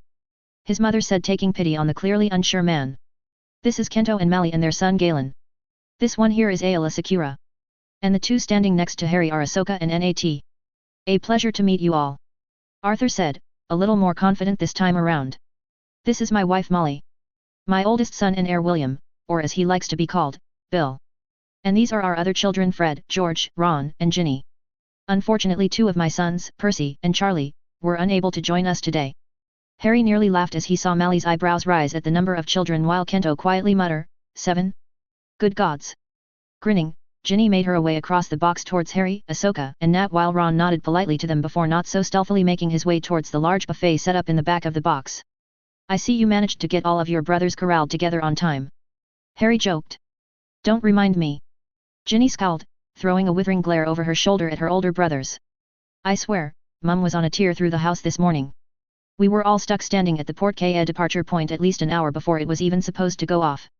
I take it that their being on time is some sort of inside joke? Ahsoka asked while Nat was looking back and forth clearly confused. Yup. Harry nodded while smiling at Ginny. There is usually a running bet on whether the Weasleys will be at the train station on time to catch the train to Hogwarts or not. And there's usually a side bet as well on how many times they have to run back to their home to get something they forgot. Shut up, Potter. Ginny growled, making the 3 of them laugh. Behind them, the door to the box opened once again. This time it was Sirius who was escorting the Granger family. And right behind them was Susan and Amelia, as well as Hannah and her parents. After another quick round of introductions, the door to their box opened once more. All 4 members of the Greengrass family made their way into the luxury box, followed quickly by Tracy and her father. And just behind them, Luna and her father made their way in as well. Well then, his mother said loudly enough to get everyone's attention. Now that we are all here, please feel free to enjoy yourselves. And yes Ronald, that means that you can start in on the buffet table now. Everyone laughed slightly at the now red-faced teen who, despite his embarrassment at being caught hovering around the buffet table, wasn't shy about digging in as soon as he was given the go-ahead to. While the rest of the stadium below them slowly started filling up with people, the large group within the luxury box all sat around eating and chatting with one another. Harry noticed out of the corner of his eye that Bill Weasley and Mally were locked in an animated discussion after his mother had casually asked Bill if his team had any luck deciphering the pyramid they'd discovered 2 years back.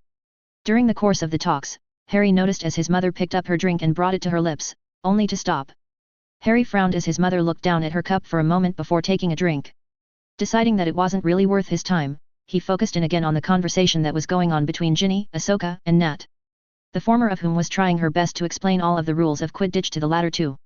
Just as Harry was about to add to the conversation, Mrs. Weasley cried out in shock, making all of the guardians in the room jump to their feet and snap their hands out to the side in preparation of drawing their lightsabers or wands.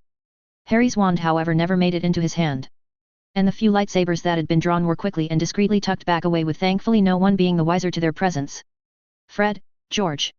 Arthur said slowly as Harry blinked dumbly. What? Fred and George were both standing stock still, blinking at one another as they tried to figure out what had just happened. Both of them were completely pink. From their hair, to their skin, and even their clothes. Every inch of their body was pink. I'm afraid your sons picked the wrong target for a prank, Arthur. Harry's mother said calmly. And for the first time, Harry realized his mother hadn't stood up with the rest of them. She was still in her seat and still sipping on her drink. They slipped something into my drink, so I simply gave it back to them. Realization dawned on Arthur as his face fell and Molly rounded on her two sons and started screaming at the both of them. Harry stared at the two boys who were being thoroughly dressed down by their mother and couldn't hold in the slightly snicker that left him. Which quickly grew into a fully belly laugh as Ahsoka, Ginny, and even Nat started laughing along with him. Soon enough the entire room was laughing at the duo who, to their credit, tried to strike a dignified pose. Madam Knox. Molly Weasley said, turning around towards his mother, her face completely pale. I'm so sorry. I'll take these two home and... Oh, there's no need for that, Molly. His mother said with a smile. I must admit that their attempt, while sloppy, was rather stimulating. I haven't had anyone try to pull anything like this on me in years. Out of the corner of his eye Harry briefly saw Sirius flinch as his hand quickly shifted over to cover his bits. Really don't want to know. Fred. George said, turning towards his twin. George. Fred said back. I think we've been outdone. I think you're right, brother o' mine. As one they turned towards Harry's mother and bowed deeply. We are humbled, madam. Teach us. Setting her drink down, his mother idly tapped a finger to her lips. Perhaps. You two have talent, that is for sure. And it'd be a wasteful if you two were not given the opportunity to flourish. Tell you what. Come to me after you two graduate and I'm sure I can find a proper use for your talents. I'll even throw in a bonus incentive as well. Rising from her seat, his mother made her way across the room until she was standing in front of the twins. Work for me. And I'll front the startup costs to that joke shop you keep talking to Sirius about. Fred and George both looked at one another for all of 2 seconds before falling down to their knees and pressing their faces close to his mother's feet. We are yours. Use us as you wish, madam. Both twins exclaimed in unison as they attempted to kiss her feet. Careful what you offer me, boys. His mother smirked while backpedaling away from the twins' attempts at kissing her feet. Arthur and Molly expressions were continuously switching back and forth from pleased to excited and to mortified as his mother made her way back to her seat. Thank you for doing that, Madam Knox. Bill said graciously. Those two have wanted to open a joke shop since they were old enough to walk and talk. You just made their dreams come true. It wasn't charity on my part. His mother responded as she sat back down as Fred and George, while in the process of being scolded by their mother to keep their grades up to please Madam Knox, pulled out 2 vials and downed them. I intend to make the 2 of them earn that shop of theirs while they work for me. Whatever was in the vials that Fred and George just drank apparently wasn't working as both twins looked down at the empty containers in their hands in confusion. Did you make the batch wrong, Fred? No. Did you grab the wrong vials, George? No. Then. Why isn't the counter working? Because when I used that switching spell to trade our drinks I also altered the potion that you tried to slip into my drink. His mother said loudly and clearly. That counter potion you have won't work, boys. Oh, and neither will any glamour spells, and if you change your clothes they too will change color. Fred and George stared at his mother. Then at each other. Then turned back to his mother. We are not worthy. Both proclaimed while falling to their knees once again and repeatedly bowing to his mother. Their bowing ended quite abruptly as both Susan and Daphne walked up behind the duo as they were down and pressed down on their backs with their feet. "You're annoying," Daphne remarked as she held a struggling Fred face down on the ground. "Just be good little boys, and we might help you undo what Madame Knox just did to the both of you once the game is over," Susan added as the two smirked at one another before lifting their feet up off of the twins and walking away. "Thank you girls," his mother said with a smile as she picked up her drink. "And just in time, it looks like our esteemed minister is about to announce the start of the game." "Good evening ladies and gentlemen," came the booming voice of the Minister of Magic. "As the British Minister of Magic, I, Cornelius Fudge, do welcome you all to the 422nd Quidditch World Cup featuring Ireland vs Bulgaria." The crowd's roaring applause was nearly deafening. In fact, poor little Nat and even Ahsoka both involuntarily reached up to their heads in an effort to block out some of the noise. "Thank you. And without further ado, I hereby turn the commentary over to our match commentator for the evening, former beater for the Wimborne Wasps, Mr. Ludovic Bagman." "Thank you Minister Fudge," a new cultured voice said. "Once again, I am Ludo Bagman, and I welcome you all to the 422nd Quidditch World Cup brought to you by Butterbeer, Pumpkin Juice, Gringotts Wizarding Bank and the Nimbus 2001. And now, without further ado I present to you your Irish national team." The crowd roared again as the Irish team, dressed in flowing green and white robes, shot out from near the lower edge of the stands and started circling around the pitch. As they did, Harry noticed a large group of small creatures pouring out onto the field. Once they were all out, the small creatures began making various symbols and gestures in support of their team. "Harry," Ahsoka said lowering her voice while leaning into him as Nat ran towards the edge of the box so she could watch as the Irish flew past them with fascination. "What are those small life forms down on the field?" "Leprechauns if I'm not mistaken," Harry answered straining his eyes to see towards the bottom of the pitch. "Little mischievous creatures that are native to Ireland. Usually harmless, but they have a penchant for stealing and hoarding shiny things."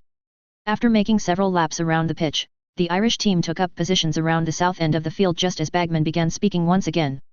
"And now ladies and gentlemen, I present to you your Bulgarian national team." From the other side of the field, the 7 members of the Bulgarian team, dressed in dark red robes, shot out from the stands right for the Irish team. The Irish just barely managed to scatter in time for the Bulgarians to pass them by, earning more than a few cheers and boos from the crowd. "That wasn't very nice." Nat scowled as she sat back down next to Harry. "Strategy." Ginny shrugged. "Put the Irish off balance early, and technically what they did wasn't against the rules either." As the Bulgarian team circled around, Harry heard a chant of "Crumb start up." As Harry watched a single member of the Bulgarian team separated himself from the rest and made his way to the center of the arena while pumping his fist into the air. "That's Victor Crumb," Ginny commented with more than a little bit of awe in her voice. "He's the youngest player, let alone seeker, to play on a national team ever." Smirking at his apprentice, Harry nudged her. "So, when's the wedding?" Ginny blushed at that and he received a backhand from her and a slap upside the head from Ahsoka. "Hey! What was that for?"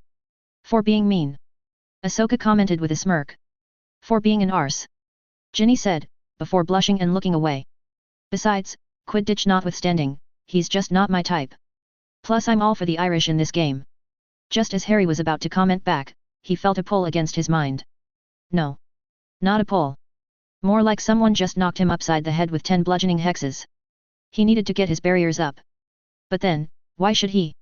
This was pleasant. "Ginny, what's going with your brothers?" Ahsoka's voice made Harry blink as he slammed his barriers firmly in place. Blinking, he looked over towards the Weasley family. Fred, George, and Ron were all trying to walk towards the edge of the box while Arthur, who was blinking rapidly, drew his wand and forced the 3 back into the seats. "Vila." Bill answered calmly from his seat while nodding down towards the bottom of the pitch. Following Bill's line of sight, Harry saw that the Bulgarian mascots had taken the field. He had to do a double take and rub his eyes to actually believe what he was seeing. For on the field were a dozen beautiful blonde-haired women who were wearing, well, he wasn't quite sure if a single strip across their chest and a transparent skirt with another strip to provide some decency constituted clothes. And all of them were dancing more than slightly erotically. "That's different," Kento commented while rubbing his eyes. "I could feel a pull on my mind telling me to go to them and, well, some things are better left unsaid with young ones around. Vila are incredible. In more ways than one," Bill remarked as he leaned forward to better watch the women dance while Hermione and her father joined in the efforts to keep the 3 younger Weasley boys from jumping over the railing. "They have a natural affinity for fire. They can create it and control it without a wand. They can also transform into a half-human half-bird hybrid that is incredibly dangerous. But their greatest ability is their allure. This is a subconscious technique which amplifies their attraction 1,000-fold. Making many, like my idiot brothers over there, act like complete idiots. Harry noticed that Ahsoka was giving him a strange look before she quickly turned back to Bill. But how come it isn't affecting you or some of the others in here? Bill smiled slightly. Well, there are two ways to resist their allure. First, you have to be extremely skilled in mind arts, like myself. The second, Bill paused slightly to shot Harry a wink before continuing, is that you need to be completely and utterly devoted to someone already. But as you can see, sometimes it doesn't work. Looking over the edge, Harry noticed several men, and even some women, were trying their best to climb over the stands while others were trying their best to hold them back. However, those two techniques only really work with the subconscious and wide area allure. Bill continued. If a Vila actually focused her allure on a specific individual, they could become a blubbering wreck. That's why Vila are always careful when choosing a mate. If their chosen mate isn't strong-willed enough, then while they're shagging they... I think that's enough, Bill. Molly cried out as she rushed over and slapped her eldest son upside the head. We don't need to know the specifics. Now come over here and help your father with your brothers. But Bill's help wasn't needed as the Vila were escorted off the field by a group of female hit wizards. Well then, Bagman's voice was more than slightly shaky as he began speaking again. Now that our teams are on the field, our referee for the game, Hassan Mustafa, has come out onto the field as both teams take up their positions. The captains meet coast towards one another in the center of the field. The handshake is done. The snitch and the bloodjares are out. Mustafa has the quaffle, and the game is underway.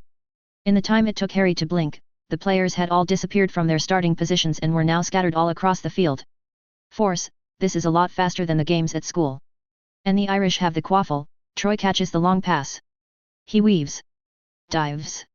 Throws left, no fake. And it's in. The first goal of the game has been scored by Troy from Ireland, making the score 10-0 in favour of the Irish. Zagraf takes the quaffle and throws it back into play. Leaning back in his seat, Harry let a small smile cross his lips as he watched the game. Beside him, Ahsoka was on the edge of her seat as she watched with wide eyes, while on his other side, Nat had vacated her seat in favour for standing pressed up against the barrier railing so she could watch every moment of the game. After 20 minutes of gameplay, Ireland had taken a commanding lead of the game by racking up 130 points to Bulgaria's 10. Crumb, who was the only reason why the Irish didn't have a larger lead, went completely vertical as he rocketed towards the bottom of the pitch. The Irish seeker, Lynch, took off immediately after him. As Lynch drew even with Crumb, the Bulgarian seeker sped up even faster, forcing Lynch to follow suit. But just when there was less than a few meters separating the two racing seekers from the ground, Crumb pulled up sharply on his broom. Lynch, momentarily distracted by Crumb's sudden disappearance, didn't have time to react and ended up crashing into the ground. Oh, and a perfect Ronsky feint performed by Crumb has sunk Lynch into the turf. Medi-Wizards and Medi-Witches are rushing out onto the field. Crumb is now circling the pitch solo and Ireland scores again. Score 140-10. Why did he do that? Nat asked as she turned around just enough to look at Harry. Before he could answer, Ginny beat him to it. Because he needs to end the game quickly. The Irish chasers are scoring left and right and his team isn't able to keep up. So the only way they can win is for him to catch the snitch before Ireland gets ahead by more than 150 points. And the best way to do that is if he's the only seeker on the field. Ahsoka nodded along. Brutal tactic. But effective. Harry countered. Now Ireland will have to keep an eye out on Crumb, or they need to try and score 3 more times before Crumb finds the snitch. And there he goes. Out on the field, Crumb took off like a shot. Even with how far away they were from him, Harry could just barely make out the small golden sphere flying desperately just in front of Crumb.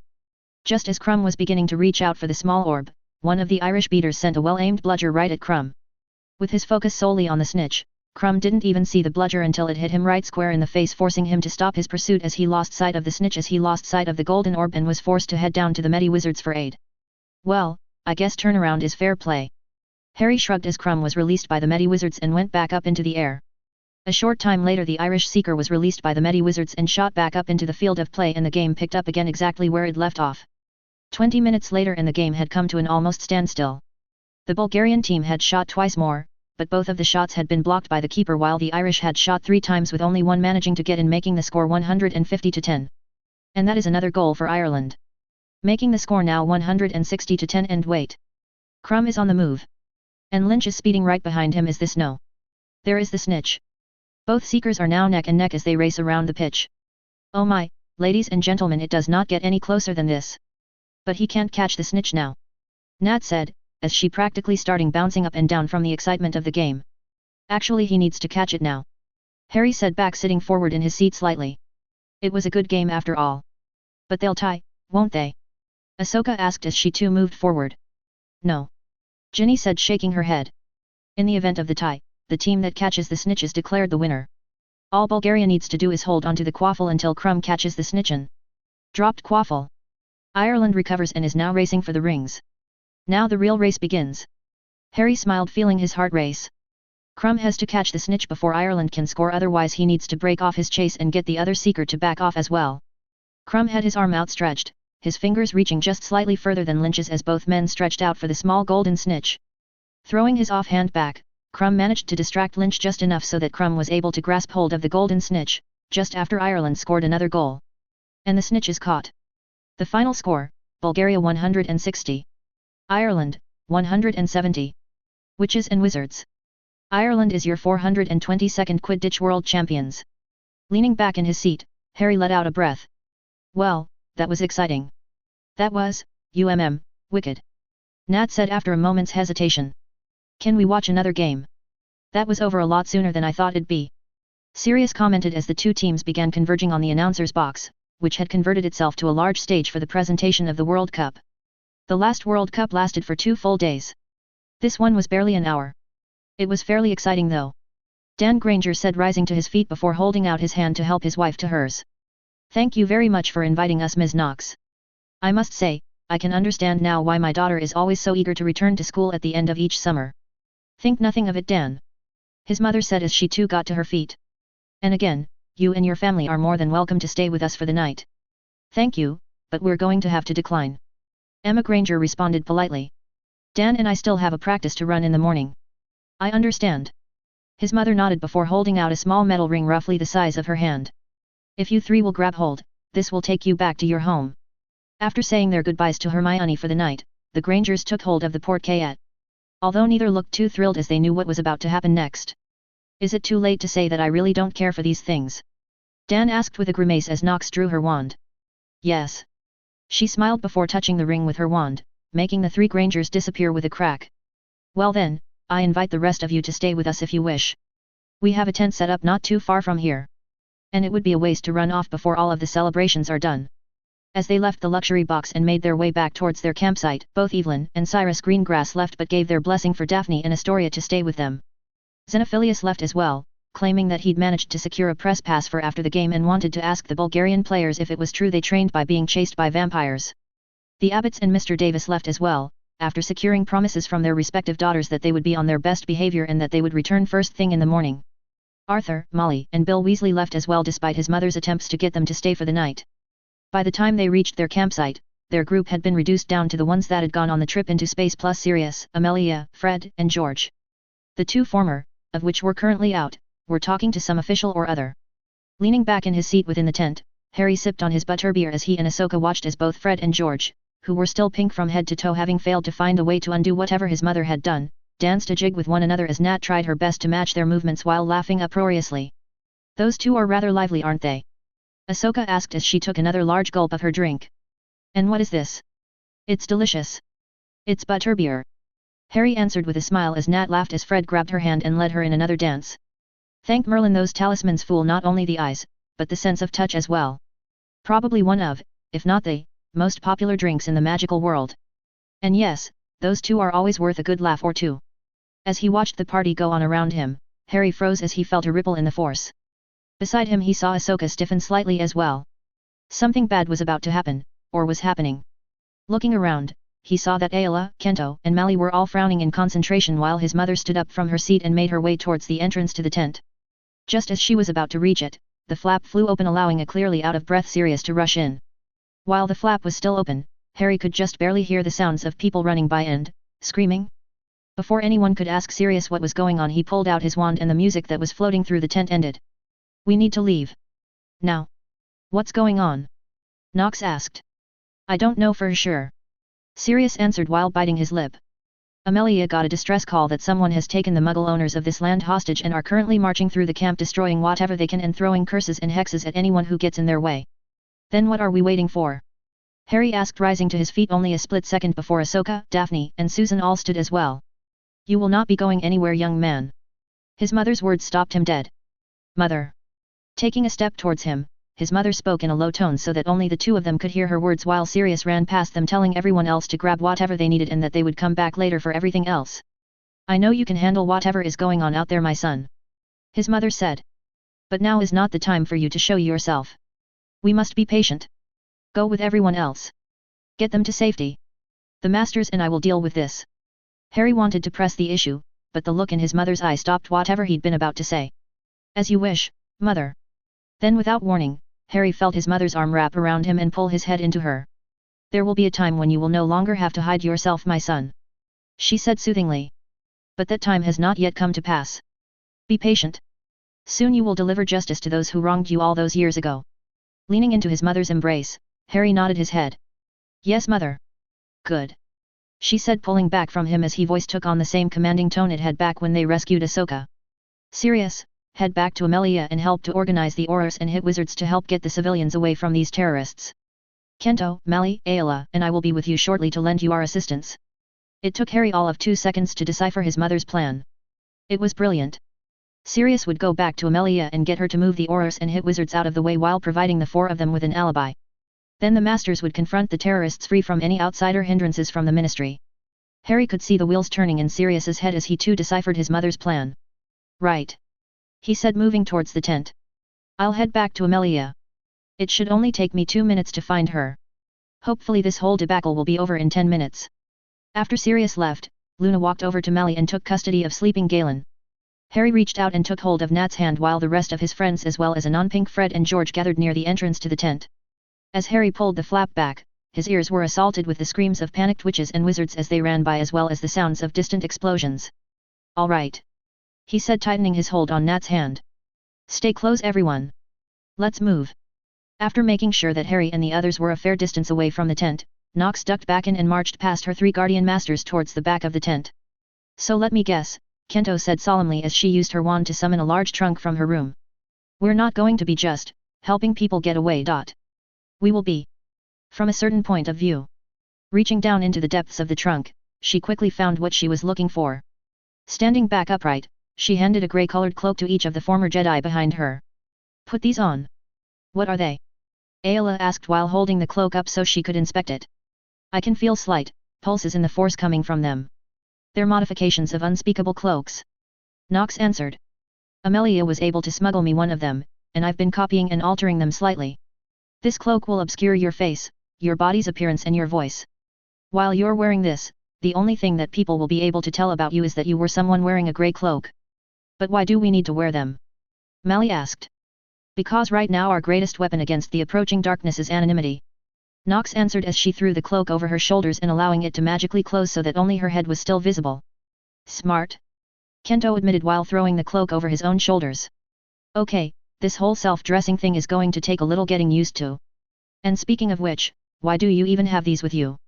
These don't necessarily look like your everyday, force. You knew this was going to happen. Didn't you? I knew there was a possibility that something might happen. She responded. I have several contacts within the darker elements, shall we say. One of them informed me that something might happen at the World Cup. Then why didn't you say so before? Ayla demanded, her cloak still in her hand. Because I wasn't sure, and neither were they. Nox shot back. And before you get on your typical Jedi soapbox. Don't. I already talked with Amelia about the possibility of this happening, which is why she had so many of her Aurors and Hit Wizards already here.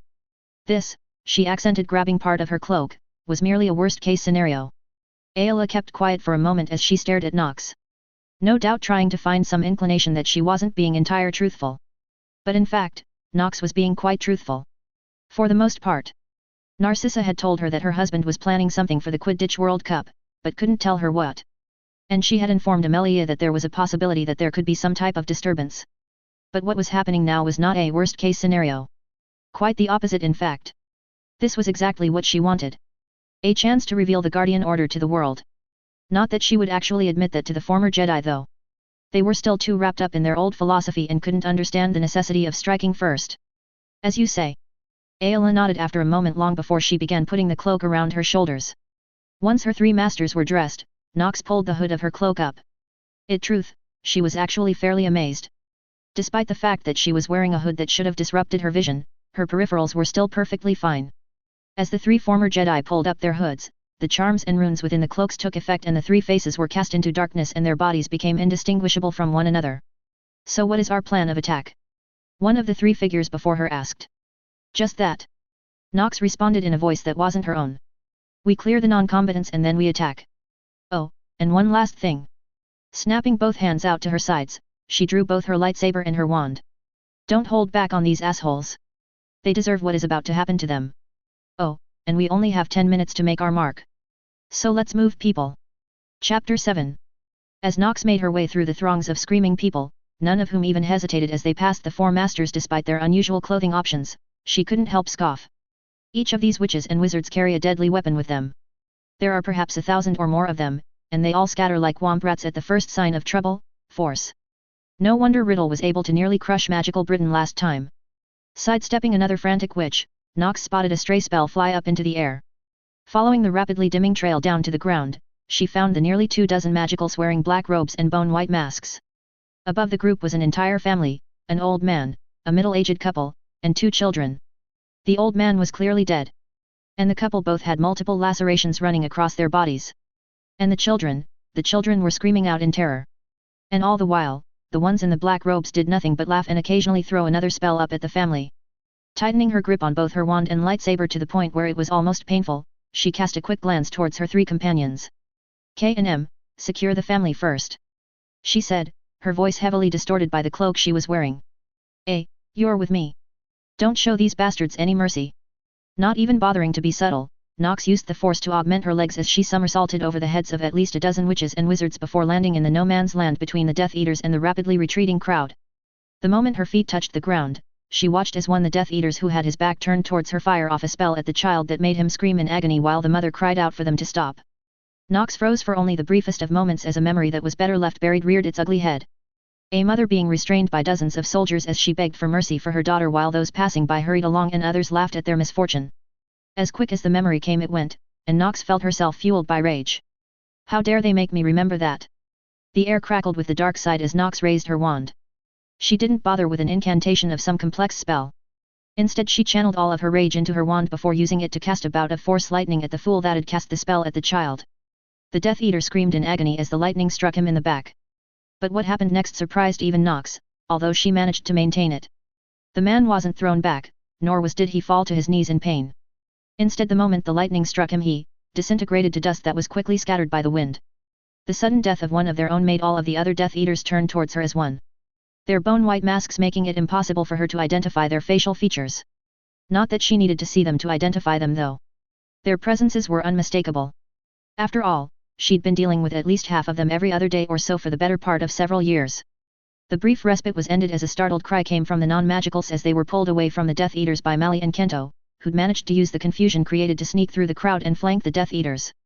Once the family was safely away, Mali erected a power barrier, one of the few wand spells she'd learned, over the still family. Snarling in rage, one of the Death Eaters snapped his wand towards Nox. Die unspeakable. Avada Kedavra. Nox didn't even bother trying to dodge. Instead she let the spell nearly touch her before she drew her lightsaber and batted the sickly green lightning safely away from her and into the ground. Bringing her lightsaber around, she held the glowing red blade vertically in front of her face, casting her hooded head in a red light. Unfortunately for you, Lucius Malfoy. Nox smirked as the Death Eater before her went stock still as his name rolled off her tongue. We are not as lenient as the Unspeakables. Beside her, she heard Ayla's lightsaber come to life as Mali and Kento activated their own blades as well.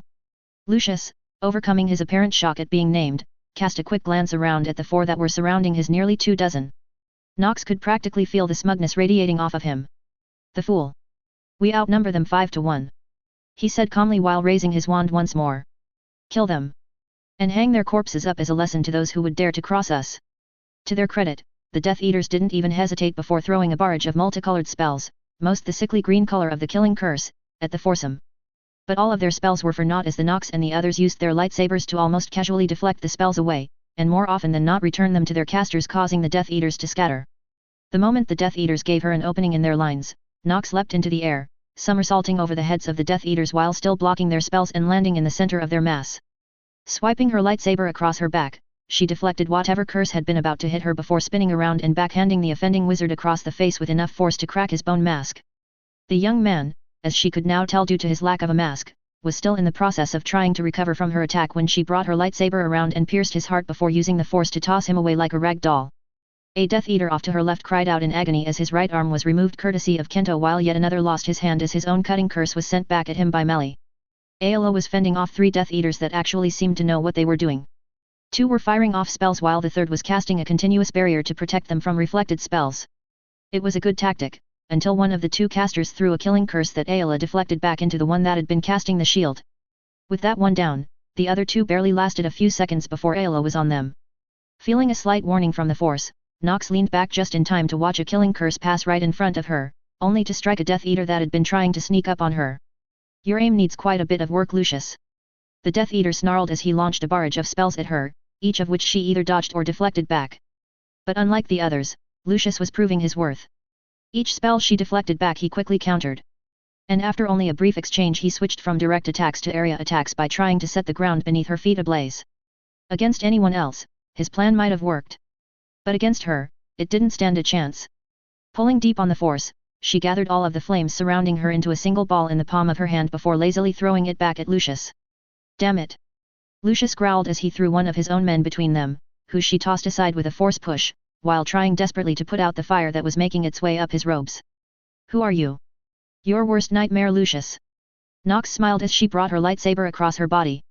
Snarling, Lucius brought his wand up to unleash another barrage of spells, when a loud thunderous boom from the sky brought a screeching halt to their little skirmish. Casting a quick glance skywards, Nox frowned as she saw a skull forming from the clouds with a snake protruding from its mouth. The Dark Mark. But it wasn't anyone here, so, Harry. Swinging her lightsaber back over her shoulder, she cast a glance out of the corner of her eye at Lucius, who was now holding onto his arm, getting hit with the cutting spell he'd tried to hit her in the back with. Clutching at his arm, Lucius snarled at her one last time before disappearing with a crack. Port keys, shite. Thrusting her hand out, she grabbed hold of the nearest dead Death Eater and quickly cut the strands of force that were trying to pull his body through the port key. Nox grunted as she desperately held onto the body. It was like trying to hold onto a slippery eel underwater. Eventually though, the tremors stopped and the body dropped back down to the ground. Brandishing her wand, she quickly summoned any port keys he had on him. 3 items leapt off his corpse and hovered just beyond the tip of her wand for a moment before she dropped them to the ground. She wasn't about to touch them just in case Lucius tried to activate them again. What happened? Ayla asked as she deactivated her lightsaber. How did their dead disappear? All of their port keys were tied into one. Once the primary port key was activated, the rest forcibly activated as well. It was only sheer luck that I was able to keep this one here. Nox answered while nodding towards the one corpse still on the ground before pulling out her wand and looking up at the dark mark in the sky. Now, let's do something about that monstrosity. Raising her wand in the air, Nox narrowed her eyes in concentration. Custodia Insigni. A small sphere of fire shot out from the end of her wand, sailing skywards until it impacted the floating skull right between its eyes. As soon as the two met, the fire spread in a vortex, quickly consuming the skull and snake. Once the mark was gone, 2 lines of fire emerged from the vortex, creating a circular marking that only a few understood, but soon everyone would know. The mark of the old alliance between the Jedi and the Sith. Mally commented as she stared up at the flaming mark of the Guardians in the sky. Considering the Guardians' philosophy, I guess that is as good a symbol as any. I thought so as well. Nox nodded while putting her wand and lightsaber away. Put your weapons away and get ready to activate your port keys. We're about to be visited by the Aurors and Hit Wizards. No sooner had the words passed her lips, than 24 Aurors and Hit Wizards appeared around them with the telltale crack of apparition. And standing directly in front of them with their wands drawn were Amelia and Sirius. Amelia took one look at the dead body before glancing up at the sky and then returning her gaze to Nox and the others. Identify yourselves, now. Nox had to hand it to the woman. She knew how to act. Madam Bones, head of the British Department of Magical Law Enforcement. Nox remarked calmly before pointing up towards the fiery circle in the air, we are the Guardians. Amelia's eyes darted down towards the corpse. And I assume that is your handiwork. You would be correct. Nox nodded. We managed to take down at least 5 others and at least wound the rest. However, they escaped using a joint port key which took their dead along with them. It was only sheer luck that I managed to keep this one here. But you should be able to use it to launch your investigation into this sudden re-emergence of the Death Eaters. Several of the Aurors and Hit Wizards gasped and began looking back and forth between one another. But how do we know that you 4 are not the ones who initiated this attack? An Auror, that took her a moment to place as Rufus Scrimgeour, demanded as he took a step forward. You could have simply killed anyone and dressed them that way. Possibly. Nox nodded. But you can ask any one of the non-combatants around here what happened and they will all tell you quite the opposite, head or Rufus Scrimgear. The fact that Nox had been able to correctly identify two of the people before her drew even more puzzled looks from the witches and wizards surrounding them. Nox could almost feel their confusion and slight fear. "Ah, my old friend. How I've missed you." "Perhaps," Amelia said flatly while taking a step forward and leveling her wand at Nox's head. "But I'm afraid that I'm going to have to take you into custody until this mess is sorted out. If for no other reason than you are wearing a variation of an unspeakable's cloak, something that is prohibited for anyone not associated with the Department of Mysteries. Please hand over your wands immediately, and I promise you fair treatment." Smiling, Nox spread her arms. "I'm afraid Madam Bones that I cannot allow that. You see, we're not quite ready to reveal ourselves to the world. But rest assured, we are on your side. Farewell." Twitching her wrist slightly, Ayla, Kento and Mali all activated their port keys simultaneously just before Nox activated her own. A quick trip later, and the four of them were once again standing in a secluded area right behind their tent. Quickly taking off their cloaks, the four made their way into the tent before stashing the cloaks into the same trunk Nox had pulled them out of. "So those were the followers of this Dark Lord, hey?" Kento asked as Nox secured the trunk. "Not very impressive. Those were merely the scrubs," Nox countered. "There were only 2 or 3 within that group that actually had any talent. Lucius being one of them, and he was actually able to keep up with us. Sort of. Riddle's most dangerous followers are still in prison. I am curious though," Ayla said slowly. "You knew the identity of at least one of the attackers. And from what I understand he is a high-ranking member in this magical government. So why didn't you take the opportunity to capture or expose him?" "Unfortunately it's not that simple." She sighed. "Lucius has spent the past 10 years lining the pockets of just about every major politician in the magical government in at least 3 different countries. Even if we were to expose him, it would be quickly covered up. And right now, his being released is not a hurdle due to the fact that we can counter or mitigate whatever ill-concocted schemes he comes up with." "How?" Mali asked. Nox hesitated at the question. "I guess trust goes both ways. Because his wife, Narcissa Malfoy, who just so happens to be Sirius's cousin, is also one of our deepest planted spies amongst the darker elements of the magical society. And before you 3 get on your Jedi high horses," pausing, Nox made sure to look at each former Jedi in turn before continuing. "She was the one who came to us. Not the other way around. And she fully understands the consequences of her actions should she be exposed. And it is also because of her that we've managed to get our hands on one of Riddle's soul containers and at the same time stop a plot by Lucius to unleash a Class 5 dark creature on the students of Hogwarts." "A Class 5? Mali echoed. "Which one?" "A basilisk." Nox paused for dramatic effect. "A 1,000-year-old basilisk." Kento and Ayla both looked puzzled while all of the blood rapidly drained from Mali's face. "Mali?" Kento asked his wife before turning back to Nox. "What's a basilisk?" "A giant snake," Mali answered. "They can live for over 1,000 years and continuously grow their entire lives. Their gaze petrifies, or rather freezes the nervous system, of whomever or whatever they make eye contact with. Their venom is considered to be one of the most toxic substances on the planet. And their hide is magically resistant. Such traits would make such a creature the absolute alpha predator," Ayla said lowly. "How did this Lucius almost unleash one on the school?" "Because there was one beneath the school," Nox answered before waving them off. "But don't worry, it's dead. Myself and a team of Aurors went down into the chamber below the school a few years ago and hunted the thing down. But that's enough for now," she added, cutting off Ayla off as she once again opened her mouth. "When that mark got sent up, I felt a call from Harry and now I sense that he's in trouble. You 3 can head back to the temple if you wish, but I'm heading to my son."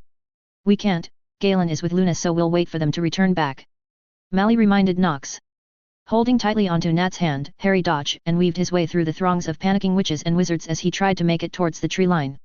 Part of him had immediately wanted to grab his emergency portkey and get himself and the others out of here, but he felt something in the force that stayed his hand. Something was going to happen soon, something that he either needed to see or be a part of. Unfortunately, despite his best efforts, their group ended up getting separated from one another in all of the commotion. Right now the only ones still with Harry were Luna, Galen, Ginny, Nat, Ahsoka, Daphne, and Astoria. Ron, Hermione, the twins, Susan, Hannah, and Tracy had all gotten separated from them early on, but he trusted Susan to keep the group together. Just as the group reached the tree line, Harry saw something out of the corner of his eye shoot up towards the sky. Then it sounded like someone let off a cannon blast charm, which made everyone in the near area stare up into the sky.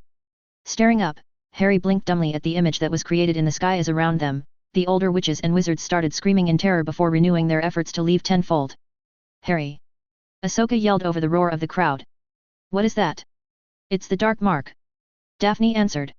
It was used in the last war to send a statement, usually that someone had just been killed. Lowering his eyes from the sky to the trees where he saw the spell originate from, Harry motioned for Daphne to take the trembling Nat's hand. Daphne, I want you to take Nat for me for a few minutes. And where do you think you are going, Potter?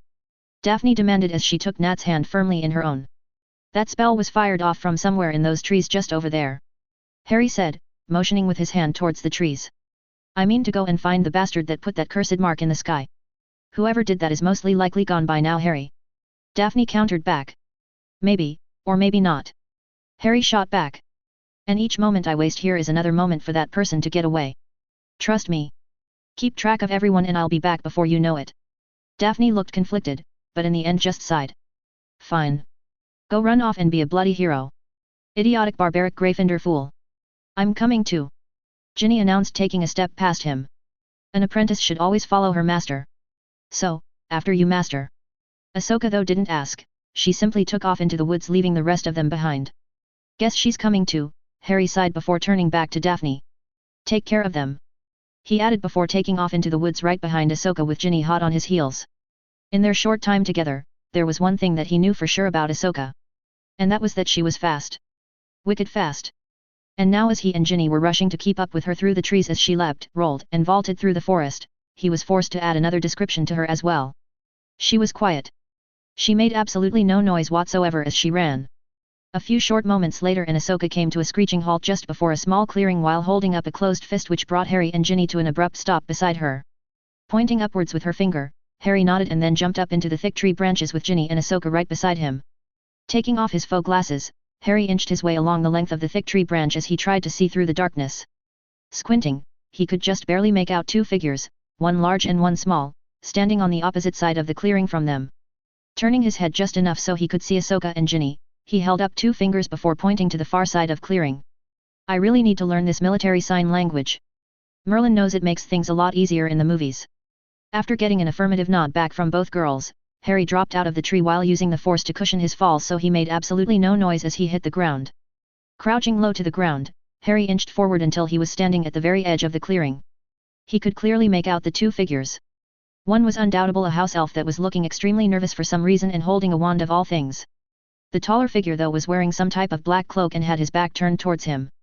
Just as Harry was about to make his move, the taller figure made some sort of gesture, which made the elf fall to their knees and cried out as if in agony. The larger figure then hit the elf with two spells before disappearing with a crack. Shite, Harry cursed as Ahsoka and Ginny landed silently beside him. Harry, Ahsoka whispered. What happened? We missed him. Harry said, shaking his head and drawing his wand. But we might still be able to find out what happened. Come on. With Ahsoka and Ginny flanking him on either side, Harry moved slowly across the field towards the spot where he knew the house elf was laying while keeping his wand trained on the area directly in front of them while trying, and failing, to find any trace of the man who'd been there just moments ago. As they came upon the downed little creature, he heard Ahsoka's steps stuttered. Harry, is that a house elf? Nodding, Harry had to remind himself that despite being here for several weeks, none of the Jedi had actually been to Grimwald Place yet and therefore had not met Kriaker or any other house elf. Yes, Harry nodded before kneeling down next to the small elf and gently feeling for a pulse on her wrist. Is she? She's alive. Just stunned. Harry said, cutting Ahsoka off as something started building in the back of his head. We should get her to Oshite. Down. Thrusting his wand into the air, Harry turned his head as he poured everything he had into creating a bubble shield around the four of them. His shield was hardly even in place before he felt no less than at least 24 stunners slam home against his shield. Had it just been the single barrage, Harry could have held the shield without any problems. Except it wasn't just a single barrage. Mere moments after the first round subsided, a second round of the same number impacted his shield again. Then a third round. By the fourth, in less than a few seconds, he could tell that the spells were no longer just limited to stunners. There were more than a few powerful blasting curses thrown in as well. By the 10th round, in as many seconds, Harry felt his shield starting to crack. No. He cried out in his mind as images of either Ahsoka or Ginny getting struck by one of the many powerful curses that were battering against his shield came to the forefront of his mind. I won't give up. Gritting his teeth, Harry used his will to keep his apprentice and Ahsoka to pull on the force harder than ever before. His body literally shaking with effort, he rose to one foot. Then his other. Just back off. He wasn't quite sure just how he did it, but his shield disintegrated, only to be reformed into a semi-transparent blue shockwave that batter aside both spell and magical alike as it spread out from the three of them. Harry could only blink dumbly at now vacant area. All of the wizards who'd been firing at them were all sprawled out either on the grass or even a few times up in the trees. Looking down at his wand, Harry stared at it for a second before his knees gave out on him and he sunk down to the ground. Harry. He wasn't quite sure whether it was Ahsoka or Ginny who'd called his name. But before he could hit the ground he felt himself being caught in a pair of arms while another set placed his discarded glasses back onto his face. Shaking the spots out of his eyes, he forced himself to look up at the one who was holding him, and found himself staring right at Ahsoka with only a scant few inches separating the two of them. Harry. She called, snapping him out of his reverie. Are you all right? Yeah. Harry nodded back before turning to look at Ginny who was staring at him in awe. In fact, both of them were looking at him in awe. What happened? What is going on here? Harry nearly cringed as the loud feminine voice echoed throughout the clearing. Lifting his head just enough to peer over Ahsoka's shoulder, he gulped as he saw a positively fuming Madame Bones marching across the clearing with his completely stoic mother walking beside her. And it wasn't Madame Bones that made him gulp. Mother is usually never this calm unless she is extremely an Oshite.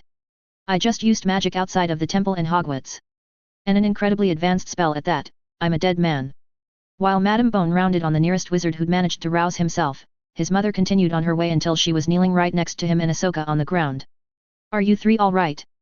Yes mother. Harry answered while Ahsoka and Ginny both nodded. Good. His mother said crisply before turning to examine the area with a critical eye. He hadn't noticed until now, but the shield he'd created had left a nearly foot-wide scorched area from the point where it'd been touching the ground. What happened here? What happened is that Harry Potter and these two are going to be held under suspicion of casting the dark mark and for violating the clause for underage magic, Madam Knox. His mother's face went completely blank as she turned towards the elderly man who was standing next to Madame Bones. Is that so, Mr. Crouch? His mother asked, her voice completely void of any emotion as she rose to her feet. Perhaps you could explain to me why you believe that 3 children, all of them too young to even remember the last war, could have cast a spell that none of them even know. The elder man bristled at the slight. They were in the vicinity, Madam Knox. That makes them the prime suspects.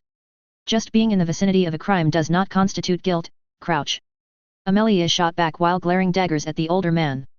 I would think that the former head of the DMLE would know that. As such, where do you get off telling those children they are to be held? I do not recall resigning and you taking up your old job. Crouch rounded on Madame Bones. Do not lecture me about the letter of the law, Amelia. Crouch growled. Lest you forget, I sent my own son to Azkaban for violating the law. Then you should know the importance of assuring guilt before passing a sentence, Mr. Crouch. The way his mother's voice stayed completely flat sent more than a few shivers down Harry's spine. Harry, perhaps you could explain why you 3 are out here and why there is an unconscious house elf lying right next to the 3 of you. Awkwardly getting to his feet, with only minimal help from Ahsoka who stayed by his side just in case, Harry looked Crouch right in the eyes as he answered. We were trying to get a safe place when we saw the dark mark go up in the sky. We could see a slight spell trail leading here, so we decided to follow it and try to find who cast the mark. We found this clearing and saw a man talking to an elf. The man then cast a few spells on the elf before disappearing. That's when we came out from the trees to investigate. We'd just gotten to the elf here when I heard a twig snap and then we were under a barrage of spells from them. Once he'd finished, Madame Bones strode forward towards the small elf laying on the ground. With a wave of her wand, a black wand slithered its way out of the elf's grip and into her hand. Touching her wand to the new one, a small wisp of smoke rose from the wand which circulated for a second before forming the image of the dark mark. It seems that this is the wand that was used to cast the spell, Barty. Amelia said, tossing the wand to one of the nearby witches. Find out who that belongs to. Now let's find out what a house elf is doing out here alone. Another wave of her wand, and the house elf groaned before its eyes fluttered open. The elf's eyes widened in horror as she finally got a good look at the dozen or so witches and wizards surrounding her. But when her eyes fell on Crouch, she gave off a wail of despair and flung herself at the man's feet. Master Crouch! Winky, sorry. Winky, a bad elf, eh? Silence! Crouch shouted, his face now completely red, as he roughly kicked the wailing house elf. An act that made Harry reach out and grab hold of Ahsoka to keep from doing anything rash. As much as he hated it, they couldn't do anything at the moment. The house elf, Winky, curled in on herself while letting out several pitiful whimpers. Perhaps, Mr. Crouch, Harry's mother countered. We should be asking you why your house elf is out here, alone, with the wand that is responsible for casting the dark mark into the sky. Crouch glared at his mother once again before rounding once more on his cowering elf. Well, Winky. Answer her. Why are you out here with a wand? Winky's big eyes blinked rapidly as before she looked down at her feet. Winky doesn't know, sirs. Winky doesn't know how I came across the sticky or why I'm here. Winky is a bad elf. She isn't lying, she honestly doesn't know. She must have been obligated. Harry frowned before turning to look at Crouch, who was staring down at the elf in utter disgust. She would have only stayed still like that for her master. But then, what would Crouch have to gain by putting the dark mark up in the sky? This doesn't make sense. Madame Bones stepped up towards the small elf and pulled out her wand, making the elf whimper once again. After several complex wand movements, Amelia frowned before turning back around. It appears that she's been obligated. Unfortunately, that means we will probably never find out just who this second person is that young Mr. Potter and his friends saw. Mr. Potter, Ms. Weasley and Ms. Tonneau. Ahsoka added quickly. Ms. Tonneau. Amelia finished with a nod. You three are free to go. Madam Knox, I may need to contact you again to speak with your charge regarding this night's events. You know that my door is always open to you, Madam Bones. His mother smiled before motioning for the three of them to join her. Now if that will be all, I will be taking these three back. Wait.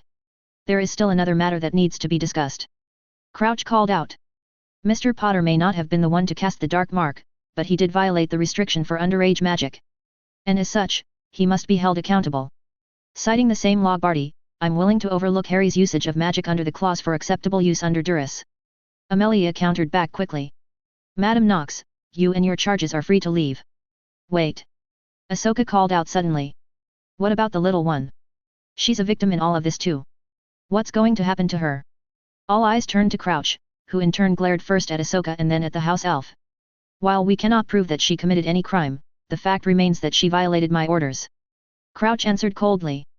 And I will not suffer a servant who doesn't follow orders. Taking off his left glove, Crouch threw the item at the elf.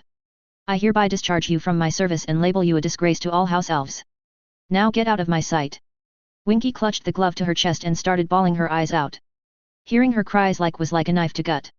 But before Harry could do anything, his mother took him by the shoulder and led him away from the scene. There is nothing you can do about it now, son. She said. Harry turned around ready to retort, but the look in his mother's eyes stopped whatever he'd been about to say. If looks could kill, then Crouch would be dead many times over. But we can't just let this stand, Master Knox. Ahsoka said lowly. What just happened now, it was wrong. And I agree with you. Knox countered back. But as I said, there is nothing that you three can do about it now. Now go back and collect the others and return home. I need to have a word with Amelia before I return. Harry stared at his mother for a second before her words finally sunk in. With a slight grin, Harry nodded. As you wish, mother. Come on, Ahsoka, Ginny. Let's go find the others. Harry. Ahsoka cried as he began walking away from his mother and back into the trees. What are you doing? We can't just leave. Ahsoka hissed at Harry as they continued to walk away. You didn't listen to Master Knox very well, did you, Ahsoka? Ginny asked with a grin, making Ahsoka gape at the younger girl. She said that there was nothing that you, or rather us three, could do. She never said that she wasn't going to do something though. Ahsoka stared at the two of them while doing an impressive imitation of a fish out of water. What? Then why didn't she just come out and say that? Because it wouldn't have been any fun. Harry answered with a smile before quickly dodged the backhand Ahsoka threw at him. You're going to have to do better than that. Ahsoka blinked at him, before her eyes narrowed and her lips turned up slightly. Oh, it's on now, Potter. Hold still. Sitting at his desk, Dumbledore was feeling all of his 124 years as he stared down at the Daily Prophet lying on his desk. Across the top of the paper in big bold print was the headline, Attack at World Cup. Unidentified individuals thwart attack.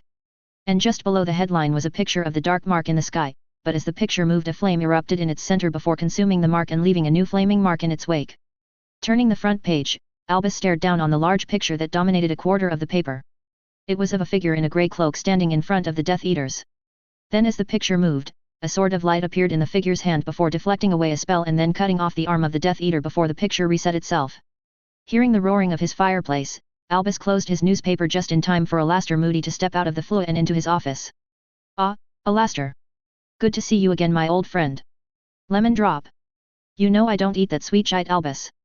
Alastair grumbled as he hobbled his way across the office before dropping heavily into the seat across the desk while his magical eye continuously looked around. Smiling, Albus reached into the small bowl he kept on his desk before popping one of the yellow candies into his mouth. I take if you've heard of what happened at the Quidditch World Cup. Who hasn't heard? Alastair grumbled as he reached down and retrieved the flask that he always kept on him. Bunch of Death Eaters attacked the after party. Heard that they got their arses handed to them by a group of supposed unspeakables though. Bollocks. If those were unspeakables then I'm a bloody ballerina. Still, serves those bastards right. Didn't you read the paper, Alastair?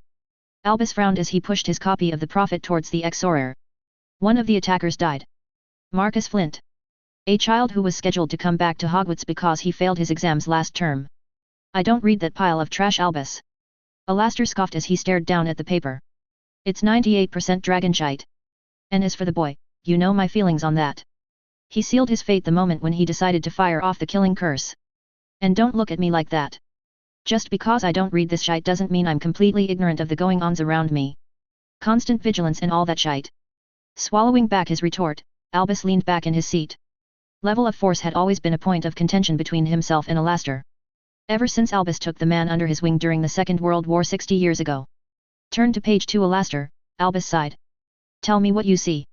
Flipping open the paper, Alastair stared down at the picture. Some sort of magical weapon that can deflect curses. And if my sources are correct, they can even deflect the killing curse. I'm sure those wonkers down in the DOM are yanking themselves raw over this picture. I know that the picture isn't too clear, but what would you say about its ability to cut through an arm like that? He asked as the picture moved past the point where the individual cut clean through a Death Eater's arm. Leaning over the picture, Alastair's magical eye focused in on the picture. Alastair hummed. A clean cut. And, it almost looks like the wound's been cauterized. Like a cutting curse. I'm sure the goblins would be willing to pay a dragon's weight in gold to figure out how they work. Nodding along, Albus reached into one of the many drawers within his desk and pulled out a single photograph that he'd taken 3 years ago. Tell me, Alastair, he said, handing the photo over. Do you think that a weapon of that caliber could cause this type of injury? Alastair's magical eye flickered back and forth between the newspaper and the photo. I would say that it is highly likely. Who did this belong to? Quirinus Quirrell. He answered. 3 years ago I tried to lure Voldemort out into the open by placing a replica of the Philosopher's Stone here in the castle. It worked. The essence of Voldemort attached itself to Quirrell and entered the castle for the stone. That was bloody well moronic, Albus.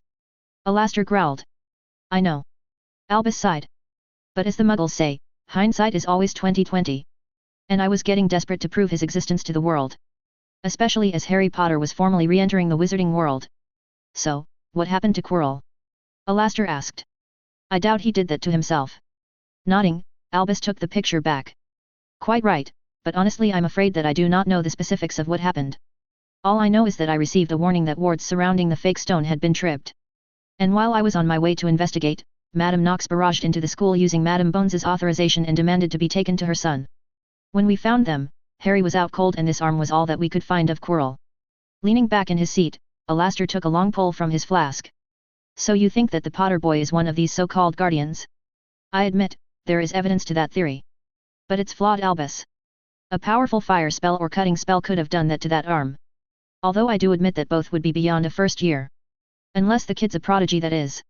There's more though, Albus said, nodding to the picture. You see how that person is fighting? Wand in the left hand and sword in the right. As long as I've known the Potters, and I even went back and traced their lineage, they've all been right-handed. Harry is ambidextrous with his wand, but he seems to prefer using his left. But his wand movements with his right hand are significantly faster and sharper. Then, there is also this. Getting up from his seat, he made his way around his office and towards the large pensieve he had with Alastair right behind him. Taking a single vial off of the shelf, he hesitated only a moment before appending its contents into the bowl. I've never shown anyone this, Albus admitted while stirring the liquid with his wand. And I'm the only one who knows it in its entirety. The figure of Sybil Trelawney came to life above the surface of the pensieve. The one with the power to vanquish the Dark Lord approaches, born to those who have thrice defied him, born as the 7th month dies, and the Dark Lord will mark him as his equal, but he will have power the Dark Lord knows not, and either must die at the hand of the other, for neither can live while the other survives. Woe to the Lords of Day and Night, for one of the pillars, reborn of everything and nothing, shall guide the chosen, and under the pillar's guidance shall the chosen sprout 6 wings, upon these wings shall the chosen glide, and the world shall break and heal before the chosen's power, the chosen shall be born as the 7th month dies, and balance shall the chosen bring. As the ghostly figure disappeared, Alastair rubbed at the few days' worth of growth on his chin. Divination ain't my area, Albus. I know. Dumbledore nodded while placing the memory back into the vial. Harry was born on July 31st. Voldemort marked him when he tried to kill him. And through a clever bit of wordplay, I've discovered that Madame Knox, a woman that has no clear origins, identifies herself as a pillar. Although what that could mean I do not know. But Harry meets all the requirements of the prophecy. And unless we do something, I'm afraid that the boy will destroy the world. It said that he would heal the world as well, Albus. Alastor added sharply. When a broken bone is healed it becomes stronger. Perhaps the world needs a good breaking. Perhaps, Albus sighed tiredly while heading back to his seat. But in my lifetime I've seen the rise of 2 Dark Lords. Both of whom I had a chance to stop but didn't until it was too late. And despite my telling myself otherwise, I can't help but see the similarities between the rise of Grindelwald, Voldemort, and now young Harry. All 3 were incredibly powerful. All 3 are or were able to attract powerful witches and wizards to their cause. And all 3 have the same spark within them. Well, if you're going by that criteria, there's a 4th one to add to that last, Albus. Alastor chuckled and pointed his finger. Yourself. And frankly, you turned out all right. What's to say that Potter won't turn out all right as well? I argue that same point with myself every day, Alastor. Dumbledore conceded. And I have yet to reach a satisfactory answer. Perhaps he will turn out good. But then again, there is just as much of a chance that he will not. Grunting, Alastor pulled out his hip flask and took another drink. You're going in circles, Albus. Just get to the reason why you called me here. I need another pair of eyes within the castle, Alastor. Dumbledore sighed. Especially this year, seeing as how there will be representatives from 2 other schools for the majority of the year. Alastor, I need you to take up the post of the Professor of Defense against the Dark Arts. Bloody hell I will, Alastor growled. I ain't no bloody professor for little shites to listen to and gawk at. Leaning back in his chair, Dumbledore sighed at what he was about to do. Alastor, do you remember Normandy? That brought Alastor up short. Well, I'm calling in that debt you owe me. Alastor stared at him for several long moments before dropping back down in his seat. You got me by the bloody balls, or at least the one that's left. Fine. I'll teach. For 1 year only though. Splendid. Albus smiled as he reached back into his desk and pulled out several pieces of parchment. I've already taken the liberty of designing a course outline for you this year, as well as assigning the necessary books to the students. Taking the pieces of parchment, Alastor started flipping through them, his magical eye reading their contents far faster than a normal eye could. What is this shite, Albus? Alastor asked as he picked up one particular piece of parchment. Ministry authorization for use of the unforgivable curses for teaching purposes. You're reading that correctly, Alastor. Albus sighed. He really did not want to expose his precious students to such evil.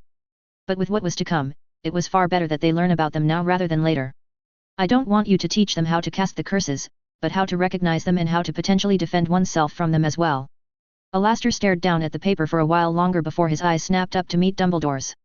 The Dark Lord is coming back, isn't he? Dumbledore didn't question the fact that Alastor didn't find the news that Riddle wasn't dead shocking. The old Auror had probably guessed so years ago. Which probably explained why he put all of his protégés through hell whenever he was given one. Yes. Dumbledore nodded. I don't know how much time we have left. But the dark mark is getting stronger. Alastor's eyes narrowed. Your pet tell you that? Sighing, Dumbledore took off his glasses momentarily so that he could rub the bridge of his nose. Severus had been a point of conflict between the 2 of them ever since the end of the last war. Yes, the information came from Severus. And the re-emergence of the Death Eaters and the Dark Mark are another clue. And before you saying something more, don't. Severus has my complete trust. And that makes exactly one of us, Albus. Alastor growled as he stood up from his seat while collecting the lesson plans on the desk. I'm heading back home till school starts. Thank you, my old friend. Albus smiled as he too rose from his seat. Don't thank me yet, Albus. Alastor grinned as he hobbled towards the fireplace. I plan on treating those little whelps just like they were my trainees. That is actually what I'm hoping for, Alastor. Dumbledore nodded just as Alastor reached the fireplace. Oh, and Alastor, one more thing. Please watch your language around the kids this year. Sitting in her room within the Guardian Temple, Ahsoka watched as the eastern sky began to brighten, preparing for the sun to rise. Closing her eyes for the 12th time in as many minutes, she let out a low breath and tried to clear her mind of all thought and emotion. But just like the dozen times before, her concentration broke within seconds. Cursing her inability to concentrate, Ahsoka got up from her kneeling position and leaned an arm against the window frame in her room so she could better watch as the sun rose. Her lack of concentration could be contributed to one single fact. And that was that the day that she'd been secretly dreading had finally arrived. In less than a few hours Harry and the others would be returning to their school to learn magic. And she would be left behind. Again. And if there was one thing that she hated more than anything, it was being left behind. Finally conceding defeat, Ahsoka let out a long sigh as she rose to her feet and decided to get ready for the day. Making her way into the bathroom that was attached to her room, she stripped down and stepped into the shower. The moment she was fully inside, warm water started pouring out of the overhead spout and onto her head and shoulders. Hugging herself, Ahsoka let her head roll back as she enjoyed the sensation of the warm water pouring over her head. Considering the fact that she'd pretty much only taken sonic showers her entire life, a real shower with actual water was a luxury. Although, calling it real water was a mild stretch. After Master Kento pointed out the apparent lack of plumbing in the temple, Sirius had explained that the water in the bathrooms were all conjured from runes and the water removal was once again handled by runes. In short, magic. Stepping out of the shower, Ahsoka reached out and picked up one of the neatly folded towels that were stacked up next to her shower. Winky's doing, no doubt. True to Harry's and Ginny's prediction, Master Nox had indeed done something about the situation regarding the house elf, although none of them knew just what that something was until next day when everyone had gathered for the first meal of the day. That was when Master Nox introduced Winky to everyone. Thinking back on that particular moment though made Ahsoka wince. That had not been a pleasant conversation. Despite the growing trust that had been building between the Masters and Nox, the fact still remained that Nox was at least at some point in time a Sith. And not just any old Sith Lord, one of the rulers of the old Sith Empire. So when Master Nox introduced the elf as a servant, everyone, including herself as much as she loathed to admit it, jumped to the conclusion that Nox had basically taken on a slave. She really didn't remember much of the conversation that followed, but what she did remember was that it was a fairly one-sided argument in that only the Masters and herself were the ones speaking. Or rather yelling. And the whole time Master Nox and Harry just stood there taking their insults while looking completely disinterested. In the end, it'd been Winky that ended the argument when Master Sakura demanded that Master Nox release the elf from her service. At that, Winky started wailing and wrapped her arms around Master Nox's legs, all the while begging her not to let her go and that she would be a good elf. Needless to say, the little elf's pleas took the wind out of their metaphorical sails. But before any of them could comment further, Master Nox whipped out her wand and Master Sakura, Kento, Mali and even herself were all wrapped up in magically conjured bindings and forced to sit down. Of course that did not go over well with any of them. But as they tried to yell at Nox, nothing came out. Ahsoka could feel her own mouth moving and could see the Masters trying to speak as well, but none of them were making a single sound. After she put her wand away, Master Nox proceeded to lecture them on house elves. The house elves were a magically symbiotic species. Meaning that they needed magic to survive, but for reasons that no one knew the elves' ability to tap into the living force had been removed. Which meant that they had to bind themselves those who could access it, or locations that were heavy with the force, in order to survive. However, their pride did not allow them to simply live off another like a leech. So instead of being a parasite, the house elves began serving those that they were bonded to. And over several millennia, their want to serve those who had magic because they did not want to be a burden, thus they had become the very cornerstone of who they were. Master Nox then went on to inform that Winky had not bonded herself to Master Nox, as her own experience with slavery had left her with a deep hatred for the practice, but rather to the temple itself. Harry also sealed the point that Hogwarts employs hundreds of house elves that are bonded to the school.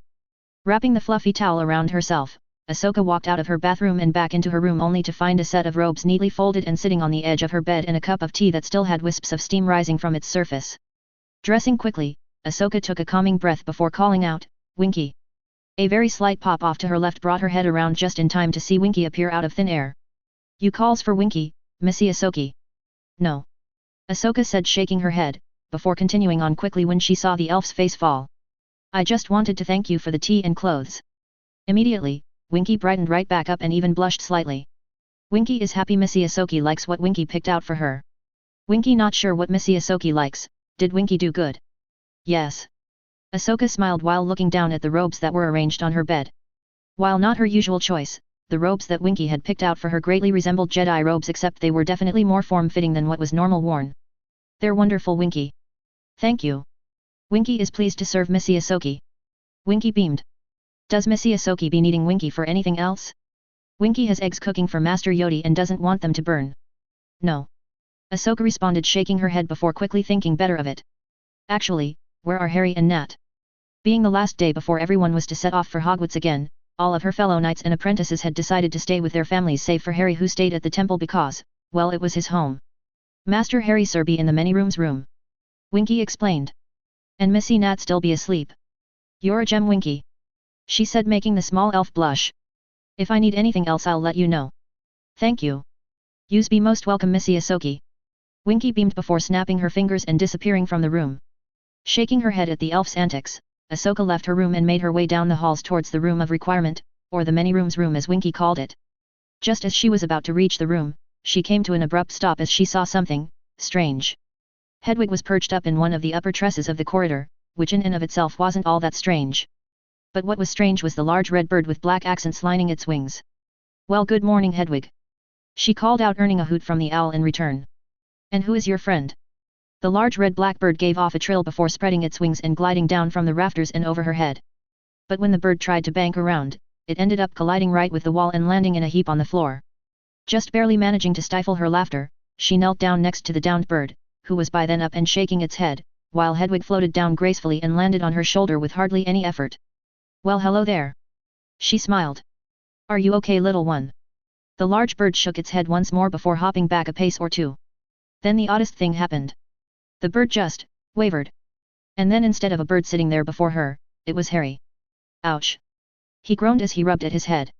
I really need to learn how to bank better. It isn't like fly a broom at all. Ahsoka stared absolutely confounded at the sight of Harry squatting on the floor before her. Harry! She called out slowly. Was that you? Hand pausing mid-rub, Harry shot her a goofy grin. Yeah. Wanna see it again?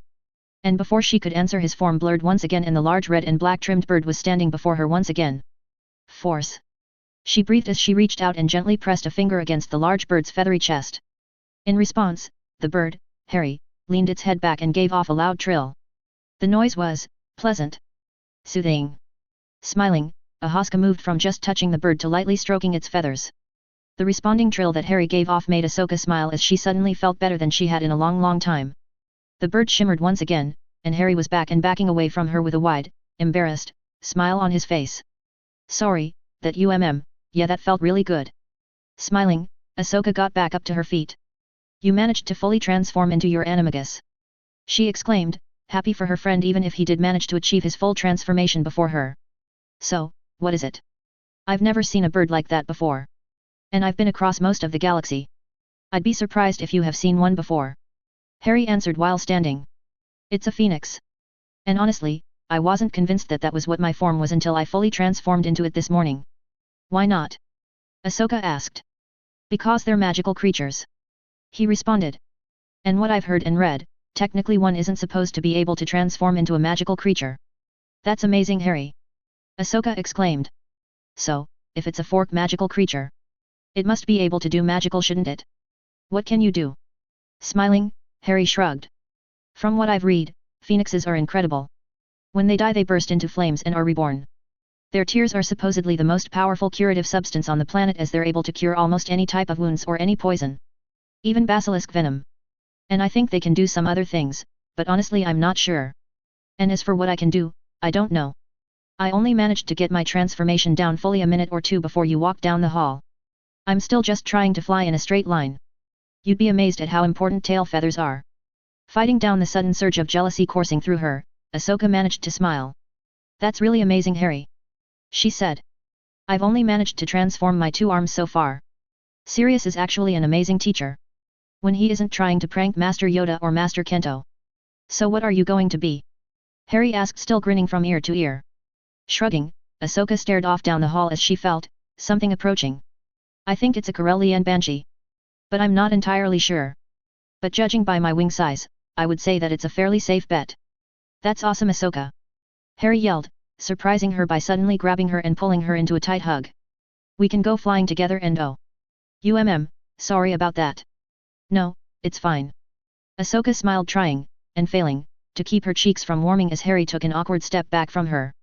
Flying together sounds really what they? Is that a loth cat? Behind Harry, sitting on its back legs and staring up at the two of them was probably one of the last things Ahsoka thought she would ever see on Earth. An honest to the gods loth cat, a white loth cat, was sitting there just staring up at them. That isn't a loth cat. Harry said slowly. The loth cat's form wavered and shifted until Master Yoda was standing before them. His ever-present cane in his hands. Hedwig, who until then had still been resting on her shoulder, gave Master Yoda a curious hoot before once again rising up into the rafters. Interesting experience, the transformation is. Master Yoda. You've managed the animagus transformation as well. Ahsoka gaped before remembering herself. I mean, good morning, Master Yoda. Chuckling and smiling at Ahsoka, Master Yoda shook his head. Still always speaking your mind, Knight to know. Remind me of Master Kenobi at your age, you do. Good morning to you as well, Knight Potter. Hope interrupting something, I am not. No. Both Harry and Ahsoka exclaimed before looking at one another and blushing. Master Yoda just stared at the two of them with an amused look as if to say that he didn't believe them. Good morning to you as well, Master Yoda. Harry said politely with a slight bow. I see that Mr. Tonks has been able to modify your walking stick. Nodding, Master Yoda turned the top of his walking stick slightly before pulling it away from the rest and revealing his wand. Yes. Quite ingenious, Mr. Tonks is. A few days ago, Master Nox had introduced them to a few more members of the wizarding world, the parents of Nymphadora, Andromeda, and Ted Tonks. Andromeda, who was a pureblood and Sirius's cousin, had apparently been disowned from her family after she'd run off to get married to Ted, who was a Muggle-born. Although why that mattered, Ahsoka still didn't understand. Ted, once he'd managed to get over his shock at seeing actual aliens, took immediate notice at how Master Yoda didn't seem to care for his wand holster and had offered to make him a substitute. Putting his wand away, Master Yoda smiled at the two of them. Leave you two now, I shall. Disturb you, I did not intend. Enjoy your day together. Turning his back on the two of them, Master Yoda took a few steps away from stopping and turning his head back around just enough to stare at the two of them. Feel I should inform you, Knight to know. Jedi, you are no longer. Be afraid of violating the rules of the Order, you should not be. Ahsoka gaped after the retreating form of Master Yoda as he suddenly shifted back into his Lothcat form and ran off down the hall. What was he, what rules of the Order? He couldn't mean, attachment? Could he? No. But then, he couldn't, no. He couldn't have actually been telling me to know. He's just a friend for Force sake. What was that about? Harry asked, turning back to her. What rules of the Order was he talking about? Not sure. Ahsoka answered quickly, hoping that Harry wouldn't catch on to her little white lie. How long do you have until you have to head out for school? Do you still have to pack anything? A few hours. Harry shrugged before patting his inner robe pocket. And unlike some of my friends, I like to pack ahead of time. I've already got everything packed, shrunken and in my pocket. Why? Well, I was wondering. Ahsoka said slowly. Force, how did people go about this? I was wondering if you would like to, well, hang out until you need to go. I mean, we won't see each other for a while. Even though we'll both have mirrors and everything, but that still isn't the same. But if you have other things that you want to do right now, I totally understand. Or. Ahsoka. Harry called out, interrupting her mid-rant. I would love to spend some time with you before I have to leave. Do you want to grab Nat as well? She's still asleep. Ahsoka answered quickly. And I'm sure that she'll be able to find us if she wants to. Harry stared at her for a long time, his face slightly reddening. Yes she would, wouldn't she? How about we head up one of the towers? We can watch the sunrise. That sounds lovely. Ahsoka smiled, before frowning as she turned towards one of the open slats in the wall. But I don't think we'll be able to make it in time. Sure we will. Harry smiled before reaching out and grabbing hold of her wrist. Now just a fair warning, but this is a little disorienting. Ahsoka was in the midst of asking him what he was talking about, when suddenly it felt like she was being sucked into a tunnel of the Force. This was completely different than a portkayat, which just spun you around. It was like her body was being stretched and condensed all at once as she traveled through the Force. The sensation didn't last for more than a second or two, and as soon as her feet touched solid ground she was forced to double over and had to do everything in her power to keep herself from losing what little breakfast was left in her stomach. Sorry about that. Harry apologized as he gently rubbed her back. I forgot that you haven't apparat yet. Side-along apparition takes more than a little getting used to. But if it's any consolation, you're doing better than me. I think I actually threw up the first 2 or 3 times I side-along apparat with my mother or Sirius. As her stomach finally settled, Harry's words registered in her head. Wait, when did you learn to apparate? As far as she knew, one wasn't allowed to learn how to apparate until they were 16 for some reason. Looking fairly sheepish, Harry rubbed at the back of his head. Well that's just the thing. A few days ago I thought I felt distress coming from my mother and kind of apparat into her room without intending to. Needless to say, she wasn't distressed. And it took a few days for Tonks to forgive me after seeing her tied to the bee. Forget I said that. Harry said quickly, his cheeks flushing before he continued on. After that I actually tried to go somewhere and I ended up there. This time on purpose. I think it's kind of like what happened back at the World Cup with that shield I created. After I told Mother about it, she asked me to recreate it so she could examine it. Apparently it wasn't a normal magical shield. It was something different. Something new. And I created it instinctively, just like when I apparat. I'm pretty sure it has something to do with this father guy and what he did to me. That's amazing, Harry. Ahsoka said, honestly meaning it. Are you able to access his whatever knowledge he gave you? No. Harry said, shaking his head. The ability to create the shield and apparate, I couldn't do them consciously at first. Or even a second time. But after a little bit of practice I was able to do both at will.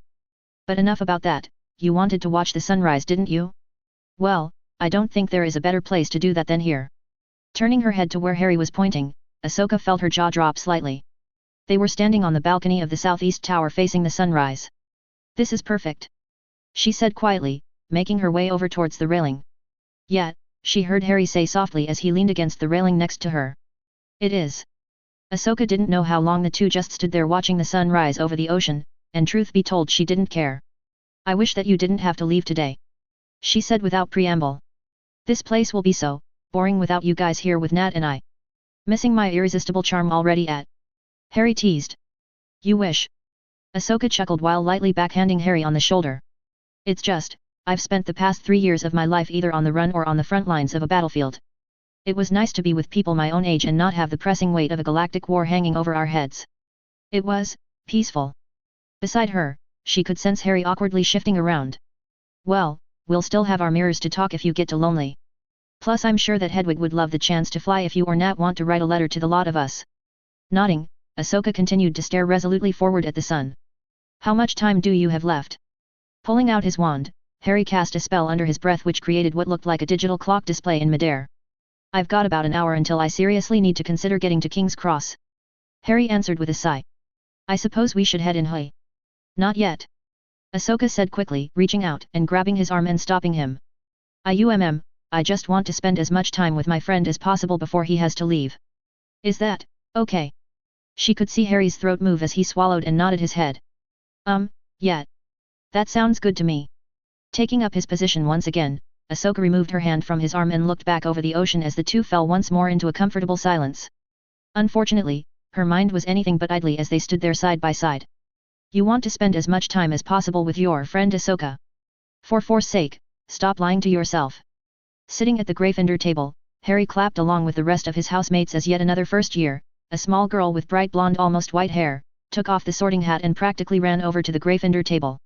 Sitting around him were Ginny, Hermione, and Ron. And of them the only one that really looked interested in the going-ons of the school was Hermione. But even then that was slight. It didn't need to be said, but what they did over the summer had changed them, and altered their perspective of the wider galaxy. The drama of school life and Hogwarts just seemed so insignificant now. And they weren't the only ones. On the entire train ride on the express, their not-so-small group hardly said a few dozen words between them. Part of that might have been because some were just far too tired to talk. Most notably Ron, who'd been run ragged by Master Kento on their last night in the temple together. Not even Draco's customary school taunting could get a rise out of them. There was something about facing down the business end of a few dozen blasters wielded by seasoned soldiers out to kill you that made a teenaged sorry excuse for a bully seem so pathetic. Harry had barely even allowed the blonde Pons to say 3 words before he used the force to push him and his 2 bodyguards out of the compartment before shutting the door and sealing it shut. Hermione of course had berated him for a moment about his actions. Although not for the fact that he did what he did, but rather for how he did it. A lot of people still didn't know about their wandless abilities with the force. And if he was going to use the force rather than magic, he needed to at least be holding his wand to confuse those who didn't know. So, what do you think of our new defense professor? Ginny asked quietly as she nodded up towards the teacher's table. He looks more than a little rough. Breaking out of his musing, Harry turned his head towards the head table as another young boy walked up to the stool and had the sorting hat placed upon his head. Their new defense professor definitely stuck out like a sore thumb, just like Tonks told them he would. He still remembered when Tonks came back to the temple a few days ago and told them the news about who their new defense professor would be. Although her true words were along the lines of, "What is the old coot thinking?" Apparently, Alastair Moody was more than a little rough with his trainees, no matter how young or old they were. Tonks's only advice for the students was to constantly stay on their toes and be ready for anything. Which suited Harry just fine. Outside of Remus, both of their defense professors had been a joke. It would be a welcome change to have 2 competent defense professors in a row. I've read about him, Hermione said unsurprisingly. He was one of the oldest active Aurors until he was forced into retirement by Minister Fudge.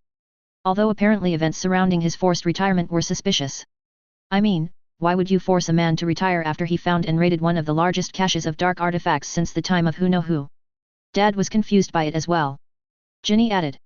Apparently they had to have 3 unspeakables escort him out. Not even Madame Bones could overturn the decision. Probably stepped on someone's toes when he did find that cache. Harry snorted. I'd place even money bet that Fudge was paid a fairly handsome sum to see him removed from the Auror office. No one seemed to find fault in what he'd said, save for perhaps Hermione, but she kept her thoughts to herself. As the last of the students were sorted into their houses, Dumbledore rose to his feet and clapped his hands once to gather everyone's attention. Welcome, everyone new and old, to another fine year at Hogwarts.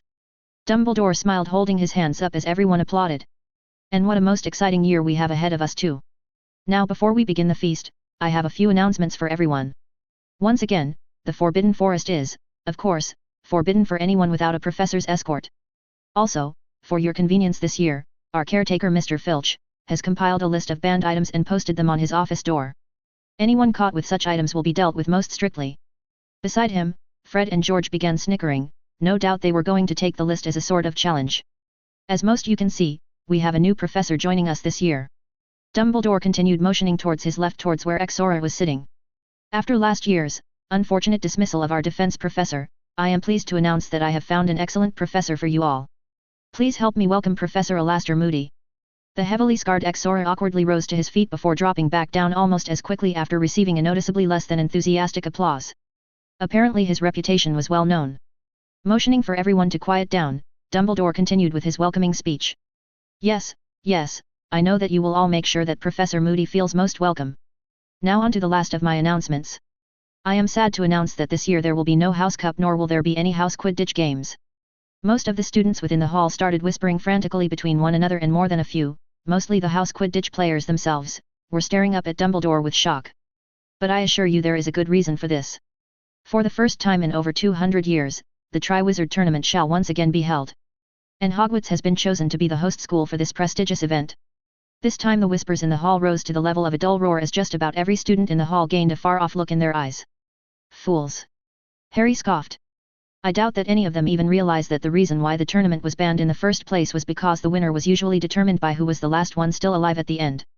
Yes, I'm sure that you are all excited. Dumbledore almost had to yell in order for his voice to be heard over the students' hushed whispers.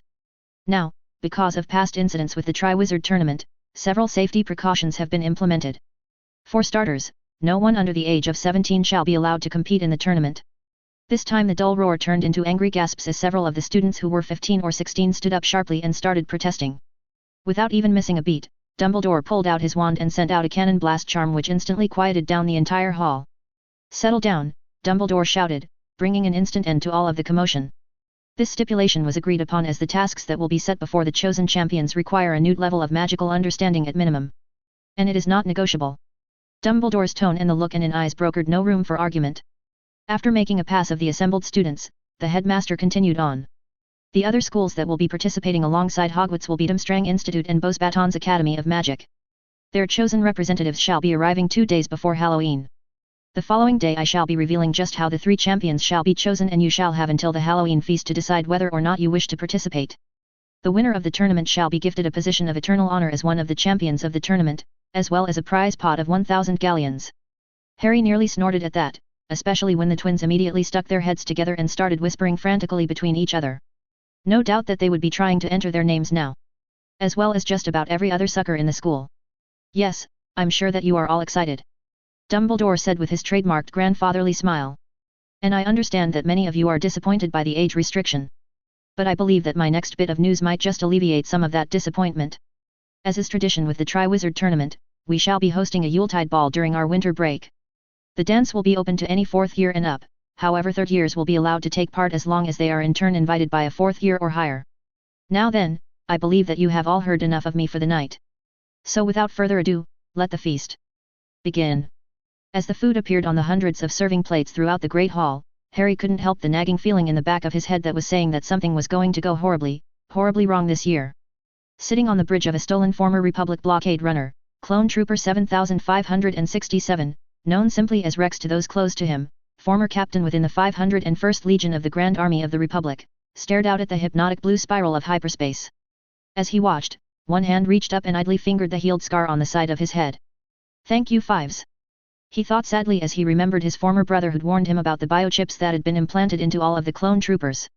If not for you, then I would be just another mindless droid, just like the rest of our brothers serving that bastard.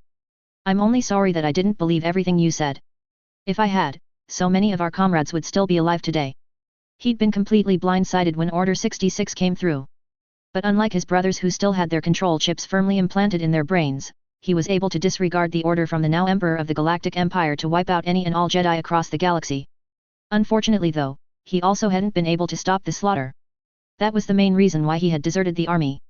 He wanted to find his brothers and sisters, his generals, that had been betrayed and try to help them. However, to his utmost shame, so far he'd been completely useless in that regard. The Jedi, those that had managed to survive that is, had gone to ground. And it'd been next to impossible to find them. There were only 2 instances when they'd even come close. The first had been when they spotted a young Padawan in the streets. But as soon as the boy spotted them he took off and they completely lost track of him. The second time was when Ahsoka Tano's name had been taken off of the top 10 list. Rex had burned through every contact and called in every favor he had in his attempt to locate the former commander. And by the time he finally did get a clue as to her location, her name suddenly appeared back on the top 10 list. Only this time she had the added charge of destroying a Victory-class Star Destroyer and its escort. And while he'd been overjoyed to hear that she'd managed to escape, he was once again left with no leads as to where the Jedi might be hiding. "Captain. I think we might have found something." Letting his hand fall away from his head, he turned his seat around towards the back of the bridge. "At ease, Commander Wolf," he said, to which his brother immediately took on an at-rest position. "What you found?" Wolf's right cybernetic eye twitched slightly. "Sir. Gregor and I have found a lead, sir. I thought you would want to know immediately." Nodding, Rex inputted a few commands into the NAV computer before rising to his feet. "Lead on, Commander." With a curt nod, Wolf led him out of the bridge and down the short hall towards the communications center of the cruiser. Within the center, elite clone Commando Gregor was bent over the terminal while holding a pair of earphones to his head. "Rex, Wolf." Gregor called out without bothering to turn around. Stepping fully into the room, Rex came up on Gregor's right side while Wolf went over to his left. "Gregor," Rex greeted back. "Wolf said you found something." "Yes, sir." Gregor nodded before pulling up a transmission log. "Lucky those idiots running the Empire aren't as smart as they like to think. They're still using the codes you and Commander Cody created at the beginning of the war, so it was easy enough for me to sneak right in. And this is what I found." Isolating a single section of text, Gregor enhanced the section so all 3 of them could read it. The further Rex got down the text, the further his eyebrows rose. "The Empire thinks they've found a Jedi Master? And not just any Jedi Master, but a former member of the Jedi Council." "Yes, sir," Gregor nodded. "And they're sending a full battalion after this lone Jedi as well." Wolf whistled. Leaning away from the view screen, Rex rubbed at his jaw. "Does anyone else know this information, Gregor?" "By now, I would say about half the known galaxy know of the Empire's plans." Gregor spat. "According to this log, there have been no less than 5 security breaches regarding this information. All 5 of the breaches have been traced back to bounty hunter groups that have been known to operate in the Outer Rim. How long until the Empire is fully mobilized?" Rex followed up, unconcerned with the bounty hunters. They would more than likely be too busy fighting amongst each other. It was his former brothers, the battle-hardened soldiers of the former Republic, that concerned him most. "A week, maybe 2 at the most," Gregor answered. "Apparently the new Empire is having more than a little bit of difficulty putting down the last remnants of the Separatists. Not to mention the dozen or so worlds that are rightfully pissed off at the creation of the Empire. Apparently they wanted no less than 5 battalions to attack this master, but they're having a little bit of trouble scraping together enough men for a full-out planetary assault. So they've scaled it back to a single battalion. And now that I look at it, I bet the information was leaked on purpose. More than likely they're hoping that either the bounty hunters will do their job for them, or at the very least they wear the Jedi down to a point of no resistance." Rex grew maced. Gregor's analysis of the situation was identical to his own. But in the end, it didn't really matter. "The Jedi are our brothers and sisters in arms," he said slowly, making sure he met both Wolf's and Gregor's eyes before continuing on. "Even if our brothers have been forced to forget that fact. Even if the rest of the galaxy believes them to be traitors. I will not forget it. I'm going. I won't leave them behind enemy lines to face torture or death. And if this should be my end, then I'm going to go out like a clone should, fighting side by side his brothers and sisters." Gregor and Wolf both turned towards each other, a silent conversation passing between the 2 of them. "I'm with you as well, sir," Wolf announced after giving Gregor a curt nod. "The Jedi are our generals. More so than those pathetic politicians. But more than that, just like you said, sir, they're our brothers and sisters in arms." Giving Wolf a quick nod in return, the 2 men turned towards Gregor. The commando stared back and forth between the 2 of them for a moment before shrugging and rising to his feet. "Well, if nothing else, the idea is exciting. And it's not like I've got a whole lot going on at the moment anyway. So, I'm with you too." Until the end. Smiling, Rex placed a hand on each of their shoulders. Brothers till the end. Gregor smirked as he reciprocated by placing one hand on Rex's shoulder before placing the other on Wolf's. Brothers till the end. Till the end. Wolf nodded as he too placed his hands on either's shoulders, closing the circle. Rex smiled as the anticipation of battle began to swell within him. Letting his arms drop, he turned towards Gregor. Gregor, your weapons detail. I want every blaster on this ship ready to go the moment we arrive. Yes sir. Gregor responded while giving him a lazy salute before walking out of the room. Wolf, you're on ship detail. We're more than likely going to be going up against several bounty hunter ships, not to mention there's a good chance we're going to run into a Victory-class destroyer. If we're going to have any chance, this little cruiser of ours needs to be in peak condition. Affirmative. Wolf's salute was much crisper than Gregor's before he too marched out of the room to begin his assigned task. Now alone, Rex shook his head slightly as he once again leaned over the communications terminal. Battle truly is in our blood. He thought as he stared at the screen. For weeks, all three of us have been moping around the ship, floating endlessly through the void of space while looking for a new purpose in life. And now, it's like the war was never over. Pushing the text off to the side, Rex pulled up a visual display of the world where the Jedi Master in question was said to be hiding. Felucia, here we come. Chapter 8. Walking up the canyon path to his home, Obi-Wan Kenobi, former Jedi Master and Jedi Council member, stopped and leaned up against the cool stone of the canyon wall as he hid from the relentless Tatooine suns. Jedi were taught to ignore such things as extreme cold or heat, but even the most hardened of Jedi would be hard-pressed to remain unaffected by Tatooine's unrelenting heat. Pulling a small water canteen from his hip, Obi-Wan took a long pull, draining the bottle of every drop of water left within. Sighing at not having brought more, Obi-Wan raised his hood back up over his head and continued down the path towards his small hut. Just as he could see his hut in the distance, he felt something strange. It was like a wave of the Force rolled over him, yet he felt nothing hostile about it. But now that it passed, he could sense someone in his house. No. More than just one. Several Force sensitives were in his house, and two of them felt somehow familiar. Yet at the same time, impossible. Reaching into the folds of his robes, he made sure he had a firm hold on his lightsaber before he continued his trek up the slight hill towards his home.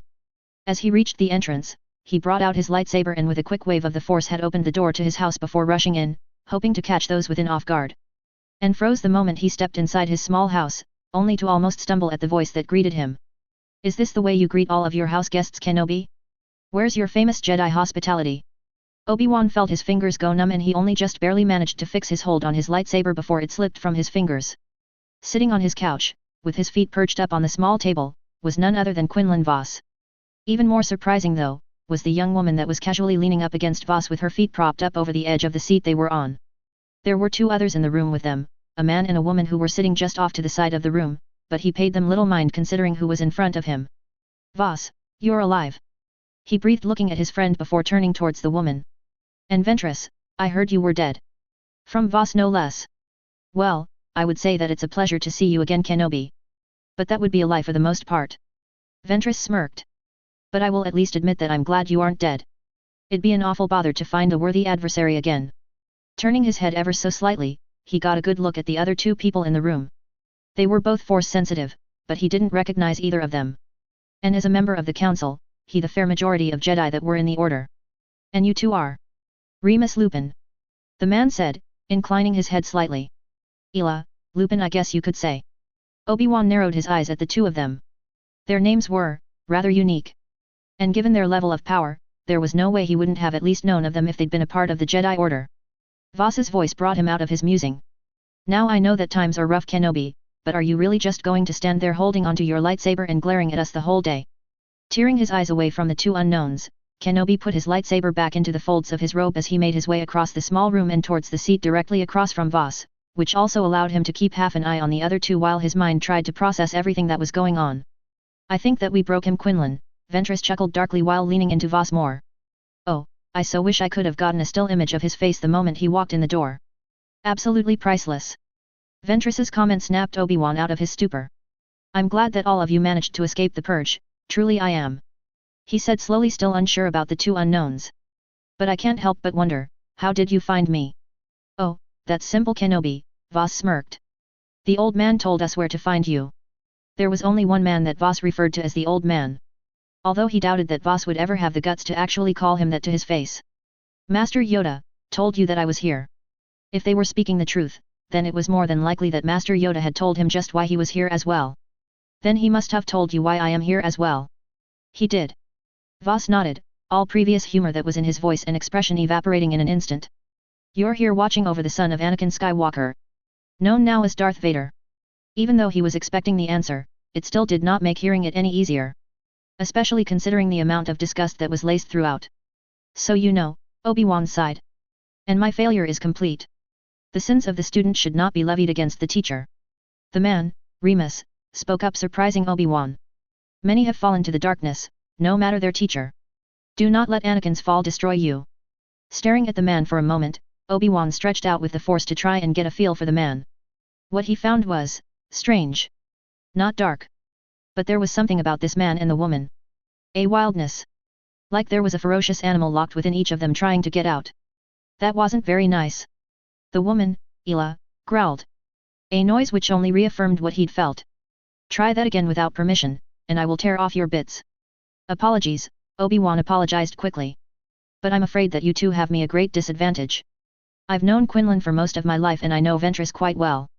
But you two, your aptitude with the Force is on par with any experienced master within the Jedi Order. And yet, I do not know either of you. So I must ask, who are you two? And how did you come to be traveling with Quinlan? I can answer that, Kenobi, Voss said quickly as he set his feet down from the table and leaned forward. I could go into a whole long story and everything. But you know that isn't my style, so I'm just going to say it plain and simple. We found her, Kenobi. The woman who spoke to us all through the Force to warn us of the Purge.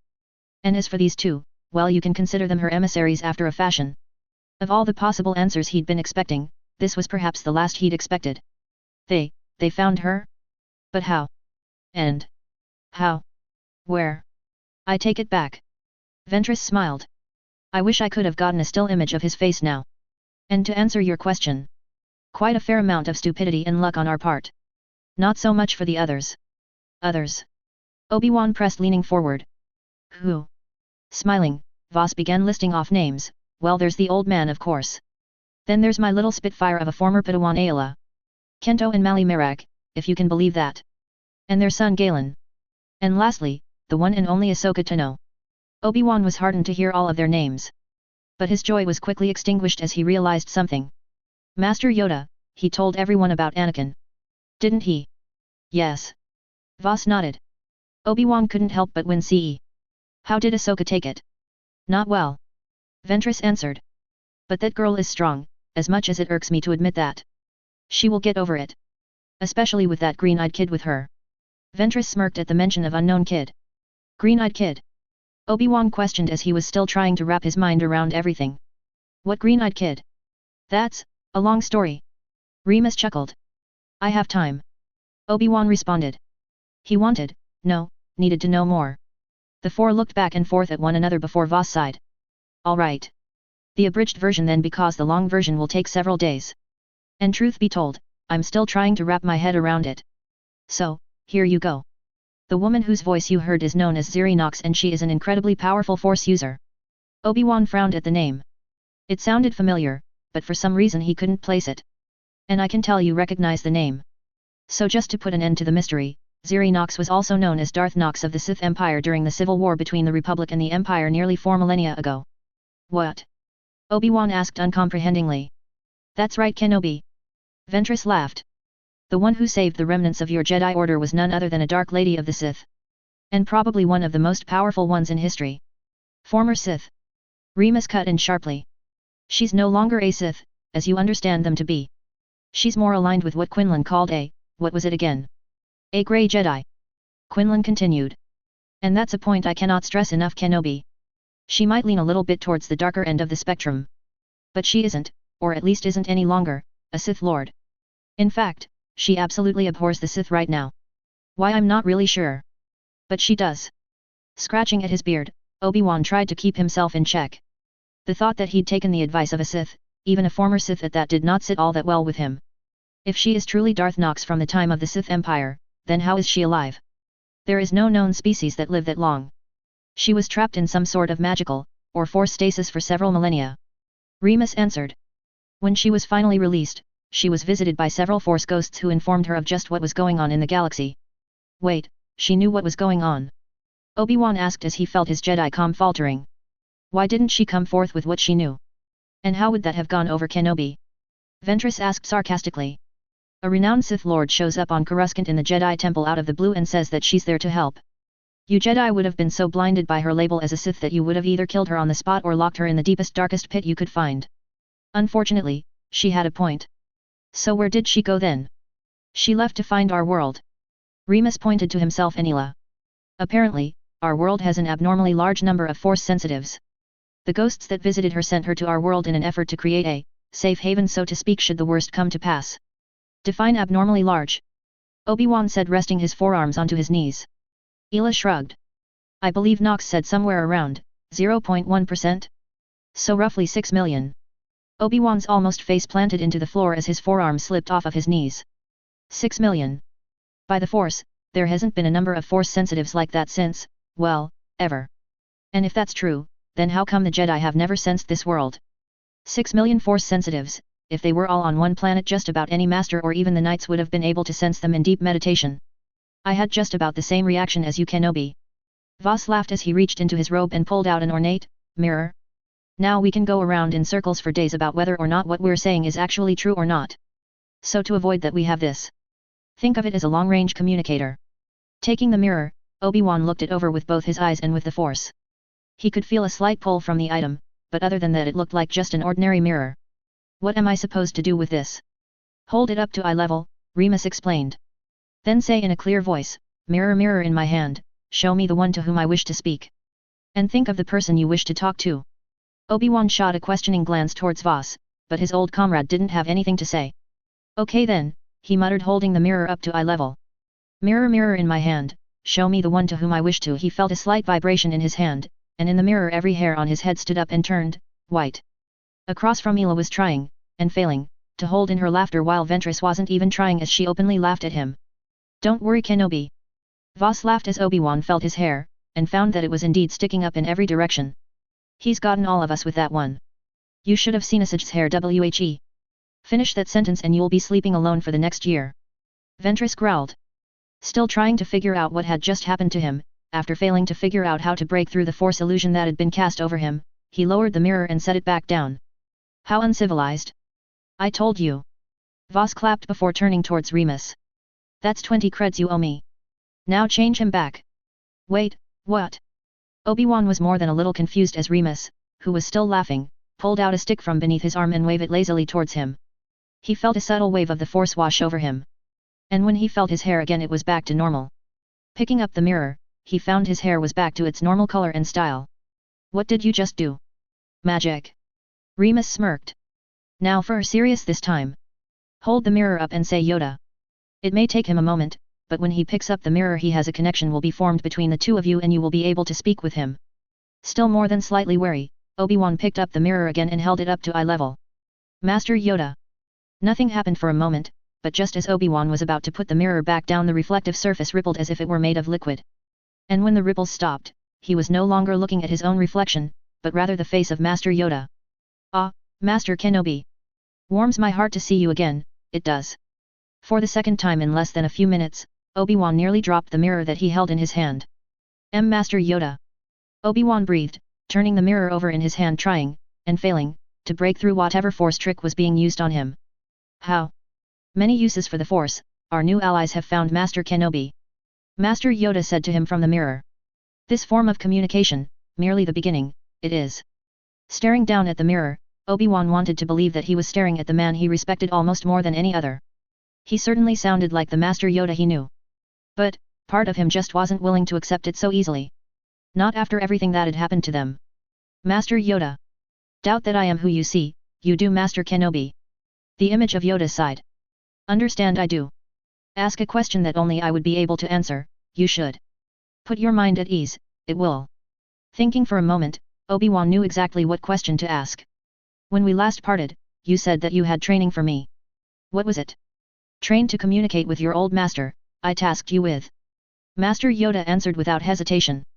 There was no doubt about it now. Master Yoda was the only one in the room with him when he'd revealed the revelation that his old master had become one with the Force and that Master Yoda was going to teach him how to communicate with him. Master Yoda, it's really you? Where are you? With our new ally on their home world, I am. You're with this, Nox then? Obi-Wan asked. Yes. Master Yoda nodded. Understand your reservations, I do. But understand as well, guided her to us, the Force has. Trust in the Force, we must. If to survive, we are. Obi-Wan bit the inside of his cheek as he stared down silently at the mirror. What would you have me do, Master?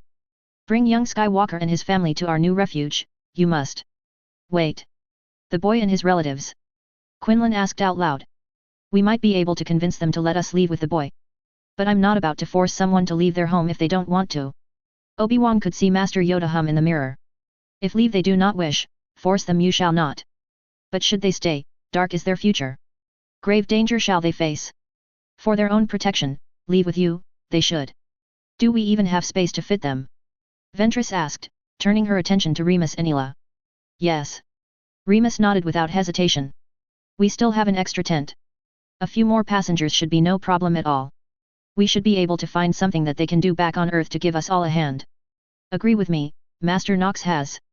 Yoda cut in, ending the debate. Welcome Skywalker's family, she will. Bring them if they wish. But force them, do not. Farewell, Master Kenobi. Look forward to seeing you soon, I do. May the Force be with us all. As Yoda's image rippled away, Obi-Wan handed the mirror back off to Remus. Let me pack the few things that I have. He said, rising to his feet. Then I will take you to Owen and Beru. But even as he set about collecting his few meager possessions, he couldn't help but wonder just how in the name of the Force he was going to convince Owen and Beru to either give up Luke, or abandon everything they'd ever known. Force, why can't anything ever be simple? Sitting in the small dining room within the underground cavern-like hut, Remus idly sipped on the blue milky drink that had been given to him by their hosts as Obi-Wan tried to talk Owen and Beru Lars into leaving their farm. Sitting around the table with them were Quinlan, Asajj, Ela, and Beru who was still holding on to little Luke. I understand and appreciate your concern, Master Jedi, Owen said as Obi-Wan tried once again to convince the two of them to leave with them. But the simple fact of the matter is, Beru and I are moisture farmers. And we're happy here. Away from the Republic or Empire as they are now called. We have no wish to get dragged into any wars. Present or future. I understand. Obi-Wan sighed regretfully. And I'm sorry to have dragged the both of you into this mess. And I'm sorry to have to take Luke from you both. It's all right, Master Jedi. Beru smiled sadly, her eyes bright with unshed tears. We both knew the moment that you brought him to us that there would come a day when you would be taking him away once again. We just didn't expect it to come so soon. Sniffing loudly, Beru carefully handed the still sleeping Luke over to Ela. You'll take good care of him, won't you? As if he were my own. Ela promised, holding onto the small child carefully. Smiling, Beru reached behind her and grabbed a small miniature starship off of the shelf. Here, this is his favorite toy. Thank you. Ela smiled as she carefully arranged the sleeping baby in her arms before taking the small toy and resting it against Luke's blanketed chest. If something should come up and you two feel that you are in danger, please do not hesitate to contact me on the hollow frequency that I gave you. Obi-Wan said as he rose from the table, prompting the rest of them to follow suit. We will, Master Kenobi. Owen smiled as he bowed the Jedi. And we wish you luck, wherever it is that you are going. Following the others out of the underground hut, Remus shielded his eyes against the unrelenting Tatooine sun as the group began their march towards the ship. Merlin Sagiballs, did you have to park it so far away? Ela growled lowly as she kept hold of Luke. If I landed any closer we'd be on top of the hut or worse in the canyon. Ventress shrugged, seemingly completely unbothered by the heat. You know, for all of the amazing Force abilities you people have, it's still amazing that you've yet to figure out how to use the Force to ignore the elements around you. Just as they were reaching the ramp leading into the ship, Obi-Wan stopped and turned around sharply. What is it? Quinlan asked as he, and Ventress, all froze up. I sense, what is that? Before Remus could ask what they were talking about, he felt it. A bone-chilling cold that went down to his bones despite the heat of the desert. What? What is this, cold? A low whistling noise, audible to only Remus's sensitive ears, was the only warning they had before a small fighter craft of some sort flew over their heads heading straight for the farm hut less than a few hundred meters away. The next few seconds pass unbelievably slowly for Remus. Obi-Wan cried out and started running towards the hut with Quinlan yelling after him. His wand was less than halfway out into his palm before the fighter dropped something into the canyon-like home. The next thing he knew, Remus was flat on his back and a ball of fire was rising up from the canyon. Kenobi! Stop! Shaking his head, Remus saw that Obi-Wan was still running right for the hut, even as the fighter was turning around. Reaffirming his grip on his wand, Remus raised it up and shouted, Protego Maxima! The powerful shield spell slowly enveloped the ship and the surrounding area just as the fighter had made it back to them. The fighter opened fire with its blasters, but each shot was stopped dead by the shield Remus had created. Shite. That fool has a death wish. Ventress growled. Taking his eyes off of the fighter, Remus saw that Obi-Wan had reached the hut and was now using the force to try and subdue the flames as he ran in. Remus, how long will this shield of yours hold? Quinlan asked as the fighter made another pass at them. Against that ship? A few hours or so. Remus grunted as he got up and immediately put a hand against his side. A broken rib at least, probably more. Good, Quinlan nodded before turning to them. I'm going for Kenobi. You three get inside and get the ship ready to depart now. I'm coming with you. Remus grunted as he got to his feet. No arguments. I can get the two of you back and inside the ship with that pilot being none the wiser. So let's move. Not even bothering to see if Quinlan was going to take his suggestion or not, Remus waited until the fighter passed overhead again before running as fast as his legs could carry him between the ship and the hut. Inside the hut, the flames that Kenobi hadn't been able to subdue spread rapidly through the numerous electronics and pipes lining the house. Waving his wand, Remus sent a powerful extinguishing charm which spread through the house like a wave while suffocating all the fires within. Holding a hand to his side, he and Quinlan marched down into the hut while shouting for Kenobi, Beru, and Owen. A short flight of stairs down and they found the three of them. Beru was dead, her chest crushed by a large piece of iron. Owen was alive, if only barely. A large piece of pipe impaled through his gut while Kenobi knelt by his side holding onto his hand. Guess it's too late to say, we've reconsidered? Kenobi. Owen coughed as a small stream of blood flowed out from the corner of his mouth. Kneeling down next to the man, Remus waved his wand over him while casting a diagnostics spell. What he saw wasn't pretty. One of his lungs was collapsed. His liver, stomach, diaphragm, and large intestine were all ruptured by the pipe in his gut. In short, there was nothing that he could do for him. I'm sorry. Kenobi said, his voice thick with remorse as he closed his eyes. If I had never come. You don't know that. Owen coughed again. I've heard stories, the Empire goes after families. We're Skywalker's family. We always wondered if they would come. Is there anything that you can do to help him, Remus? Quinlan asked coming up behind them. Help? Owen laughed before coughing up even more blood. I might just be a farmer. But I know what a pipe through the gut means. There is no helping me now. Swallowing the lump in his throat, Remus leaned in closer to the dying man. If you wish, I can make it quick and painless. Owen looked up at him, and Remus could have sworn that he saw a measure of gratefulness in his eyes. Please, Master Jedi. End it. Now. Nodding, Remus placed the tip of his wand against the man's heart and motioned for Obi-Wan to let go. Avada Kedavra. A green light pulsed from the end of his wand and into Owen's chest. May you find peace in what awaits beyond. Remus said solemnly as he closed the man's eyes. Turning back around, Obi-Wan was staring at him with a mixture of awe, confusion, anger, and suspicion. Just as he was about to say something, the hut was rocked as the fighter more than likely made another pass at them. We'll explain everything later, Kenobi. Quinlan yelled, ending whatever Obi-Wan had been about to say. Remus, can you get us out of here and onto the ship? Yes. He said, placing a hand on both Quinlan's and Obi-Wan's shoulders, the latter whom pulled back slightly, but not fully out of his reach. Just a fair warning, but this is going to be extremely. A crack filled the air as the three of them disappeared, only to reappear in the small hold of the howling wind. Unpleasant. Quinlan managed to stay on his feet, if only barely. But Obi-Wan fell right onto his face while holding onto his gut. What was that? He gasped. It felt like we were traveling through the Force and are we back in the ship? Ignoring Obi-Wan for the moment, Remus hurried along towards the cockpit, where both Asajj and Hila were frantically trying to get the ship up and running. What's wrong? Just about fucking everything. Asajj growled as she leapt out of her seat and shouldered her way past him, making him wince as his ribs painfully reminded him of his previous injury. One of the engines was slightly damaged during the first attack. Hila answered him as Quinlan and Obi-Wan made their way into the cockpit. We're trying to fix it, but it's not going well. Overhead, the four watched as the fighter make another pass, unleashing a barrage of blaster bolts against the shield. How much longer can this shield hold for? Obi-Wan asked, looking over at him. Pulling out his wand, Remus made a quick jab to connect his mind to the shield. What he found was shocking. The shield was failing rapidly. Just what in Merlin's name is this pilot hitting us with? This shield can stand up to a barrage of spells for several hours without a problem. And even though I created it on short notice, it should have been able to hold an hour or more. But now it looks like it might survive another few minutes if we're lucky. Not much longer. Remus growled as he closed his eyes and started channeling his magic into the shield to try and reinforce it. A few passes at best. Ela, I need you to bring up the runic cluster on board. On it. Ela nodded as she vaulted out of her seat and towards the back of the ship. Next to him he felt, rather than saw, Obi-Wan lean forward and look out the viewport. Quinlan, help them as best you can. He said, pulling back and making for the exit. I'll try and buy us some time.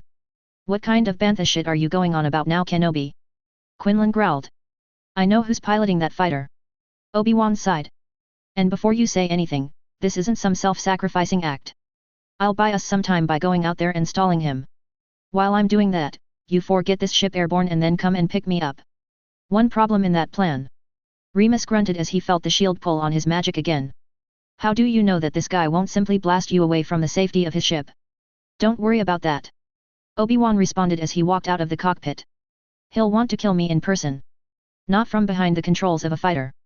After walking 100 or so meters from the ship, Obi-Wan looked up and watched as the fighter went to make another pass, only to sharply veer off and speed towards him. It took everything in his power to keep himself calm as the fighter passed him over, and his fears were confirmed as he felt an all too familiar presence from within. So it is him. He thought as the fighter turned around and sped towards him, only to come to an abrupt stop before touching down softly a short distance in front of him. But why is he here? Does he know about Luke? Unlikely. Only three of us knew about the birth of the twins and we had the droids' minds wiped. No. He can't know. But I guess it doesn't really matter how he came to be here. All that matters is that he is here. And I have to do everything I can to keep him from getting to the ship. Closing his eyes, he sunk down to his knees and sought the peace and serenity of the Force even as he heard a pair of heavy boots impact the hardened sand before him. So you are here. Obi-Wan. As are you, my fallen Padawan. Opening his eyes, he stared first at a pair of black boots before looking upwards towards the helmet that hid his old friend's face. The respirator that was keeping his lungs functioning let out several deep breaths as the two just sat and stood there staring at one another. Anakin Skywalker is dead. Whatever was left of him was destroyed on Mustafar. His fallen friend breathed. I am Darth Vader. It matters not what you call yourself. Changing your name will not change who you are.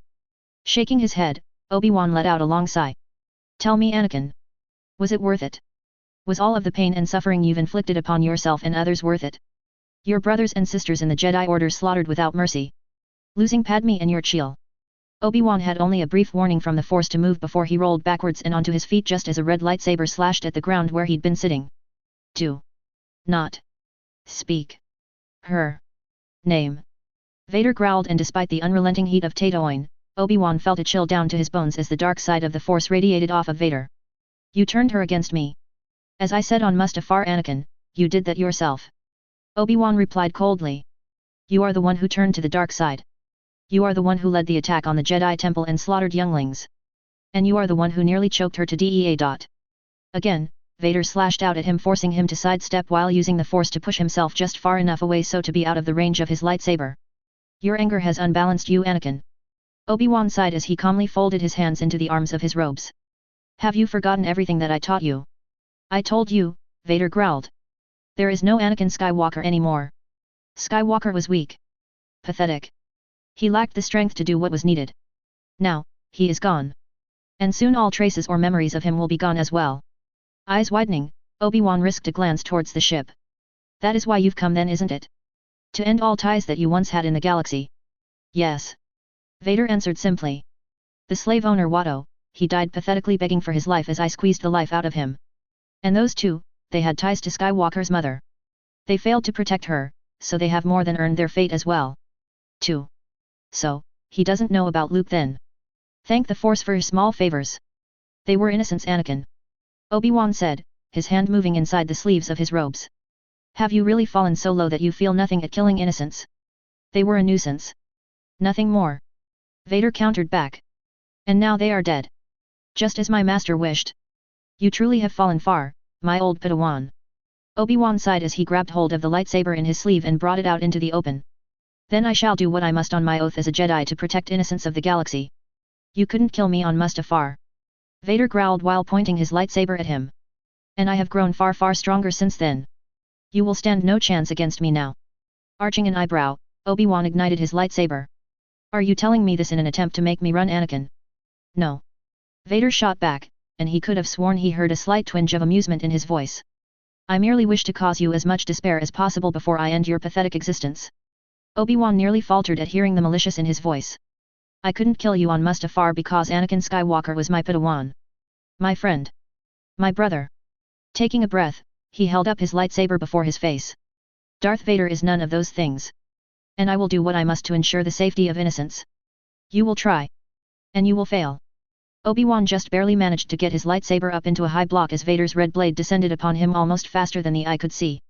Sidestepping and pushing Vader's blade off to his side, Obi-Wan settled into a traditional Sorcerer stance while waiting to see what Vader would do next. Vader hesitated only a moment before once again pressing his attack. And when he did, it was all Obi-Wan could do to keep up with him. Anakin had been a master at both versions of Form V when he'd been a Jedi, but usually preferred Cheyenne. But Vader seemed to prefer Gemso. His attacks were brutally strong, and more than once Obi-Wan felt his guard faltering under sheer tenacity of Vader's attacks. Back and forth the two traded blows, but as the fight progressed, Obi-Wan found himself constantly on his back foot as he tried to keep himself from being overwhelmed. Obi-Wan circled his blade hoping to break their deadlock, and ended up on the receiving end of Vader's boot right into his gut.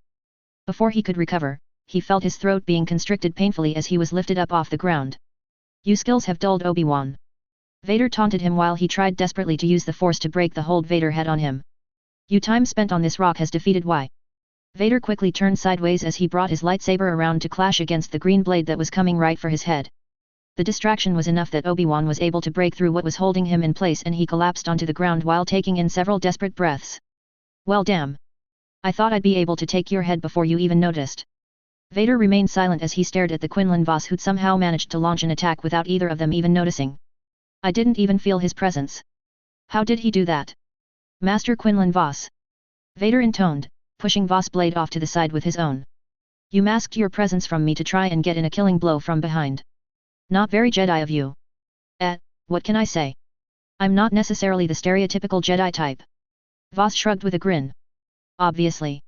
Vader responded lowly as he carefully stepped off to the side while keeping his lightsaber in front of him. "You should have never turned your back on the dark side, Vos. You don't understand the power you forsook." "Oh, I know all too well, Vader, or whatever the fuck you're calling yourself now." Vos shot back without any humor. "Perhaps in time, you too will realize the price you pay for falling uncontrollably into the cesspool that is the dark side. And yet, I still sense the dark side within you, Vos." Vader said back. "Of course," Vos nodded. "I said falling uncontrollably, idiot. There is such a thing known as moderation. But, I'm afraid our time here is at an end. Kenobi." "Doug." Obi-Wan had just the briefest warnings from the Force before he felt a burning heat sail over his head, singeing the hairs on the back on his neck. When he looked up again, it was to the sight of perhaps the strangest thing he had ever seen. It was some sort of canine made entirely of flame that was attacking Vader. Vader slashed his lightsaber through the creature, cleaving it in two. But then, to everyone's amazement, the canine reformed and renewed its attack against Vader. Just as Obi-Wan was regaining his feet, some sort of avian creature made of flames flew past him towards Vader, followed quickly by another four-legged creature. Abandoning his lightsaber, Vader relied solely on the Force to try and repel the creatures. He was able to keep the three of them back. But when a fourth, a snake creature, slithered into the fray, Obi-Wan could clearly see that Vader was starting to struggle. "No time for gawking, Kenobi!" Vos shouted nearly in his ear as his old friend grabbed him by the shoulder and began forcibly pulling him towards away from Vader, who was now fighting against all four flame creatures while a fifth, a bird, flew towards them. "I'm not sure just what he's doing. But I don't think he can keep this up for long." Turning towards the ship, he saw that Remus was standing on the loading ramp with his stick, wand, in hand. He felt the briefest surges of the Force, and another four-legged creature made of flame came to life from the tip of his wand and ran towards the other animals. "Move!" Remus grunted, the stress of what he was doing written clear across his face as the two of them reached the loading ramp. "I can't hold this up for much longer." Deciding that questions could be left for another time, Obi-Wan let Vos guide him into the small ship before leading him to the even smaller bridge before dropping him down into one of the seats. Dropping down in the seat next to Ventress, Vos immediately took to the controls of the ship. "Remus is holding him off for the moment. But we need to leave now." "I know," Ventress growled as she activated one last control. "Remus, get your ass in here or we'll be leaving you to get your ass handed to you." "I'm in." Remus's voice echoed back. "Get us out of here." "That won't hold him for long." Leaning back in his seat, Obi-Wan rubbed at his neck as the small craft lifted up off the ground and shot off towards the sky and away from his fallen Padawan. Standing amongst the scorched ruined land, Vader stared up at the sky. He'd been so close to having his vengeance. But once again Obi-Wan Kenobi managed to elude him. But not for long. He thought as he continued to stare up in the direction the ship had flown off in. There is a ship in orbit. They have nowhere to go. Soon I will have my vengeance. And I will extract whatever secrets that strange Jedi has. It'd been his master who'd ordered him to come to this waste of a planet. There were still traces of Anakin Skywalker within him. Traces that were preventing him from reaching his full potential with the dark side. So on his master's command, he'd come to put an end to those traces. Killing the slave owner Watto had been, pathetically easy. The little flying womp rat had tried to beg for his life, offering him credits, slaves or whatever else he might want. But all of his pleas fell on deaf ears as Vader choked the life out of him. After Watto's death, he set out on his own to put a quick end to Owen and Bear Lars. But as he was flying he felt a disturbance in the Force. A presence that he hadn't felt in a long time. A presence that filled him with rage. His old master was on Tatooine. So after bombing the farm he'd been ready to order his men to hunt down the wayward Jedi, when out of nowhere his old master came out to meet him. He could have easily have blasted the Jedi from his fighter, but that would have been too impersonal. He wanted Kenobi to suffer like he had suffered. So he landed his craft and fought him, Jedi to Sith. Their brief fight had been, in a word, disappointing. Obviously Kenobi had been neglecting his training while in isolation. The only reason that Kenobi even managed to survive had been because of the interference of Master Voss and that other strange Force user.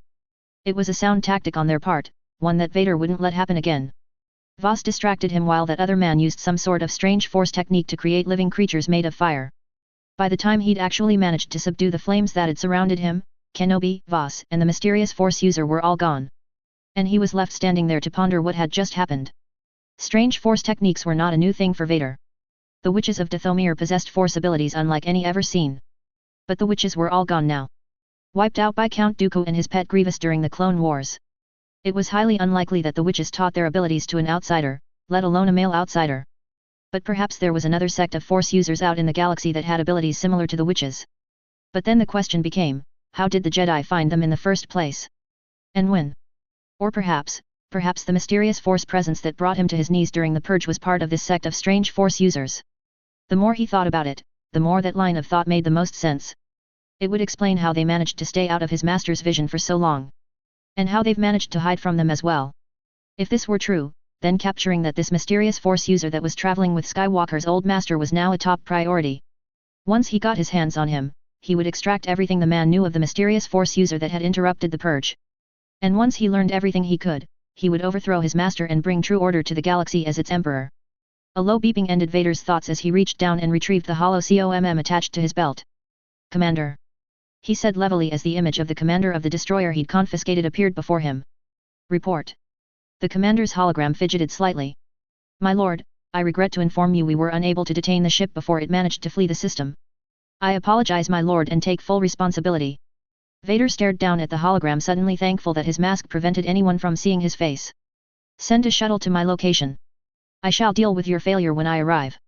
The commander visibly gulped. "Yes, my lord. A shuttle is on its way." Crushing the communicator in his hand, Vader faced off against the now deserted farm before him.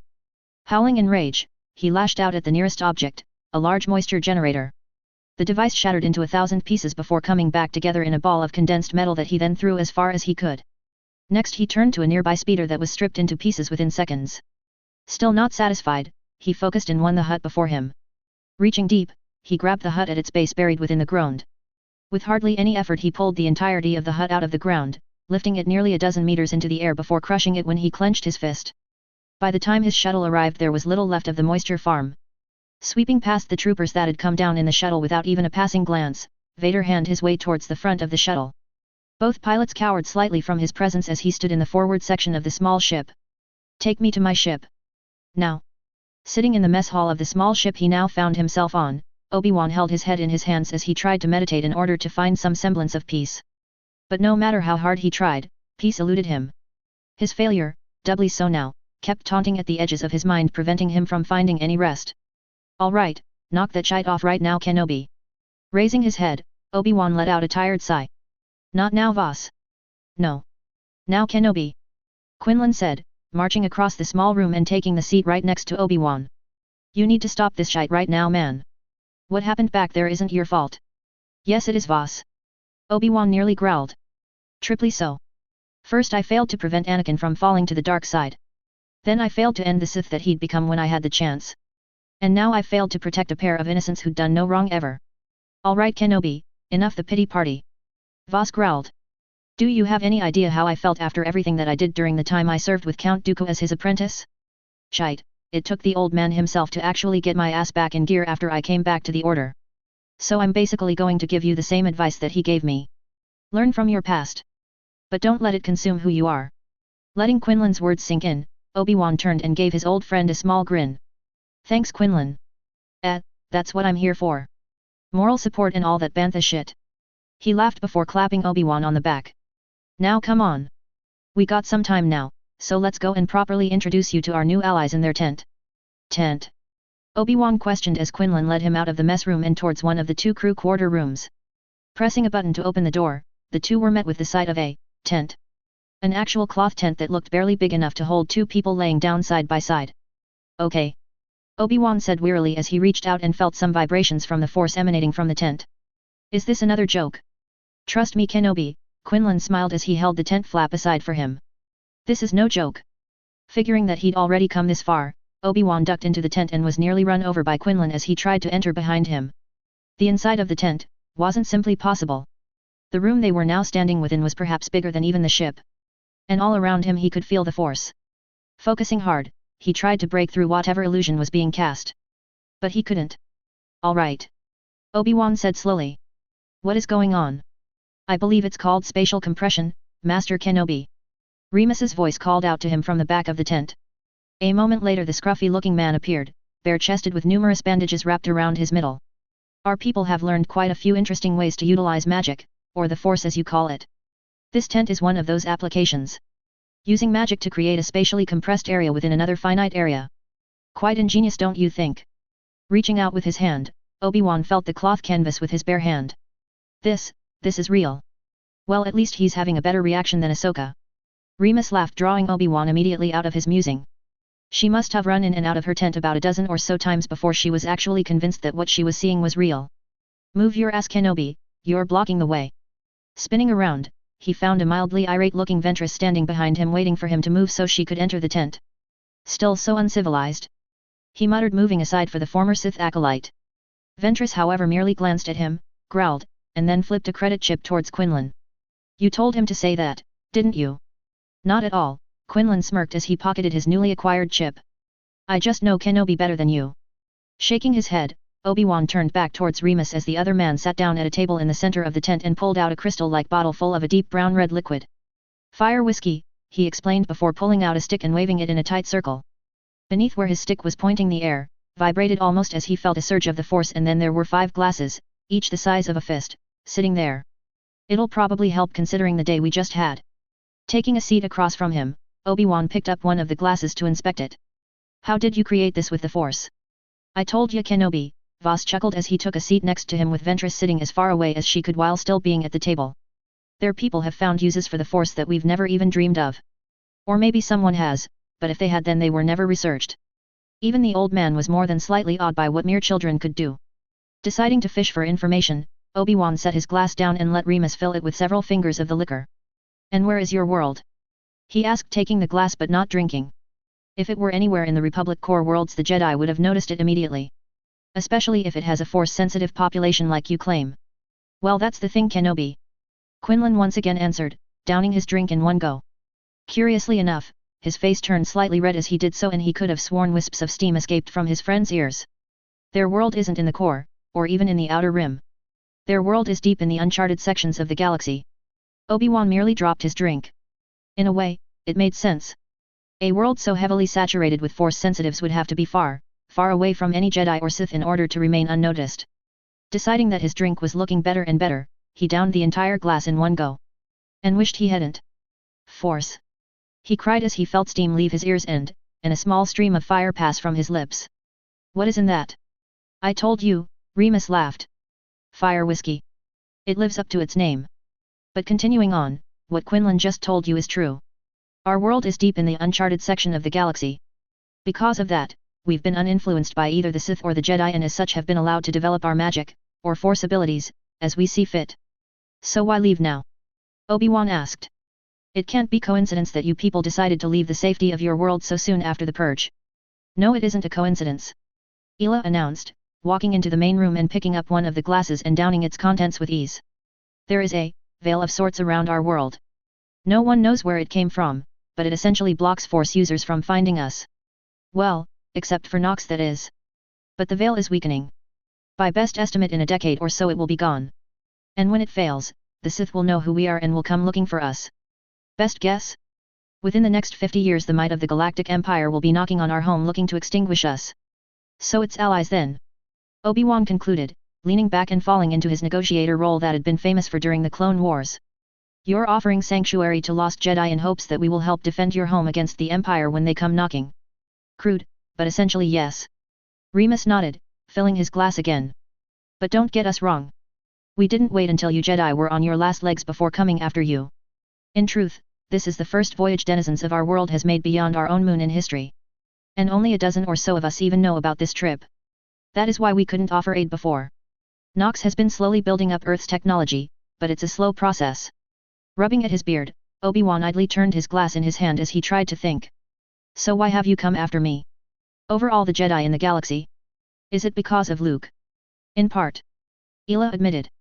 When we parted with the others, Madame Nox tasked us with 3 things. The first was to find you and young Luke. And that was simply because we knew where you two were. The second, is to find any wayward Jedi and offer them sanctuary. And third, is to collect one Leia Skywalker from Bail Organa. If he's willing to let her go, of course. Sighing, Obi-Wan put his glass down. Now I see why it was so important that I join you as well. I'm the only one here besides Master Yoda who can get into contact with Senator Organa without the alerting the Empire. That's not the only reason, Kenobi. Voss said, shaking his head. I would have come for you no matter what. Lowering his eyes, Obi-Wan took a few deep calming breaths before turning towards Remus. I need my trunk, Master Lupin. Just Remus will do. The man responded with a slight smile as he reached into one of his coat pockets and pulled out the miniaturized trunk that held all of Obi-Wan's possessions. Pulling out his strange stick, Remus touched the tip of it to his trunk and Obi-Wan was able to just barely feel a slight surge of the Force as the trunk floated off of his hand as it started to enlarge. By the time it touched down softly on the floor it was back to the same size it always been. Fascinating. Obi-Wan breathed as he felt the trunk, both with his hand and through the Force, trying to figure out what type of Force trick he'd used to hide it. How did you hide it? I didn't, at least not how you're thinking. Remus replied. I actually did shrink the trunk and everything within. Don't gawk too much, Kenobi, Voss laughed as Obi-Wan continued to stare down at the trunk that held all of his belongings. He hasn't even begun to show you all the ways his people have discovered to use the Force. Even Master Yoda was floored by some of the things they can do. Opening the trunk, Obi-Wan rummaged down towards the bottom before finding what he was looking for. A small handheld hollow COMM. Taking his seat once more, Obi-Wan hesitated only for a moment before activating the small device. There is a chance that Senator Organa won't answer, Obi-Wan explained as the communicator started beeping in his hand as it tried to establish a connection. If he doesn't, what shall? Just then the image of Senator Organa appeared floating just above the surface of the small disk. Never mind. Master Kenobi, it is good to hear from you again. The senator greeted with a slight bow. But I must admit that I am more than slightly surprised. I had not expected to hear from you again so soon. Apologies, Senator Organa. Kenobi greeted back with a nod of his head. I understand that this call is more than unexpected, but unfortunately the situation has changed and I was forced to flee Tatooine with Luke and his aunt and uncle. Bail composure faltered slightly. What happened? Vader came to Tatooine in an effort to remove any and all lingering ties that Anakin Skywalker had with the galaxy. Obi-Wan said with a shake of his head. He should have predicted such a move, but part of him still yearned for the possibility that his former friend wasn't lost completely.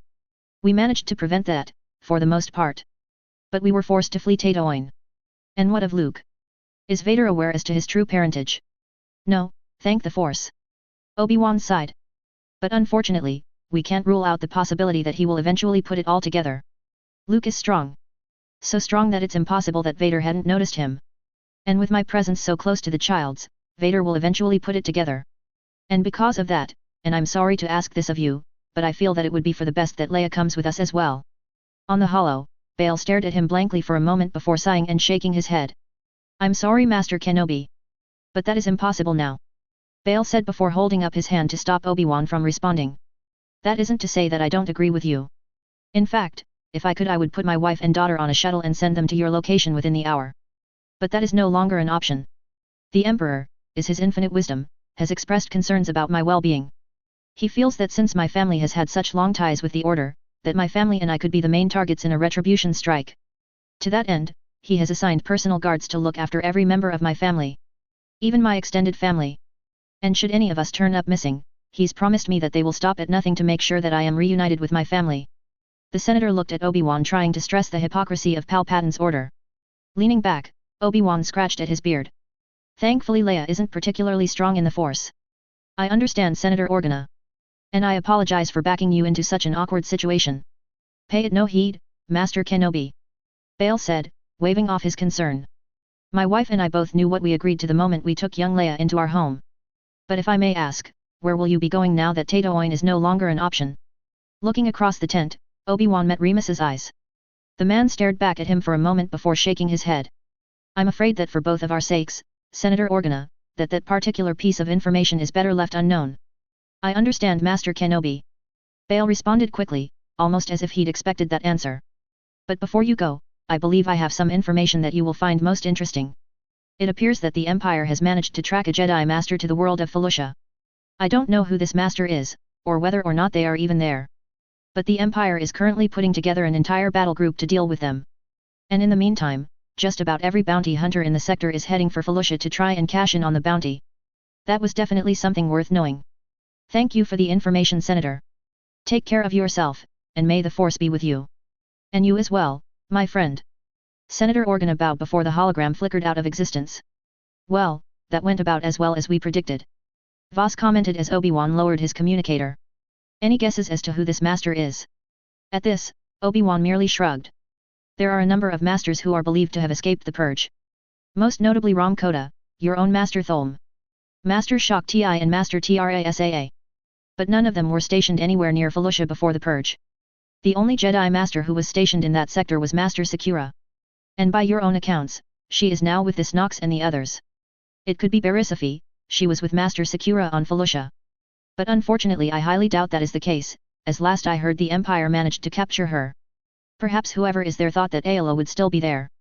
Ayla offered. Is this Felucia a highly populated world? Sparsely. Voss answered. It's a garden world for the most part. I could see Master Trasaa heading there. But anyone else? I'm not so sure. The land is pretty inhospitable without the aid of technology. Either that, or you'd have to be very adept with the Force in order to survive unaided for any amount of time. But that might also work to our advantage because then they will be easier for us to find. So what are we waiting for? Ayla asked.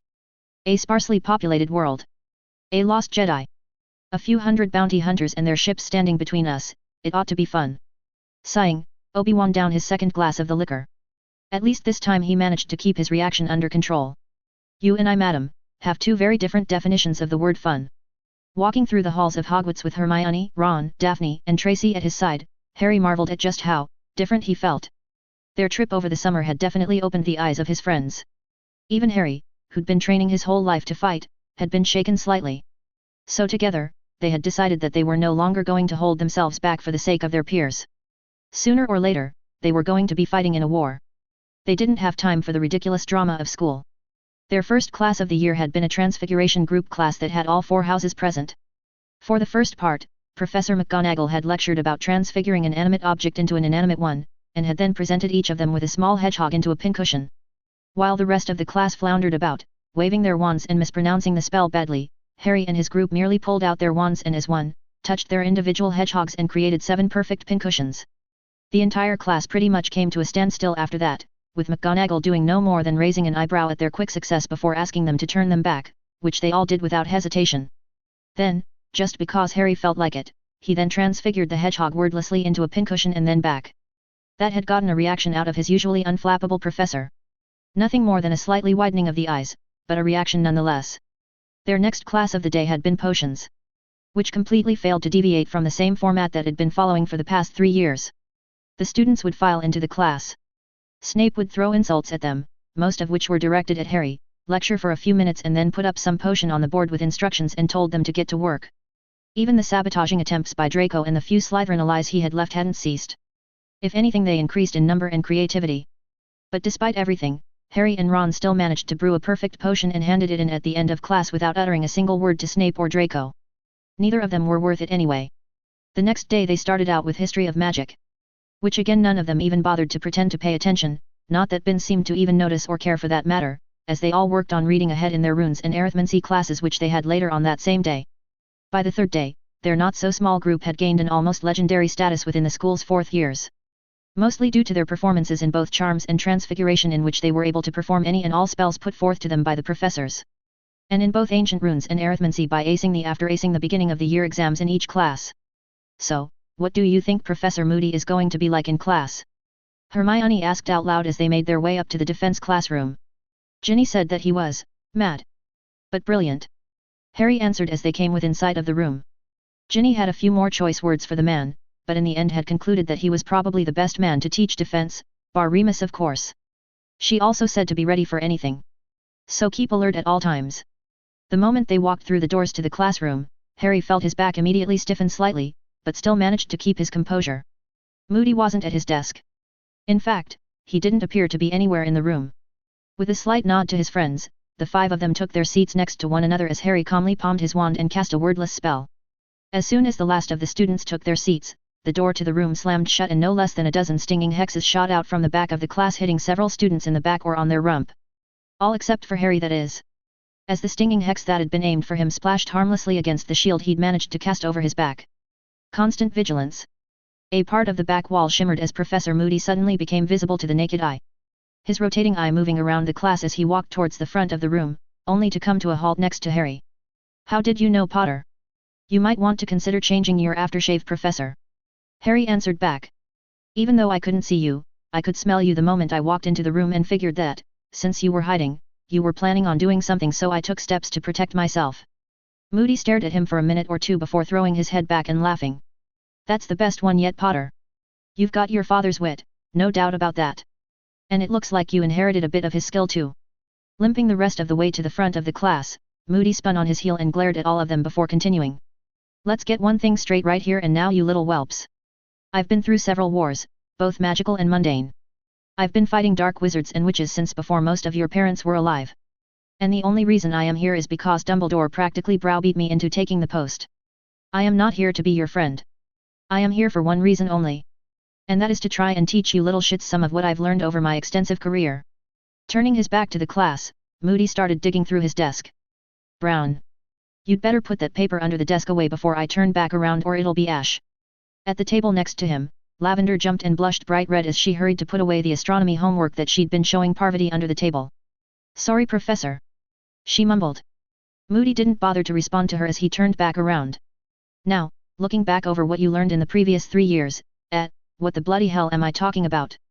The only time you even learned anything was last year under Lupin. So we have a lot of ground to cover this year. Starting with curses." Drawing his wand out, Moody flicked it towards the board where one of the pieces of chalk began to write on its own. "Now there are more bloody curses out there than we can count," Moody lectured as he walked up and down the rows of students. "Some are instantaneous, whereas some could take years to actually show any effect. My leg was hit with an acid curse back in the Second World War, started disintegrating my flesh and bone right away. Ended up cutting my own leg off with a cutting curse to the knee in order to stop it. But of all the curses out there, there are 3 that are considered unforgivable. Using any of these curses without ministry consent will earn you a one-way ticket to Azkaban for life. Now, who can name them?" "Malfoy. I'm sure that you know one. After all, your father cried it often enough." Draco flushed brightly. "The Imperious Curse. Heard that one from your father, didn't ye?" Moody glared at Malfoy. "But you're right, so take 5 bloody points to Slytherin. Now who can name another one?" "Longbottom." Neville jumped slightly at hearing his name called and started to stutter. The Cruciatus Curse. "Right, take 5 for Gryffindor, lad," Moody said before hobbling up to Neville and placing a hand on his shoulder. "Your parents were 2 of the best folks I've ever known. Don't let what happened to them destroy you, lad. Now that's 2 down and 1 to go, Potter." "The Killing Curse, Professor," Harry answered without hesitation. "Right you are, lad. 5 more points for Gryffindor." Moody nodded while moving back to the chalkboard. "These curses are indeed dangerous. But there are many out there that have similar effects, if to a lesser degree. So why are these 3 considered to be so unforgivable?" "Green grass. Because there is no magical way to defend oneself against them, Professor." Daphne answered back immediately. "You can avoid them or place physical objects between you and the caster. But unlike other magical curses or hexes, there is no known magical way to defend against those 3. Turning around, Moody gazed at Daphne with a slight grin. I'll give you 3 points for that answer, Greengrass. Mostly because there does seem to be a magical way to defend against them, otherwise Mr. Potter here wouldn't be with us any longer. At that, most of the class turned towards Harry, but Moody pressed on regardless of the distraction. And you also get partial credit because while there is no known magical defense against the three, 2 of them can be resisted. With a tight twirl of his wand, Moody summoned 3 large jars from his desk, inside of each were a large spider. Opening the first jar, Moody enlarged the spider before magically lifting it up and placing it on his desk. Now, for obvious reasons I'm not about to teach you whelps how to cast these curses. But I am, with ministry approval mind you, show them to you. And we'll start off with the Imperious Curse. Imperio. Immediately, the spider on his desk froze before it started to do cartwheels across the desk surface and then jumping jacks. Quite amusing, isn't it? Moody asked as the majority of the class, save for Harry and his friends, laughed as the spider proceeded to jump around the room. I can make it do acrobatics. Or maybe even sing a song if it had the lungs for it. Or maybe I'll make it jump out the window to its death. The spider jumped towards the window before stopping right on its edge. Or maybe I should make it drown itself. The spider moved over to a pail of water Moody had conjured and sat on the edge. No one in the class was laughing now. The Imperious Curse gives one total control over another. Moody said seriously, all levity gone from his voice. I could make this spider kill itself or its loved ones and it would do it without hesitation. Now going back to Ms. Greengrass's answer. It is possible to resist this curse if one has a strong mind. He accented his point by glaring at Draco, who flushed in anger in response. But also, if the commands given are too complex or if they go against the true will of the recipient, then the curse becomes easier to resist. Now, on to the next curse. Pulling the next spider out from its jar, he repeated the process of enlarging the spider before pointing his wand at it. Crucio. The spider immediately started squealing and writhing on the desktop. As quick as the spell started, however, Moody ended it and put the spider back in its jar. The torture curse. He said solemnly. I've been the recipient of this curse no less than 10 times in my lifetime. Short-term exposure is easily survivable and the after effects can be countered. But prolonged exposure can cause death or worse. Harry couldn't help but notice the look that Moody shot Neville, or the fact that Neville seemed to fold in on himself. Harry could sympathize with his classmate. He'd heard from Sirius and Amelia that after Voldemort's fall, his followers went after Neville's parents and tortured them for information for some reason. The 2 managed to survive, but they both lost their minds as a result. His mother, after hearing the story and recognizing a chance, had delved into ways to potentially heal the mind, but even after 3 years of research she'd come up empty. And now for the last curse. Moody said, bringing Harry back to the present as he brought out the last spider and enlarged it. Without any fanfare, Moody pointed his wand at the spider and said, Avada Kedavra. A sickly green light that Harry knew all too well leapt out of Moody's wind and hit the spider. The arachnid immediately flipped over onto its back as its leg curled in on themselves. Instantaneous death. Moody growled. There is no way to stop the curse except to get out of its way or place something in its path, and there has been only one case in history. And he is sitting right here in front of me. Again the entire class turned towards Harry, but Moody didn't let the silence reign as he pressed on. Now obviously I'm not about to use any of these curses on you. Nor am I going to show you how to actually perform them. Don't feel like carting any of your sorry arses off to Azkaban just yet. But we are going to be going over some of the finer details of the curses. So get out your bloody quills and parchment and start paying attention. For the rest of the class Moody lectured on the history of the curses and their individual properties. But despite the wealth of knowledge, Moody kept his word and didn't actually tell them how to cast the curses outside of. You can't just wave your wand and say the curse. At the end of the class while everyone was packing away their belongings, Moody called out to him. Potter. Stay after and come up to my office. Sharing a quick, reassuring, glance with his friends, Harry packed up the rest of his supplies and headed towards the back of the classroom towards Moody's office. The inside of the office could only be defined as Spartan. The only things decorating the office was a liquor cabinet, a large trunk, and Moody's desk. Have a seat, Potter. Moody growled as he opened the liquor cabinet, pulled out 2 glass, filled each with what could have only been fire whiskey and then sat down at the desk while pushing 1 glass towards Harry. I'm underage, sir. Harry said as Moody downed his glass in one go. Hogwash. Moody growled. You're what? 14? By your age your father, godfather, and Remus were all shite-faced and swinging from the candles in the Great Hall. Don't try to sell me some story about you never having a drink before. Now drink up, lad. Still more than slightly wary, Harry drew his wand out just enough to line it along one of his fingers while still keeping it out of sight from Moody. The moment his hand, and wand, touched the glass the liquid inside evaporated in a puff of yellow smoke. Really, Professor? Harry asked, fanning the smoke away from him. Veritaserum. Instead of being mad however, Moody merely laughed. Ha! Well done lad! The last one to catch on to that little trick was your father and Nymphadora. Now, you saw me pour the drink and drink from the same bottle. So how did I get the serum in yours and not in mine? Harry thought for a second before grinning as the answer came to him. You laced the glass with the serum. That's why you were careful with which glass you handed me. This time, Moody nearly doubled over as he laughed. Ha! Right you are lad. Not even your father got that one right. Reaching into the folds of his robe, Moody pulled out his own flask and took a long pull. Now lad, how about you drop the act? Sir. Your glasses lad. Moody said completely serious. I don't know who made those for you, either Sirius or my own little protege Nymphadora. But those bloody things were designed specifically to fool my eye. Which of course caught my attention. Now take them off. Realizing that there was no way he was going to talk himself out of this one, Harry reached up and took off his glasses. Well then, Moody nodded as Harry's black and green eyes became visible. That explains why you would wear those things. People often explain that which they cannot understand as dark. Mind telling me how you got those? Putting his glasses back on, Harry figured that a half-truth would be better than an outright lie. My mother took me on a spiritual journey of sorts this summer. My eyes were a side effect of that journey. Moody stared at him for a long moment before nodding. I've heard of those spiritual journey things. Several cultures have them within their magical community and they can cause some physical changes. But just off the record, you might want to work on that story a bit. For starters, I, and Dumbledore, know that your mother took you and all of your merry band of friends on a trip this summer. Where we don't know, but we know. Harry couldn't help but blink. Sure, he kind of figured that Dumbledore would know that he and a number of students disappeared for most of the summer. But to hear it confirmed was still somewhat shocking. So, are you going to tell Dumbledore about my eyes then? Why the bloody hell would I do that? Moody growled, surprising Harry. I respect the old man, but I'm not his spy. And if he can't figure out that you're fooling him, then that's his problem. Pausing, Moody took another pull of his drink. I'll speak plainly lad. Dumbledore thinks you're going dark. You and your little entourage. And the whole reason I'm here this year is to ascertain whether or not that is true. So why tell me? Harry asked. If you're trying to find out whether or not I'm going dark, telling me your purpose seems sort of counterintuitive. It's like I told you kid, I ain't no spy. Moody growled. And also, because I know your father. Hell, I was the one who trained him after he finished school. Do you know that the night Voldemort came for you he brought several of his flunkies along with him? Forensics determined that your father killed two and went toe-to-toe with Voldemort himself for a time.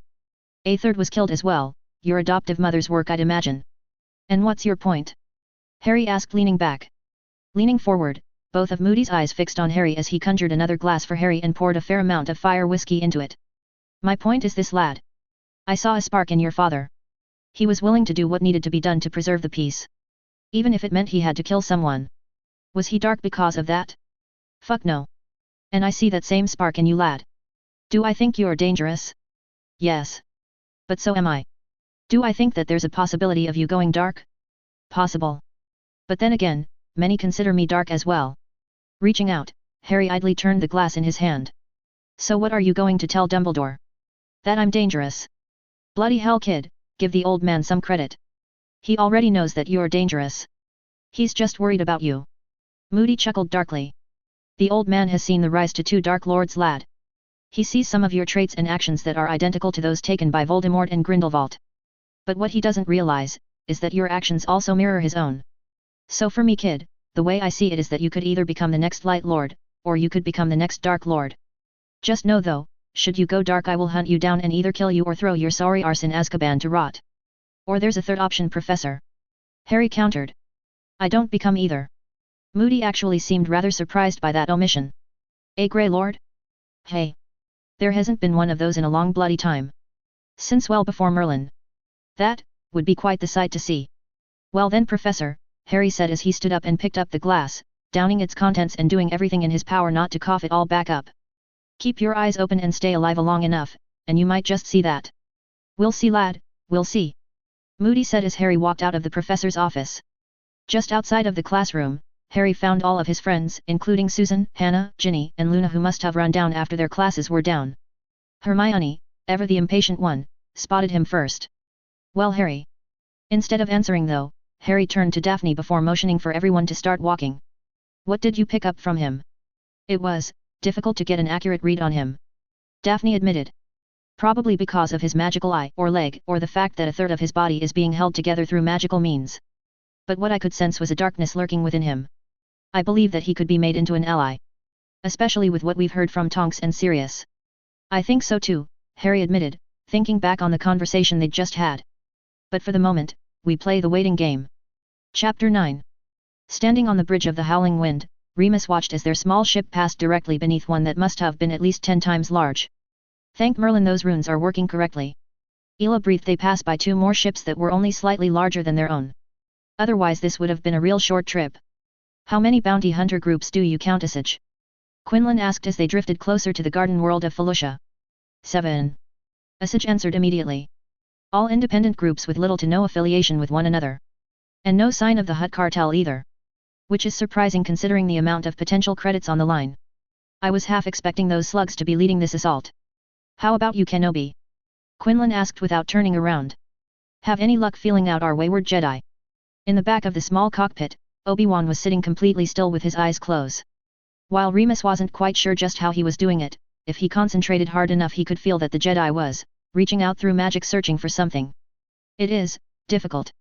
There are 2 but both are under duress and there. This presence it's Master Shock Ti. Obi-Wan gasped, his eyes shooting up as he rushed towards the small bridge and began inputting commands into the computer.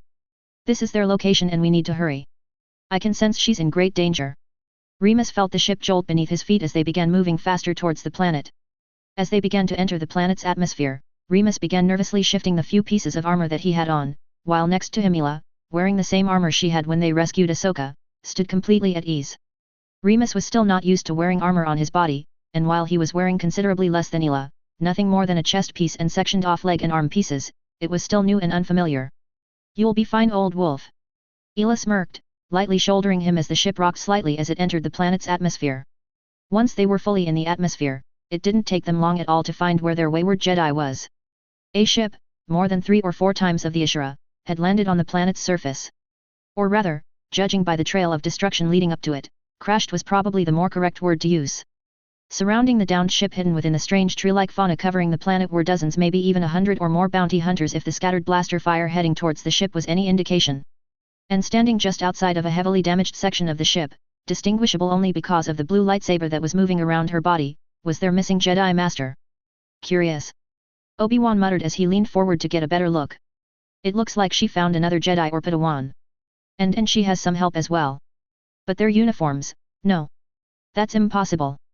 Looking down at the scene again, Remus did notice a pair of lightsabers that were moving around a much smaller figure standing next to the larger one. But as his eyes roamed around the area, he saw what had Obi-Wan so confused. Standing next to the 2 Jedi was a figure dressed in white and blue armor fighting side by side with the Jedi. And perched on top of the ruined ship were 2 more soldiers similarly dressed that were firing into the trees. Clones? Quinlan whispered, clearly just as confused as Obi-Wan. But, why are they fighting with the Jedi? They all turned on us. Out of the corner of his eye, Remus noticed that Obi-Wan had a pensive look on his face. You know something, he said, turning to the Jedi Master. Don't you? Rumors and suspicions only. Obi-Wan countered quickly. But those can wait for later. Right now we have to get down there and rescue Master Ti, her Padawan, and those troopers who are supporting them. Easier said than done, Kenobi, Asajj growled as she circled their ship around the battleground. In case your eyes are failing you, that's a Republic blockade runner. Either these hunters got a lucky shot on it up in space, or they're packing some serious ground-to-air weaponry. But my point is, the moment we start picking them up, our stealth drive won't mean shit, as the hunters will just be able to fire blindly at where people are disappearing and they be bound to hit us before we can get away. And it's the same with dropping you 4 off. You appear out of midair, and they'll open fire on where you appeared from.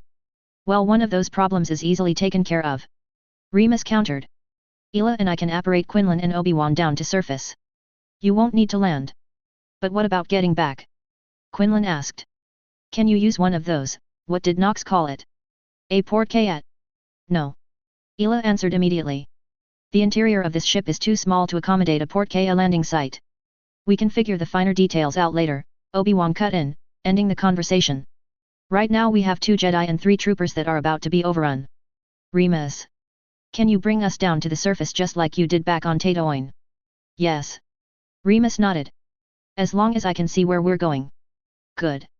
Obi-Wan said, turning and pointing out of the front viewport. I want you to put us right behind the hunters in the trees. We'll attack them from behind and cut a path to Master Ti. Give her a chance to see us before suddenly appearing on top of her. Ventress. I want you to fly around and try to find these ground-to-air weapons if they have them. We'll radio you with a pickup point once we've secured Master Ti and others. Now let's get to work. Yes sir. Remus responded automatically, suddenly being reminded of Mad Eye Moody only much more refined. Without waiting for another word, Remus and Ela stepped up and grabbed hold of Obi-Wan and Quinlan respectively. A quick turn and they were traveling through the ether of magic until their feet hit solid ground. The first thing that Remus noticed about this new world was the heat. It was almost as warm as Tatooine, but unlike the desert world, this one had a humidity level that made it almost unbearable. Quinlan and Obi-Wan either didn't notice the heat or simply didn't care as the two Jedi sprung to action the moment their feet touched solid ground as they activated their lightsabers and made for nearest bounty hunter they could find. The first hunter they came upon, which looked like some lizard creature, didn't even have time to turn around before he was cut in half from behind by Quinlan before the Jedi leapt up into a nearby tree where another hunter had taken up residence. Obi-Wan seemed to be the more defensive of the two of them, preferring to use the Force to incapacitate any hunter who crossed their path, or by using his lightsaber to deflect any shots taken at them back to their senders with pinpoint accuracy. Beside him, Ela moved with the grace of a hunter as she took the few odd shots at any hunters that Obi-Wan and Quinlan missed. Which granted, wasn't very many. While Ela may have started to favor her blaster over her wand in some instances, Remus preferred the familiar weight of his wand and used it to expertly send cutting curses or blasting hexes at the trees in an effort to clear the four of them a path. As they drew closer to the edge of the tree line, the defenders of the ship must have realized they'd had help coming as their fire had steered away from where they were coming from. From this distance, Remus's wolf senses were able to clearly see the defenders of the downed ship. There was a woman who, judging from what he'd seen in Nox's memories and from having met Ahsoka, was a Togruta. But the other, clearly younger woman had pale skin and what looked like small red horns sticking up from her forehead. Stay close! Obi-Wan shouted as the four of them breached the tree line. Remus! As soon as we're with the others, create that shield again. The two Jedi didn't wait for him to agree as they rushed out of the trees, their lightsabers a constant blur of motion as they shielded Remus and Ela across the short distance from the trees to the downed ship. Master Kenobi! The Togruta, presumably this Master Shock Ti, shouted as the four of them reached the small barricade that had been set up. Your timing is impeccable, if unexpected. Like always. It's good to see you alive and well, Master Ti. Obi-Wan responded casually as he continued to deflect blaster bolts. Remus, if you would please. Ducking slightly behind the makeshift cover, Remus pointed his wand skywards. Protego Maxima. Fientu Duri. Repello Inimicum. Just like on Tatooine, 3 puffs of light left the end of Remus's wand, rising up into the sky until they combined together as a dome-like shield slowly lowered itself over the downed ship.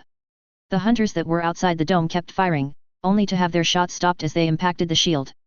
The troopers and 2 Jedi both stared in awe at the shield for a moment before deactivating their lightsabers and lowering their weapons. You created a shield using the Force. Master Shock Ti stated as if she were trying to convince herself of it. How? Before Remus could answer though, Quinlan stepped past them in a rush and had his lightsaber drawn and hovering dangerously close to the helmeted trooper's neck. Quinlan! Master Voss! They betrayed us! They slaughtered us like animals! Quinlan shouted over the cries of both Shock Ti and Obi-Wan. And now they're helping you? I don't buy it. Quinlan! Obi-Wan said calmly, putting a hand onto his fellow Jedi's shoulder. If Rex or his men wanted to bring harm to Master Ti, or any of us for that matter, they would have done so already. Instead they've put their very lives at risk to defend one of us. Don't you at least think that earns them the chance to be heard? Quinlan continued to glare at the trooper beneath his lightsaber for several long moments before deactivating his lightsaber. It's on your head, Kenobi. The trooper let out a sigh of relief before reaching up and removing his helmet. Thank you for that, General Kenobi. The bald man said as he lowered his helmet. And for what it's worth, General Voss, I understand your concern, sir. But believe me, if it'd been our choice, none of my brothers would have betrayed our Jedi commanders. Lomon brought a quick end to the conversation as the young red-horned woman doubled over with her hands over her stomach as she slid down the side of the ship. Marius! Shock Ti cried out as she went over to the young woman with Remus only a step behind her. As the two knelt down beside the girl, Remus reached out and gently pulled the girl's hands away slightly. She'd taken a blaster bolt to the gut. Keep pressure on it and help her lay down flat on the ground. Remus instructed Shock Ti as he let go of the girl's hand so he could begin rummaging through the many pouches on his belt. Finding the small vial he was searching for, Remus pulled out his wand before feeling a tap on his shoulder. Here, Master Jedi, the trooper, Rex, said, holding a canteen out to him. It's the last of our clean water. No need, he said, turning towards Shock Ti, who was watching him carefully. Take her hands. This is going to hurt more than a little. Pointing his wand at the wound on the girl, Remus took an uneasy breath before muttering, Turjo. The girl cried out and her back arched off the ground, promoting the trooper and Shok Ti to hold the girl down on the ground. He kept the spell up for only a few seconds before all of the burnt flesh and blood that had been around and within the wound were gone. Moving fast, Remus then unstoppered the bottle he'd pulled out and placed 3 drops of the essence of Dittany directly onto the wound. Both Shok Ti and Rex stared in awe as the wound closed and the skin healed over, leaving no trace of the wound that had threatened the girl's life just moments before. Reaching out a slightly shaking hand, Shok Ti gently touched the newly formed skin and closed her eyes. Her injuries are gone. There isn't even an infection, she said, opening her eyes. How did you clean the wound so thoroughly and quickly? And what is that substance that you have? That is a very long story, Master Ti, Obi-Wan said, his own voice filled with awe as the young girl was helped up to a sitting position by Rex. One that will unfortunately have to wait until we are in a safer location than this. That's not the only story that needs to be told, Quinlan growled before drawing his lightsaber and facing off against the shield. But I agree that explanations will have to be put on hold. The hunters are about to breach the shield. Looking over his shoulder, Remus spotted 2 bounty hunters that were just about to reach the outskirts of the shield. There's nothing to worry about, Ela said, slinging her blaster over her shoulder. That spell doesn't just create a shield. As if to emphasize her point, right after she finished saying that, one of the hunters stepped into the shield. The hunter managed to give off one agonized cry before his body completely disintegrated. The second hunter, after seeing the awful fate of his comrade, managed to stop himself just before he stepped into the barrier. Unfortunately for the second hunter though, his curiosity got the better of him and he reached out and physically touched the shield. And just like his fellow hunter, he managed to give off only a single cry before his body was disintegrated. Told you there was nothing to worry about. Ela smirked at the gobsmacked and frightened expression on the Jedi and troopers. As long as that shield stays up and we stay within its confines, nothing can touch us. Unfortunately the reverse is also true, Remus added as the other 2 troopers came down from atop the ship. As long as this shield is up, we can't get out. As the 2 newcomers took off their helmets, Remus was briefly taken aback as the 2 troopers looked identical, save for their haircuts, as the first. That's right. Clones? Who are you? How did you heal me? The young woman who Remus had just saved was staring up at him with wide eyes, her hands resting on her stomach as if she were trying to assure herself that she was fine. Well, as we now have time, let's have a quick round of introductions. Obi-Wan said, pointing towards Remus and Ela. This is Remus and Ela Lupin from, well, let's just save that for later as I still haven't gotten the full story out of them yet. Remus, Ela. This is Master Shok Ti and her apprentice. Maris Brood, Master Kenobi. The young girl said before rising to her feet and then surprising everyone as she ran forward and gave Remus a tight hug. Thank you, Master Lupin. Awkwardly returning the girl's hug, Remus turned to the 3 troopers. I'm Captain Rex, the one with the blue-trimmed armor announced, snapping to attention. Captain in the 501st Legion of the former Grand Army of the Republic. This here is Commander Wolf and Gregor respectively. Good, now that everyone's acquainted, Quinlan sighed, shaking his head as he rejoined the group. Can we please work on how we're supposed to get off this rock? The bounty hunters have fallen back for now, but I doubt they'll leave us alone for long. Nodding, Obi-Wan turned towards the troopers. Rex. What's our position like here? Shaking his head, Rex pulled out a small disc and set it on the ground, activating a holographic map of the planet. Not good, sir. He said, zooming in on the general area of the planet they were on. Our plan was to occupy an abandoned separatist outpost roughly 25 clicks southeast of our current position and then start looking for General Ti. Unfortunately, the bounty hunters beat us there and somehow managed to get the base's anti-air cannons operational and shot us down. We hardly even had time to get out of the ship before the bounty hunters started hitting us with everything they had. Most of their weapons are military grade from the Seppi base. It was only luck that we managed to crash in the same vicinity that General Ti and her Padawan were in, otherwise we would have been overrun well before you showed up, sir. And what of the droids that were stationed at the base? Obi-Wan asked, staring at the map. Have the bounty hunters managed to reactivate any of them? Thankfully no. Shok Ti answered, shaking her head before looking around. Master Kenobi, where is your ship? Right now? Stealthed and trying to find and destroy an anti-air cannons that the hunters might have gotten their hands on. Which reminds me, Quinlan explained before activating his COMM unlink. Asajj, how are things on your end? Manageable. Asajj answered, and Remus couldn't help but notice the alarmed expression on the faces of the clones, Master Ti and Maris at the name. The bounty hunters managed to take over an old separatist base south of your position and have activated most of the base's defenses. But whatever you're going to do, you better do it fast. 3 of the smaller ships from orbit just entered the atmosphere and are heading in your direction. That's not all we got coming at us. One of the clones, Gregor, said as he stared off into the distance with a pair of macro binoculars. You know that whole thing we just said about the bounty hunters not being able to activate the droids, right? Well, it looks like they still managed to activate their tanks. 3 of them by the looks of it.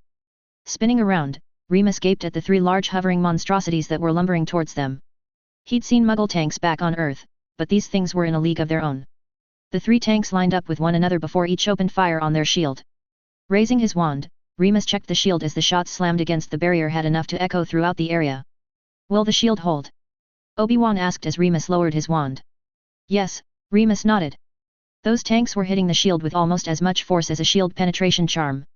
But not for long. Even less if those ships Asajj mentioned join in. So we better make sure that doesn't happen. Quinlan nodded as he activated his COMM again just as the ships broke through the clouds in the distance. Asajj. We need you to take out those ships before they can reach us or this will end really quickly. Just as Remus was able to start making out individual markings on each approaching ship, the centermost ship exploded in a burst of fire before colliding with the one that had been flying off to its right, sending both to ground. The last ship banked around quickly, but wasn't able to do anything as Ventress blew that one out of the sky. Don't say I never did anything for you, Kenobi.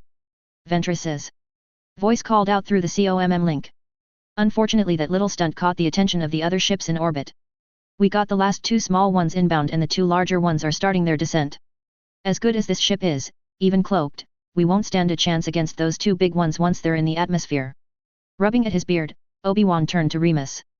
Can you bring us back aboard the ship just like how you brought us down? Shaking his head, Remus pointed towards the barrier. That shield prevents apparition. And even if it didn't, it's too risky trying to apparate into a moving target.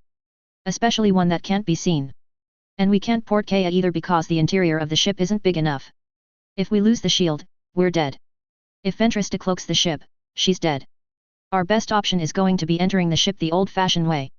Which means we need a safe spot for her to land. What about here?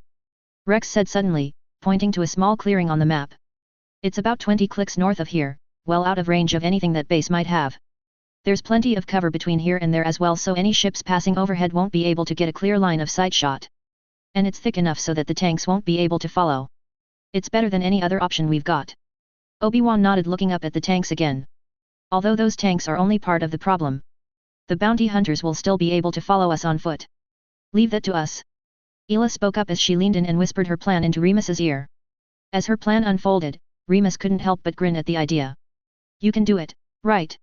It'll take me a few minutes to step up, but yes, I should be able to provided you can take down the shield. Remus said, stepping up to the ship.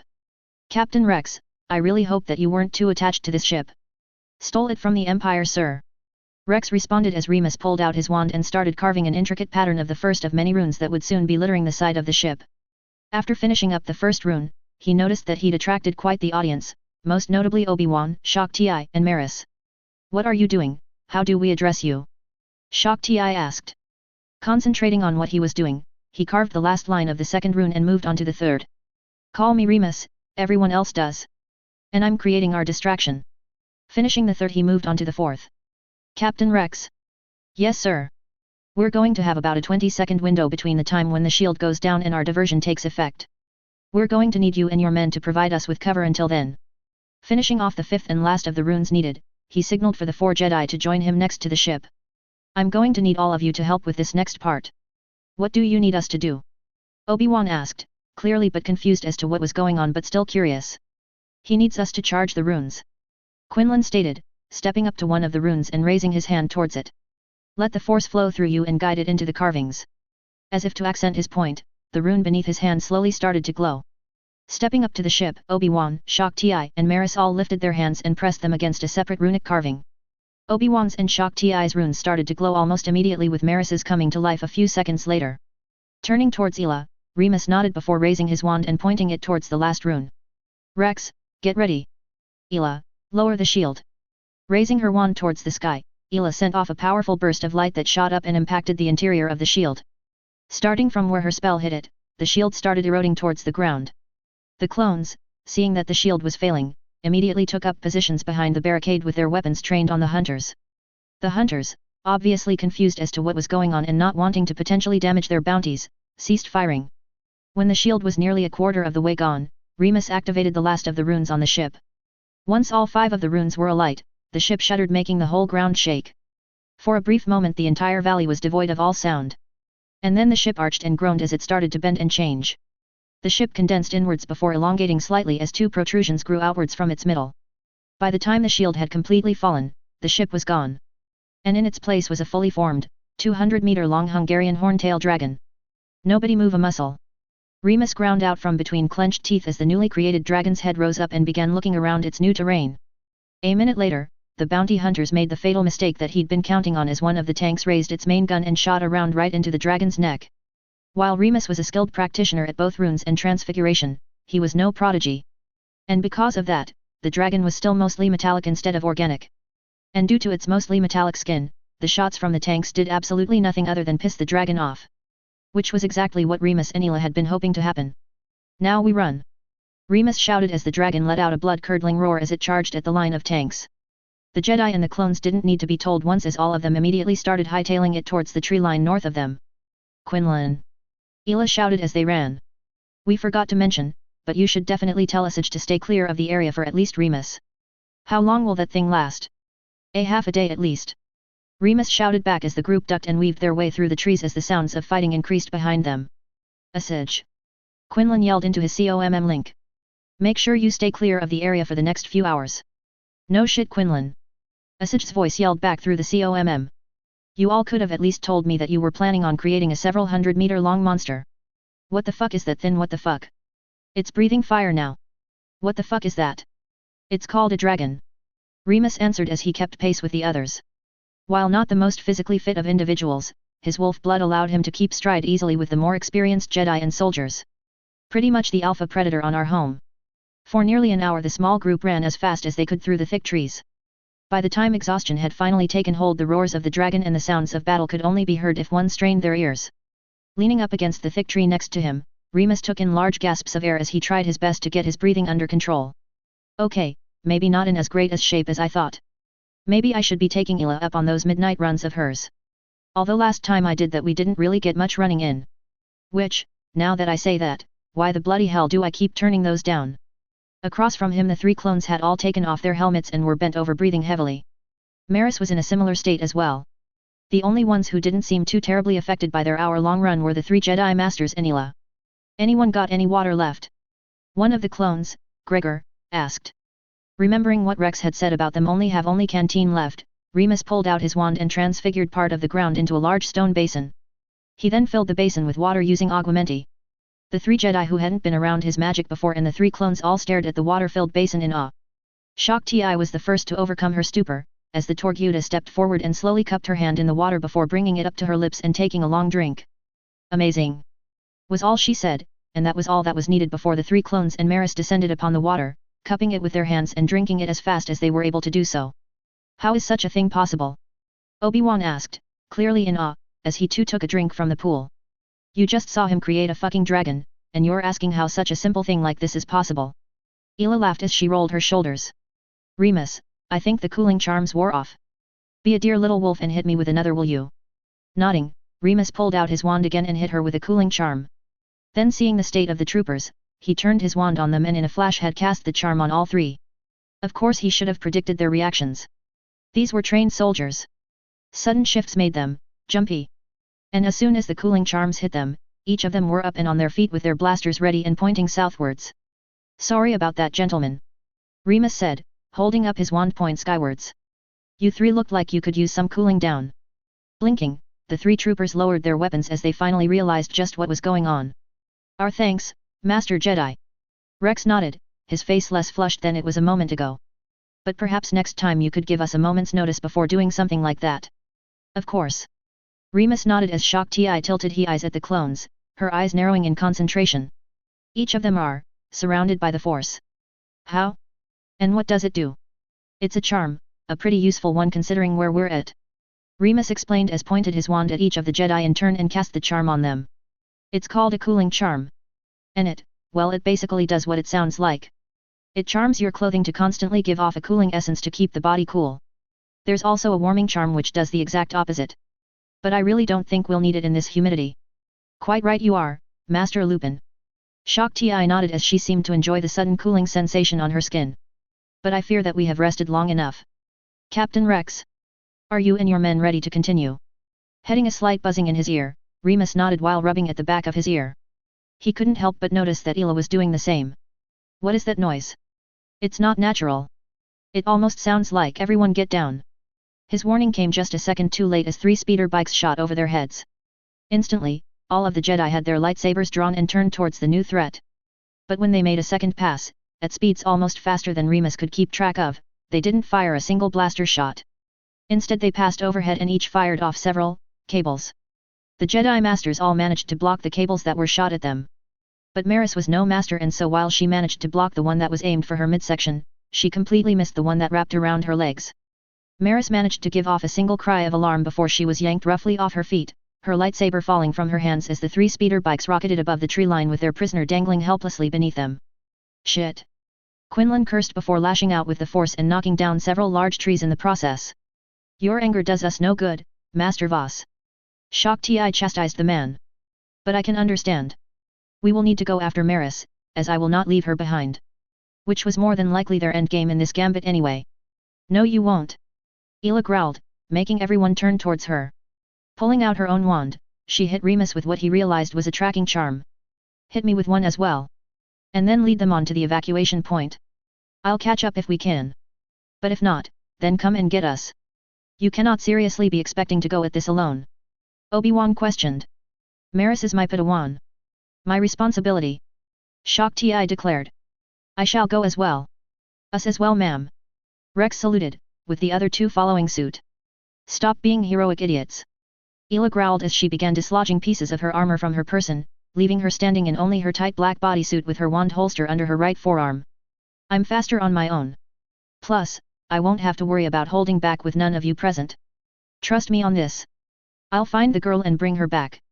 Just get moving towards the pickup point and be ready to come and get us if need be. Are you sure about this, Ela? Remus asked. He knew that there was no talking her out of it, but he wanted to make sure she would be okay. Of course I am, old wolf. Ela grinned before reaching out and pulling him in for a searing kiss. Besides, I haven't had the chance to cut loose in a long time. Now all of you had better get going. Cause just the idea of it is making me more than a little rowdy. And if you don't leave soon, then I'm liable to be dragging Remus here into the bushes for a nice long shag. Remus felt his entire face heat, and it had nothing to do with the heat of the planet. Right, he coughed as he shrunk the many pieces of her armor before summoning them into a small bag. Just be safe. Aren't I always? Ela grinned before giving him a saucy wink. See you soon.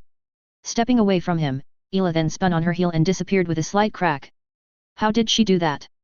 Shock Ti asked as she stared at the spot Ela had disappeared from. Is that the same form of travel that brought us down to the surface? Obi-Wan asked almost at the same time. Forgive me, Master Ti. It's called apparition.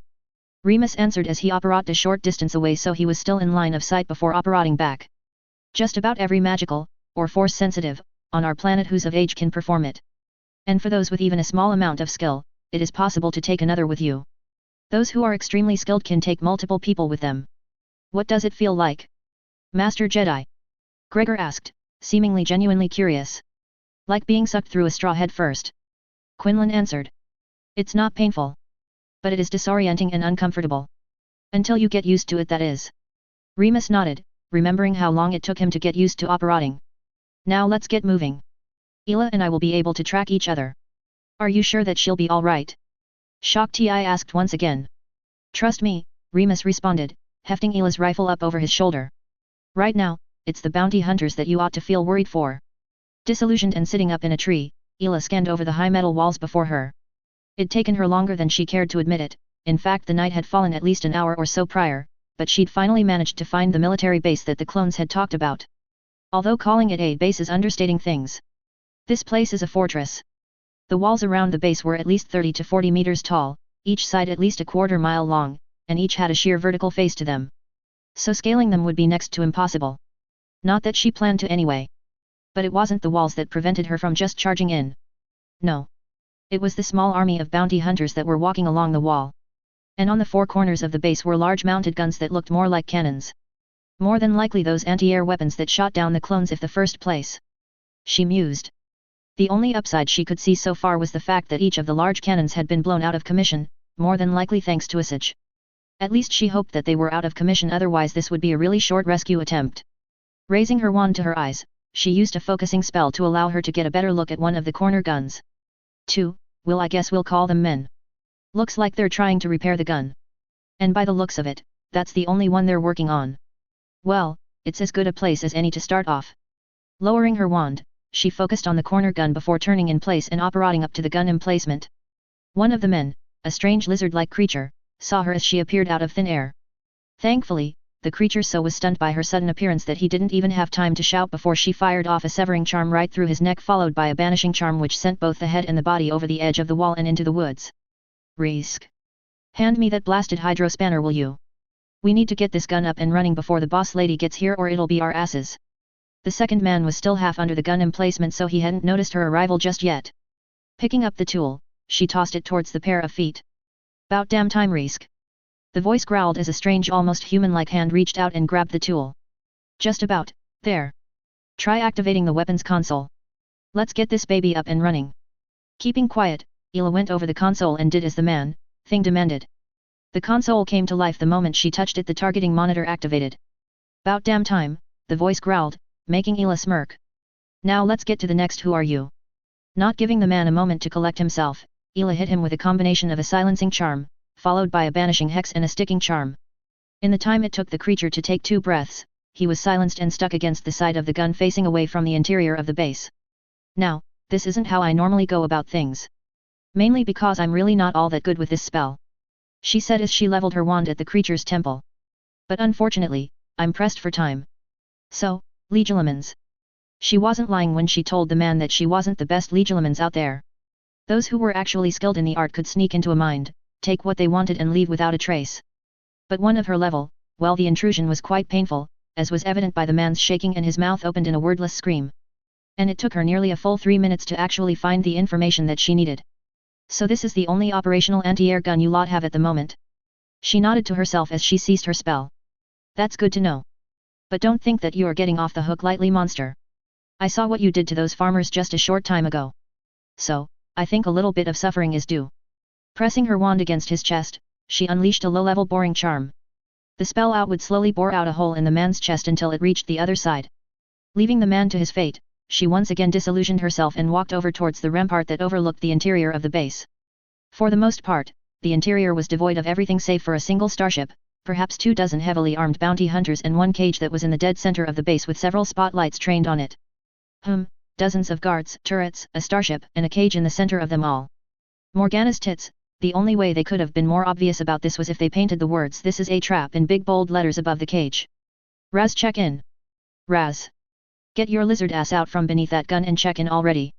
Stepping back around the gun, Ela glanced up at the still suffering lizard man before snatching the COMM link off of his wrist. "You don't mind if I borrow this, do you?" "No? Thanks." Leaving the man once again, she walked over to the control console of the gun. "Raz. Check in already, damn it." Activating the COMM link, Ela decided that if she was going to have some fun, she might as well go all in. "I'm sorry, but your friend is rather preoccupied at the moment." "And his other friend, what was his name?" "Risk?" "Yes, that's it." "Well, you can go and collect his head and body from the woods provided that the local wildlife hasn't already made off with them." Looking down at the courtyard, she saw one of the hunters' head snap up to her position, not that he could see her of course, before running over and handing the COMM link off to a mostly bald woman who had a bright plume of red hair atop her head. "Identify yourself, Jedi." Now that wasn't very nice. Ela smirked as she watched several of the hunters taking aim at her position. "Demanding my name without introducing yourself first. Now inappropriate." The woman stared down at the COMM link for a moment before answering. "I am Aura Singh." When the woman didn't offer anything further, Ela sighed into the COMM. "And is that supposed to mean something to me? Or is your name supposed to strike me with fear? From where I'm sitting, you look like nothing more than a punk with a really bad sense of hairstyling. You're either incredibly stupid or you're just incredibly stupid. Far dumber than any Jedi that I've encountered, which means you are more than likely part of the group that Master Kenobi brought with him." Pausing, Ela watched as the pale-skinned woman drew her blaster and pointed it at the caged Maris. "So I'll make this simple. You are no Jedi, so we have no quarrel with you. Tell us where the Jedi are and how they are planning on attacking this base, and I won't put a blaster bolt between little Zabarek's eyes." Pressing a few buttons on the control panel, Ela activated the COMM again. "I have a counter offer for you, Aura. You let the little one go out that front gate right now and vow that neither you nor any of your comrades will follow her, and I'll let you all go." Decide to keep her prisoner, and I will kill every one of you down there. Down below all of the hunters froze up for a minute. Then like a rolling tidal wave they all started to laugh. I like you, whoever you are. Aura laughed into the comm. It's almost too bad that we'll have to kill you. Oh, don't worry. You won't be killing me. Oh, there is probably one more thing I should have mentioned. Pressing the last command on the panel, Ela quickly operated over to the opposite corner of the base. Your friends managed to repair that cannon before I killed them. The hunters in the yard below started to scramble, but it was far too late as the cannon turned and fired into the courtyard, destroying the ship. The cannon then turned and started firing randomly at hunters that had been scattered along the top of the base's walls. It actually managed to completely clear off 2 of the walls before the hunters focused all of their fire upon it and destroyed the emplacement. Well then, Ela grinned as she tossed the comm link off to the side and rolled her shoulders. Guess it's finally time for me to cut loose then. Sitting in her cage, Maris pulled desperately at the collar around her neck that was keeping her from accessing the force. It wasn't necessarily so much that it was keeping her from accessing it. It was just any time she tried to do something she received an awful shock from the collar. Not that she needed to be doing anything to receive said shock though. Hey! Knock that off! One of the bounty hunters yelled as the collar activated again, making her scream in pain. Don't damage her permanently. One of the other hunters called out casually as the shocks subsided. The Empire won't pay in full if she'd permanently damaged. Craning her neck, Maris tried to get a glimpse at her captors, but received only another shock as a result. What did I say about looking around, Jedi scum? The bounty hunter who'd been guarding her shouted as she felt the barrel of a blaster pressed against the top of her head. I swear to the gods if you so much as lift you head I'll. A single blaster bolt echoed throughout the encampment, and the guard who'd been watching over her and tormenting her stiffened before falling over onto the ground. A small blaster burned still smoking on the side of his head. I hope that puts an end to such foolishness. A calm voice called out. We need this one alive and intact. At least for now. Maris cringed as she heard the silky smooth voice. Her and her master, her first master, had been separated from the rest of the Order during the Clone Wars, so she did not have a history, so to speak, with some of the major figures in the war. But that didn't mean she didn't know who they were. And the voice that was floating through the camp was definitely recognizable. Hearing the bounty hunter crouch down next to her cage, Maris risked a glance from under her long untamed hair, almost begging for her to be wrong. But she wasn't. And kneeling right outside of her cage with a sickening smile on her face was none other than the infamous bounty hunter Aura Singh. Do you know who I am, little Jedi? Singh asked her. Nodding her head, it was all Maris could do to keep eye contact with the woman. Yes. You're Aura Singh, the bounty hunter. That's right, Singh chuckled, standing upright. And what's your name? Maris Brood. Maris Brood. Singh repeated as if testing out her name. Funny. I don't recognize you or your name. You must have not spent much time with the rest of your order during the war. You must be quite the pathetic Jedi for your order to have held you back from fighting. That stung far more than Maris would have liked to admit. Her master had kept them both aboard the Grey Pilgrim and deep in the Outer Rim throughout the duration of the Clone Wars. She'd begged her master on more than one occasion to allow them both to enter the war, but her master had always refused her, preferring instead to help the Outer Rim colonies. After sensing the death of so many of their fellow Jedi, her master had left her to go out and search for answers. The next time she heard from him, he told her to run and hide. Why aren't we just loading her up onto the ship now, Singh? One of the bounty hunters asked, kicking her cage. We came for a Jedi and we got one. Why not cash out now while we're ahead? You really are an idiot, aren't you? Singh laughed. Now, let me explain this all to you nice and slowly. This girl is nothing. A mere Padawan. And not even a well-known Padawan at that. What do you think we could get for her if we turned her into the Empire? A few 100,000 creds at best. We've banded together 7 outfits for this job. A few 100,000 would barely cover the initial costs of this job. But her master is none other than Jedi Council member Master Shak Ti, who currently has a bounty of 5 million creds. And if that isn't incentive enough for you, did you fail to notice who it was that came to rescue the 2 of them? The negotiator himself, Jedi Master Obi-Wan Kenobi. And his bounty is over 10 million creds. So, we can either cash this little girl in now and get a small reward. Or we can use her as bait and draw in 2 Jedi Council members, the bounty on whom is enough to ensure that none of us will have to work for years. But how do you know that these masters will come? The same bounty hunter asked again. How do you know they won't simply cut their losses and run? You really don't know anything about Jedi, do you, idiot? Singh asked rhetorically, and despite her situation, Maris actually agreed with Singh. The man was an idiot. The Jedi will go to almost suicidal lengths to save their comrades. All that we need to do is simply wait. And they will come to us. And what if they bring that creature with them? One of the hunters asked fearfully, which made Maris smirk. That was nothing more than a Jedi mind trick, you fool. Singh snarled, walking away. Nothing more. Now all of you get in position. I want regular radio checks every 10 minutes. Curling into a ball within her small cage, Maris closed her eyes and tried to meditate. But it was useless. No matter what she did, she just couldn't concentrate enough to even enter the slightest of meditations. Raz, check in. Raz. Get your lizard ass out from beneath that gun and check in already. Turning her head slightly, she watched as one of the hunters slapped at his COMM link before trying it again. Raz. Check in already, damn it. I'm sorry, but your friend is rather preoccupied at the moment. And his other friend, what was his name? Risk?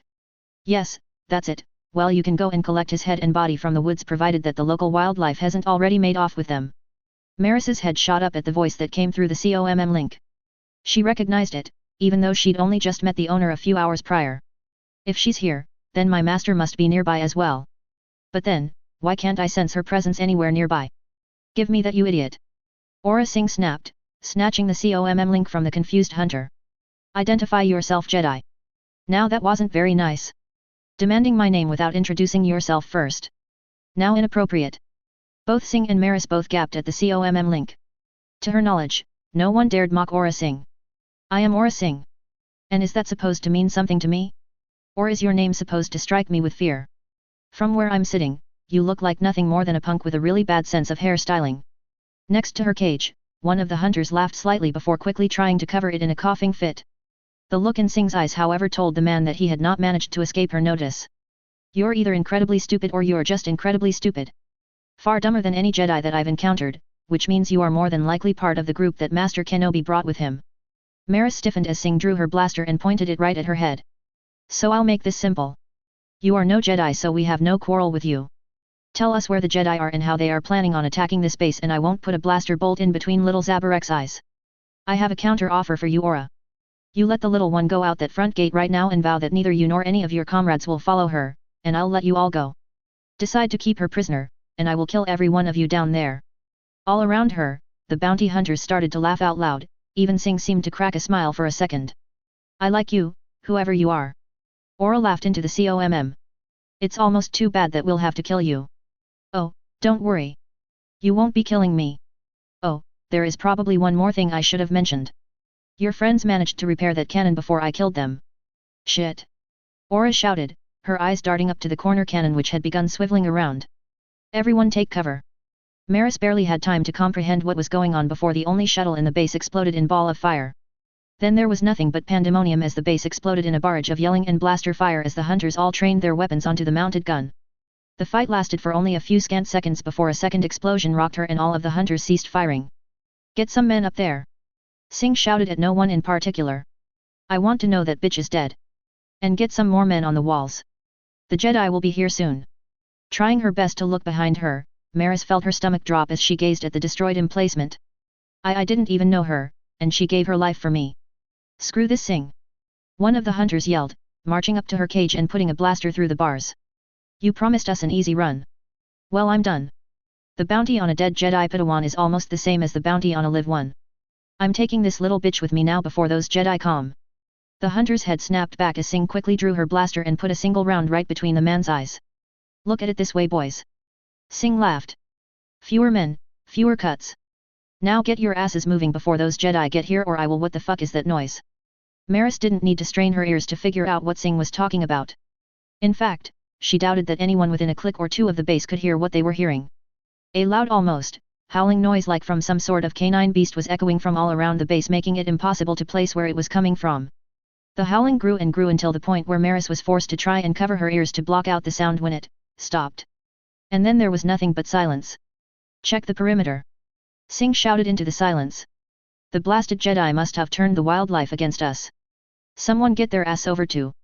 A high-pitched cry of agony swept through the area before ending just as abruptly as it came.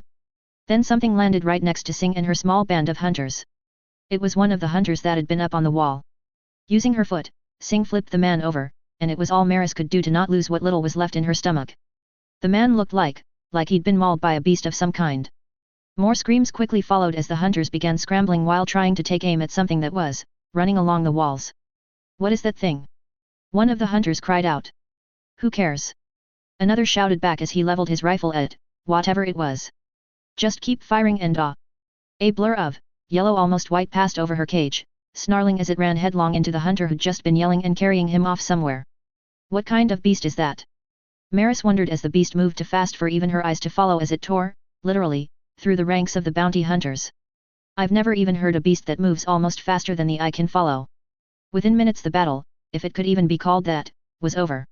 And the only hunter left standing was a bleeding Aura Singh who was holding onto her shoulder that had been ripped open by the beast's claws with one hand while her other held her blaster out before her. Spinning around in a tight circle, Maris almost gaped at the expression on Singh's face. She was scared. No, terrified. Where are you? Singh shouted into the empty base, only to receive no reply in return. Come out now. The mass of white and yellow landed behind Singh who, despite her obvious terror, pivoted on her heel and brought her blaster around.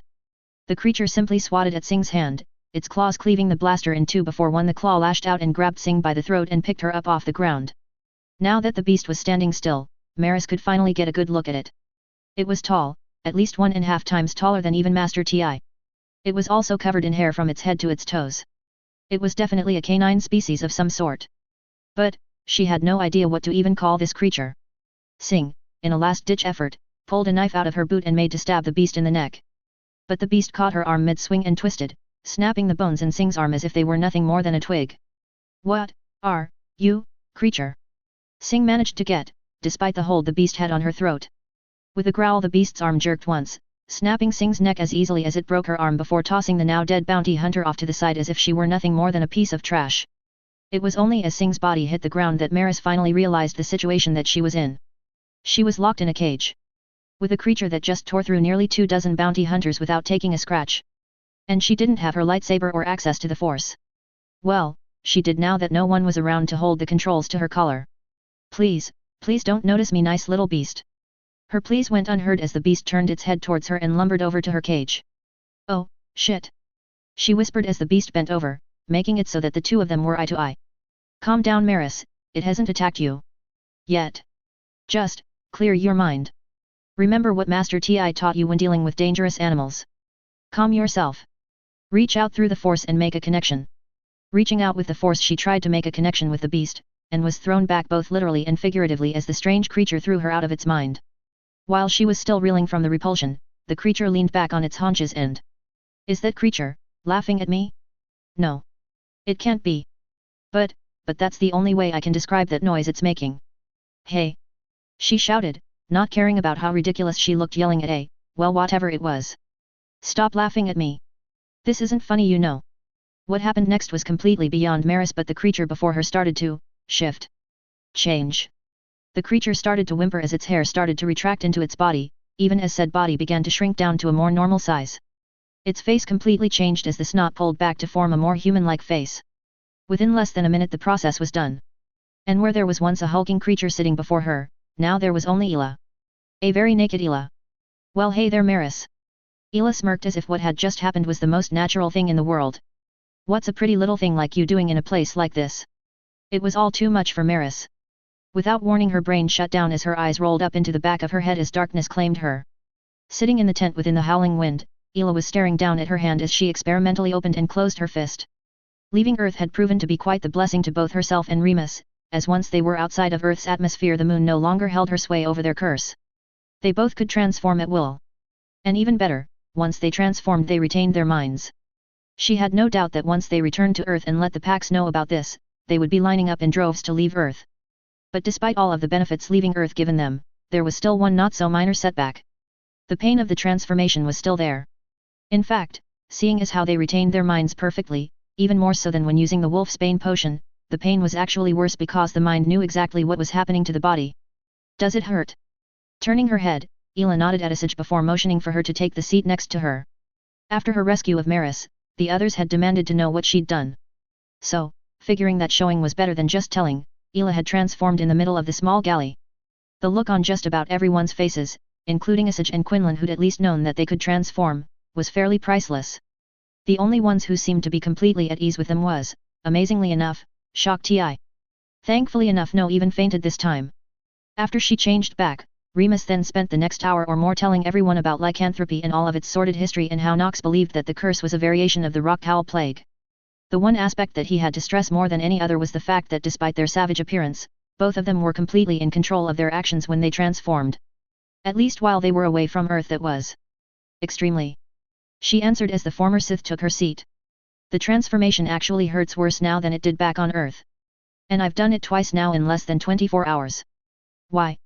Asajj asked, not necessarily pressing but clearly curious. Because back on Earth the curse is in full effect, and part of the effect is becoming a beast in both mind and body. She answered before reaching over and picking up the bottle of fire whiskey and taking a pull directly from the bottle. I didn't realize how much of a blessing that was actually. The pain on Earth is muted because the mind is busy transforming as well and can't necessarily process what is happening to the body. But out here? We retain our mind so nothing is muted. Imagine feeling your bones breaking, elongating, and healing over. Imagine how it feels to have your internal organs reorganize themselves. Imagine how it feels for your skin to be stretched over your new body. Imagine feeling all of that at once for nearly 20 agonizing seconds. The only upside is that the transformation from man to beast and vice versa is significantly faster. That sounds incredibly unpleasant. Asajj nodded as she took the bottle from Ela so she could take a pull as well. How did you become one of these? What did you call them? Werewolves. Werewolves. Ela corrected. And well, I didn't become one by choice. No one in the right mind would become one by choice. We're the outcast of one society and a myth in the other. We're hated and despised by just about everyone except for those like us. As for how I became one, well, let's just say that if I'm ever to tell you that particular tale, then we're going to need more fire whiskey than this. Hearing a low cry, Ela immediately got to her feet, ignoring the cries of protest from her joints, and made her way towards the small crib in the room she shared with Remus. Easy there, little guy, she cooed, picking Luke up from his crib. Luke fussed in her arms for a moment before reaching out with his hand at her. Grabbing the bottle off the dresser, she put the tip in Luke's mouth and the child instantly quieted as he started to drain the contents. You seem to be a natural at that, Asajj remarked as she came back into the common area. Do you and Remus have kids of your own? No. Ela said, shaking her head as she took her seat once more with Luke in her arms. Having children for werewolves is dangerous and hard. The curse or virus or whatever you want to call it, that made us what we are greatly reduces our ability to procreate. With a non-werewolf it is possible to have a kid. But you also run the chance of the child inheriting the curse. But it is almost impossible for two werewolves to have a child together. And if they did, then the child would be born a werewolf. And trust me, this curse is not something you want to see if a child. Kids have been known to die due to the transformation. Although there used to be a werewolf, who had an unhealthy habit of spreading the curse to children. Thankfully Nox put an end to that. An awkward silence fell over the two of them after that as neither woman necessarily knew how to move on from that bright piece of knowledge. Mercifully, their awkwardness was cut short as the tent flap rustled as Shak Ti and her apprentice Maris entered. And where Moan awkwardness ended, another one began as Asajj and Shak Ti both kept shooting untrusting glances at one another. Apparently the two had not shared the most pleasant of pasts. Which was understandable considering they'd been fighting on opposite sides of the last war. Ela, Ventress. Shak Ti greeted the two of them with a bow of her head before moving towards the kitchenette area of the tent. While the ship did have galley, it was hardly equipped to feed two people, let alone nearly a dozen. And as the other tent lacked a kitchen area, the tent that was being used by Remus, herself, Asajj and Quinlan had been converted into a galley as well. The four remained completely silent as master and apprentice made their way into the kitchen area where each grabbed a tray and filled it with a small amount of food before coming back and around and sitting down near to the two of them. Ela couldn't help but notice that Maris had purposefully put Shak Ti between the two of them when they sat down. You know, I'm not going to bite you. Ela smirked, making the young girl jump slightly. I only bite people for two reasons. 1. You're my enemy. Or 2. You're Remus and I'm feeling rowdy. And seeing as how you're neither of those two, you have nothing to worry about. Maris flushed slightly as she averted her eyes and focused on her food. Must you always talk so brashly, Master Ela? Shak Ti asked.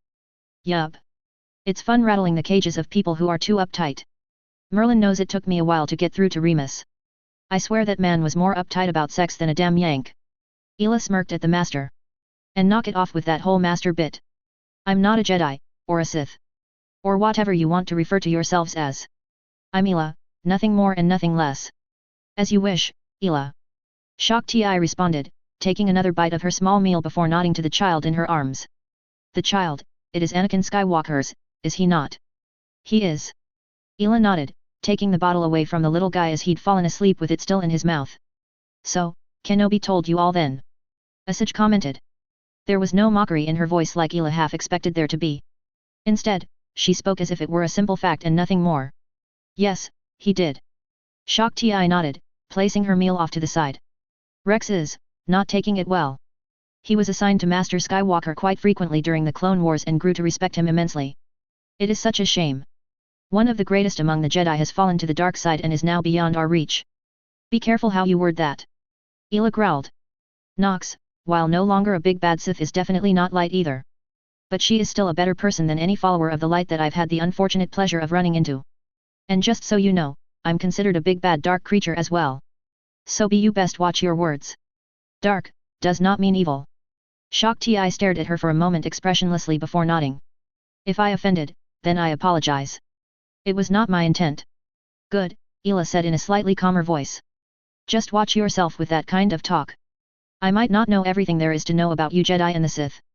And honestly, I don't judge people on their titles. I judge people on who they are. Not what they are. You best remember that.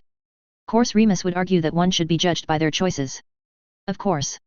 Shok Ti nodded once again, seemingly lost in thought. You're quite defensive of this this Nox. Maris stumbled over herself. Not that that's a bad thing of course. I'm just wondering. What she did to earn my respect? Ela asked, to which Maris nodded slowly. It's not just my respect she's earned. I don't think there's a single werewolf on Earth that wouldn't lay down their lives for her if she asked us to do so. Why? Asajj asked curiously. It has to do with how she recruited the werewolf tribes. Ela explained as she gently rocked Luke. Before she came, we were considered to be the outcasts of society. Dark creatures that were unfit to even be seen in public or to even associate with. Merlin's balls, there were even some organizations over the years that formed with the sole purpose of killing us. Not trying to cure us, but to kill us because of something we had no control over. But then everything changed when Nox came around. What did she do? Shok Ti asked, seemingly genuinely interested. She got Remus to call together a meeting of the different packs in Britain. Ela explained, thinking back to when just before Nox took over. There were 3 pack leaders at the time. Myself, some Arswipe I don't even remember, and Fenrir Greyback. Our former alpha, and one of the biggest bastards you'd ever meet. He alone nearly brought the werewolf hunts back thanks to his actions. Moving past that, Nox basically played him like a fiddle. Challenged him at a time when he would be at his physical peak and at a time when he still retained enough of his mind to use magic. She even let him name the terms to the duel. He agreed, they fought, and Nox completely destroyed him. So Nox killed your former leader, and that is why you follow her. Shok Ti stated, rather than asked. No. Ela said, shaking her head. I said that she destroyed him. She didn't kill him. Instead she let Remus have that honor. Honor? Maris questioned. Of killing that bastard. And trust me, there was a long line of people queued up to end him. Ela responded dismissively. But for Remus, it was more personal. When Remus was young, his father said some rather unflattering things about werewolves in general. Fenrir took offense. And in retaliation turned Remus, who was still just a child, into a werewolf. So being able to kill the man that destroyed so many lives including his own, it was vengeance and justice in one go. And trust me, Fenrir destroyed a lot of lives. Especially children's. Pausing, Ela brought Luke back to his crib and laid him down before returning to the others so she could continue. After Fenrir died, the second alpha tried to charge Remus. And Remus ended up killing him in one pass. After that, leadership fell to me. And I submitted to Nox and Remus. And frankly, it was the best decision I've ever made. Nox brought all of us together and gave us jobs at her factory and even had a small town built for us. And before you say something, don't. Ela added, seeing the wheels in Shok Ti's head turning. We knew that she was using us. And in turn we were using her. She might still be using us, but frankly we don't care. And that's because she gave us something that all of us have longed for but forever been denied. And what's that?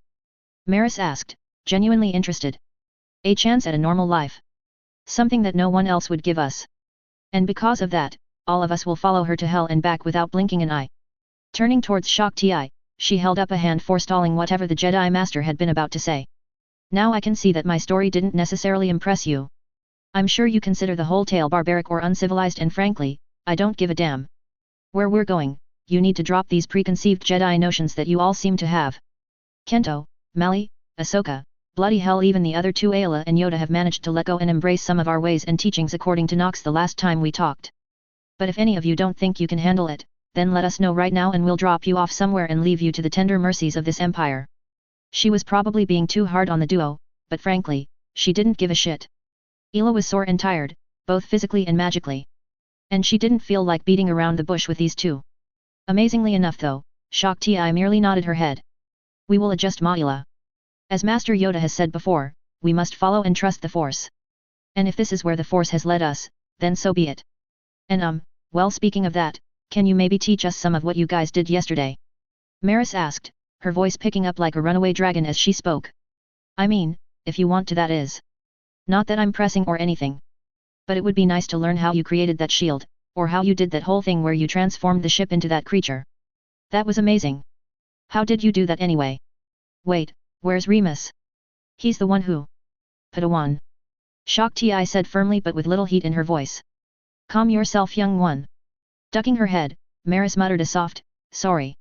Before once again turning and not meeting Hila's eyes. Laughing, Hila could only shake her head. Well, we'll be teaching you all some of what we know. That perked up Maris, and even Shakti seemed interested. Or rather Remus will be. He's the actual teacher between the two of us. Unfortunately though, your true education will have to wait until we're back on Earth. Why? Shakti asked. Pulling out her wand, Hila twirled it around her fingers for a moment before tossing it over to Shakti. That's why, she said as the master inspected her wand carefully. Magic and the Force, when you get right down to it, are the same thing. But where they differ is in their application and how one channels magic, or the Force. In the case of witches and wizards, we use foci like wands or staffs, or hell even swords on occasion, to help manipulate magic into what we want. Some of the really powerful among us can do this without foci, but that takes decades, maybe even a century of intensive study. Running her fingers along the length of the wood, Shakti's eyes narrowed in concentration. I can sense the Force within this, but it feels like this stick, wand, is rejecting my presence. That's not surprising. Asaj answered as Shakti handed the wand back to Hila. Apparently these wands of theirs are rather peculiar. They're not sentient, but they choose who they want to have wield them. And since we can't do what they can without them at the moment, there's not much they can teach us. There's always magical theory. Hila countered before smirking. And besides, Yoda managed to do quite a fair number of spells without a wand after seeing them performed only once or twice. Are you telling me that you're not as good as a Jedi Asaj?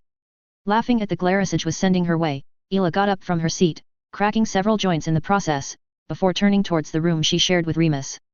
But that will be for another day. After all, we've got a long journey ahead of us. But right now I'm too tired and sore to even think straight. So, wake me only if the ship is about to crash. Sitting at the Gryffindor table, Harry watched the doors to the Great Hall with the rest of the student body as they all waited for their guests to arrive. Or rather, come into the school that is. They'd already arrived a few hours prior. The contingent from Bosbatons had arrived in a large carriage that was being pulled by nearly a dozen winged horses, while the contingent from Dimstrang arrived in an old worn-down ship that surfaced in the middle of the lake like a submarine. But even though the other two schools had been on the premises for a few hours, they'd yet to leave their modes of transportation. The Great Hall had been decorated extensively in preparation for the feast. The house banners hung at both the front and back of the hall, while just behind the headmaster was a large Hogwarts banner. All of the students had cleaned up as well. He still remembered McGonagall making one of her rare appearances in the Gryffindor common room the other night, saying that all of them had better be on their best behavior. Although her gaze did linger on the Weasley twins longer than anyone else in the room. The head table had also been expanded to fit 4 more seats. 2 of which had already been taken. Both of whom Harry recognized from the Quidditch World Cup, although for 2 very different reasons. The first was Ludo Bagman and the other was Barty Crouch, the same man who wanted to arrest Harry, Ginny, and Ahsoka after the attack on the camp. While he was sitting and waiting, Harry reached into his robe and lightly touched the letter from Ahsoka that was within the inner pockets of his robes. He already knew its contents, which wasn't a surprise considering that he'd read it at least 5 times since he received it 3 days ago. The two had struck up a correspondence ever since he'd left for school. They would talk through their mirrors at least once a week, and they would write to one another at least once a week as well. Luckily, Hedwig actually seemed to enjoy the flight between the temple and Hogwarts, despite the fact that Harry was still unsure as to the exact distance between the two. In the latest letter she told him that Remus would be returning by Halloween, and that he would be bringing with him 2 Jedi Masters, members of the Jedi Council no less, 1 Jedi Padawan and Luke Skywalker. That wasn't all that she had to say.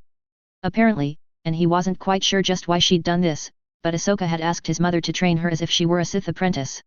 And while Harry could understand why she'd done it, after all he'd gone through the training as well, he still shuddered at the memories. Sith training was not for the faint of heart. And while he knew that Ahsoka was strong, she'd fought in a galactic-wide civil war for at least 2 years, the thought of her having to endure that type of training still made him uneasy. And speaking of training, Harry still wasn't sure just how he and his little group of guardians were still going to continue on with their own training. With the master-apprentice relationship more formalized within their group, time in the room of requirement had been divided up based on master-apprentice pairings so they could have more one-on-one training sessions.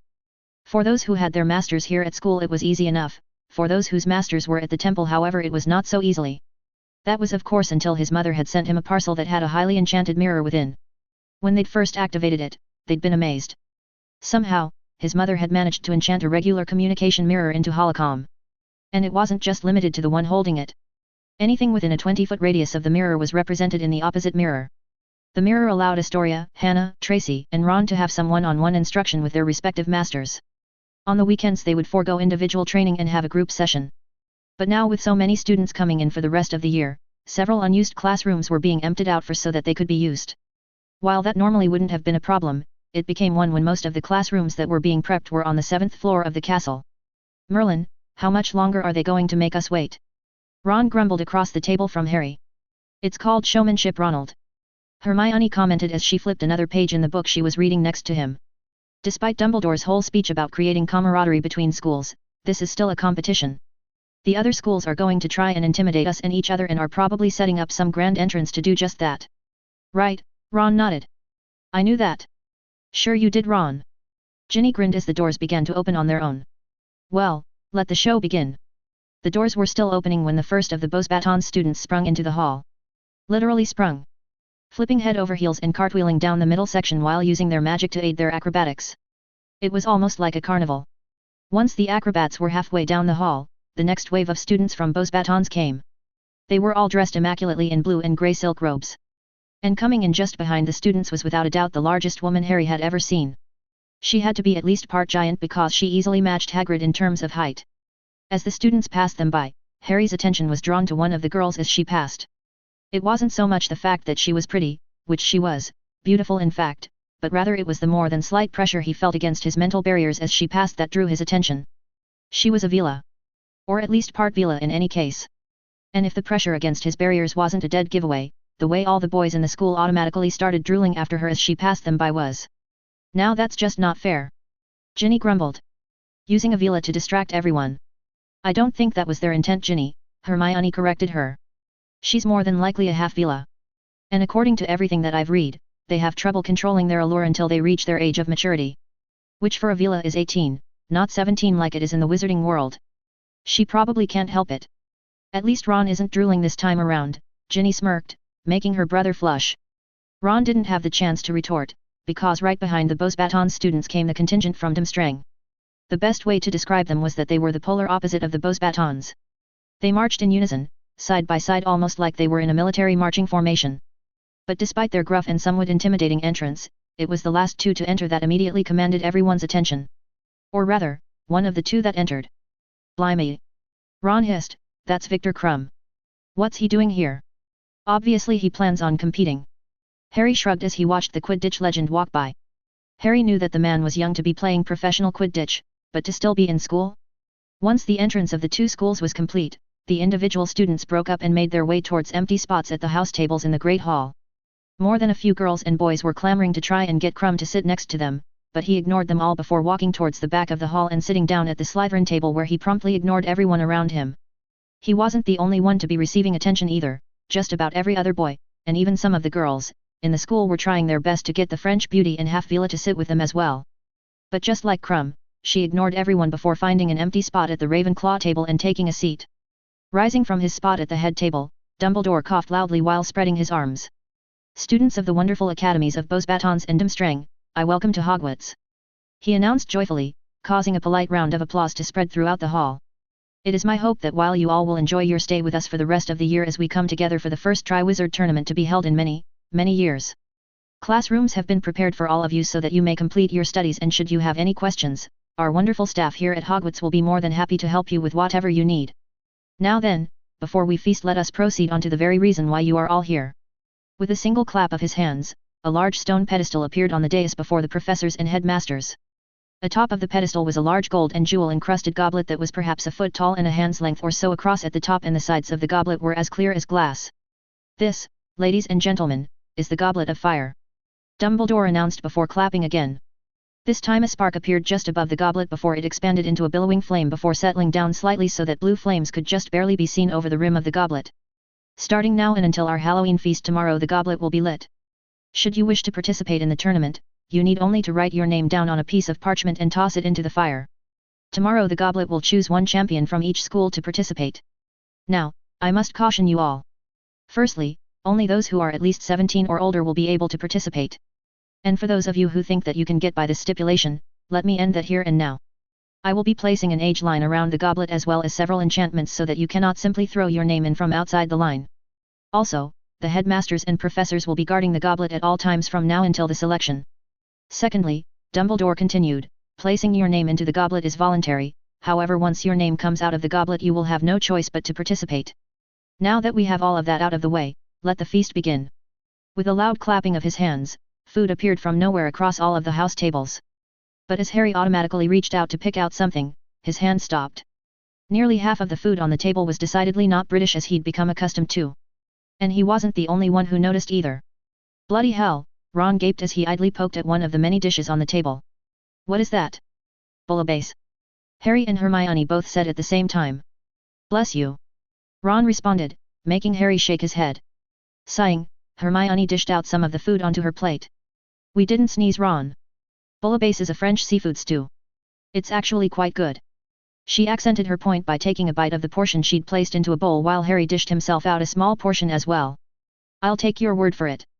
Ron grumbled as he picked over the dishes, trying to find one that he could identify. Harry felt her approaching, which was the only reason why he wasn't surprised when a soft voice spoke just behind him. Excusez-moi. It's vous, pardon me. Are you done with the bouillabaisse? Turning in his seat, Harry came face to face with the half-Vila French beauty that every male in the school was still ogling. If he thought her allure, pressure was a slight push on his mental shields as she just walked by, then staring at her in the eye was like a wrecking ball. Of course, Harry smiled before moving aside slightly so that she could reach the pot. Nous sommes finis avec le bouillabaisse. The French girl blinked at him at his usage of French before staring at him in confusion, all the while the pressure on his mental barriers from her allure didn't relent in the slightest. After only a slight moment of awkwardness, the girl nodded before reaching across him and spooning herself a helping of the stew. Merci. She said with a slight bowing of her head. To which Harry responded with, Avec plaisir, madame, comment appelez-vous madame? Mademoiselle, Monsieur Potter. Je m'appelle Mademoiselle Fleur Delacour. The young woman responded with a smile before turning around and walking back to her seat amongst the Ravenclaws. When Harry turned back around in his seat, he was met with the awestruck face of just about every male within a 20-foot radius of him. What? Ron was the first one to break the silence. Blimey Harry, where did you learn to speak French? That's what amazed you, Ron. Seamus gasped from down the table. Harry here just talked to the finest lass in the world and got her to smile at him. And your question is, where did he learn French? Seamus. You do realize that we are all still here, right? Lavender stated as she pointed to the girls at the table. Seamus instantly blanched and started to stutter. Well, what I mean is that help. Sorry mate. Harry laughed. You dug your own grave on this one. Leaving his roommate to try and stutter his way out of the corner he'd backed himself into, Harry returned to his food. So, Fleur Delacour whom? She's quite the looker. Ginny hummed beside him. What do you think, Hermione? Do we need to tell Ahsoka about this new development between Harry and a French girl? Maybe we can slip something into his weekly correspondence with her. Harry nearly spit the stew out of his mouth. Hey! Harry growled. Nothing happened. We were just talking. Who's Ahsoka? Dean asked, as he and Seamus turned back towards him. You meet some dame over the summer, Harry. Did he ever? Ginny smirked evilly. Our dashing hero here ran in and quite literally swept her off her feet. Just like a knight in shining armor. He then spent the rest of the summer by her side. Didn't you, Harry? You've got a girlfriend, Potter. Seamus smiled, no doubt seeing a way out of the corner he'd backed into as he spoke loud enough to get Lavender's and Parvati's attention. What's she like? Lavender pounced, her face eager for any new gossip. I don't remember any girl named Ahsoka here at school. She a muggle or magical? And you write to her every week? Parvati gushed. How romantic. Oh Ginny, you are so going to pay for this. Harry cursed as he sent Ginny a withering look. Ahsoka is, well, she's unique, that is for sure. And yes, she is quite magical and incredibly powerful to boot. But she doesn't go to Hogwarts. What? Seamus asked, his head tilting to the side before his eye lit up. Harry mate, are you seeing an older witch? She's only 2 years older than me. Harry said quickly. And she's privately tutored, so odds are that you won't meet her here at school. And besides, what do you care, Seamus? After all, apparently every woman pales in comparison to Fleur according to you. Lavender and Parvati, who'd been hanging on to his every word, immediately turned towards Seamus. That's right, Seamus.